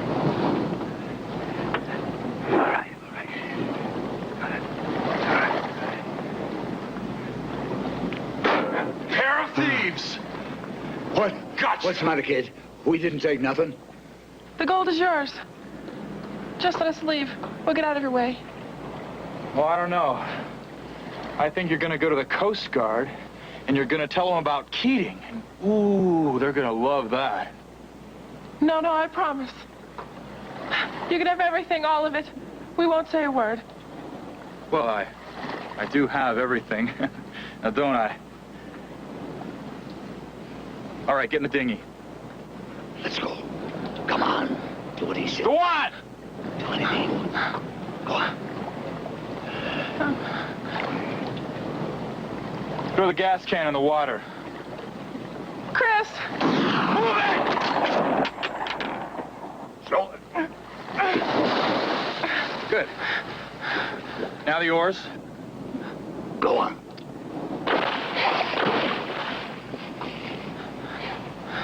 Untie the rope. What's the matter with you? We'll die out here, you know that. We were together once, Chris. Doesn't that mean anything? That's why I'm giving you a chance. What chance, huh?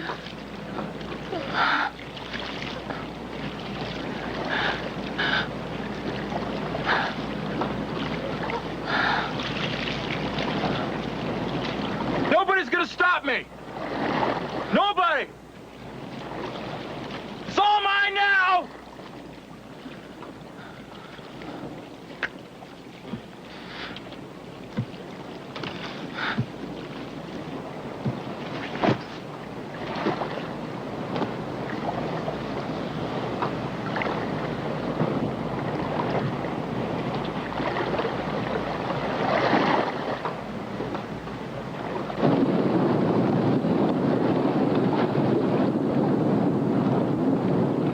I'm not gonna think about it. We were in this boating accident. There's no evidence for that.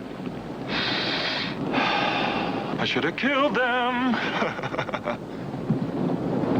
She cheated on me.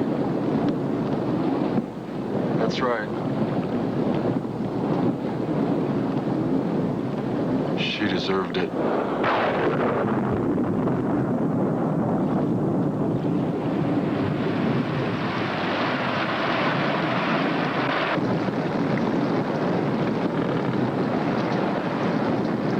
Hey,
What are you up to, Barnes? Hey, well, I was just getting things ready for the Bakers here. That's nice. But the Bakers reported this boat's stolen. Well, it's not. I mean, you can see, here it is. It's just that I was taking it for a little shakedown cruise. Where's your buddies, your girlfriend? Oh, them? They're gone. They left. Come on, Barnes, I'm taking you in. Let's start the engine. The battery's dead. I guess you just have to tow me in. I got a better idea. Bring me those jumper cables. There you go.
Killed Keating?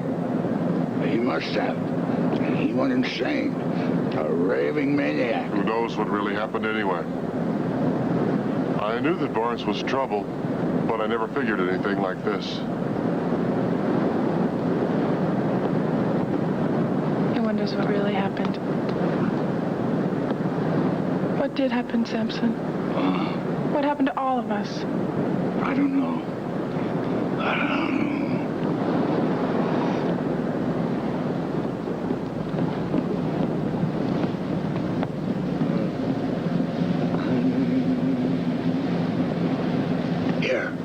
This is for you.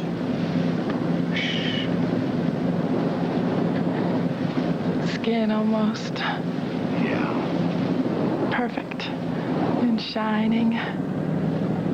There's more out there waiting. Cost too much, Sampson.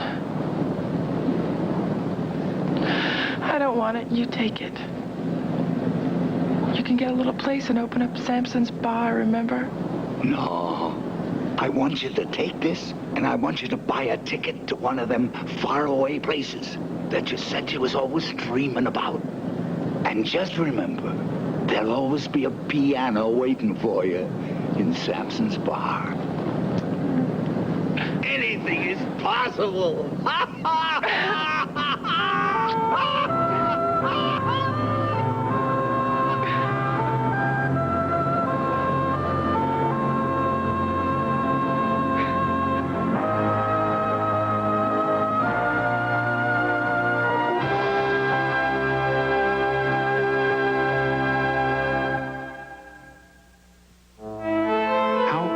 Should your child be before you buy a computer?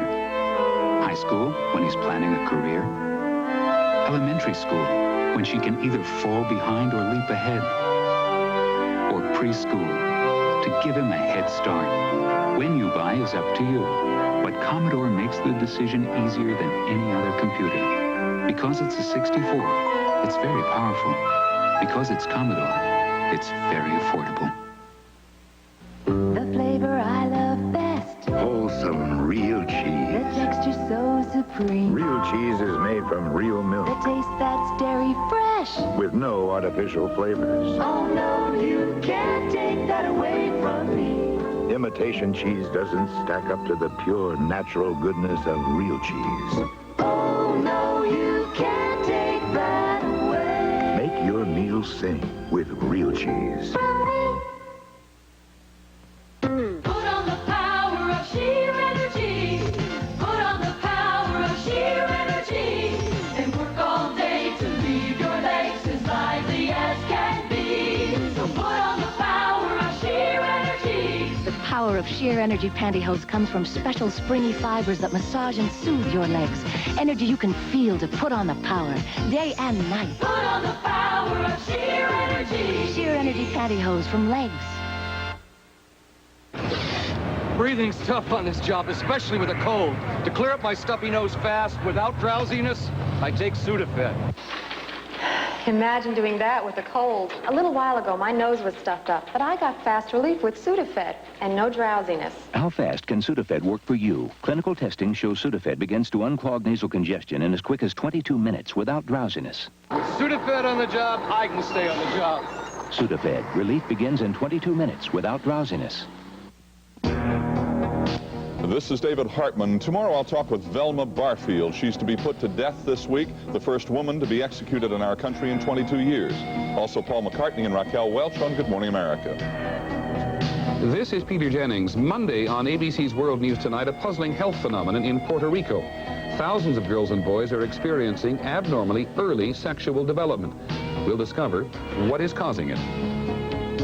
Tomorrow, Raynor goes head-to-head with a feisty female reporter who's curious about lavish defense spending and a possible cover-up on Call to Glory.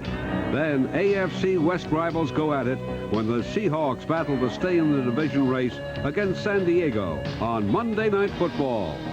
Watch the Weekend Report tonight on most of these ABC stations.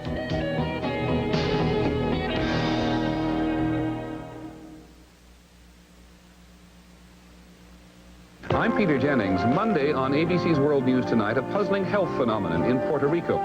Thousands of girls and boys are experiencing abnormally early sexual development. Coming up on Eyewitness News, here's to the winners, all of them who crossed the line or tried to in today's New York City Marathon. We'll tell you about the first death in the history of that big event, and we'll hear from the people who didn't finish the long race until after dark. Also ahead, controversy over Archbishop O'Connor's stand against gay rights comes to Broadway tonight, and New York's finest come to the aid of a runaway cockatoo caught in a car. All that and much more coming up on Eyewitness News. Join us. Now, there's a gasoline that will help get top performance out of your car. Now, there's a gasoline that will eliminate knocking and pinging in virtually every car. Now, there's a gasoline with the highest octane available anywhere, 93.5 Ultra. You can't buy it from Amoco, Exxon, or Mobil. It's only available from Sunoco, 93.5 Ultra, the ultimate in octane. Since the dawn of history, the people of Mexico have worshipped the sun. Come, worship it with us. In Mexico, the sun shines all year round. On 6,000 miles of uncrowded beaches, Mexico's year-round sun is only hours away. Come, worship it with us. Mexico is ready to make you tan and beautiful. Backstage at the battle, Monday at 9.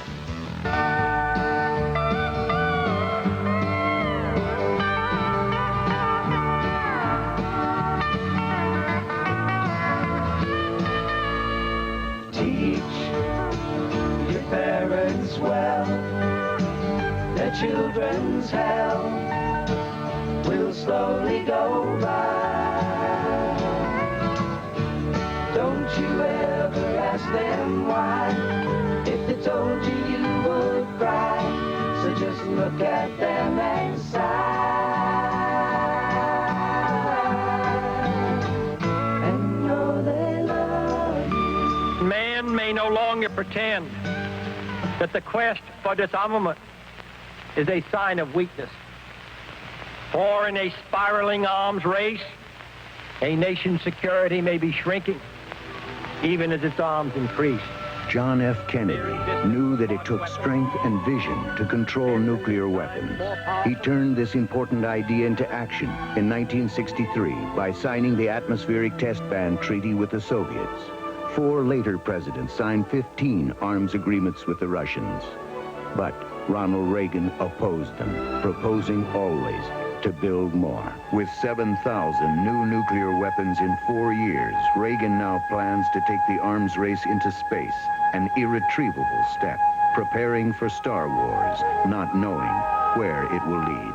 When you keep Star Warring it, I never suggested where the weapon should be or what kind. I'm not a scientist. Well, that's what a president's supposed to know, where those weapons are going to be. If they're space weapons, I assume they'll be in space. That's exactly where they'll be. Killer weapons in space, layer upon layer, orbiting, with a response time so short there'll be no time to wake a president. Kennedy's hotline will be obsolete. Computers will take control. The cost, $1 trillion. And Reagan plans to turn over the technology to the Russians. Mondale won't. I don't believe this administration understands how most Americans feel about arms control. We know that if those bombs go off, that's probably the end. It's over. We're the first generation to have the capacity to destroy all life. And that's why this is not just another problem, it's the problem. I've been involved in every arms control fight over 20 years. I know what I'm doing. I've dealt with the Soviets. I've worked with our friends. I know how to get arms control. We must have that kind of leadership in the White House. And that's the kind of leadership you'll get with Mondale, an Army man, senator on the National Security Council, vice president. He knows the world for the tough place it is, that we need a growing, strong defense, state-of-the-art conventional weapons on land and sea. He also knows, like Jack Kennedy, that we must deal with the Russians from strength. A steady hand, a savvy negotiator. He's ready to take on the negotiations that will stop weapons in space. I want your generation and all generations in American history to get the very best. I want you to learn. I want you to challenge yourself. I want you to stretch that mind. I want you to think of new things and dream of new dreams. I want your life to be thrilling, and I want to help you.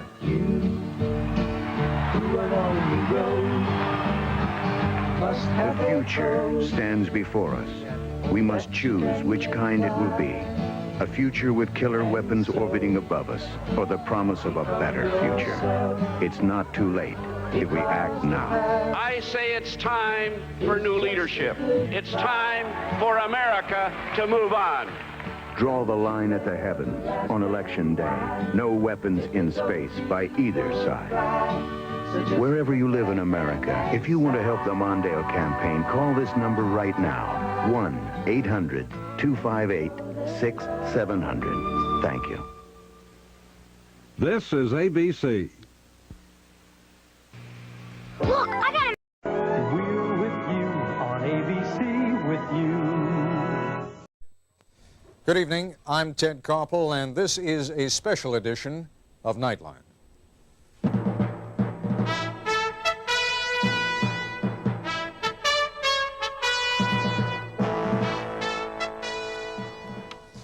As you may have heard by now, Indira Gandhi, the Prime Minister of India, has been shot and very gravely wounded. The incident only happened within the last few hours, and because of the importance of the event and its implications, we will spend the next half hour trying to piece together as quickly and as completely as we can what happened and what the effect of this attack is likely to be.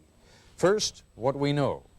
Mrs. Gandhi was apparently shot at her home in New Delhi by 2 members of her own security guard. Reports are that she was shot 8 to 10 times with 4 bullets, striking her in the lower abdomen. The security guards who shot Mrs. Gandhi were reportedly members of India's Sikh minority. Both of them are said to have used a Sten gun, which is a British automatic rifle, in their attack, and were themselves then shot and killed by other security guards. We have a number of people standing by to help us sort through this story. We begin with Annabelle Hitchcock, who is a freelance reporter for ABC News. She joins us live via telephone from New Delhi. Annabelle, what can you add to what I've just said? There are thousands of people gathered outside the All India Institute of Medical Sciences here in New Delhi, very anxiously waiting for word on the condition of Prime Minister Indira Gandhi. The police have communications vans all around. They have cordoned off the area. The police are armed with guns and rifles for crowd control. The police are very much involved also in cordoning off her residential area.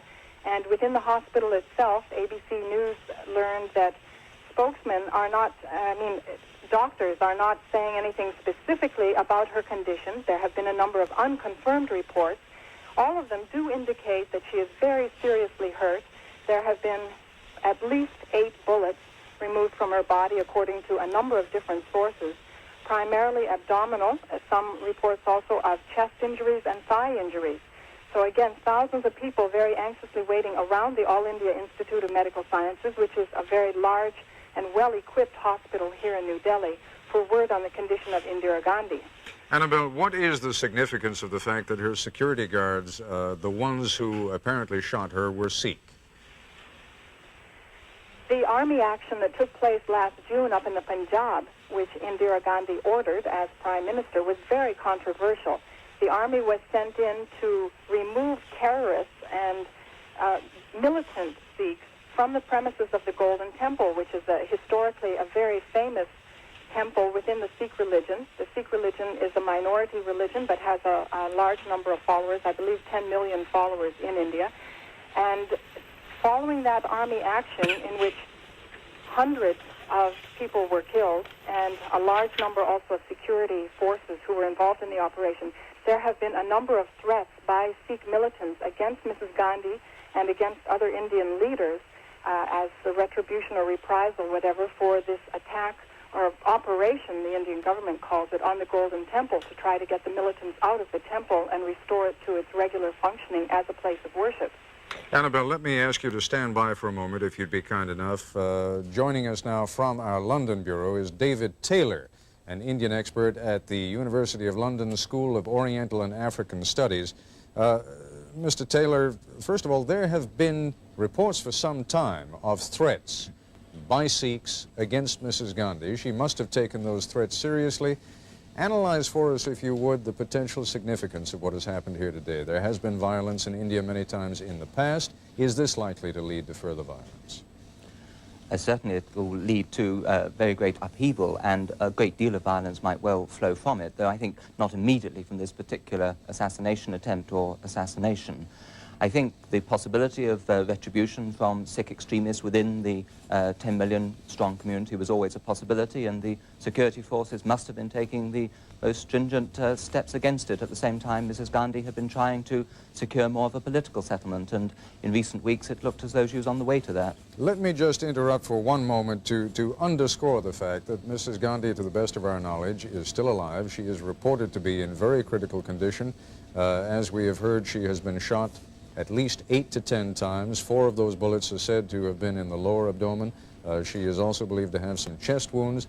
But let me ask you to sketch in for us a little bit, if you would, Mr. Taylor, the past few months and the tension in the Punjab, which is a northern state of India, where there is, I believe, a small Sikh majority. Is there not in that state? That's correct, and for the last few years the Punjab has been seen as the Sikh political base, and for a long time that was a perfectly satisfactory situation. But from the late 1970s onwards, some leaders within the Sikh community, only some, were demanding a much greater degree of autonomy, almost up to the point of secession, and this was naturally enough being resisted by the central government. And a crescendo of attacks, assassinations, murders of Hindus, murders of Sikhs took place. The Golden Temple, the heart of the Sikh religion, was being used as a base by Bhindranwale, the main leader of the extremists, for these attacks. There were arms being stored there, and eventually in June this year the Indian army was sent in order to root out the extremists, and Bhindranwale himself was killed, and many of his followers also. There has also been some activity around the Golden Temple during the past few weeks, has there not, with troops being sent to that area once more? Well, troops have never been very far away from it, and troops were in occupation of the Golden Temple for some while. Then an agreement was reached by the government with the leaders of the religious leaders of the community for the troops to be withdrawn, and they were withdrawn, but the troops have never been very far away.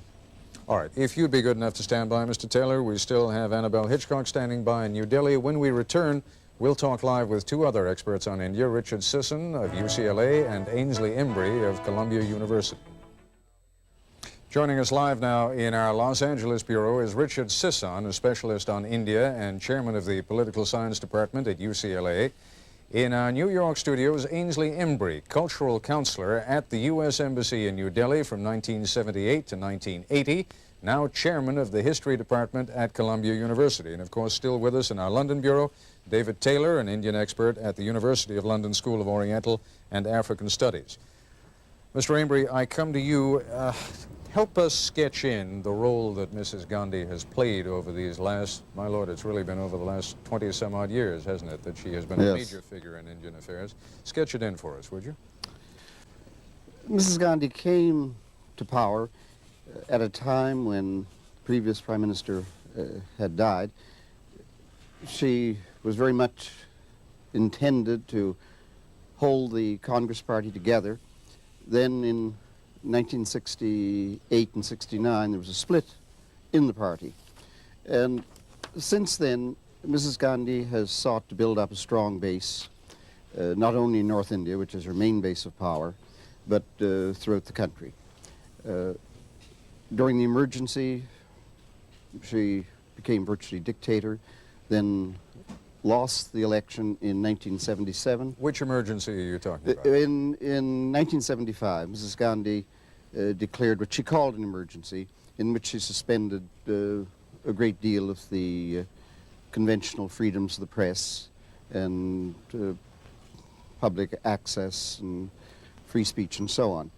Her argument at that time was that there was a danger in the country of widespread violence and that it could only be curbed by strong government action. Let me just interrupt you for a moment, because there may be people who are just tuning in, and I want to make clear what is going on to the best of our knowledge.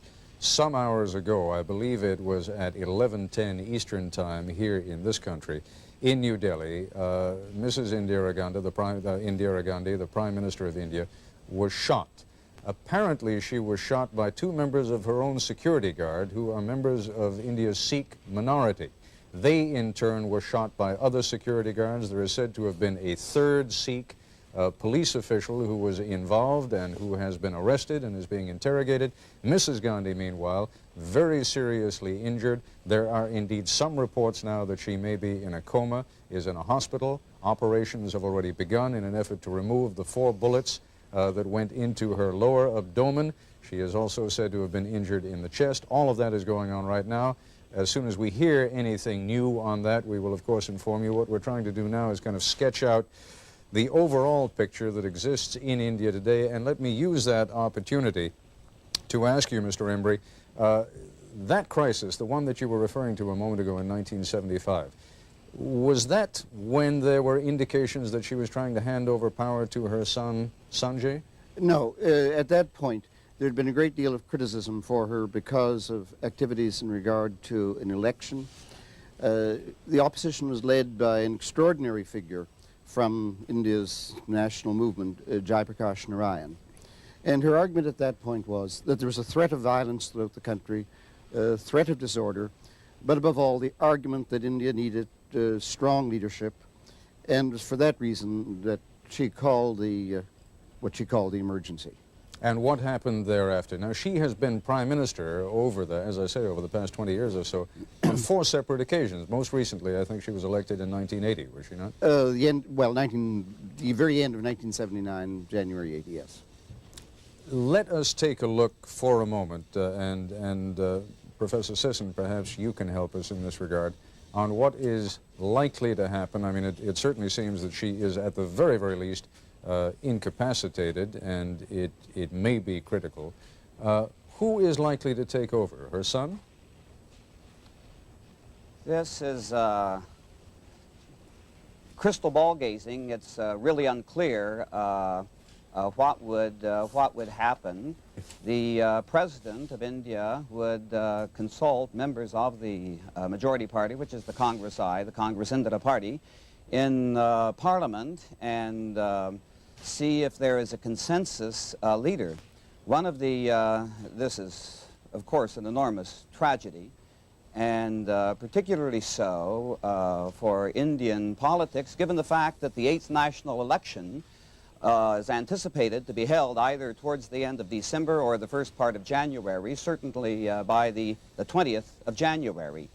The last elections, as Ainsley has mentioned, were held 5 years ago, and according to the electoral law of India, national elections are to be held no later than every 5 years, unless under special circumstances. Gentlemen, forgive me. You must understand that most of us who are listening to you now have very little background on India, and I hope you'll be patient with us in terms of not allowing your explanations to get too arcane. The reason I made reference to Mrs. Gandhi's son, and of course this is not Sanjay. Sanjay died a couple of years ago. Her other son, Rajiv, is the General Secretary of the Congress Party. There have been some suggestions that he would be the logical one to succeed her. Am I incorrect in making that assumption? No, you're not incorrect in making that assumption. Those have been the expectations that after the next elections, or certainly during her next term of office, if Mrs. Gandhi were returned, her party were returned in a majority, that Rajiv would succeed her as the Prime Minister.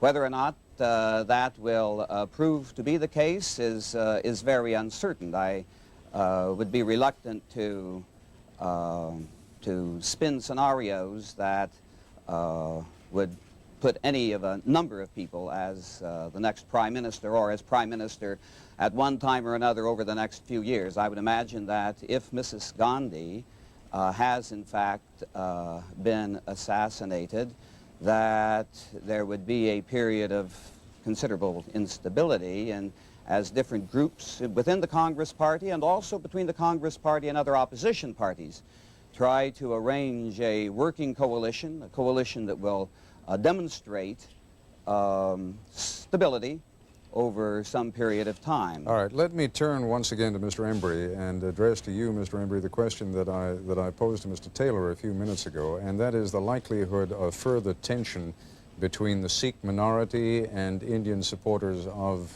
Mrs. Gandhi. What is the likelihood that there has been so much violence over the past year? Is there likely to be more? I would assume so. What is extraordinary was that they had allowed 2 Sikhs to remain in her security force. Obviously, the point was they didn't want to say they distrusted all Sikhs. This is going to lead to a great deal of hostility towards the Sikh community from the majority Hindu community, at least in North India. Yes, I would expect there will be a great deal of hostility towards the Sikhs. All right, gentlemen, we're going to take a break. When we come back, we will have a profile of Mrs. Gandhi. Let me just take a few seconds, first of all, to bring you up to date on what it is that has prompted this special program.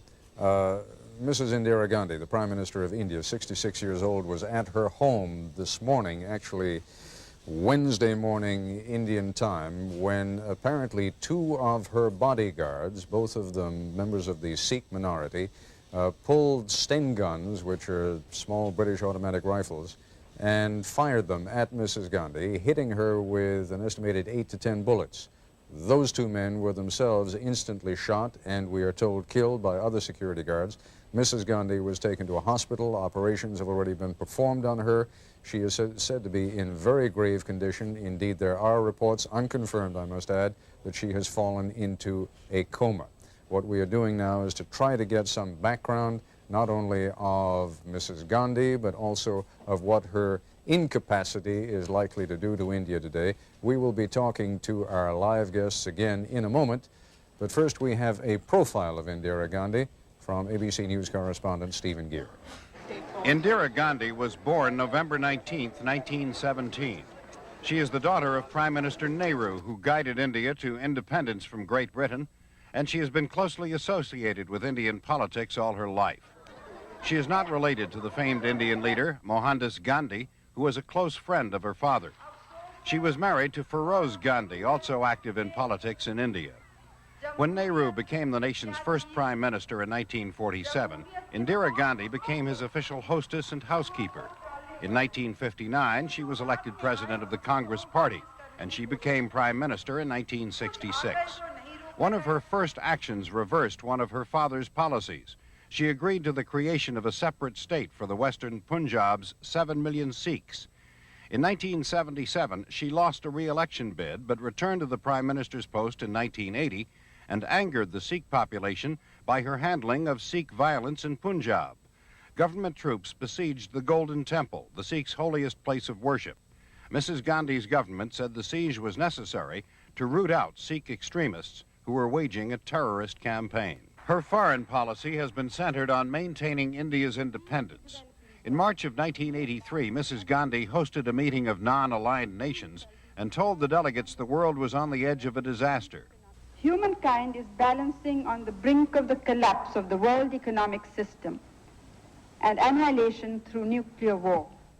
In August 1982, Mrs. Gandhi visited the United States and on Nightline discussed India's relations with the United States with Ted Koppel. Why is Indira Gandhi being so good to the United States again? There was a time when your feelings of coolness toward the United States seemed to overshadow your feeling of warmth. This trip seems to be a change of heart. Why? I don't think that's true at all. I've never cooled off at any time. I've always wanted friendship and worked for friendship. I've always admired the American people, their dynamism, their vitality, and the talents which they attract from all over the world. In an interview this month, Indira Gandhi said she did not fear assassination attempts. Stephen Gear, ABC News.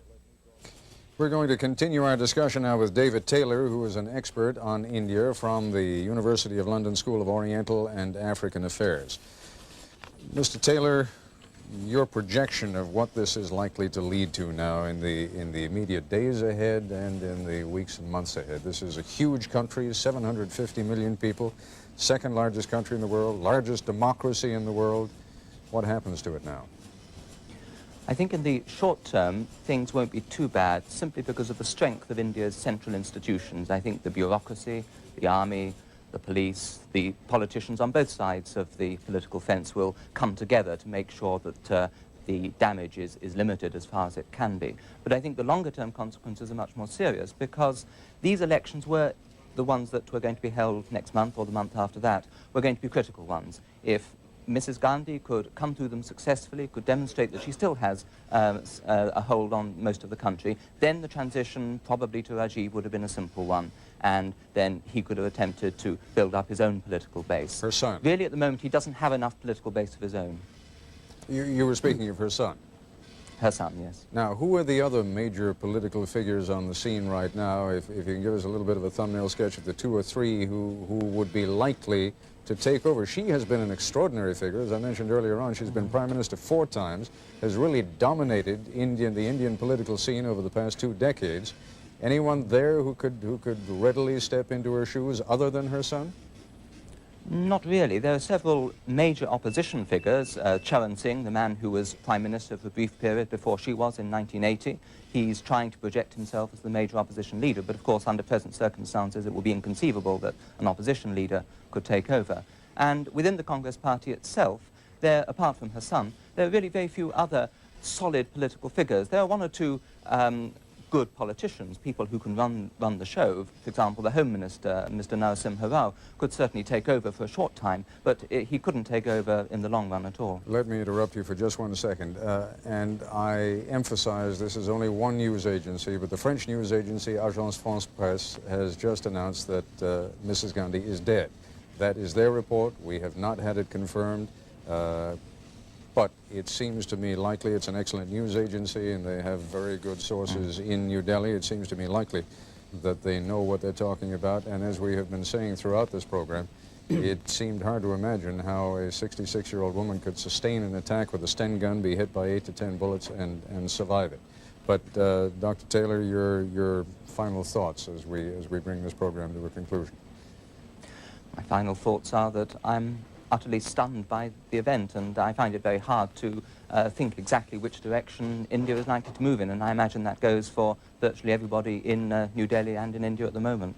Well, let me use the last few seconds of this program then to extend our very deepest condolences to the Indian people. It appears, and I stress it appears, we have the report only from AFP, the Agence France-Presse, that Mrs. Gandhi has been assassinated, that she is dead. I'll be back in a moment. One final word, the American wire services now confirm what we reported from AFP a moment ago. Mrs. Gandhi has died. There will be full coverage of the assassination attack on Indira Gandhi and reaction to it on World News This Morning and on World News Tonight with Peter Jennings. That's our special report of Nightline for tonight. I'm Ted Koppel in Washington. For all of us here at ABC News, good night. This special report came to you from ABC News in Washington. The content of tonight's program addresses an unusual topic which may be considered controversial and explicit. Parental discretion is advised.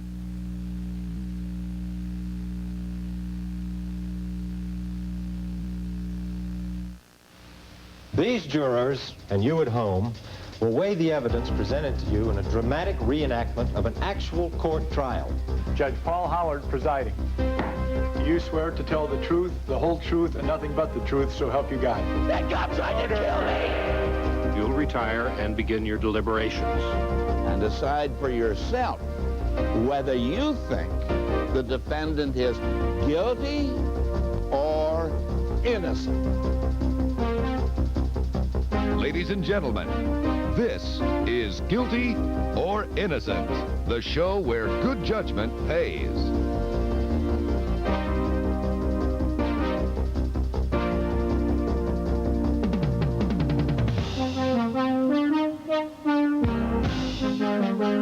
And now, here's our jury moderator, John Sheeran. Hello and welcome to Guilty or Innocent. I'm John Sheeran, your jury moderator. These jurors and those of you at home will weigh the evidence presented in a dramatization of an actual court case. Those of our jurors whose verdict matches the original verdict in the case will share $5,000 and earn the right to continue on our program for up to 5 consecutive shows. If the verdict is unanimous and correct, they will share $10,000. Now, before we see the dramatization, a few words from our host, the eminent trial attorney, Mr. Melvin Belli.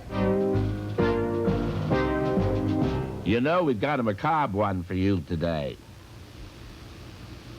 Homicide is a killing of one person by another. It's not murder if you're defending yourself, however. But how about defending yourself from starvation? Is that viewed as imminent danger in the eyes of the court?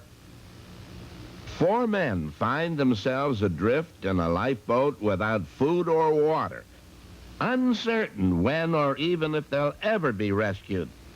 As we sit in the comfort of our homes, it's hard to visualize the strategy that these men were plotting and planning. But now it's time for the jury contestants, as well as you viewers at home, while I finish my chicken, to decide for yourself whether you think the defendant is guilty or innocent.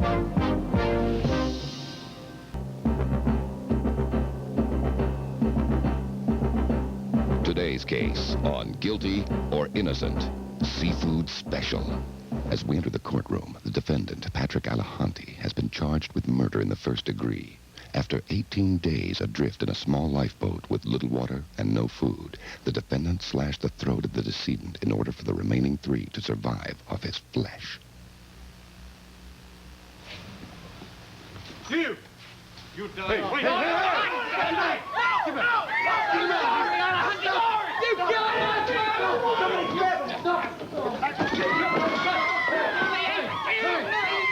He's dead. I'm sorry. What right did you have? What right did you have?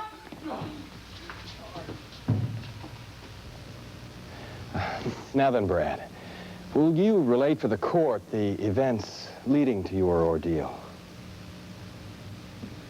We left the port of Los Angeles in a 42-foot sloop bound for Tahiti, with a stopover for supplies in Honolulu. Yes. Would you Identify the parties in this photograph, please. It's me, Patrick Alahante, Mark Maheron, and Doug Severson. Douglas Severson, the decedent. You said that the trip had been planned for some time. You mentioned only 3 names, however. Yours, Mark Maheron's, and the defendant's, Patrick Alahante. Yeah, well, the 3 of us worked at the same accounting firm. So how did Douglas Severson then happen to be on the voyage with you? He just hung around the marina bumming free rides, and we needed an extra hand. He had a great sense of humor. Always made us laugh. He kind of naive, you know, a kid. Please go on. Just a kid. Well, anyway, 3 days out of the islands, we started running into one storm after another. It was really weird. I remember being on the bilge pump at one point, 6 hours, solid. And then this wave, a solid, topless wall of water just fell right on us. The sloop didn't have a chance. It pulled us right under. To this day, I don't know how the hell any of us got out of it. All 4 of you survived? Yes. And then what happened? Well,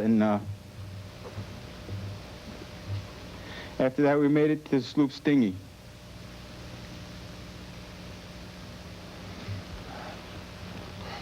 You're doing fine, Brad. See, Brad, Dougie was hurt pretty bad. His back was all broke. He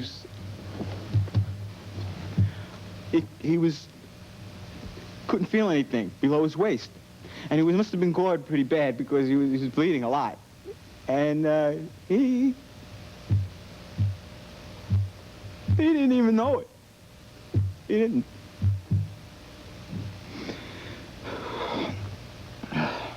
We managed to catch some rainwater for the first few days and a green sea turtle, but then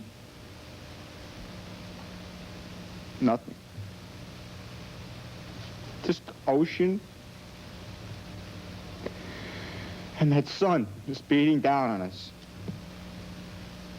How long did that continue? 15 days. There was nothing to eat, nothing to drink. So that's when Pat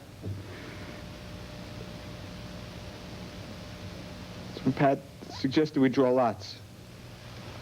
Draw lots? For what purpose? To determine who would die. Go on. See, he said we didn't have a chance out there. But this way, 3 of us would have a chance if we lived the other one. Fed from their flesh? I said no. That was way too much. So, Pat and Mark sort of stayed with each other for the rest of the day and whispering together, quietly something. I don't know. So then what happened the following day? Dougie could barely keep his eyes open. He couldn't. And I saw Pat nod to Mark. And then Mark, he grabbed me. And then Pat pulled out a rigging knife. I knew what he was gonna do.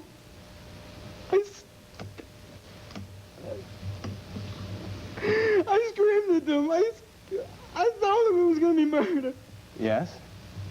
And I saw Pat, the knife, put it to Dougie's throat, then he whispered something. I don't know, I could hear him, but he was crying. And then the next thing, I just blood everywhere. Oh, God, I'm sorry, Pat. I'm sorry, Pat. Oh, God. Your witness.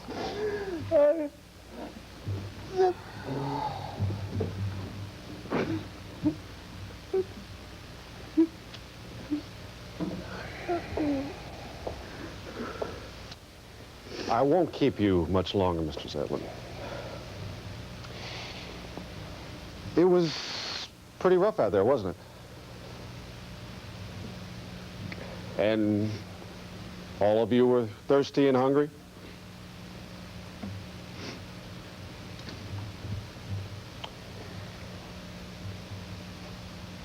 Did you eat with the others, Mr. Zetlin?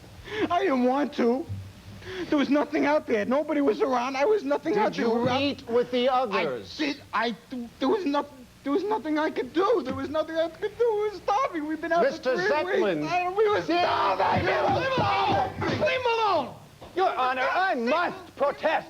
Witnesses obviously must be destroyed. I'll have order in this court. I have no further questions, Your Honor. Mr. Alahante, what induced you to kill Douglas Severson? I could see that there was no question that we were all going to die if we didn't get something to eat. Mm-hmm.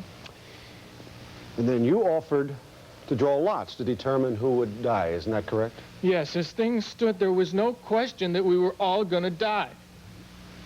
You could have lost. Dying of hunger was a sure thing if we didn't draw. Then what you did out in the dinghy was done to save all their lives, is that correct? We couldn't have survived another day.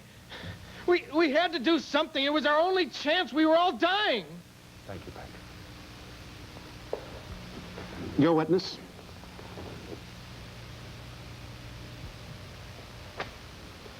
You say everyone was sure to die if you didn't get something to eat. That you had no choice. That's right. Well, what choice did Dougie Severson have? I mean, what if the dinghy had been spotted the very next day? But we weren't.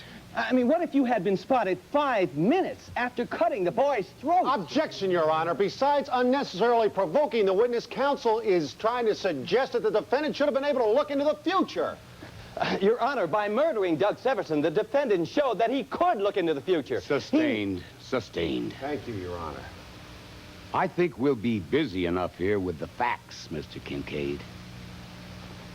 Yes, Your Honor.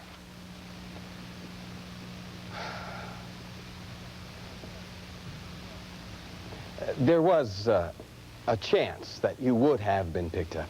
I mean, it was a possibility. Isn't that right? I suppose so. No further questions. The defendant would have had us believe he acted in self-defense against the beast of hunger. But the real beast was within Patrick Alahante's soul, and its name is cowardice. Killing a helpless boy to eat his flesh is the act of a coward, concerned only with extending his own miserable life, as well as the epitome of revulsion. Now, it's time for you to punish him for this grisly act and return a verdict of guilty as charged.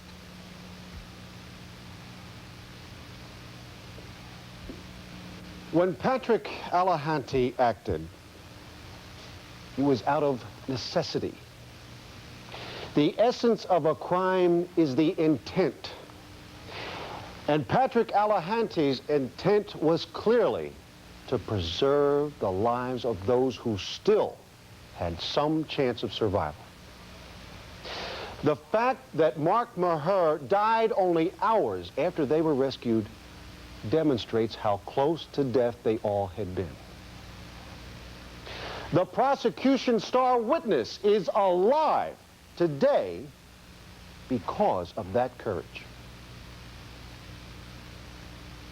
Killing is not murder if it is done to save your own life.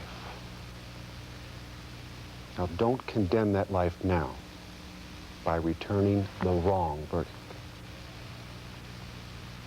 Return a verdict of not guilty. Ladies and gentlemen of the jury, before you retire to the jury room, I must assess you of the following. The person who kills when he feels in imminent danger of great bodily harm or death is not guilty of murder. If you feel that this was the case here, you must find for the defendant. If, however, there was a chance of survival without killing, then the defendant has indeed committed murder, and you must return a verdict of guilty.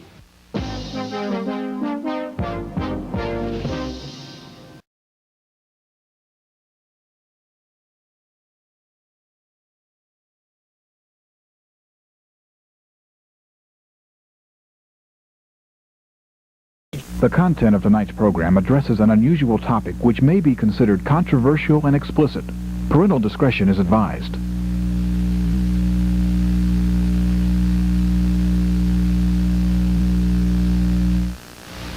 These jurors, and you at home, will weigh the evidence presented to you in a dramatic reenactment of an actual court trial.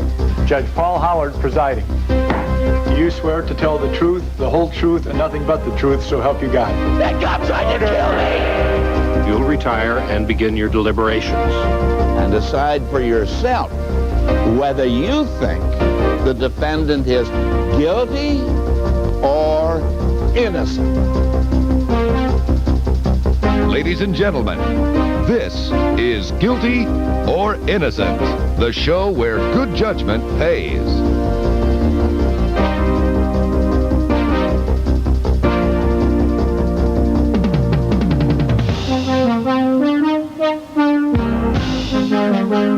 And now, here's our jury moderator, John Sheeran. Hello and welcome to Guilty or Innocent. I'm John Sheeran, your jury moderator. These jurors, and those of you at home, will weigh the evidence presented in a dramatization of an actual court case. Those of our jurors whose verdict matches the original verdict in the case will share $5,000 and earn the right to continue on our program for up to 5 consecutive shows. If the verdict is unanimous and correct, they will share $10,000. You've heard the evidence in the case of the People versus Patrick Allahanty. Now remember, if your final verdict agrees with the verdict of the original jury in this case, you will share $5,000 and earn a chance to continue on the program. If your verdict is unanimous and correct, you will share $10,000.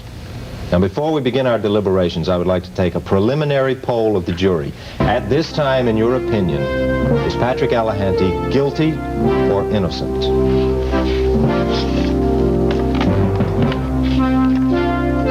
I'll now reveal your vote.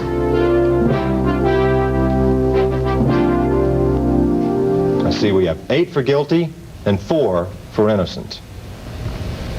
One of you who said he was guilty, Bill Hudson, I'd like to hear from you. Why do you think the man is guilty? I feel that there's always a chance, no matter how slim, of rescue. And a human being does not have a right to make that choice as to when that chance is no longer valid. 15 days they were out there. 15 days they were out there. No food, no water. I don't think there's a time element you can put on chance. So what were they supposed to do, wait another 15 days? If that's the case, then all I'm making is 5 minutes. Wait, go ahead. Yes, Corey.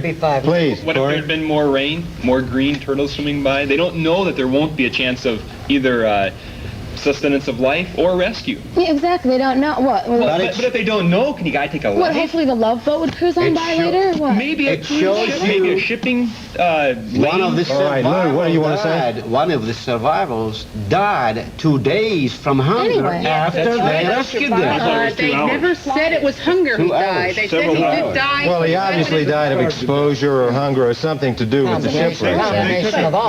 Do you think that's absolute? You defend that as absolute? Wait, boys. If you have any belief in God, one of the commands is that thou shalt not kill.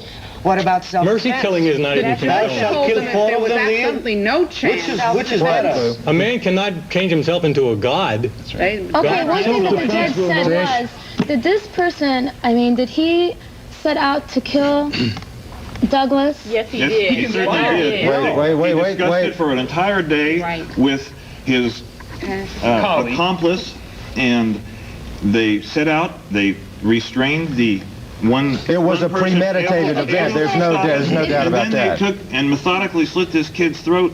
And why didn't they wait for the first one of them to die?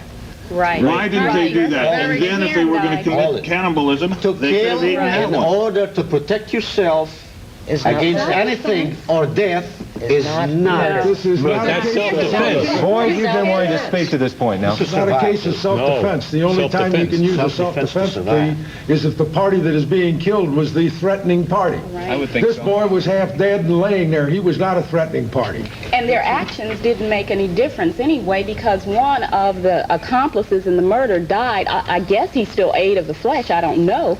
But the point is that they murdered this boy, and nothing came of it other than 2 men came back alive. 2 people were dead. And even wait a minute. They had planned this out. The one guy went with the knife as the other one went to restrain. Okay. After somebody dies, if you're going to eat their flesh, did you hear what the that's judge one said? thing, but if you kill them to eat it.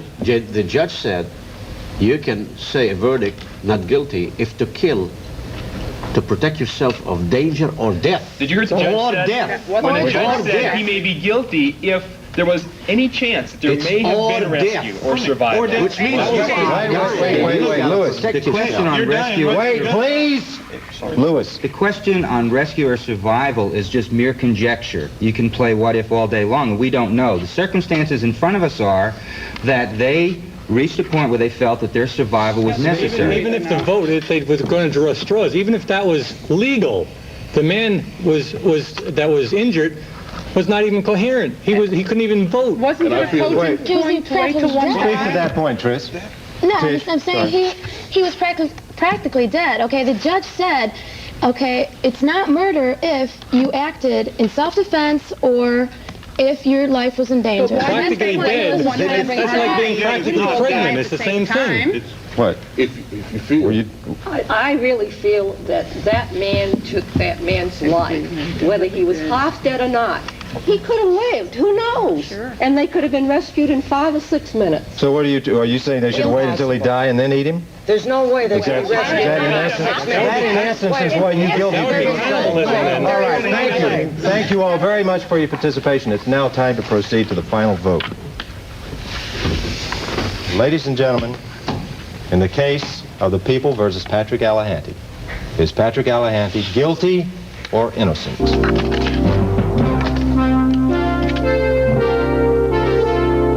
Well, now reveal your votes. It's still hung at 8 guilty and 4 innocent. In just a few moments, we'll hear the true verdict from our host, Melvin Belli.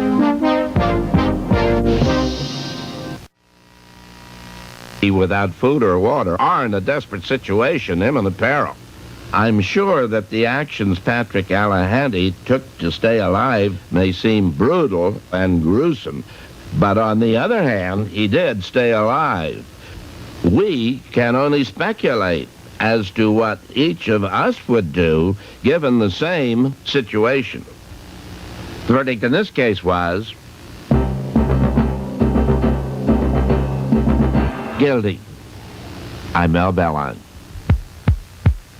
Today's winning jurors are Bill Hudson, Jerome Kubicki, Boyd Stone, Ron Jaffe, Carol Francois, E. Rita Lemaire, Corey Dahl, and Sandy Boz.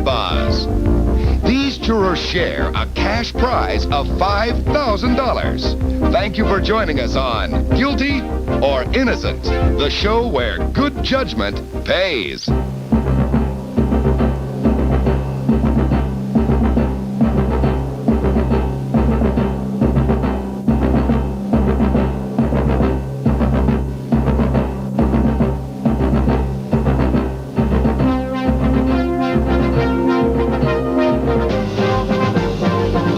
Sponsors have been given promotional consideration.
What have we done to be honored by an interruption?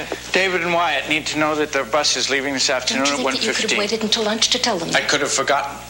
Michael, I Make know sure your this sweatshirts are clean. Last week you looked like an ad for Brand X. I know this class. Yes. What?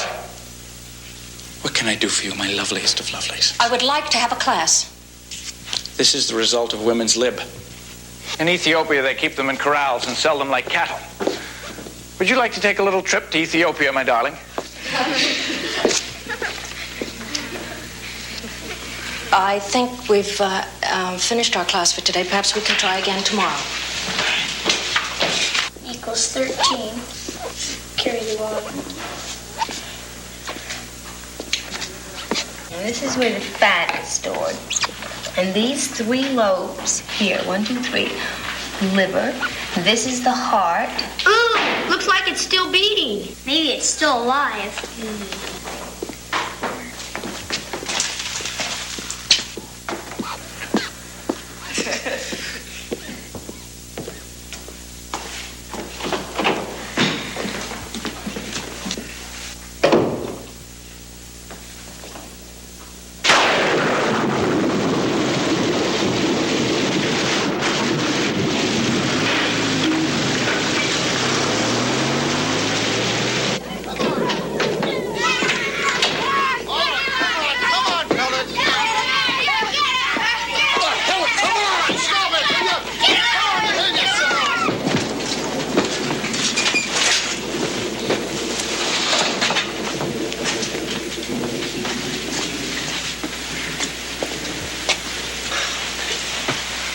Perhaps another line of work would suit you better, Jerry. Perhaps in a library.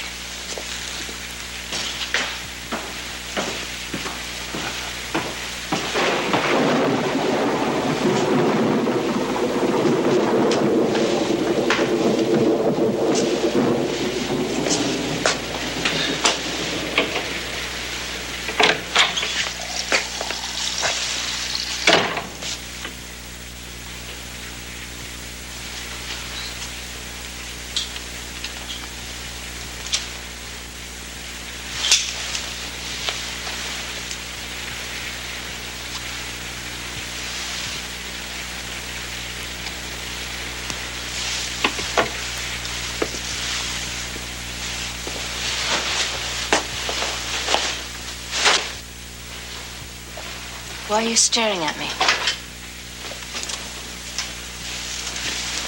I hate the smell of those things. I hate this school. I hate this mildewed part of the world. I hate islands. I hate water. I hate children. I hate pianos. And I hate you.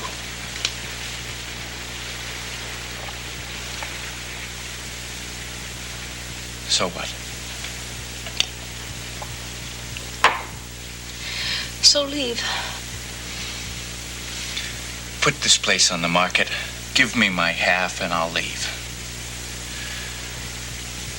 And I'll quit smoking till the escrow closes.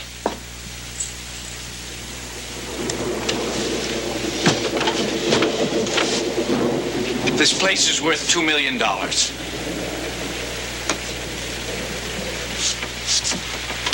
I spoke to some resort developers. They say they'll give us $3 million for it. $3 million. Divided between us, that's $1.5 million each. You could buy Juilliard or Carnegie Hall. This house is just not for sale.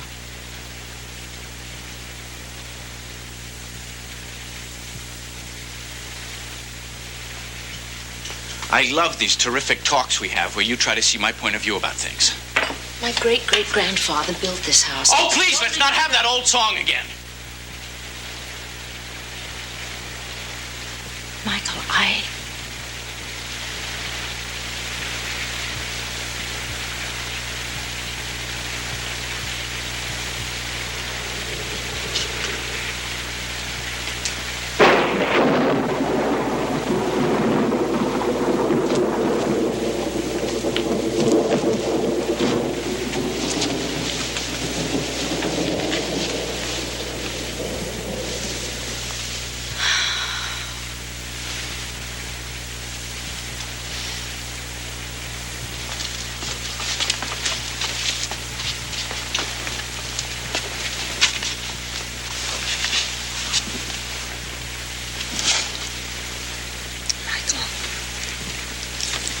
Please leave me alone.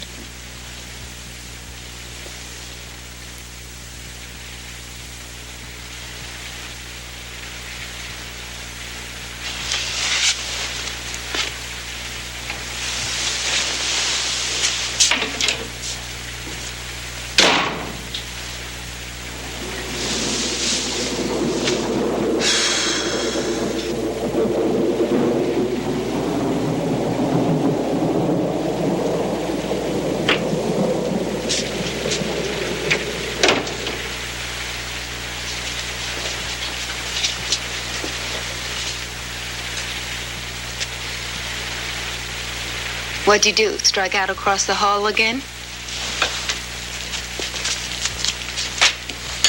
Ow! Stop! Ow! You're an animal. What are you? The local saint?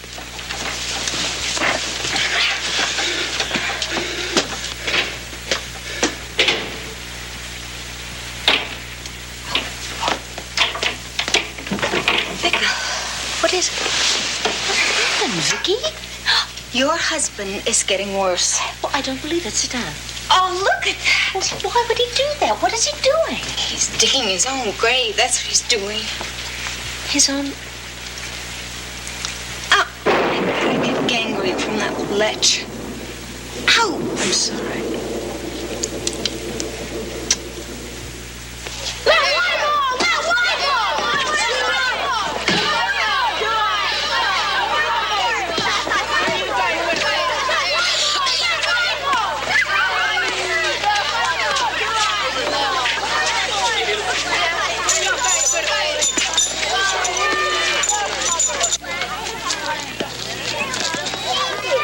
Feel very well. Well, let's sit down over here for a minute.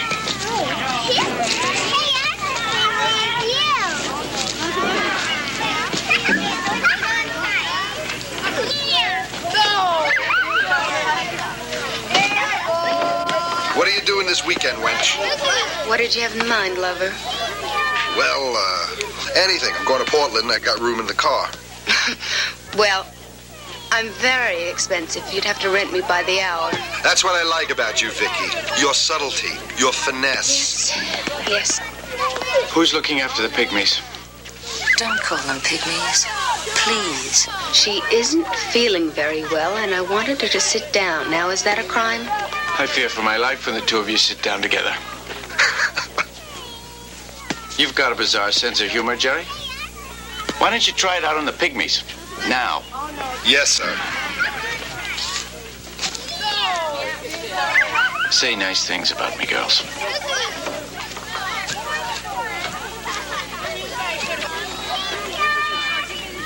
This weekend.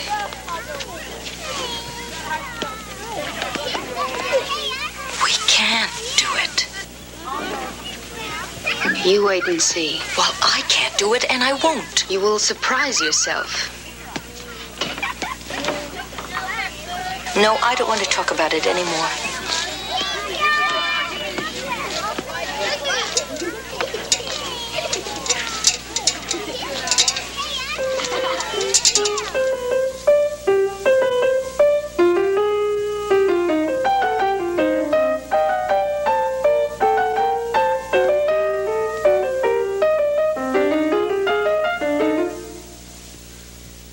Chip? Hello. Why aren't you out on the field? For the same reason you aren't. I hate Mr. Elliot. I don't hate Mr. Elliot. Well, you should. There are things that you will understand. I hope not. When you get a little older.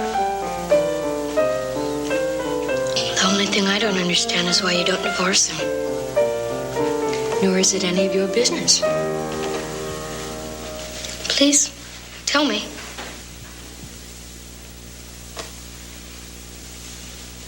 You're so serious. It's a little complicated. You see, if I did that, then I would have to have a property settlement, and I'd have to sell this school.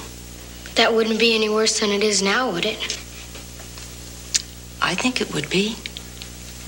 I was born in this house. Why'd you marry him in the first place? I was young and he was almost as beautiful as you are.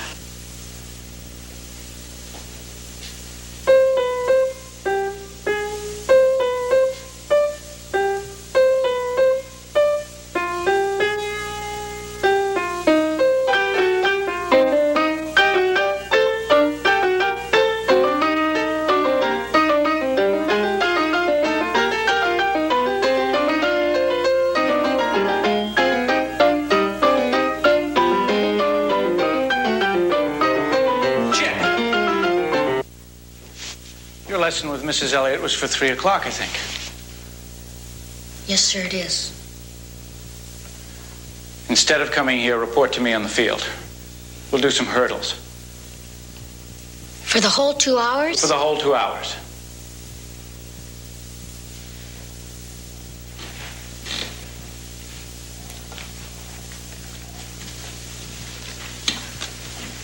Yes, sir.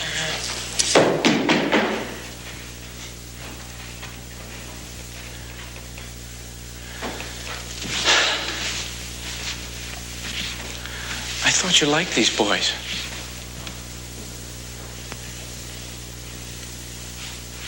You knew he was supposed to be outside and you brought him in here. You deliberately got him into trouble. I just don't understand you.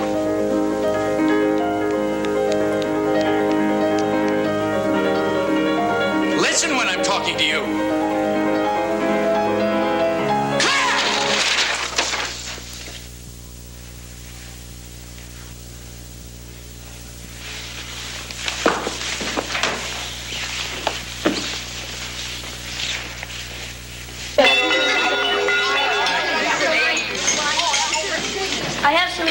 Regarding this weekend.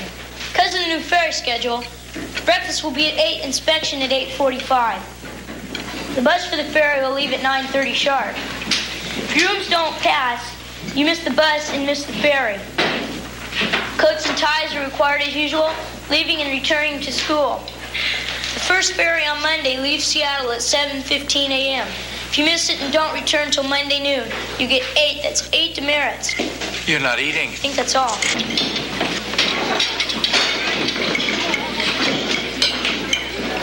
Claire?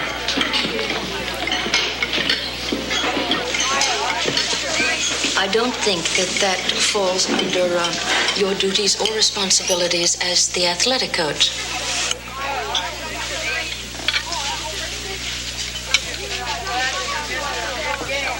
Why aren't you eating, Claire? I don't care for the dinner, Michael. You haven't tried it. It's delicious.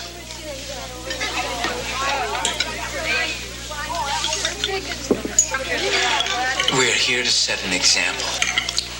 Then perhaps we should mind our own business. We should eat our dinners. I'm not hungry. Use your napkin, darling. Eat. No.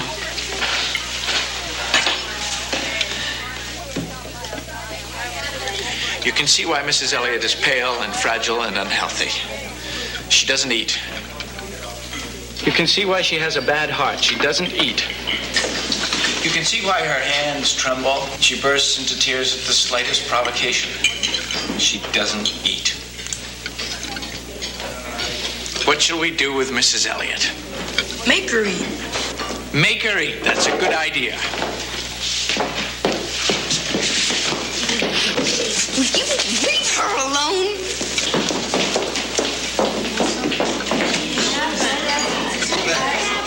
What do you put up with him for? Are you a masochist or something? Every day he gets worse and worse. And you just sit there and take it. What can I do? You know. I can't. You've tried everything else. No. Claire, it'll be so easy. I've got everything worked out. I can't think. I don't know. If it's 6 o'clock in the morning, we'll take the station wagon. Vicky, I can't. You have no choice. Am I interrupting a tender moment? Get out of here. What kind of a performance was that in the dining room? What are you trying to do to me? Make an idiot out of me in front of all those kids? Castrate me?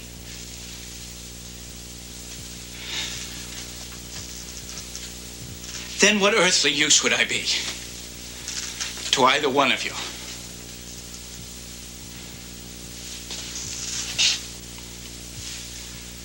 Come on, Claire. Apologize.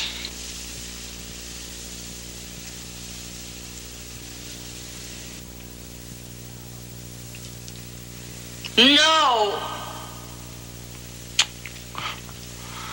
What should a man do with a woman who always says no? Finds himself a woman who always says yes. Let go! Don't you touch on me! Michael, you're hurt! Michael, stop it!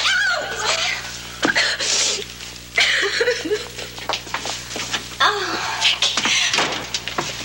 Vicky. I'm sorry. I'll meet you, all right? 6 o'clock. It's all right. I'll do it. I'll do it.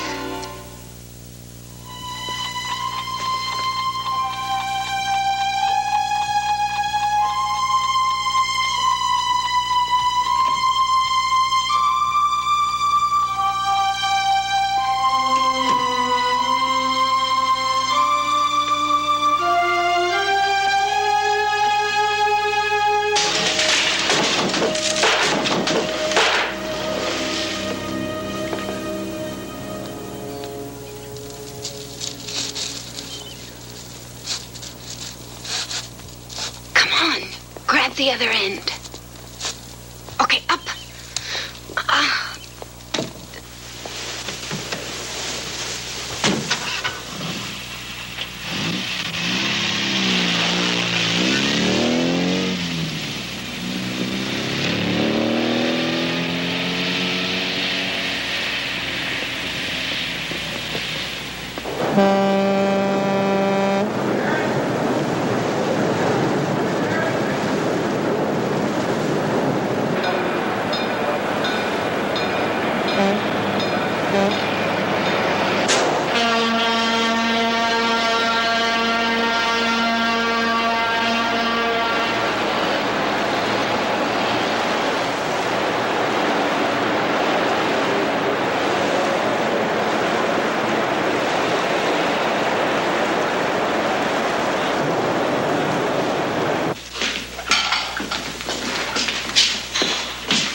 Where's Mrs. Elliott?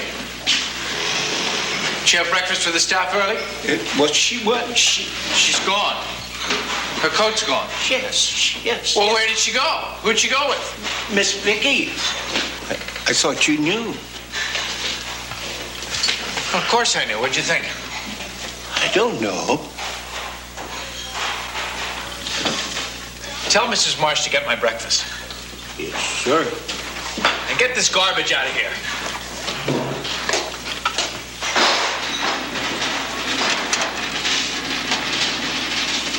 You know, when we first got married, I expected to be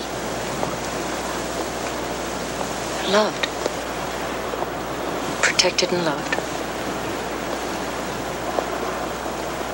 And I was laughed at. And eventually ignored. Well, that's better than being brutalized. Now you're being brutalized. I used to actually hate you for taking him away from me. He doesn't need me now either, except as a punching bag.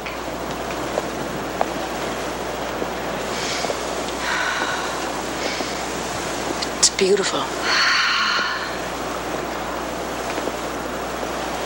Well, it's not going to be so beautiful when he puts 300 prefabricated vacation homes on it. Tomorrow, I can tell the developers to just go drown themselves. Of course. And then maybe we can really run the school the way it should be run, the way I dream about it, Vic. We can bring the boys in and take them to concerts and maybe teach them about how this pier is run. And museums and zoos. I've dreamed about that. I don't think I can do it. I know if I think about it, I'm not going to be able to do it. Vic, I just get dizzy. Will you just relax? Everything's going to be fine. Okay?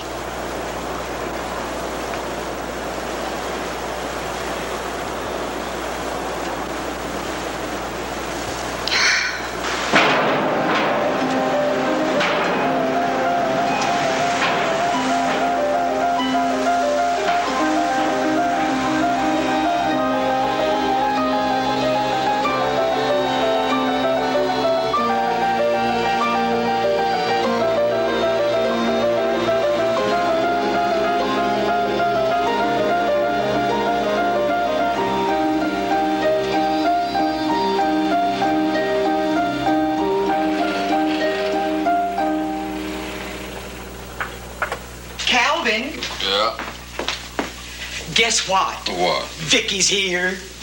Vicky. Oh.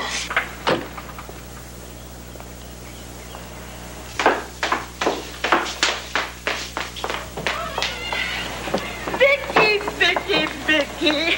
Are you here for the whole weekend, sweetheart? Yes, I am. You must be with all that. Oh, I'm glad to see you. Who are you? Well, I've got a cousin who's moving up from Portland. He's with the post office, a supervisor or something. Why don't you let me help you with that? Okay. Why? They don't have any kids. They're nice, careful kind of people. And they're looking for a place to rent, furnished, until he decides if the job's going to work out. So I was telling him about your apartment and about you working out on the island. Here we are. Calvin ought to be healthy. Oh, that's It's like a football game.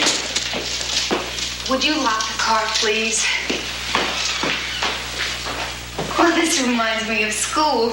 I think they're a wonderful addition. Yes, I do too. You see, there were 7 columns in this hallway. And what do you think of automatically when you think of 7? Wars! Yes, right! Of course. The only trouble is the kids take them. Oh. We've been real lucky. We've gotten them back up to 9. I've been after Mr. Turner for a month to put, rings in the floor and chains around them. I don't think that would subtract too much, do you think? From the overall effect, do you think? No, I don't think it would subtract at all. As a matter of fact, it might add. Who's she? She's the headmaster's wife. Oh. What did you do to your eye? Oh, my eye. Can I come up later and tell you about it? Mr. Turner won't mind, will he? No. I'd love it. Okay. See you later.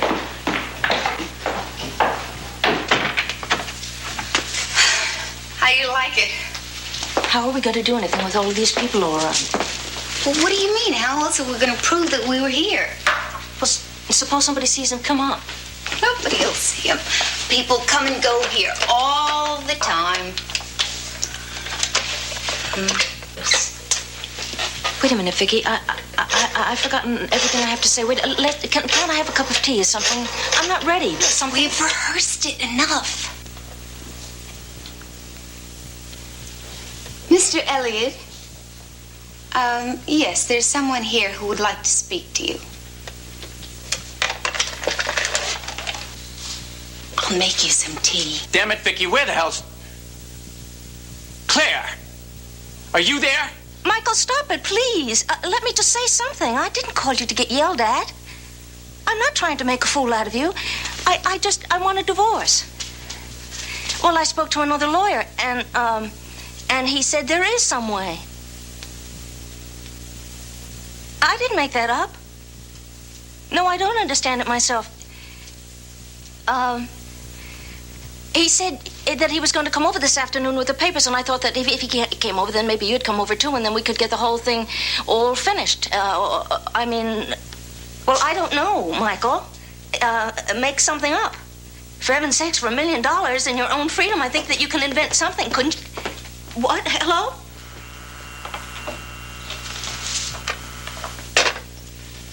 He hung up. Yes, he's coming. I don't think he's going to come. Yes, you got in the bit about the money, so he'll be here.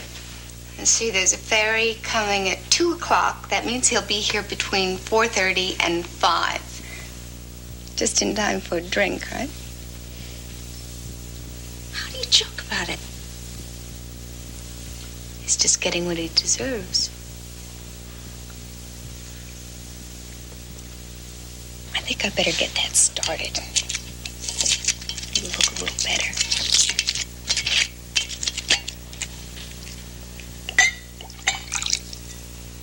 I'll ruin the rest. Drink? Oh, no. To us, success.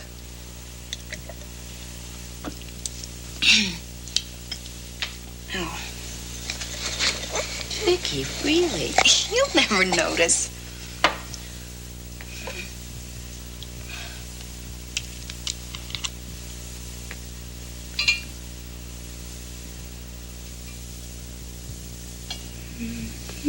Is that enough? That is enough to put an elephant to sleep. Absolutely no side effects. Now, we better get the basket out of here. Come on. Already? Well, yes. I mean, the laundry basket in the middle of the living room. Come on. The bathroom's right in here.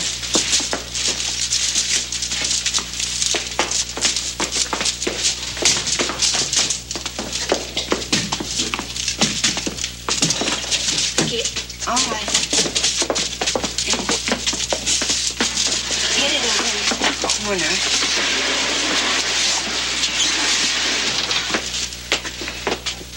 You unhook the shower curtain and turn this off when it's full, okay? Looking at the defensive line of it. This side goes back to pass. Looks to the left. Throws to the right. It is complete. Now, what would somebody be taking a bath this time of day for? He's down to the 35, and he's brought down just short of the 30. Did you say something to me? It'll be our first and 10. I'm out of beer. You're always out of beer. Oh. No. There. Now, I'd better go. Wait a minute. Why don't you stay until he comes? No, that would put him on the defensive. Now, look. You look divine. You really do. Where are you going to go? I'm going to be upstairs, keeping Mrs. Turner away from the window. Away from the window? I thought you said it would be all right if the neighbors saw him coming. It's just better this way. Well, if it's better this way, then why don't I try? Claire, will you grow up?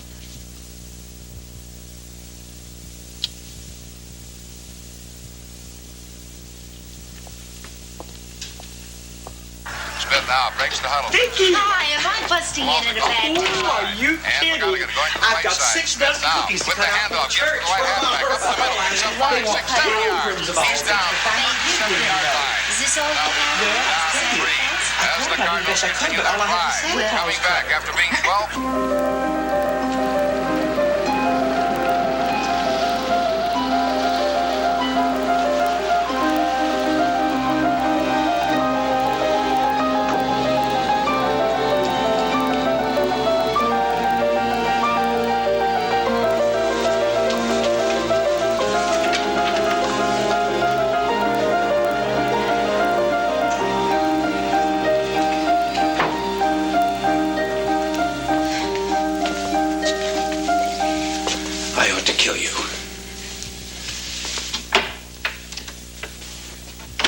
How do you think it makes me feel having to chase after my wife?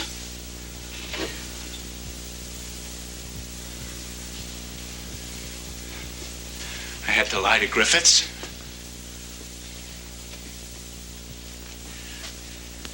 Sneaking out in the middle of the night with that.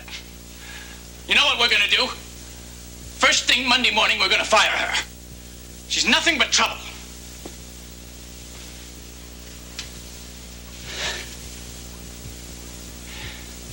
Why couldn't the lawyer bring the papers to the island?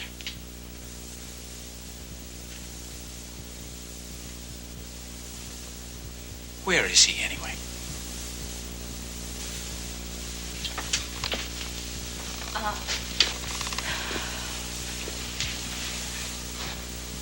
What is this, Claire?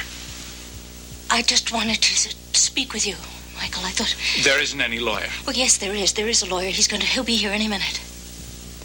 What's his name? Russell Edwards.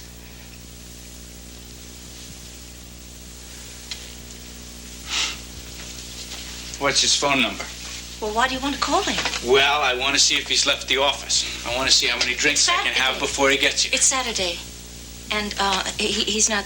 He's going to come from home. I told him it was an emergency. What's his home phone number? Well, I don't know that.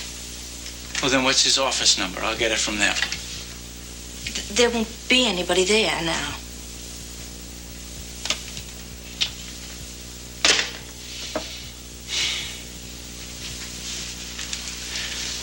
You really shouldn't try to lie to me, Pigeon. You aren't any good at it. Now, what's going on? Do you want a drink? No, wait. I missed you today.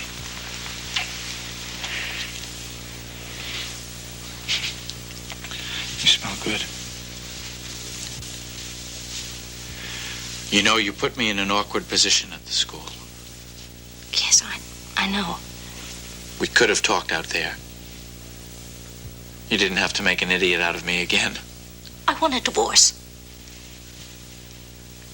Do you? Really? Yes. That's what I want.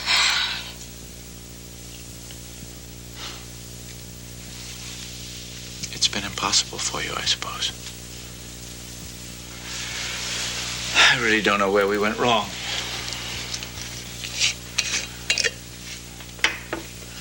We had something there a long time ago, didn't we?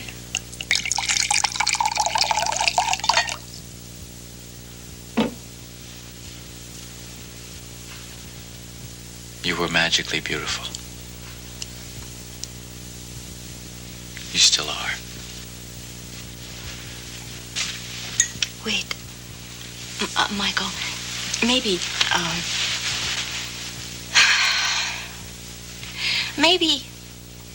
we could try again.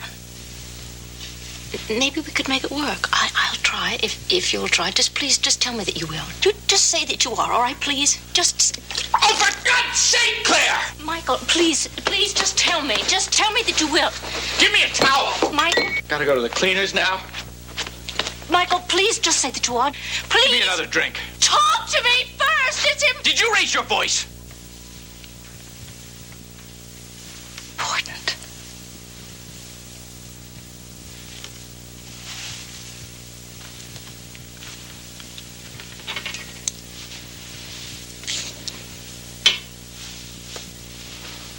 Pour me another drink.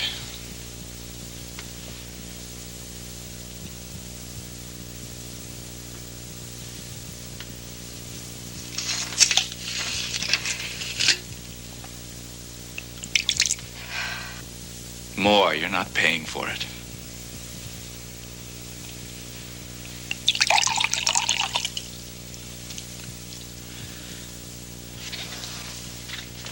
You know, Claire, I've been talking to my lawyers, too. They are now of the opinion that your father's will is invalid. He can't leave the decision to sell or not to sell community property solely up to you. So, since I know it would break your heart to see your precious house leveled and your beautiful land divided up into vacation parcels,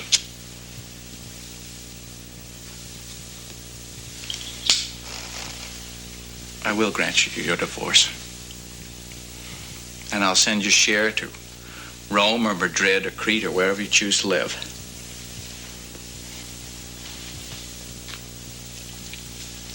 Will you, want to level the house, too? It's a white elephant. It's impractical. Nobody'd buy it.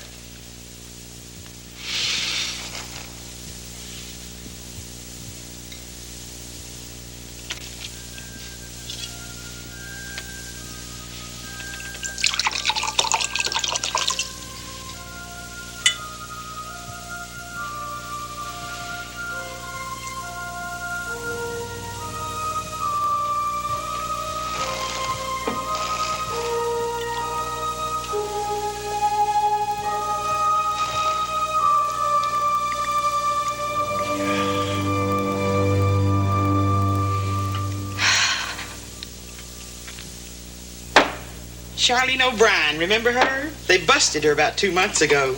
Did you know? For murder. Murder? She was living with this Oriental. You know what they say about them. I guess it finally got to her or something, because she killed him.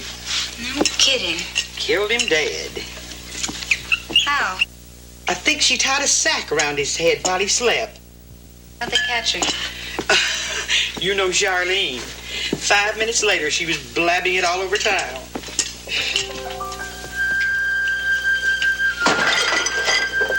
My head is, I think I'll lie down for a minute.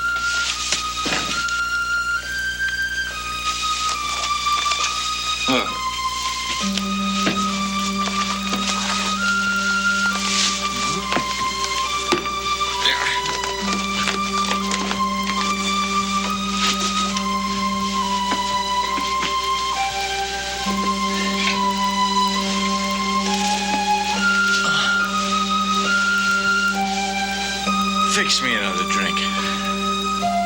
There's a good girl.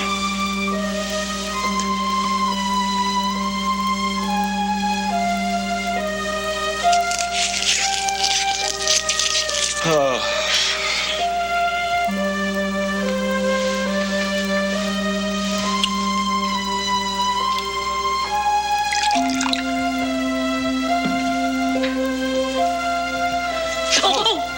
What's the matter? I can't.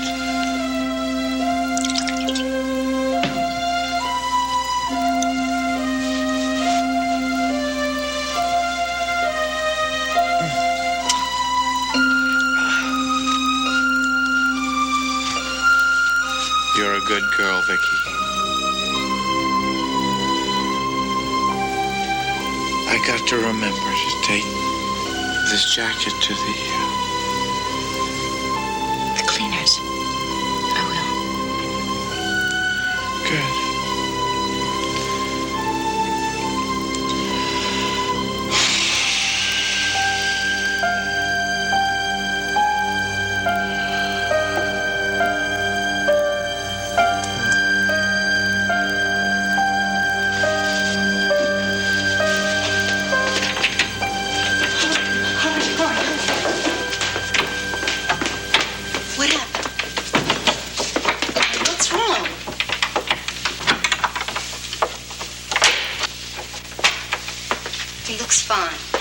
Put his boots back on. Oh, I don't...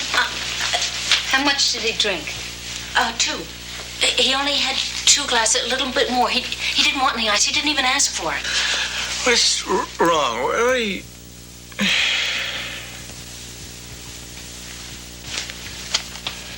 Burn this ticket and flush the booze.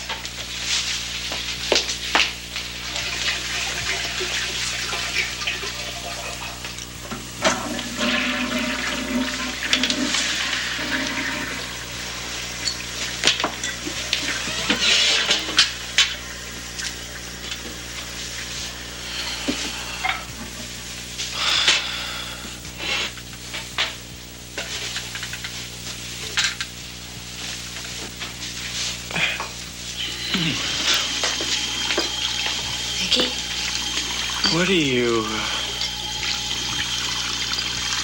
Vicky? What? Well... What'd you turn the lights out for? Oh, shut up, you old faker. He's asleep.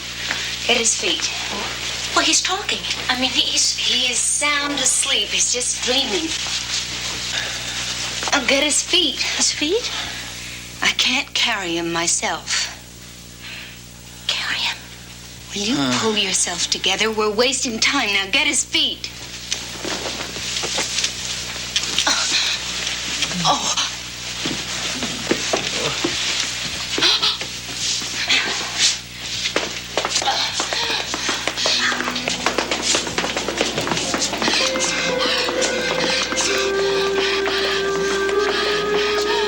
Okay. Wait. Wait. Vicky.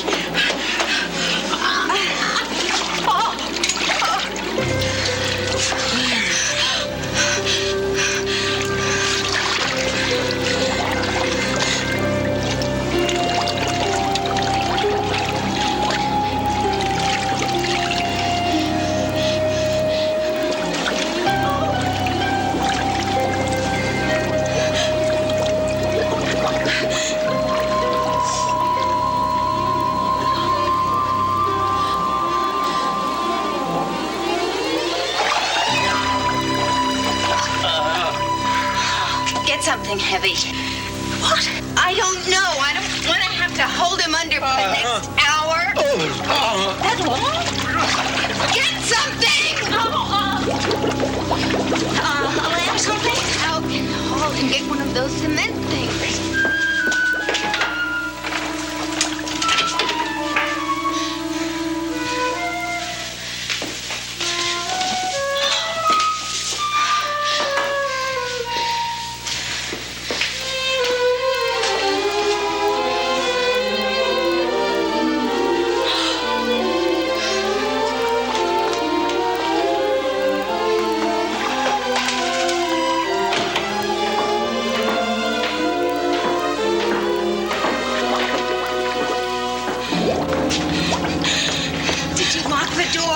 What? No, was I supposed to? Vicky! Put it on his chest, quick! Quick! I'll be there in just a minute.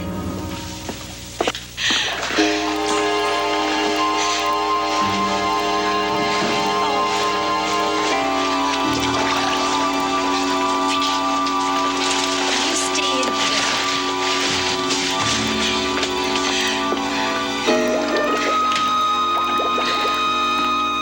Vicky, you come here and I'll show you what I'm talking about. Where's your girlfriend? I thought she was having a nap. Oh, well, she's taking a bath. Oh, is that so? You girls take baths at the strangest times. This morning, my husband heard the water running. See what I tell you? Grumpy's gone. Oh, my goodness. Isn't that a crime? You ought to have Mr. Turner fix up some of those. Yeah, but I'll get Grumpy back before tomorrow morning. I'll make you a small bet as to who it was. You can't pull anything on this one. I've been around too long. I wouldn't bet against it. Good night. Good night.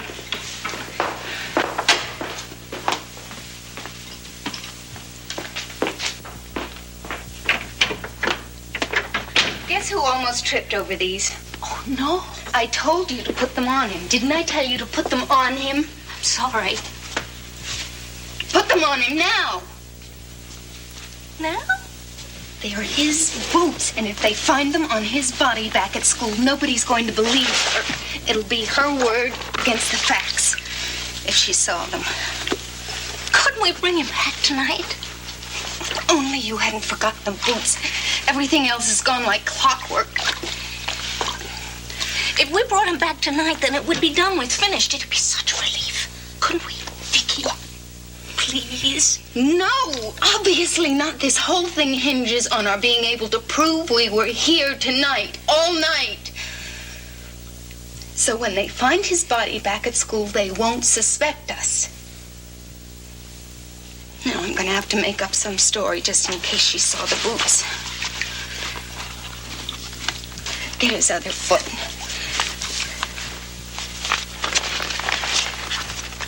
Get it?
Don't you want to get under the covers?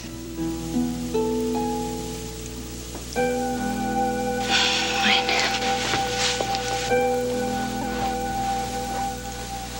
Do you want some tea? What are you going to put in it? I'm sorry.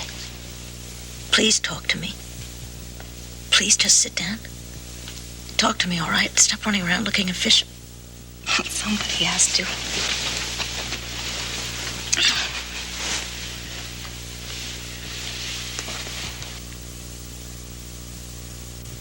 You know what bothers me?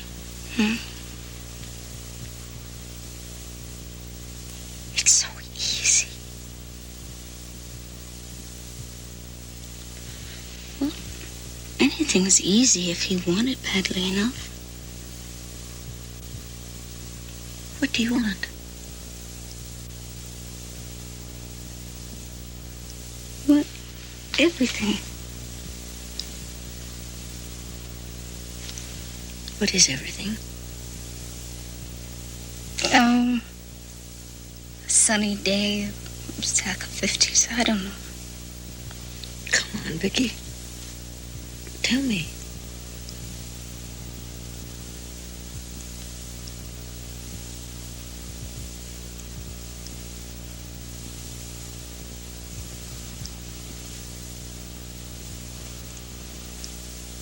Somebody who won't let me get away with the games that I play.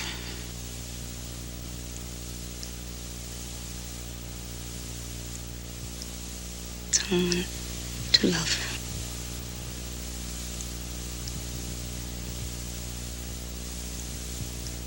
Well, it certainly isn't my husband. My late husband.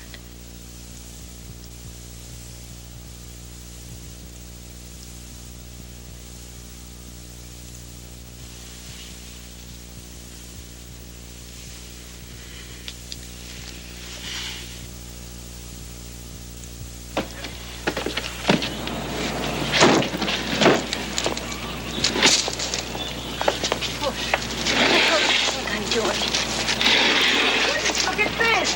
Calvin, get your rear end over here. Why didn't you call us? That looks like it weighs a ton. What have you got in it?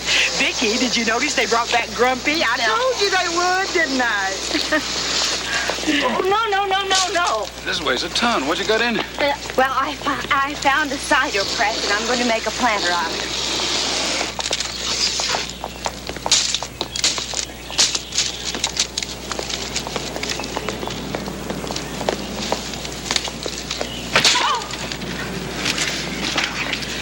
There's some rope in the back of the car. Get it. Hey, I got a footlocker about the right size. You want to switch? No. I'm not using it. No, really. Well, it sure would hold up a lot better than this damn thing. No, that's all right. Well, I'm not using it. Hey, Martha, go bring that big footlocker down here. No, forget it. Hurry. Well, why don't we just unload it out here on the sidewalk? Just one moment, please. We're in a hurry. Thank you very much. We're in a hurry. Well, it won't take 5 minutes. Okay.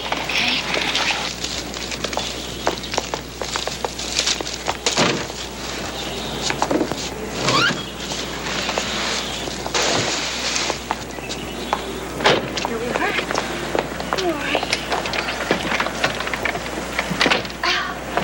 See, we have to get the last ferry.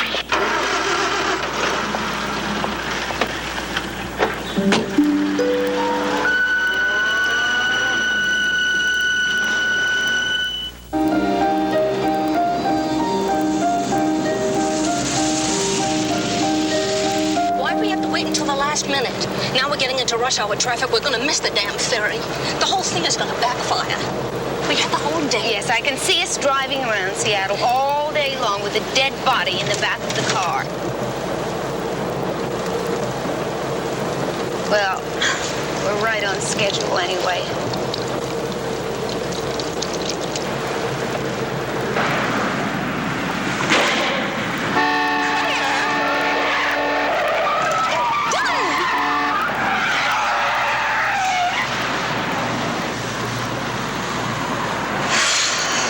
What was that?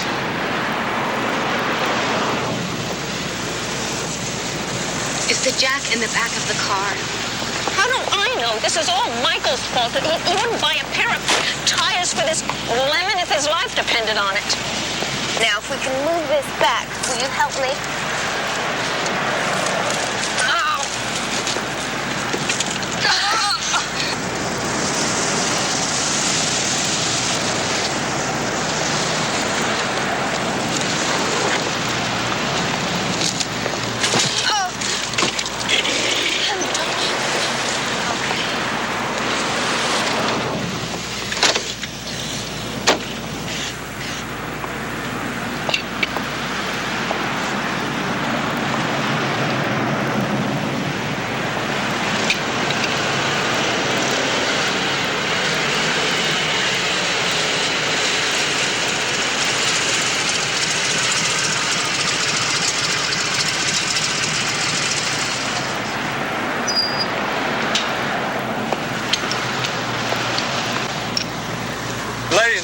off?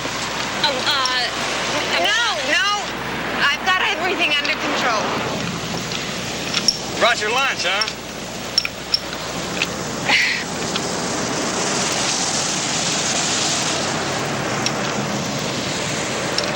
Say, you think you'll be through with that before dark? You're a riot. You're a traffic hazard. We're trying to make a 7 o'clock ferry. Yeah? Good luck.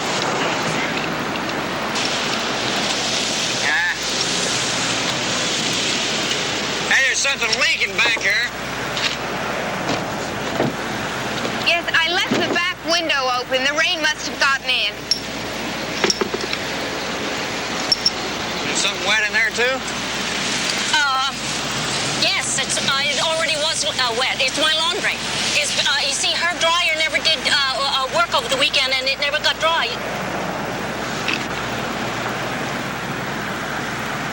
Come on. We're going to miss the ferry.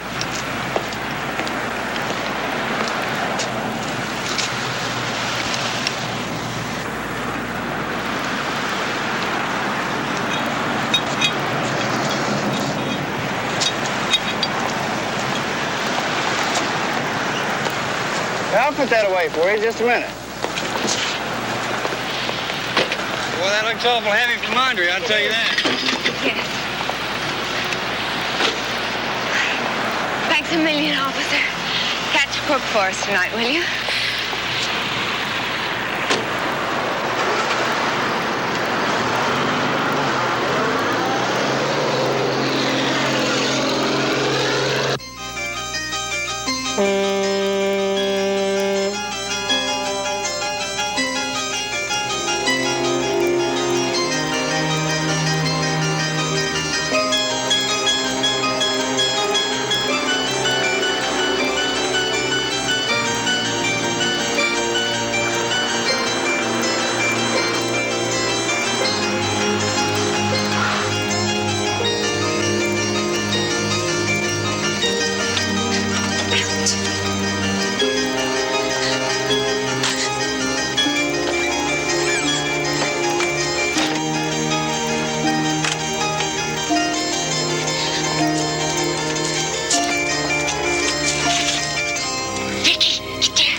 Away from the window.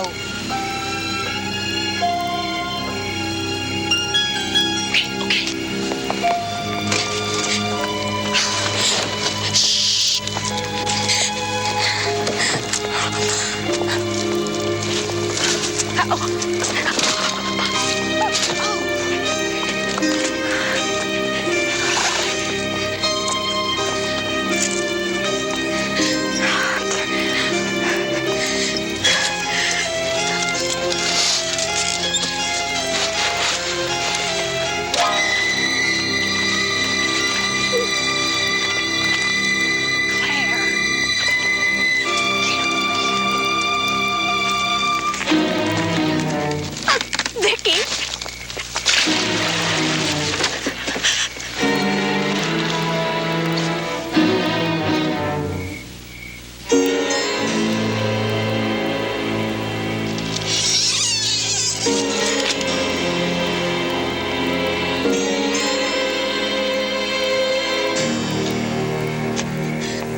ought to be down there. The boys would do better.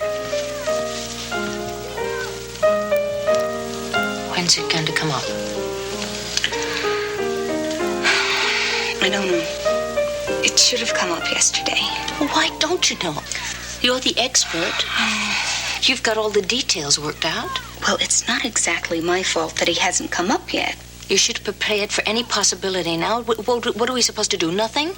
Just nothing? What else can we do?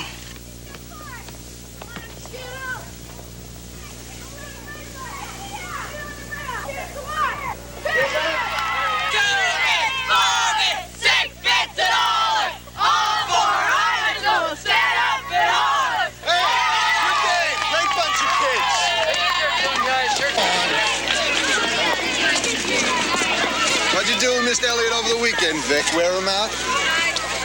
Oh, he was here, I guess. Claire and I were in Seattle. I didn't see him. You expect me to believe that? I don't expect anything of you, given today's performance. All right, come on, guys. Come on. Can anybody lose to Trumbull? We've always beaten them. They haven't got a guy that weighs over 30 pounds. We can't beat a carpet with Jerry coaching us. We can. He doesn't do the shooting. All we have to do is remember what Mr. Elliott taught us. Ah, phooey. I don't care. He's a great coach. I'm gonna live with 2 women when I grow up. How come he hasn't come back if it was such a good deal? He needed a rest. Or maybe he's got even a better deal somewhere else. 17 brides carrying watermelons.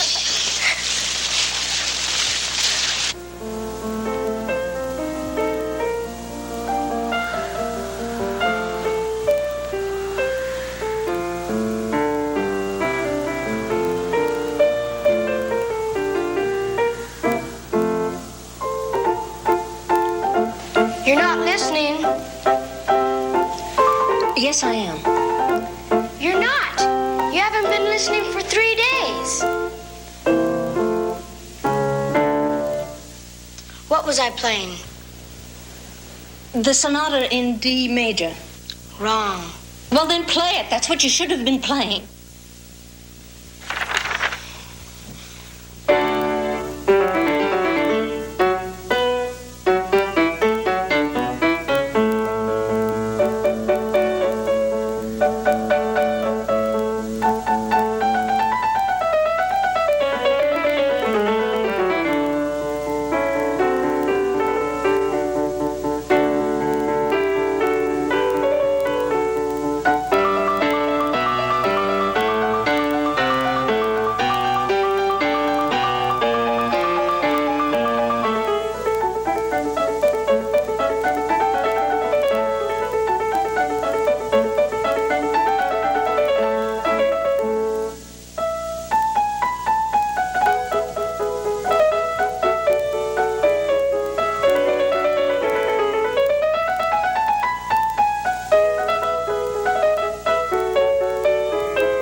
Dribble, dribble.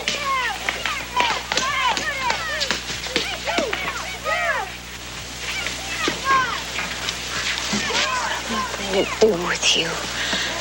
You're making it obvious. Come on, you've got to stop it. Somebody else has to find him. How is anybody going to find him if he doesn't come up? Well, I'll think of some legitimate excuse to drain the pool. Will that make you happy? Yes, it'll make me happy, very happy. Just remember him as he was and be glad.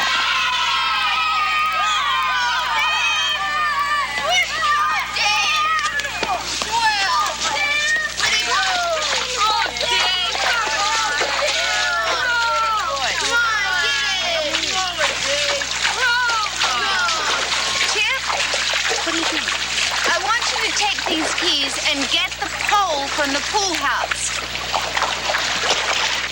Oh, get him. Here. No, don't let him. You're gonna get lockjaw from that water. Just gonna freeze my tail off, that's all.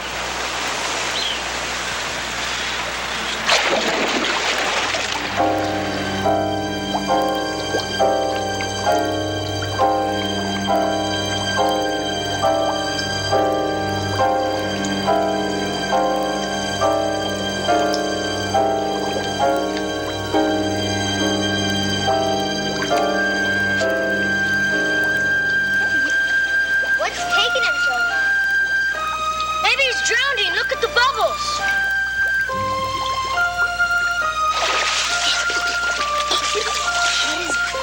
Did you get it? I thought it was the keys. That's Mr. Elliott's lighter. Didn't you see that there was the keys?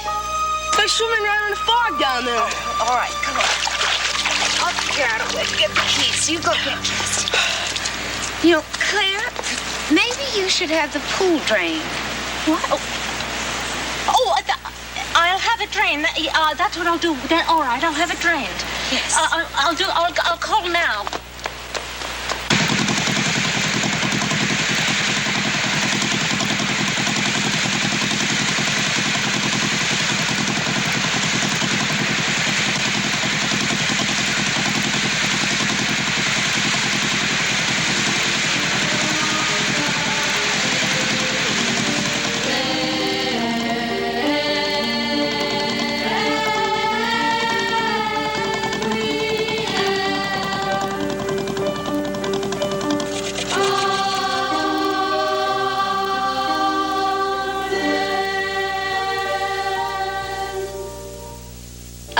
Sunday's hymn, please.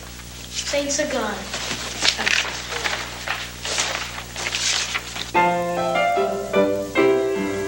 I sing a song of the saints of God, patient and brave and true, who toiled and fought and lived and died for. Where's she going?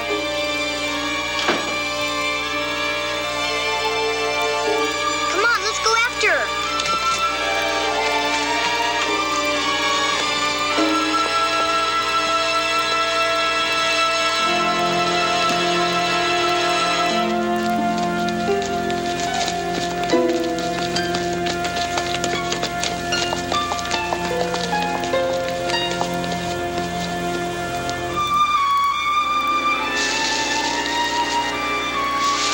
Miss Ricky?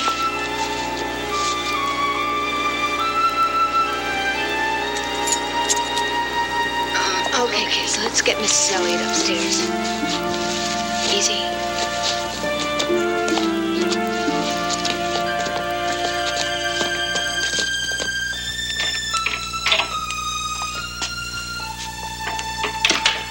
He wasn't there. Nothing was there. Drink this. You'll feel better. Dr. Linker's coming in a little while. You looked. Did you see him? No. Well, where is he? Dead bodies don't just disappear. I mean, we're going to find him. There's got to be some explanation. There's just got to be. Now drink this.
Jacket was delivered to the island school this morning. What's the matter with it? Nothing is the matter with it. It's just, I just wonder, do you remember perhaps who brought it in? Maybe I remember. It's my husband's jacket. And he's disappeared over a week. Yeah? Well, that makes sense. Must was in his coat pocket. You know where the Two Hearts is? Around there by the boat place? What did the man look like who brought the jacket in? Tall, good-looking guy. Real good-looking.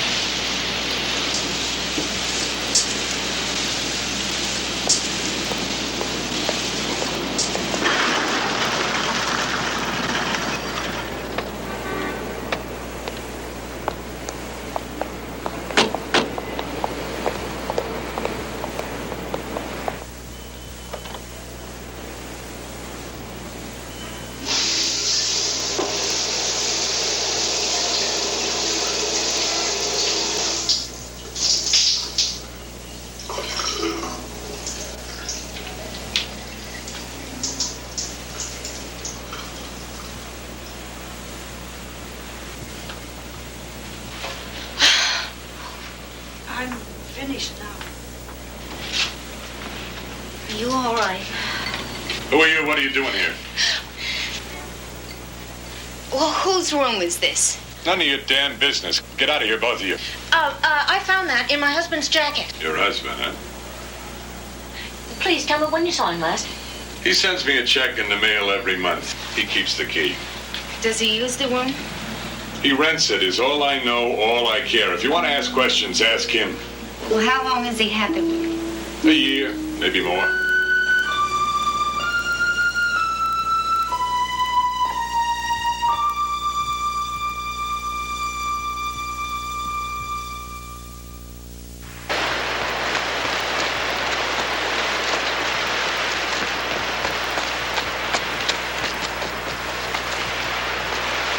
A nude body of a man was found yesterday in Puget Sound. The man, Caucasian, about 35, had dark hair, was 6'1" and weighed 160 pounds. He's not been identified. He appears to have been in the water several days. How did he get out of the pool?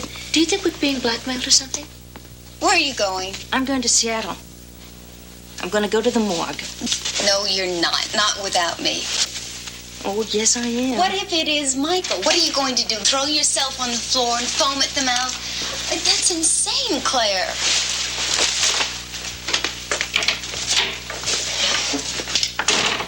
Where is Michael?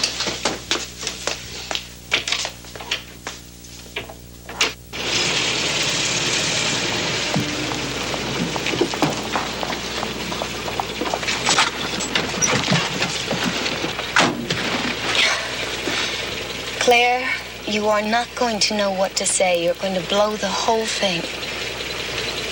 You're not invited. Why am I suddenly the enemy?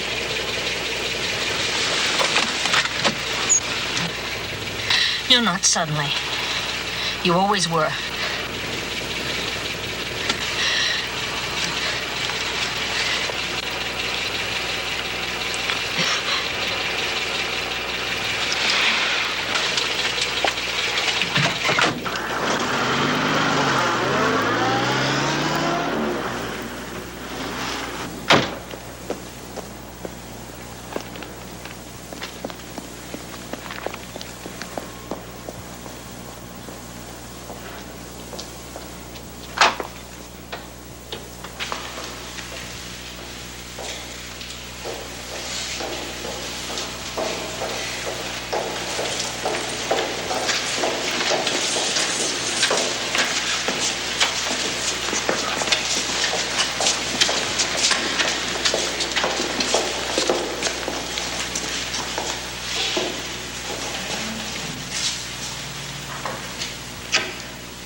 This man,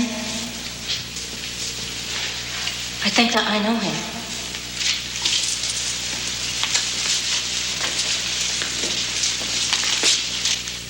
From the description, I know a lot of guys look like that. Could I see him anyway, please?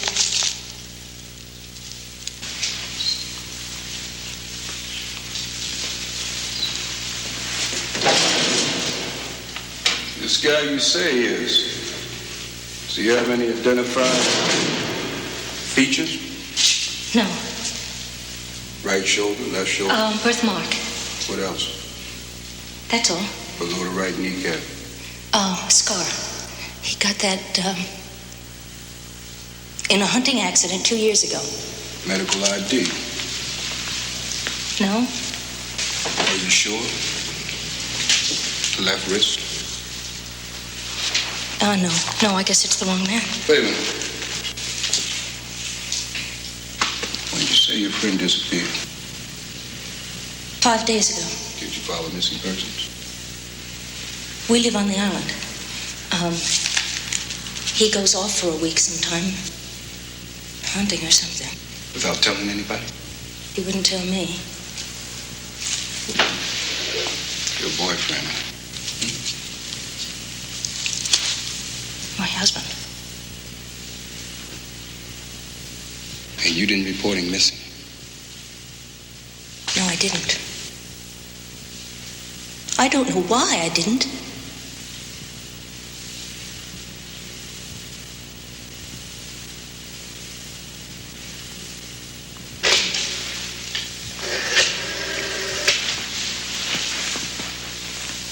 Jack, this is Clue. You take out 428 for viewing. I'll be right down.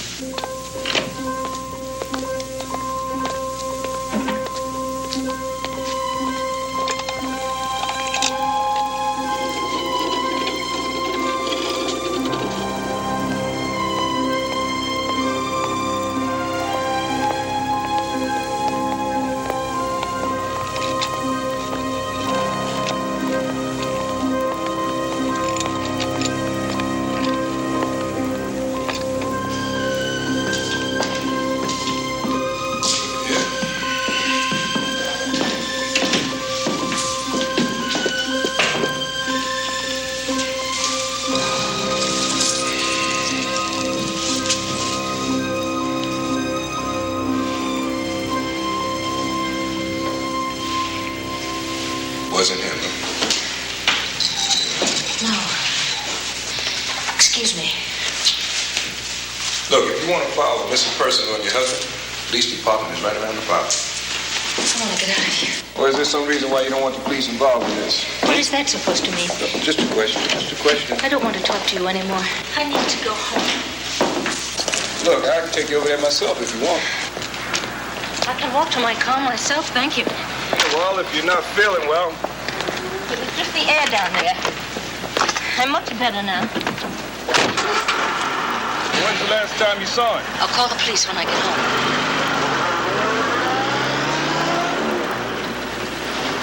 Yeah, you do that, lady. You do that.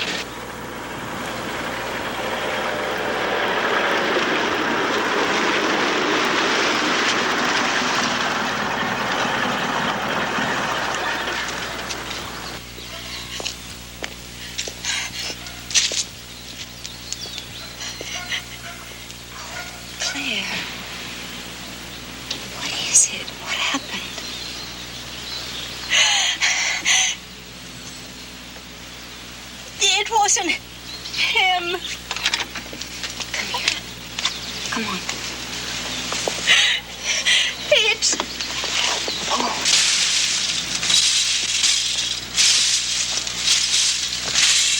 What are you doing here? It's supposed to be in study hall. Mr. Elliot told me to rake up these leaves. Who? Mr. Elliot.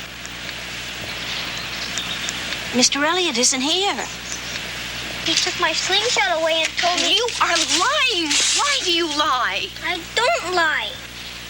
I was trying to get a quail over there, but I missed, and the rock went through the window up at the top. See it? Mr. Elliot took my slingshot, told me to rake up leaves till dinner time. Mr. Elliot isn't here. He was.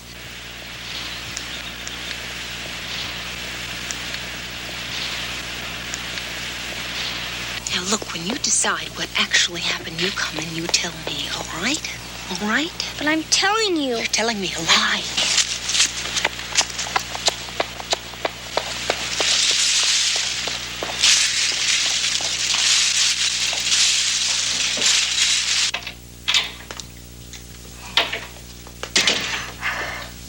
Claire, stop it. Stop. Please.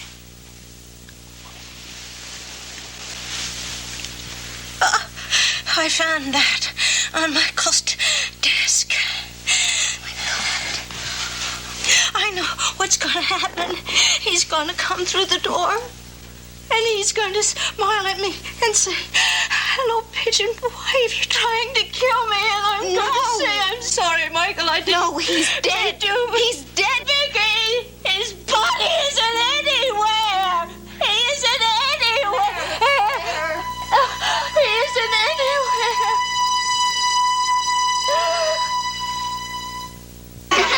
I'm terribly worried. All right, come on. Come on, Jack. You get back up there and behave. Come on. Quiet. Come on. Quiet. Quiet. Come on. Fix your ties, please. And your hair. All right. Water guns away. Mr. Griffiths, come on over here. They're going to think I'm Mr. Elliott. Fat chance. Yeah, all right, everybody look this way. I'm going to count to 6. At 3, you're going to say Gorgonzola cheese souffle. Loud enough so you can't hear me count, but not yelling. Okay, 1, 2, 3. Gorgonzola cheese souffle! Don't move. If you just take a second, we'll know if we have to take another one. Now, Keith, what's your story this morning?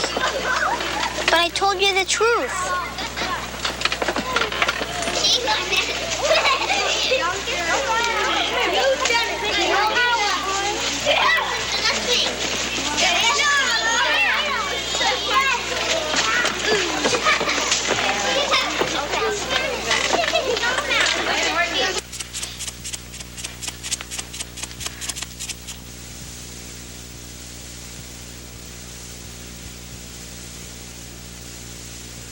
Beautiful.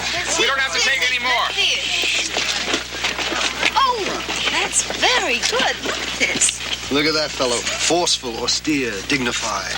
Look, who's that in the window? Oh, it must be a flaw or something on the paper. It won't be in the prints you order. There's sometimes flaws just in the proof paper. Oh, Vicky, wait. I've got to talk to her. If she's not any better by morning, I'm going to take her to the hospital. Are you serious? Is she that ill? Yes. I'll be by about 10 in the morning. All right. Thank you, Dr. Lick.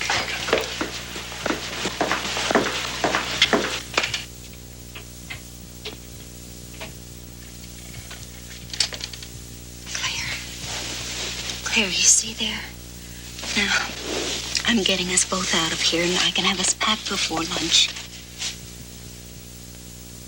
He's dead. You see there? Isn't that Michael? I don't know. We have to go. You go. You go away. I don't want to go. I've just had enough. If he's alive, then he can do what he wants. And if he's dead, I don't want to talk to you, Vicky. I don't want to talk to you. I don't want to talk to you anymore. Claire, do you want me to call Dr. Linker back? I want you to leave me alone.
Sorry, I didn't mean anything.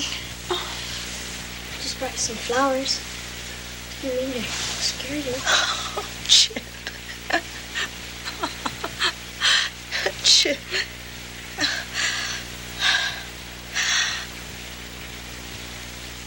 Gosh, are you all right? Should I call the doctor or something? Do you need your pills? He's dead. The doctor? Michael, my husband. No, he couldn't be. Yes. He has to be. He has to be. Has to be? I don't understand. What are you talking about? He has to be. I killed him. What? Drugged him, put him in a tub, and pushed his head down until he was dead. Completely and entirely dead. And brought him here and put him in the pool. In the swimming pool.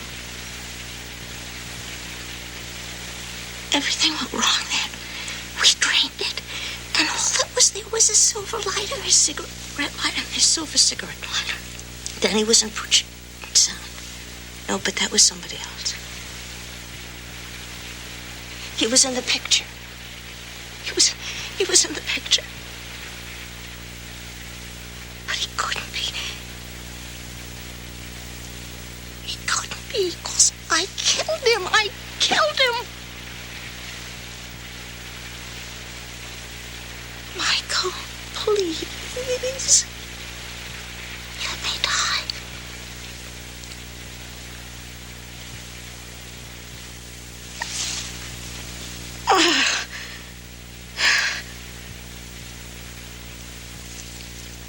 They're going to electrocute me. That'll be a relief. Who else knows about this? Do the police?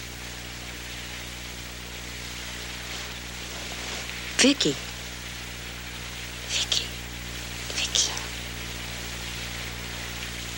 She worked it out. And she won't tell, and I won't tell, I swear. They're not going to electrocute you. Don't worry. I wish they would. But if they killed you, I'd kill myself. You're silly. You can't. You're a brilliant pianist.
finished? Finally.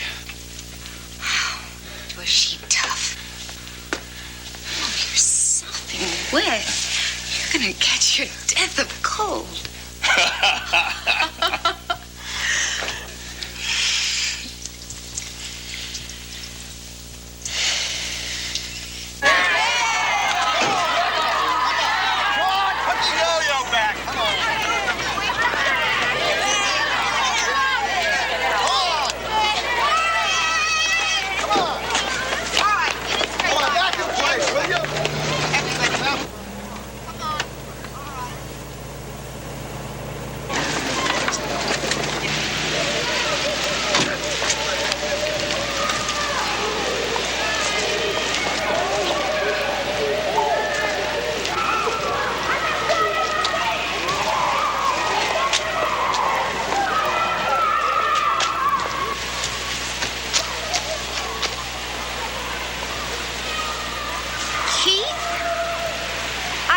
Mr. Elliot took this away from you. He did. And who gave it back? Mrs. Elliot. Mrs. Elliot, when? This morning. Keith, Mrs. Elliot died 2 weeks ago. What do you lie for? I don't lie. You know I don't lie. And I suppose Mrs. Elliot also gave you permission to kill the quail? She's just stunned.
Well, that's our show for you today. Oh my God, it was fun, wasn't it?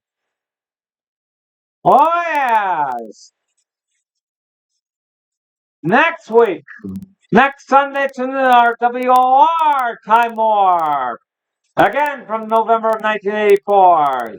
Maybe this song will come back or a song from 1982. It has been a ball show. And I'll see you guys next week for Time Warp. And definitely next week for Fever Chat. Oh, and After Presents. We'll see you then. Bye-bye. November to Remember continues on this channel. Wham! Head!